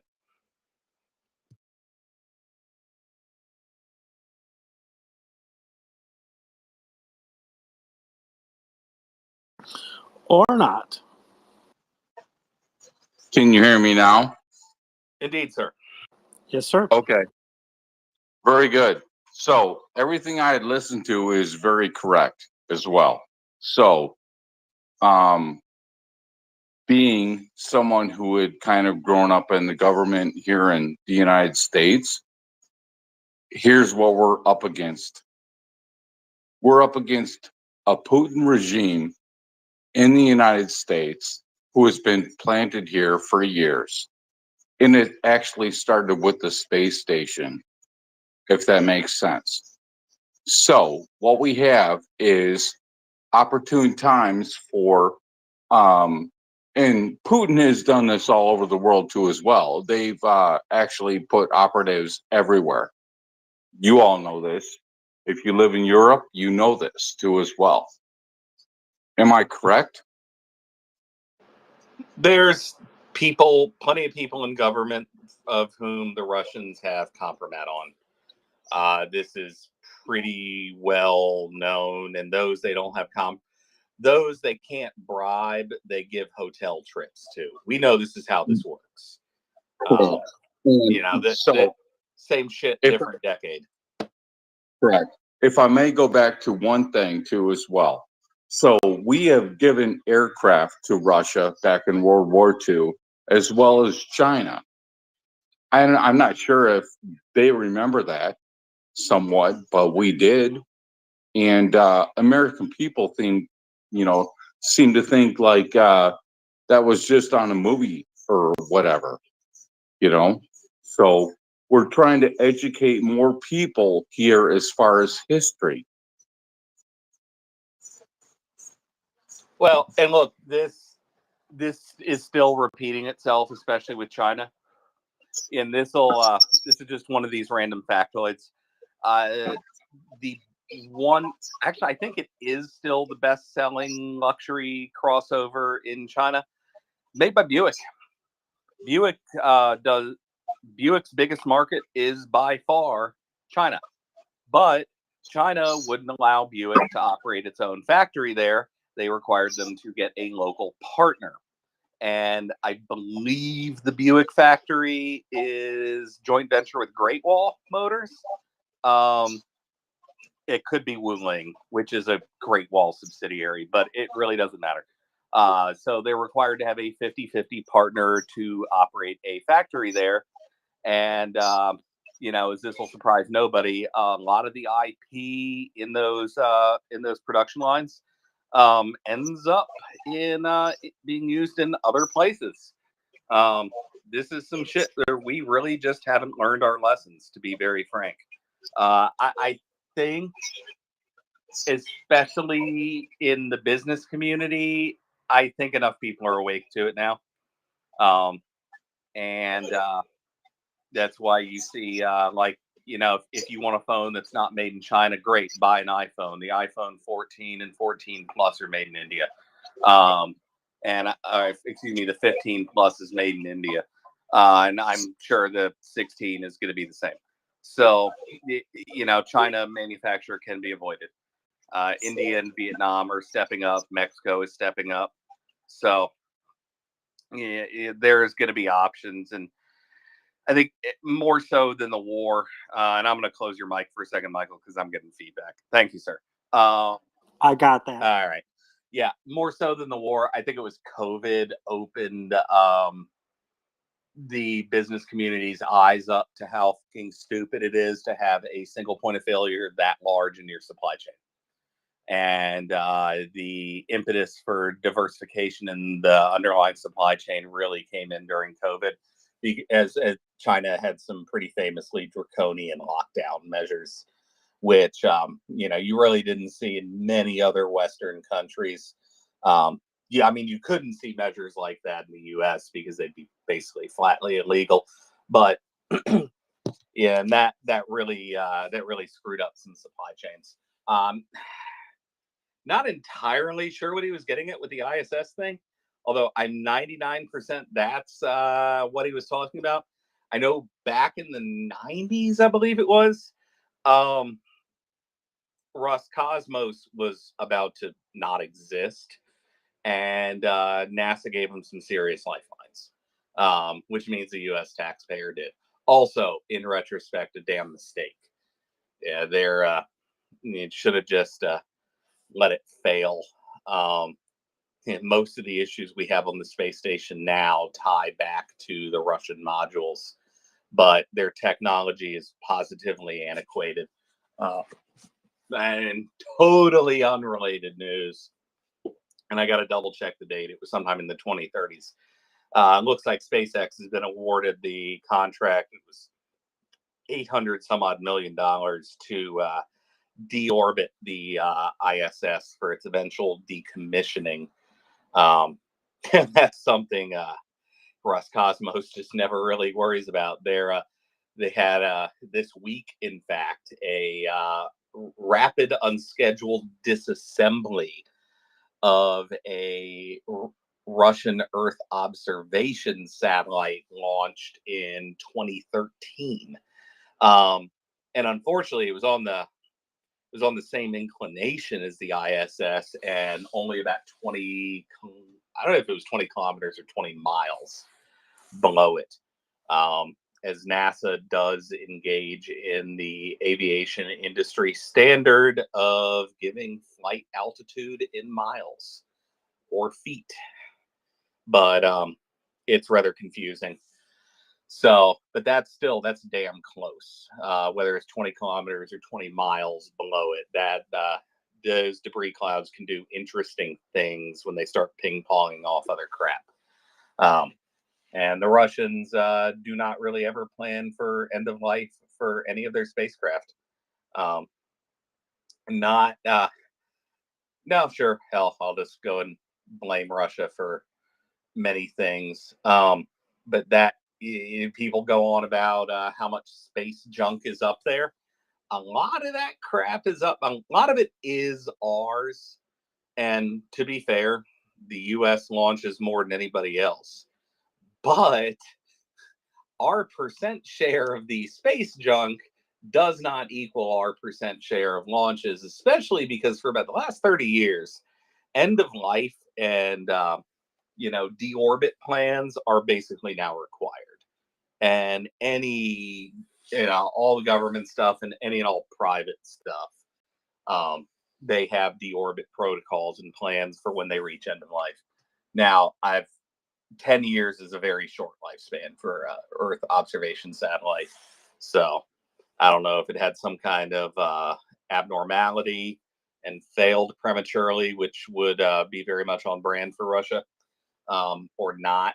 I do not follow the Russian space industry that closely because I really don't care about people using 50-year-old technology and achieving 50-year-old type results. So, and anybody that knows me knows I'm a huge space nerd. And it does irk some folks when I retweet the SpaceX stuff, but I very quickly remind them you're cheering on Gwen Shotwell and thousands of the US's best and brightest engineers. You're not cheering on Elmo. That company succeeds in spite of him, not because of him. But anyway, rant over. Back over to you, James. Well, hey, since you are a space nerd, one of the questions that I have not been able to answer myself is just what exactly has is planned for the $37 billion military space budget. Did you ever find any documentation about what generally that plan is? I thought that was quite a bit of money. I realize space is a long way off and it costs a lot to get stuff there, but still 37 billion is sizable, I would call it. No, and we don't need to know, quite frankly. I'll give you a smart ass answer. I'm sure it unfortunately involves Boeing and or Lockheed. And Boeing, a company who has now stranded 2 astronauts on the ISS because NASA's not real confident that that hunk of shit Boeing lofted into orbit is actually able to safely return them. So thank God, they're reusable and they're learning to refurbish them pretty quickly. It looks like a Dragon is a Crew Dragon rather, is getting loaded up on a previously flown Falcon 9 to get the job done. I don't know what their plans are for the Starliner. I guess the reentry sequence is mostly automated anyway.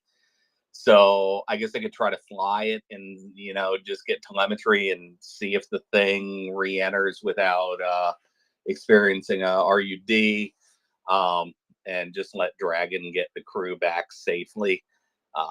If I was one of those astronauts, I would be really hoping. But from what I understand, I think SpaceX has been given the go-ahead to get a rescue mission underway. But yeah, if Space Force's budget involves participation with Boeing, they've spent more money developing this hunk of crap than SpaceX has spent developing Starship to date. And let me see. So Starship's about 10 billion into development. Let me see where Starliner is in development.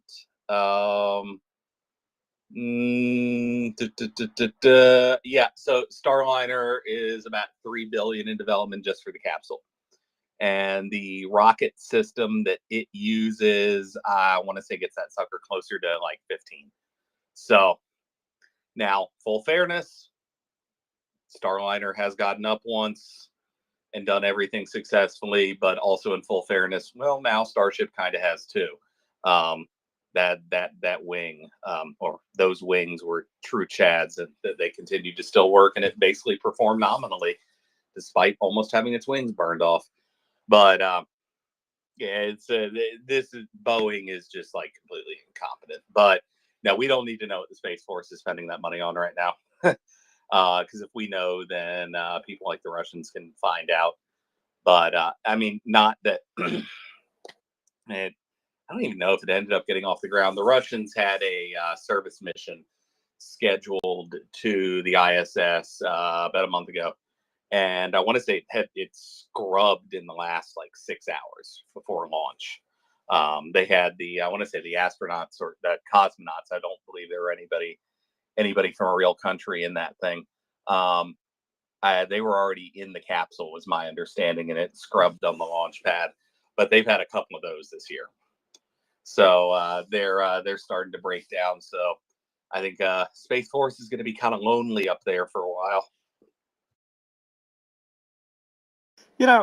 We may not need to know, but inquiring minds want to know. We'll learn soon enough, I suppose. I hope it's not like our first strike capability that they're enhancing or something like that. It could be, but who knows? I just started a rumor, didn't I? Well, probably not. Well, it doesn't have legs. There's supposed to be an agreement to not put weapons in space. The Russians have signaled their intention to violate that, so I would assume we will as well. But yeah, don't know about all that. Yeah. Well, it is fascinating to know that much money will be spent on space by our military alone. And so I'm expecting quite a bit from it. I'm also hoping that they don't need to use it. But, this is the point of deterrence, isn't it? To have it just in case. And I think knowing that there's $37 billion worth of military equipment up there in space, to me, that seems like a pretty good deterrent force. Of course, it's not alone. It goes with all the other $884 billion that we spend on military things each year. I think that's the right number. Approximately, that is correct. So, yeah, well, I want to know. But yeah, no, I understand, fella. It'd be a breach of security, and China doesn't need to know. So, nor Russia. But I'm not worried about Russia as much as China at this point. So, well, I did have a story. This again is a tweet, and here we go. So, Natalka, if you know, this is from her or he, or it looks like a her. Anyways, in the middle of the day on the weekend, at the center of the city where people were spending their free time and where there is no military infrastructure, we will definitely not forgive the enemy for this. This is Ivan Fedorov about the Russian terrorist attack on the city of Vilniansk in the Zaporizhia Oblast. 7 were killed, 2 of them were children, and at least 10 were wounded. And so, just another report. It's not just another. People died here, so it's still important news to us, but it isn't unique, unfortunately. And so, yeah, Russia's still at it. They will continue to be at this genocide, and they're about it. So, back to you. Yeah, and you are exactly right. The only peer rival that we would really have to worry about in low Earth orbit right now would be China. Even though their rocket technology is largely a screenshot of mid-'80s Soviet rocket tech, it still works and they have the money to build them.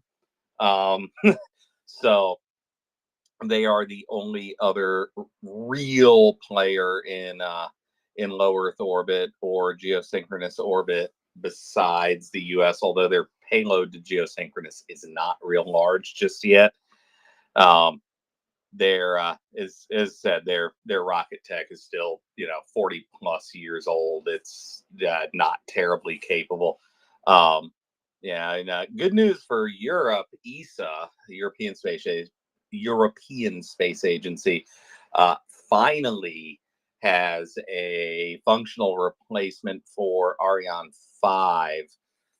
Which used, among other things, rocket components from Ukraine, which are unfortunately not available right now. But Ariane 6 is getting ready to fly for its first time in about 10 days. July 9th will be its inaugural flight. To be fair, the thing's kind of dated. It's not reusable. I don't know why anybody's making rockets right now that you can't reuse, but it is what it is. So, but that was kind of cool news in that world, totally unrelated to Ukraine, except that part of the design impetus for Ariane 5 was to sustainability of component sourcing, which is something that they have to realistically deal with right now. Likewise, the U.S. We had quite a few rockets that utilized Russian engines, and it's part of the reason why SpaceX is kind of our only actual game right now, is because we needed stuff we make ourselves in volume, and right now we don't have any other alternatives to them.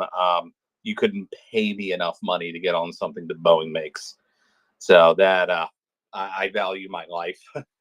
And seeing them strand 2 people up there, to the point if I'm headed out of town briefly for a conference later this month, and when I was, or later in July, rather, and that flight down to Orlando, I made damn sure when I was booking my flights, and I do it hacker style. I do them through the carrier directly, one way each. It usually ends up being cheaper. I am that guy, but it also allows me to plane shop.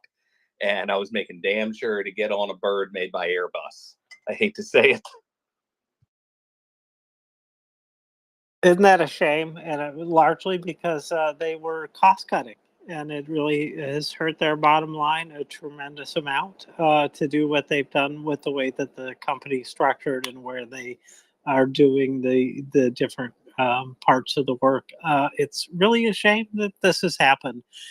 Well, anyways, you know what? We're near the end of our shift, so I think it is good to say, for me at least, to say thank you to Beefeater and Stephen and all the other people, Dryfly, who came up to speak, and it was wonderful conversation that we had early on, and this has been a great session with you, fella. The information you brought today, fantastic. So appreciate you. Appreciate all of the co-hosts before us, and everybody who came up to speak to us. Thank you so much for doing that, and to the listeners who sent DMs in the back, thank you so much. And to those people who have great accounts that I can go look in for more stories, thank you so much for that as well. As a community, it works great together. So thanks again.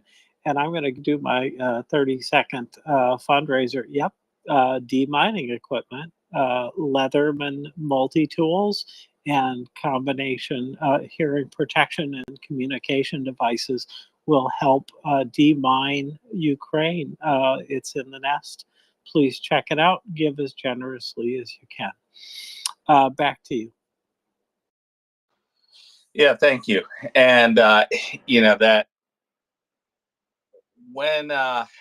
when did they announce that Cambodia was mostly demined? Was it like 5 years ago or 3 years ago or something like that? And that took how many decades? And the thing that boggles the mind is you have fully about, it's about a fifth of the land area of Ukraine. It has mine concerns right now. And that's an area equal to the U.S. state of, let's see, people had come up with a list of states that were about the same size. I think it was like North Carolina and Oregon. And if you think about that, that's just absolutely mind-blowing. So demining equipment is something that's going to be needed in large amounts there for many years to come, unfortunately. And hearing protection also. And that's something that, I remember watching my grandfather deal with later in life, and I'm watching my dad deal with it now. In Vietnam and in World War II, respectively, you guys didn't wear hearing protection. And it does substantially impact quality of life later on, especially for any guys that are around artillery. those are the ones that get it the worst. And if they're not wearing hearing protection, I mean, they'll be functionally deaf afterwards. And when you can't communicate with your own children, that's a major quality of life thing. So that is an extremely important fundraiser for a multitude of reasons. Because once the war is over, life has to go on, and sound is part of life, as well as getting these mines out is going to allow Ukraine to be able to start using their land again for farming and living. And that's something that can't be overstated, because especially the areas that have been mined heavily are a lot of the agricultural areas. And demining is just one of the problems they're going to have in these areas, because many of these areas were also affected by the ecocide triggered when the Russians decided to blow up the Novakhovka Dam, and all of the damage that caused. So not to paint too bleak of a picture, but demining is going to be extremely important, as well as at some point I have a feeling you're going to see different groups about land reclamation work to try to get a lot of the dangerous heavy metals and toxins out. Because a lot of this land right now, even if you clear mines out of it, you're not going to want to eat anything that grows in that soil. And I thought it was kind of comical at a level, because of the diseases that they're talking about. But the directors of a large hospital in Sebastopol just put out a warning over this past week to the residents there, directing them to make sure that they are always using boiled water for any cooking or bathing, because cholera. And this is kind of a direct side effect of Russia's decision to blow that dam. So, and real countries, that's not something that we really think about, right? Our water and water treatment is we dealt with that generations ago. And Russia's a little bit behind the times, and especially when they create their own nightmares, it really does cause some bad knock-on effects. So you get the demining equipment in country, and hearing protection is something that hearing protection is something. It's almost like boots. This stuff does not last forever, and it is a consumable material. The headphones take a beating, and especially outdoors, people are sweating. They get nasty, and you're not going to be wearing the same pair of headphones for years. That I can promise you. So with that, it has been wonderful co-hosting with you this evening, James. We did have a pretty lively panel on earlier, especially with Stephen and Beefeater going back and forth for quite a while. And Beefeater, because he spends a lot of his time studying the economics and the indicators in excruciating detail, is an absolutely wonderful person to follow. And I very much hope that everybody listening to this space is following him. His threads are not quick reading, but they are very, very, very information dense. And that is, we're very lucky to have him around on here. So I think we might be having some issues with the stairs here right now, James. But I see that. It's not Yeah. because I dropped too soon either. I thought everything was lined up, but you know what? We still have less. No, we don't have less technical difficulties than Boeing, I'm afraid. I was going to say that, but then I considered we may have as many as they do. Ooh. Fortunately, we're not 50,000 feet in the air, so this is a good thing, fella. No, we substitute the giant managerial corporate inertia and sunken costs fallacy MBA idiots at Boeing with Elmo firing of many of his engineers. And we get the lovely platform that is Twitter. And welcome up, Tracy. Have you successfully and fully climbed the stairs? Thank you very much. Tell me, have I successfully climbed the stairs? Yep, 5 by 5, loud and clear. And with that, I will now start my way down the stairs. So Prince Heather can join you all for tonight's SBU segment. It's been wonderful. Slava Ukraini. Hello, Hello, Slava. Slava. And thank you so much to Fella who bonks and to James, of course. It's been interesting. Well, when I've been able to listen, it's been interesting. But let's go across to Dan whilst we do the switcheroos. Hello, Dan. Hi, are you ready?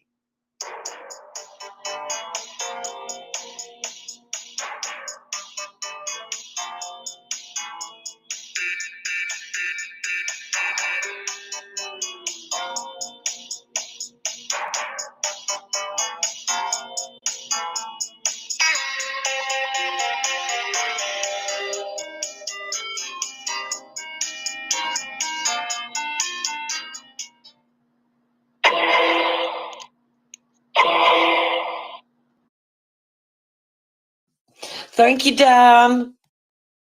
You're welcome. Love you, Dan.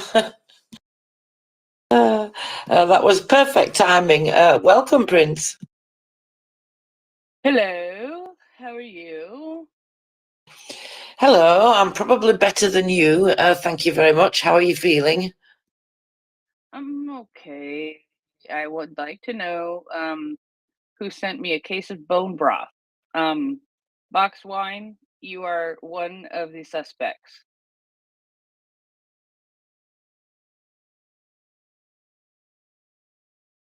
It wasn't me.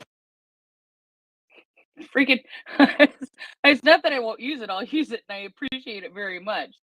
But I have a couple of people that I suspect at this point, and it is a very wonderful and gracious gift. And I have been having some stomach issues as of late, and I literally went liquid diet for 48 hours. And the the case of bone broth just arrived, and I do appreciate it. Go ahead, Trace. That's brilliant. Whoever that was, thank you. That was a very kind thought. Oh, okie dokie. It's been a busy week in SBU, Prince. It has. That was as much a question as a comment. I've been busy.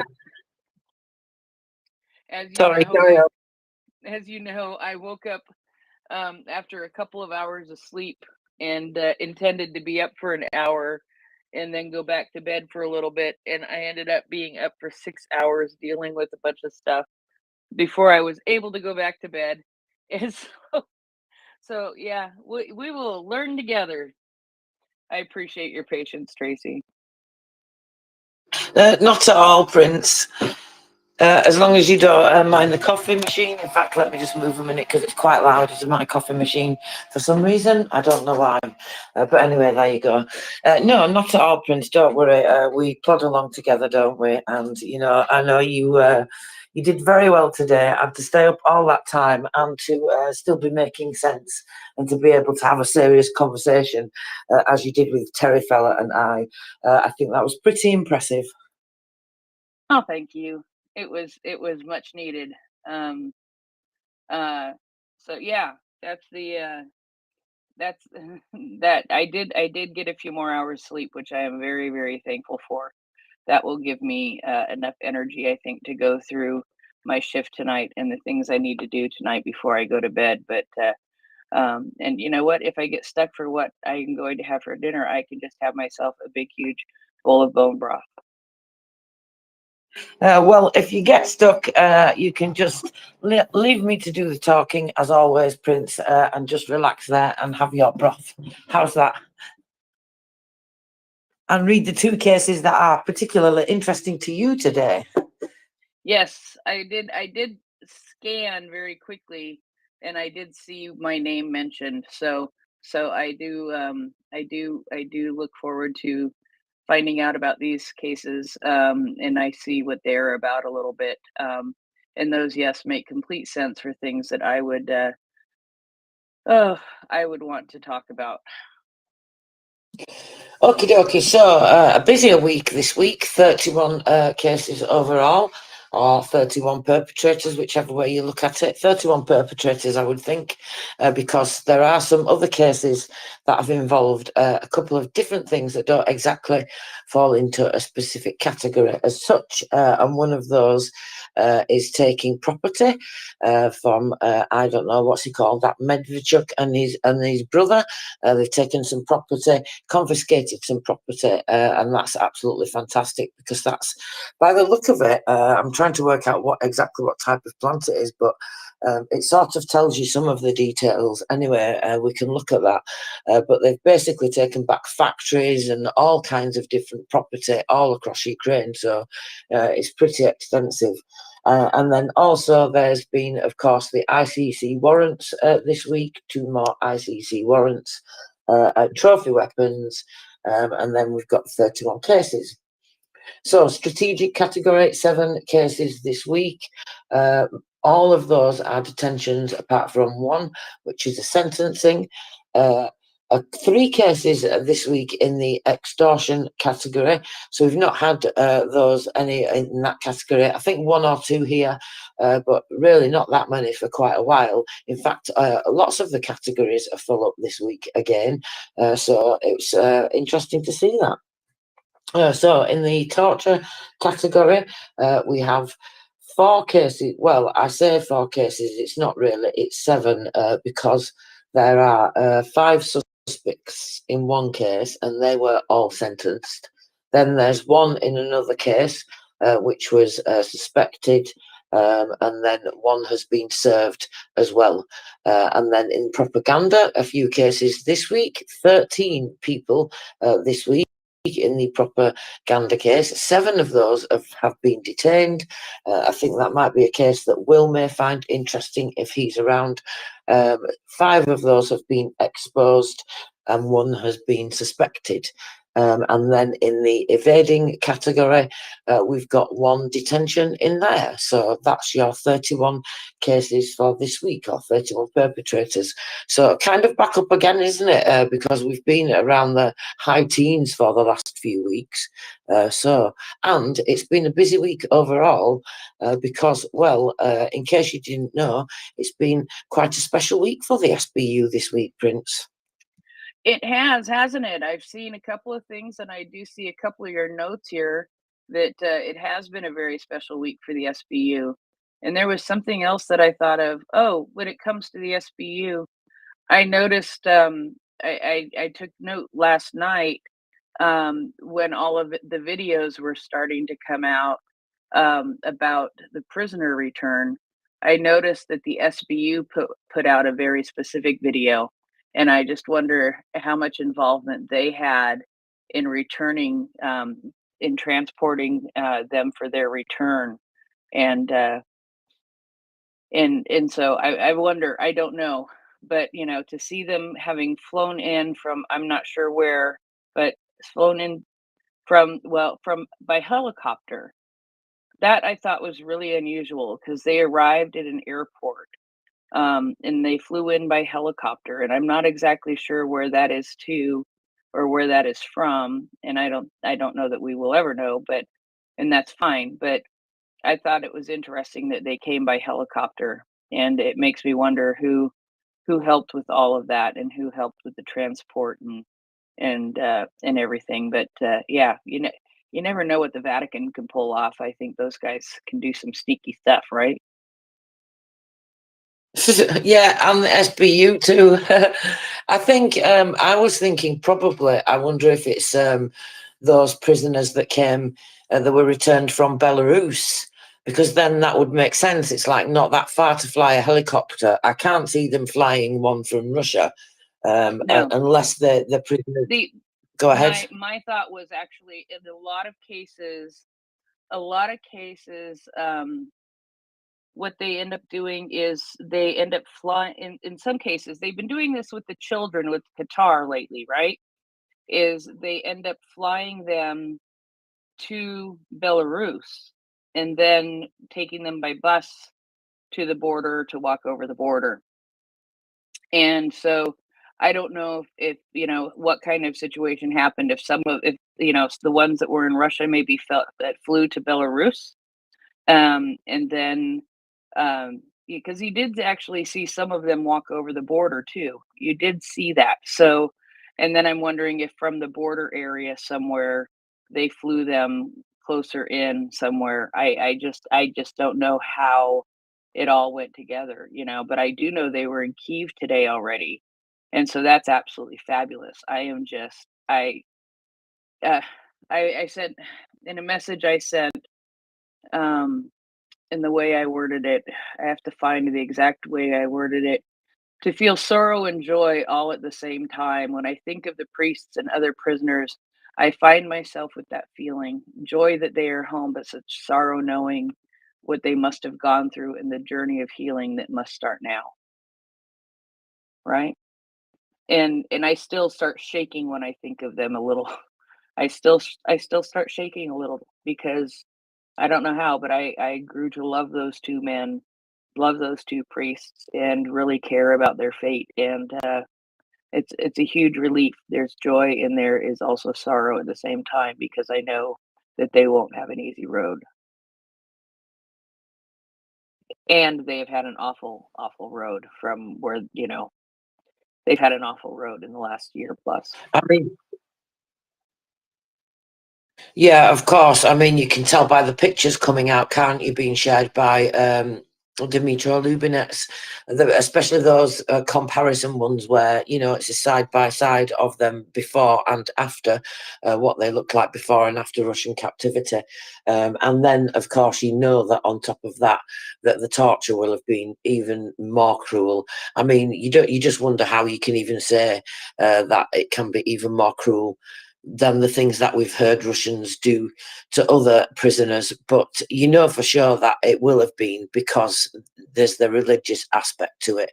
You know, as we said earlier today, that's just what they do, isn't it? To, you know, anybody who's religious at all, and not just religious people, but, you know, as I say, it will have been worse for them. I'm absolutely sure of it. And did you see the video today of President Zelensky meeting? I forget his name. I don't want to say it without looking and reading it because I will horribly mispronounce I believe he it. meant I can remember the one of them, Bodan. If it was Bodan, I remember Bodan's first name. I don't actually remember their names either off the top of my head, and I'd have to go find. I mean, it's not like I don't have a ton of information about them sitting around really close at hand, but they are. It is Father Bodan, and I have to think, where did I put these things? Naaman Jelian, is that right? Mm.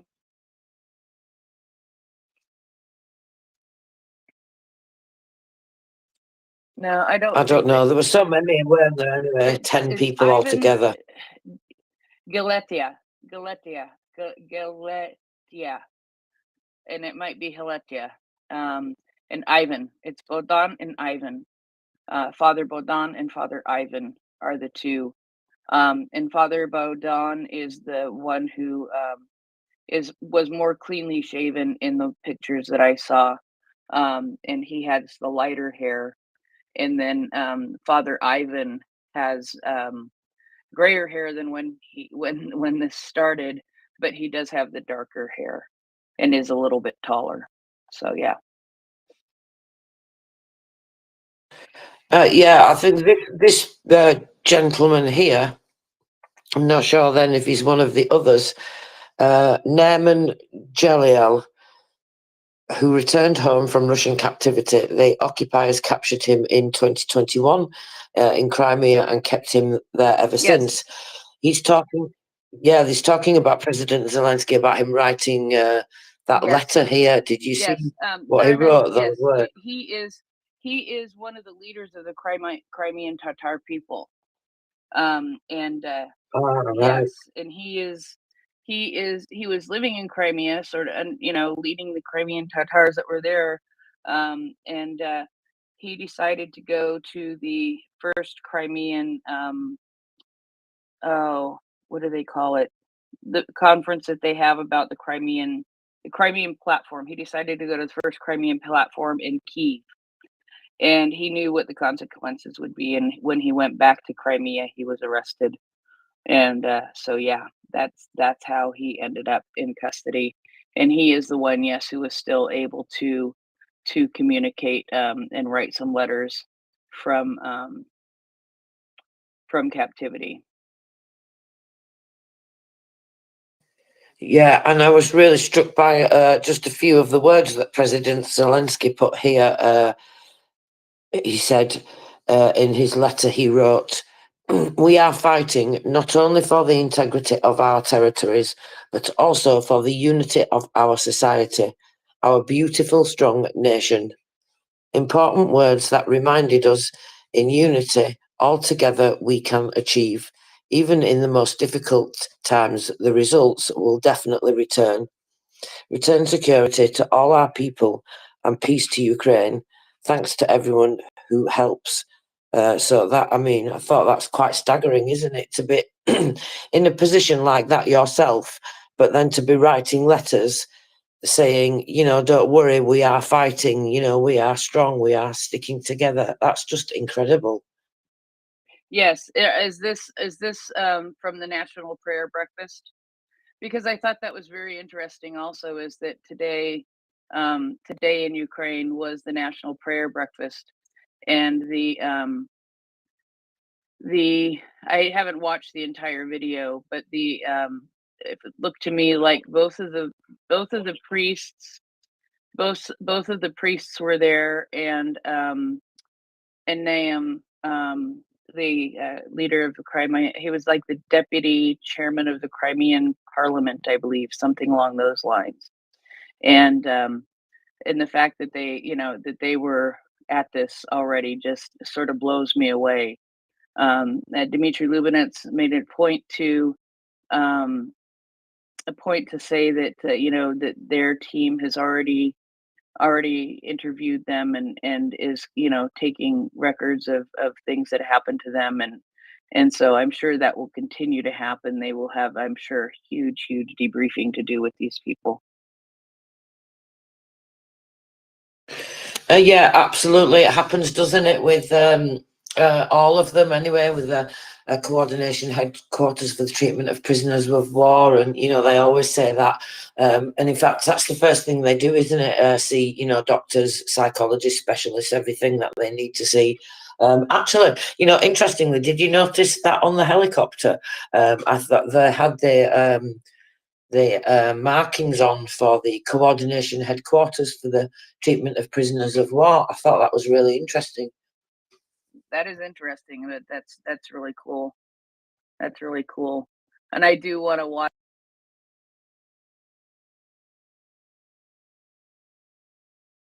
the Ukrainian Greek Catholic priests and people of importance that I know are typically in Kyiv, and I just want to know who else may be there, because there may be some important stuff to be able to grab from there. Yeah.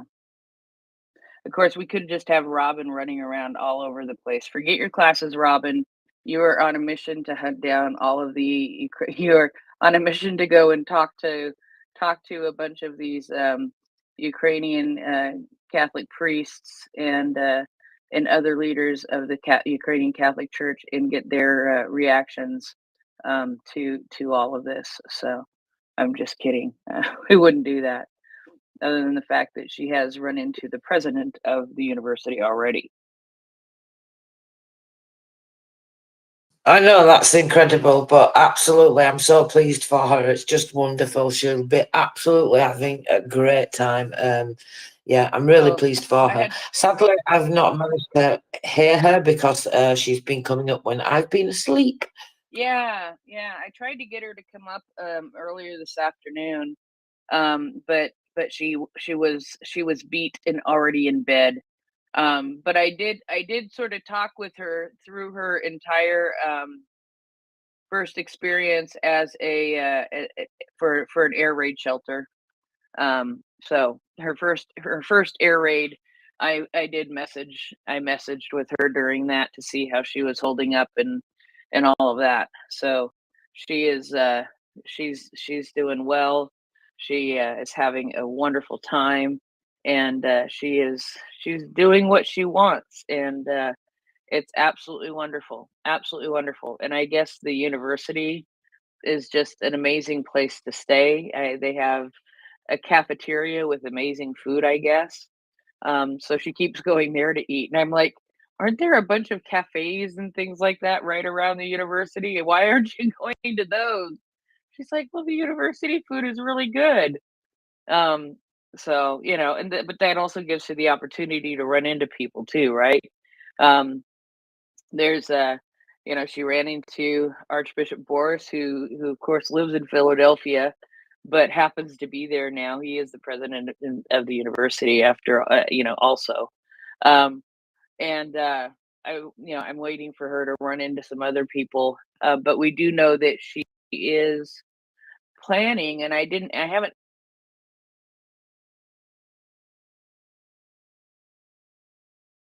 yet. Why can I not remember his name? The author of the book that they just finished for book club, Herzog. It Herzog is his last name. Um, that sorry, my headphones died.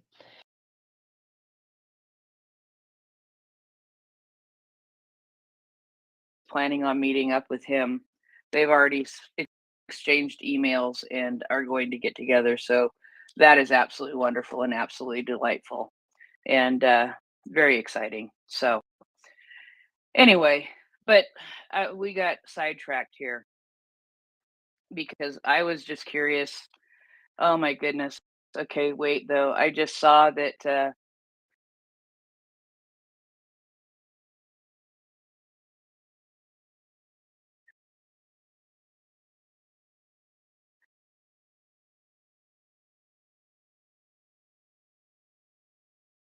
lanes, but I'm sure that they still look so hurt.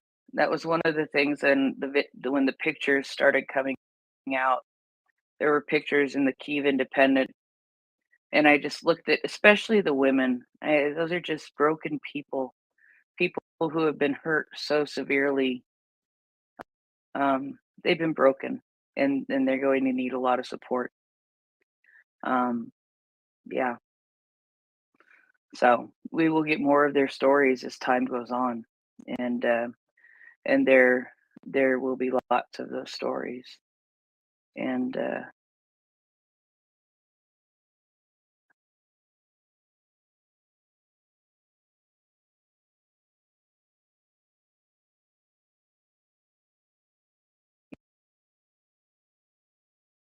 I would be too. Here I am in Portland, Oregon, just watching him without the volume on, and it's making me cry because he has to be so thankful to be where he's at right now, and a little, probably more than a little overwhelmed. Okay, make me stop, or else I'm gonna keep on going. Well, you've got to think that some of that is probably just, pure relief as well, with there's many other mixed emotions in there too. But yeah, it's definitely good news. Anyway, okie dokie. So let's get on to seeing what's been going on with, the various letter agencies in and around Ukraine, because we don't, if you're around here, most of the time you will know that we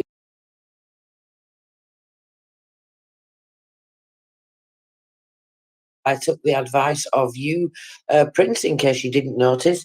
And as there have been a couple of interesting things this week, at least, and I just thought I would note a few of them from the GUR. So, what do you think about that?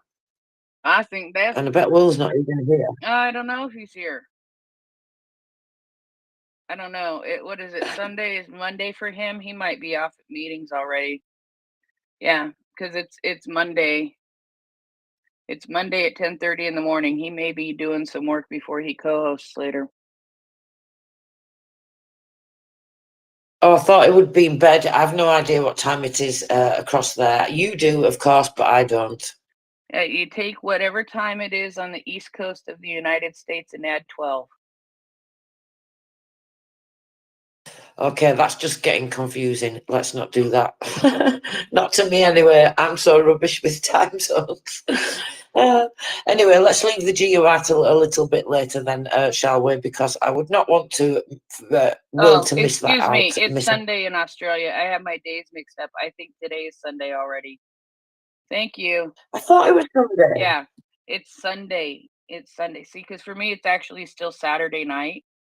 But I try to do this internal clock change when I'm co-hosting with mockers. By the time I'm co-hosting with mockers, I try to get my brain to start thinking it's morning again so that I can say good morning to mockers rather than good night all the time. Well, I don't know what your brain thinks today then. My brain is absolutely trash today. Sorry, it's not funny, but I know what it's like. Yeah, I but know. anyway, I hope you feel better soon. I wanted to meet, well,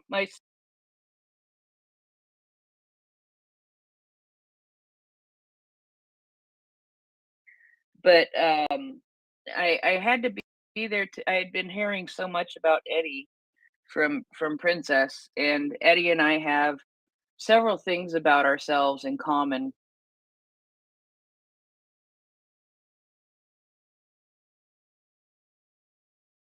And another thing, and and then we're both part of the LGBT.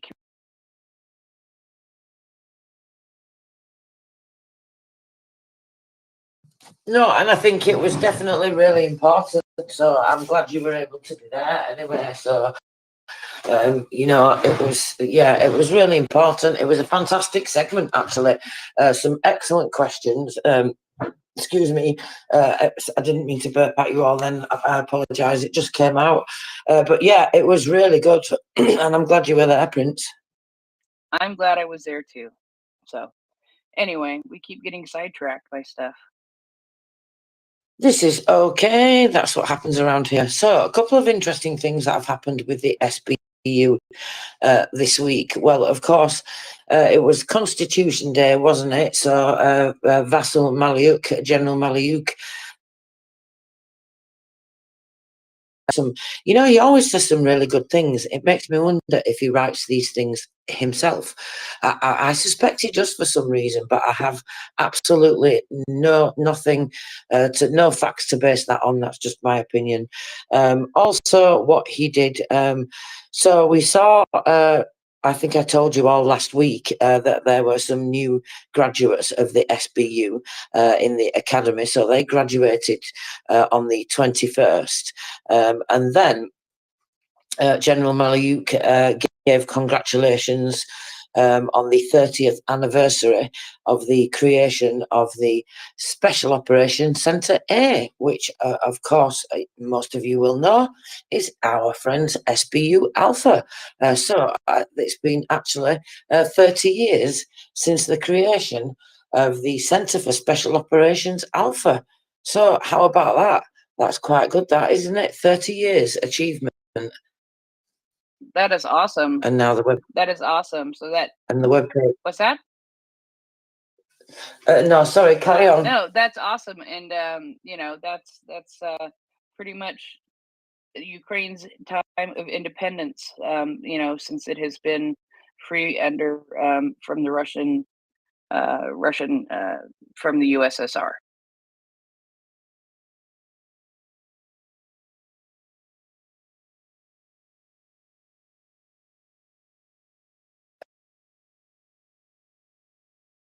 is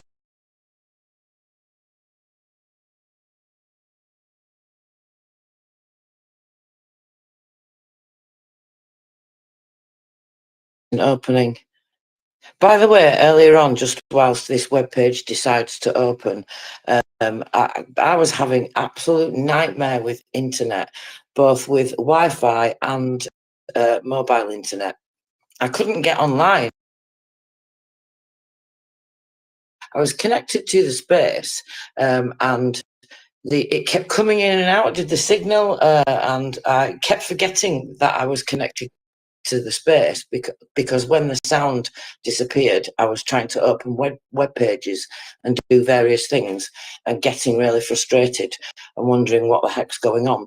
And so I wasn't really paying attention, and then until the speaking would come back, all of a sudden then James's voice would come back in, or fella who bonks, and I was like, wait a minute, caught off guard because I'd forgotten that, it's like some sudden.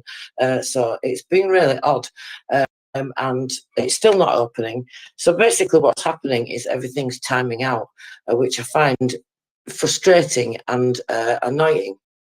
And I can't understand why it's happening to both mobile internet and Wi-Fi.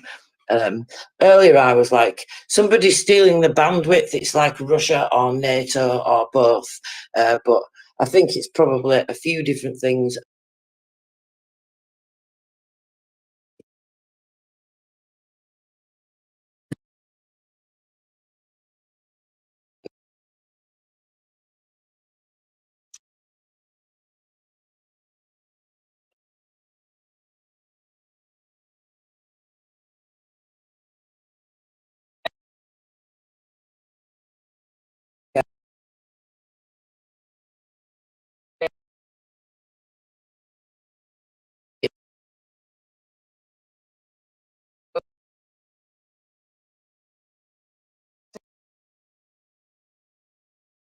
Of the SBU ATSSO, that one. Okay, now I'm losing you. Oh, great. Him presenting state awards to the SBU.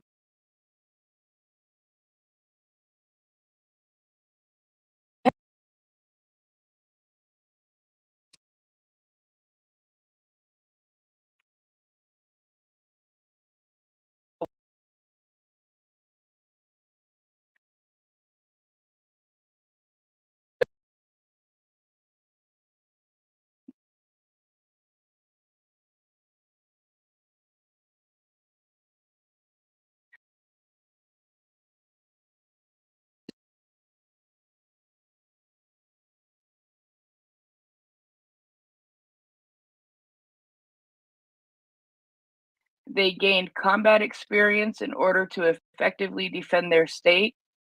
As we can see, it was the right way. Now, TSOA of the SBU performs extremely difficult. They became the best of the best, writing more than one paragraph of history of our struggle and our future victory. However, we do not stop further, he said, Malyuk said.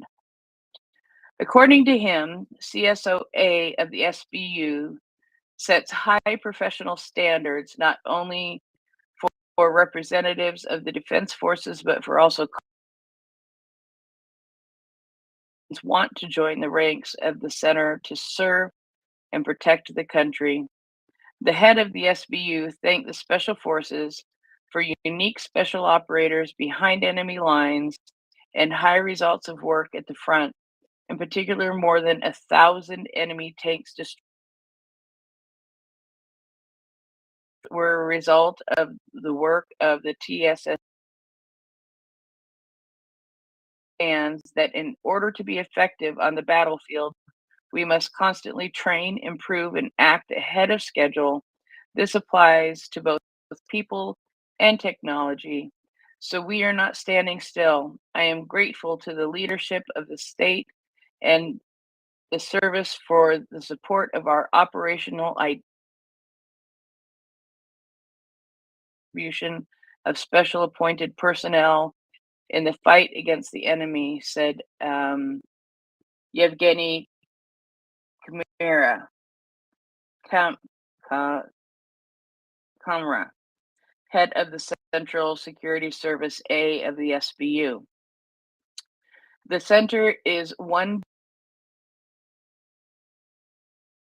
a real fist, which we use every day to beat Russians in the teeth.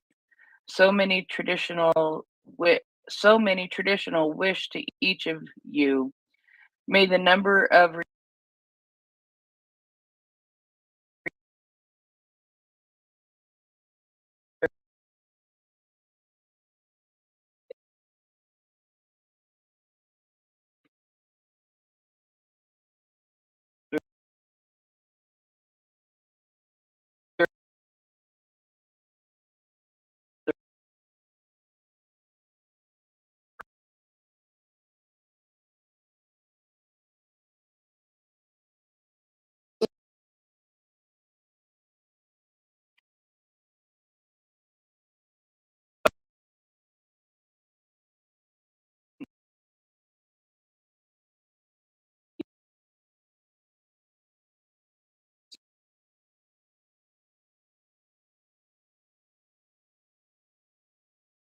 you do, but they look absolutely beautiful and well deserved. And like you said, as we know that a lot of what the SBU Alpha unit does is behind enemy lines, and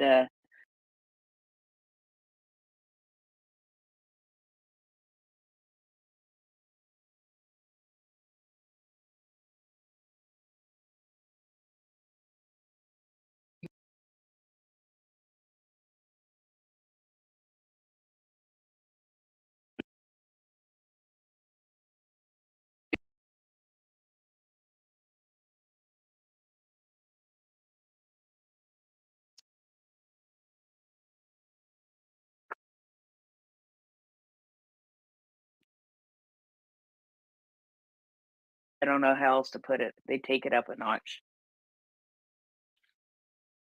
Yes, they are very elite indeed. You know, a lot of it really is down to just the think.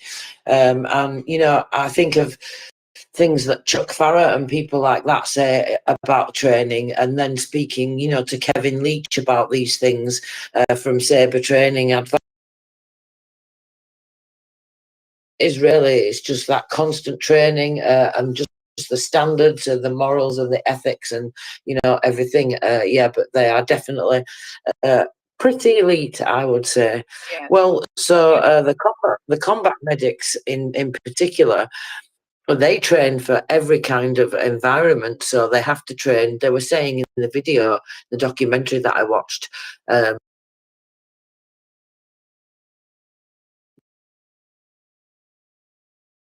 it looked like, I guess, what you would imagine sort of Navy SEALs to be doing, or maybe just all soldiers do it. I don't know, but you know where you see them throwing themselves backwards off one of those ribs and things like that, doing, you know, training in water, and they were explaining.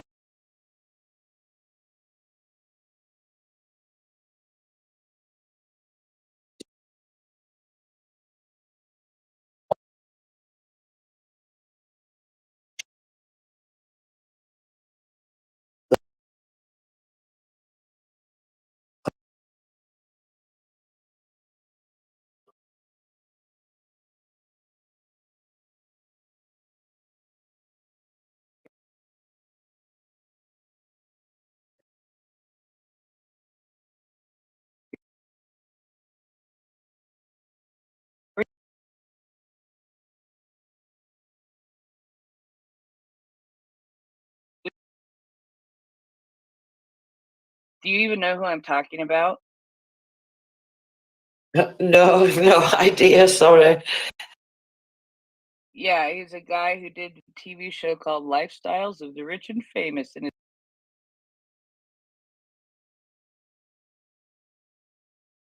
I mean, I know the name of the show, but I never watched it. yeah, well, you know, my parents like to watch Dallas too, so what can I say?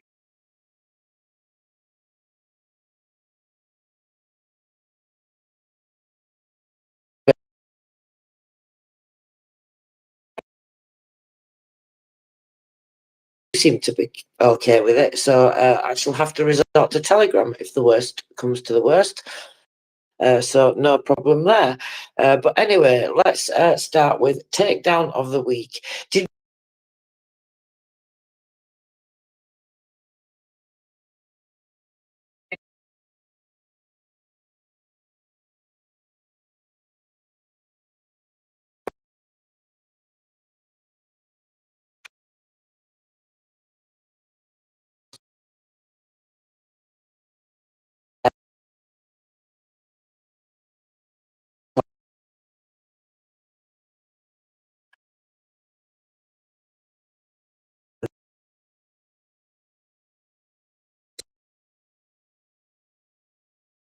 Pro? So he got his face flat on the floor. We've got lots of grass ones this week, this last couple of weeks, but we also have one flat on the concrete, which I think is definitely my favourite. That's because he's got his face turned sideways, but it looks to me as if his face is kind of trying to pull his head off the floor, but I'm not sure, Prince, that could just be the shadow in the photograph. Face is blurred out. But he got taken down because he was the head of the force wing, yes, force wing of a criminal group in Transcarpathia, who were basically, they were coordinated by a former regional deputy. I mean, that's just well cheeky, that, isn't it? And the SBU and the National Police, who seem to have been working together a lot recently, neutralised and organised the entire criminal group, and they terrorised residents basically. And this was quite complex. And the head of the power block of the gang, which was coordinated by, like I said, the former People's Deputy of one of the regions, currently the former Deputy of the People's Republic, of one of the district councils, actually, in particular. And according to the case materials, the perpetrators specialised in violence and pressure on political competitors of the ex-regional, for example, trying to intimidate them.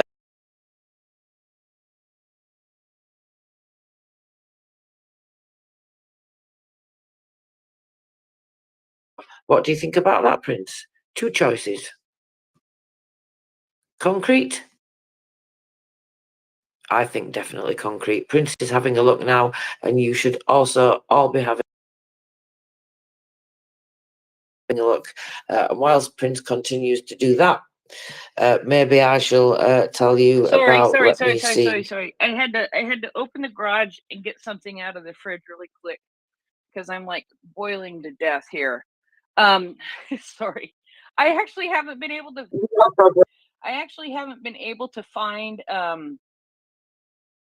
haven't been able to find the the takedowns, Tracy. What? I'll send it to you. The donor heart, SBU Belgorod style. Yeah, see, I'm just yeah. I'm 12 hours into your timeline and not showing up.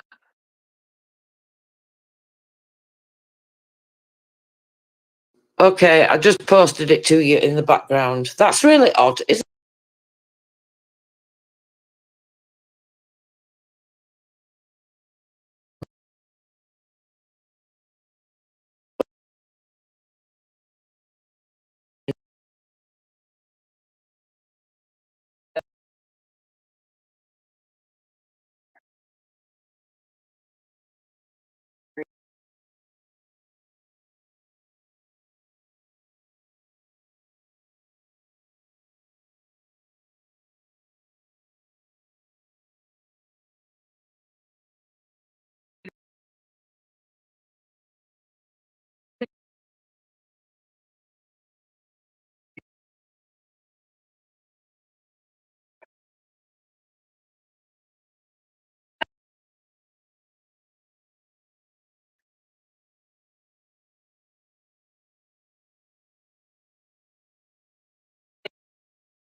I do that all the time, and then it just squeezes out everywhere, doesn't it, when you open it? Well, anyway. Okay, so. And then you have a slush puppy. But you know what? I love slush puppies. I haven't started my ice during the summer. I don't use ice. I don't use ice during the winter. And I haven't started to use it yet for the summer. And because I have a shaved ice maker, and I use shaved ice for all of my drinks. So slushy soda is what I'm used to. That's pretty cool. Yeah. Anyway. Okay. Anyway. So yes, this one guy. Yeah, he's got a nice muddy face, and that is a beautiful thing. And he could have gotten himself a better gun too. So yeah, that is a good takedown. I like the mud. I like the face in the mud right there. And then the cement guy. Yeah, it's good. But I have to say that I like mud. Hey, it's not that muddy, but it's muddy enough. He's gonna be a rather dirty boy. And I'm betting if they're catching him, he's already a pretty dirty boy. Yeah, and it's a bit more satisfying because he is one of those. You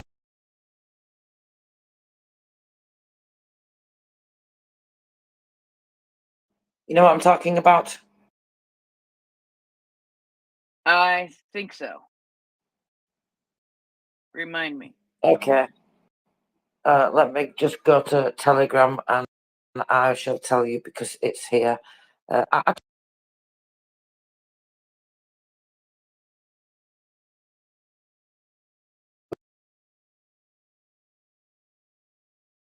Alpha, yes, SBU Alpha, of all the things that they've destroyed in terms of air defense, right? So sorry, I got sidetracked by this because listen to this, Prince. 4 Tor M2 anti-aircraft missile systems, right? Not 1, not 2, not 3. S1 anti-aircraft missile systems and 1 Buck anti-aircraft missile system. That's pretty impressive, right? And there's a fantastic video which I will post for you all, and it's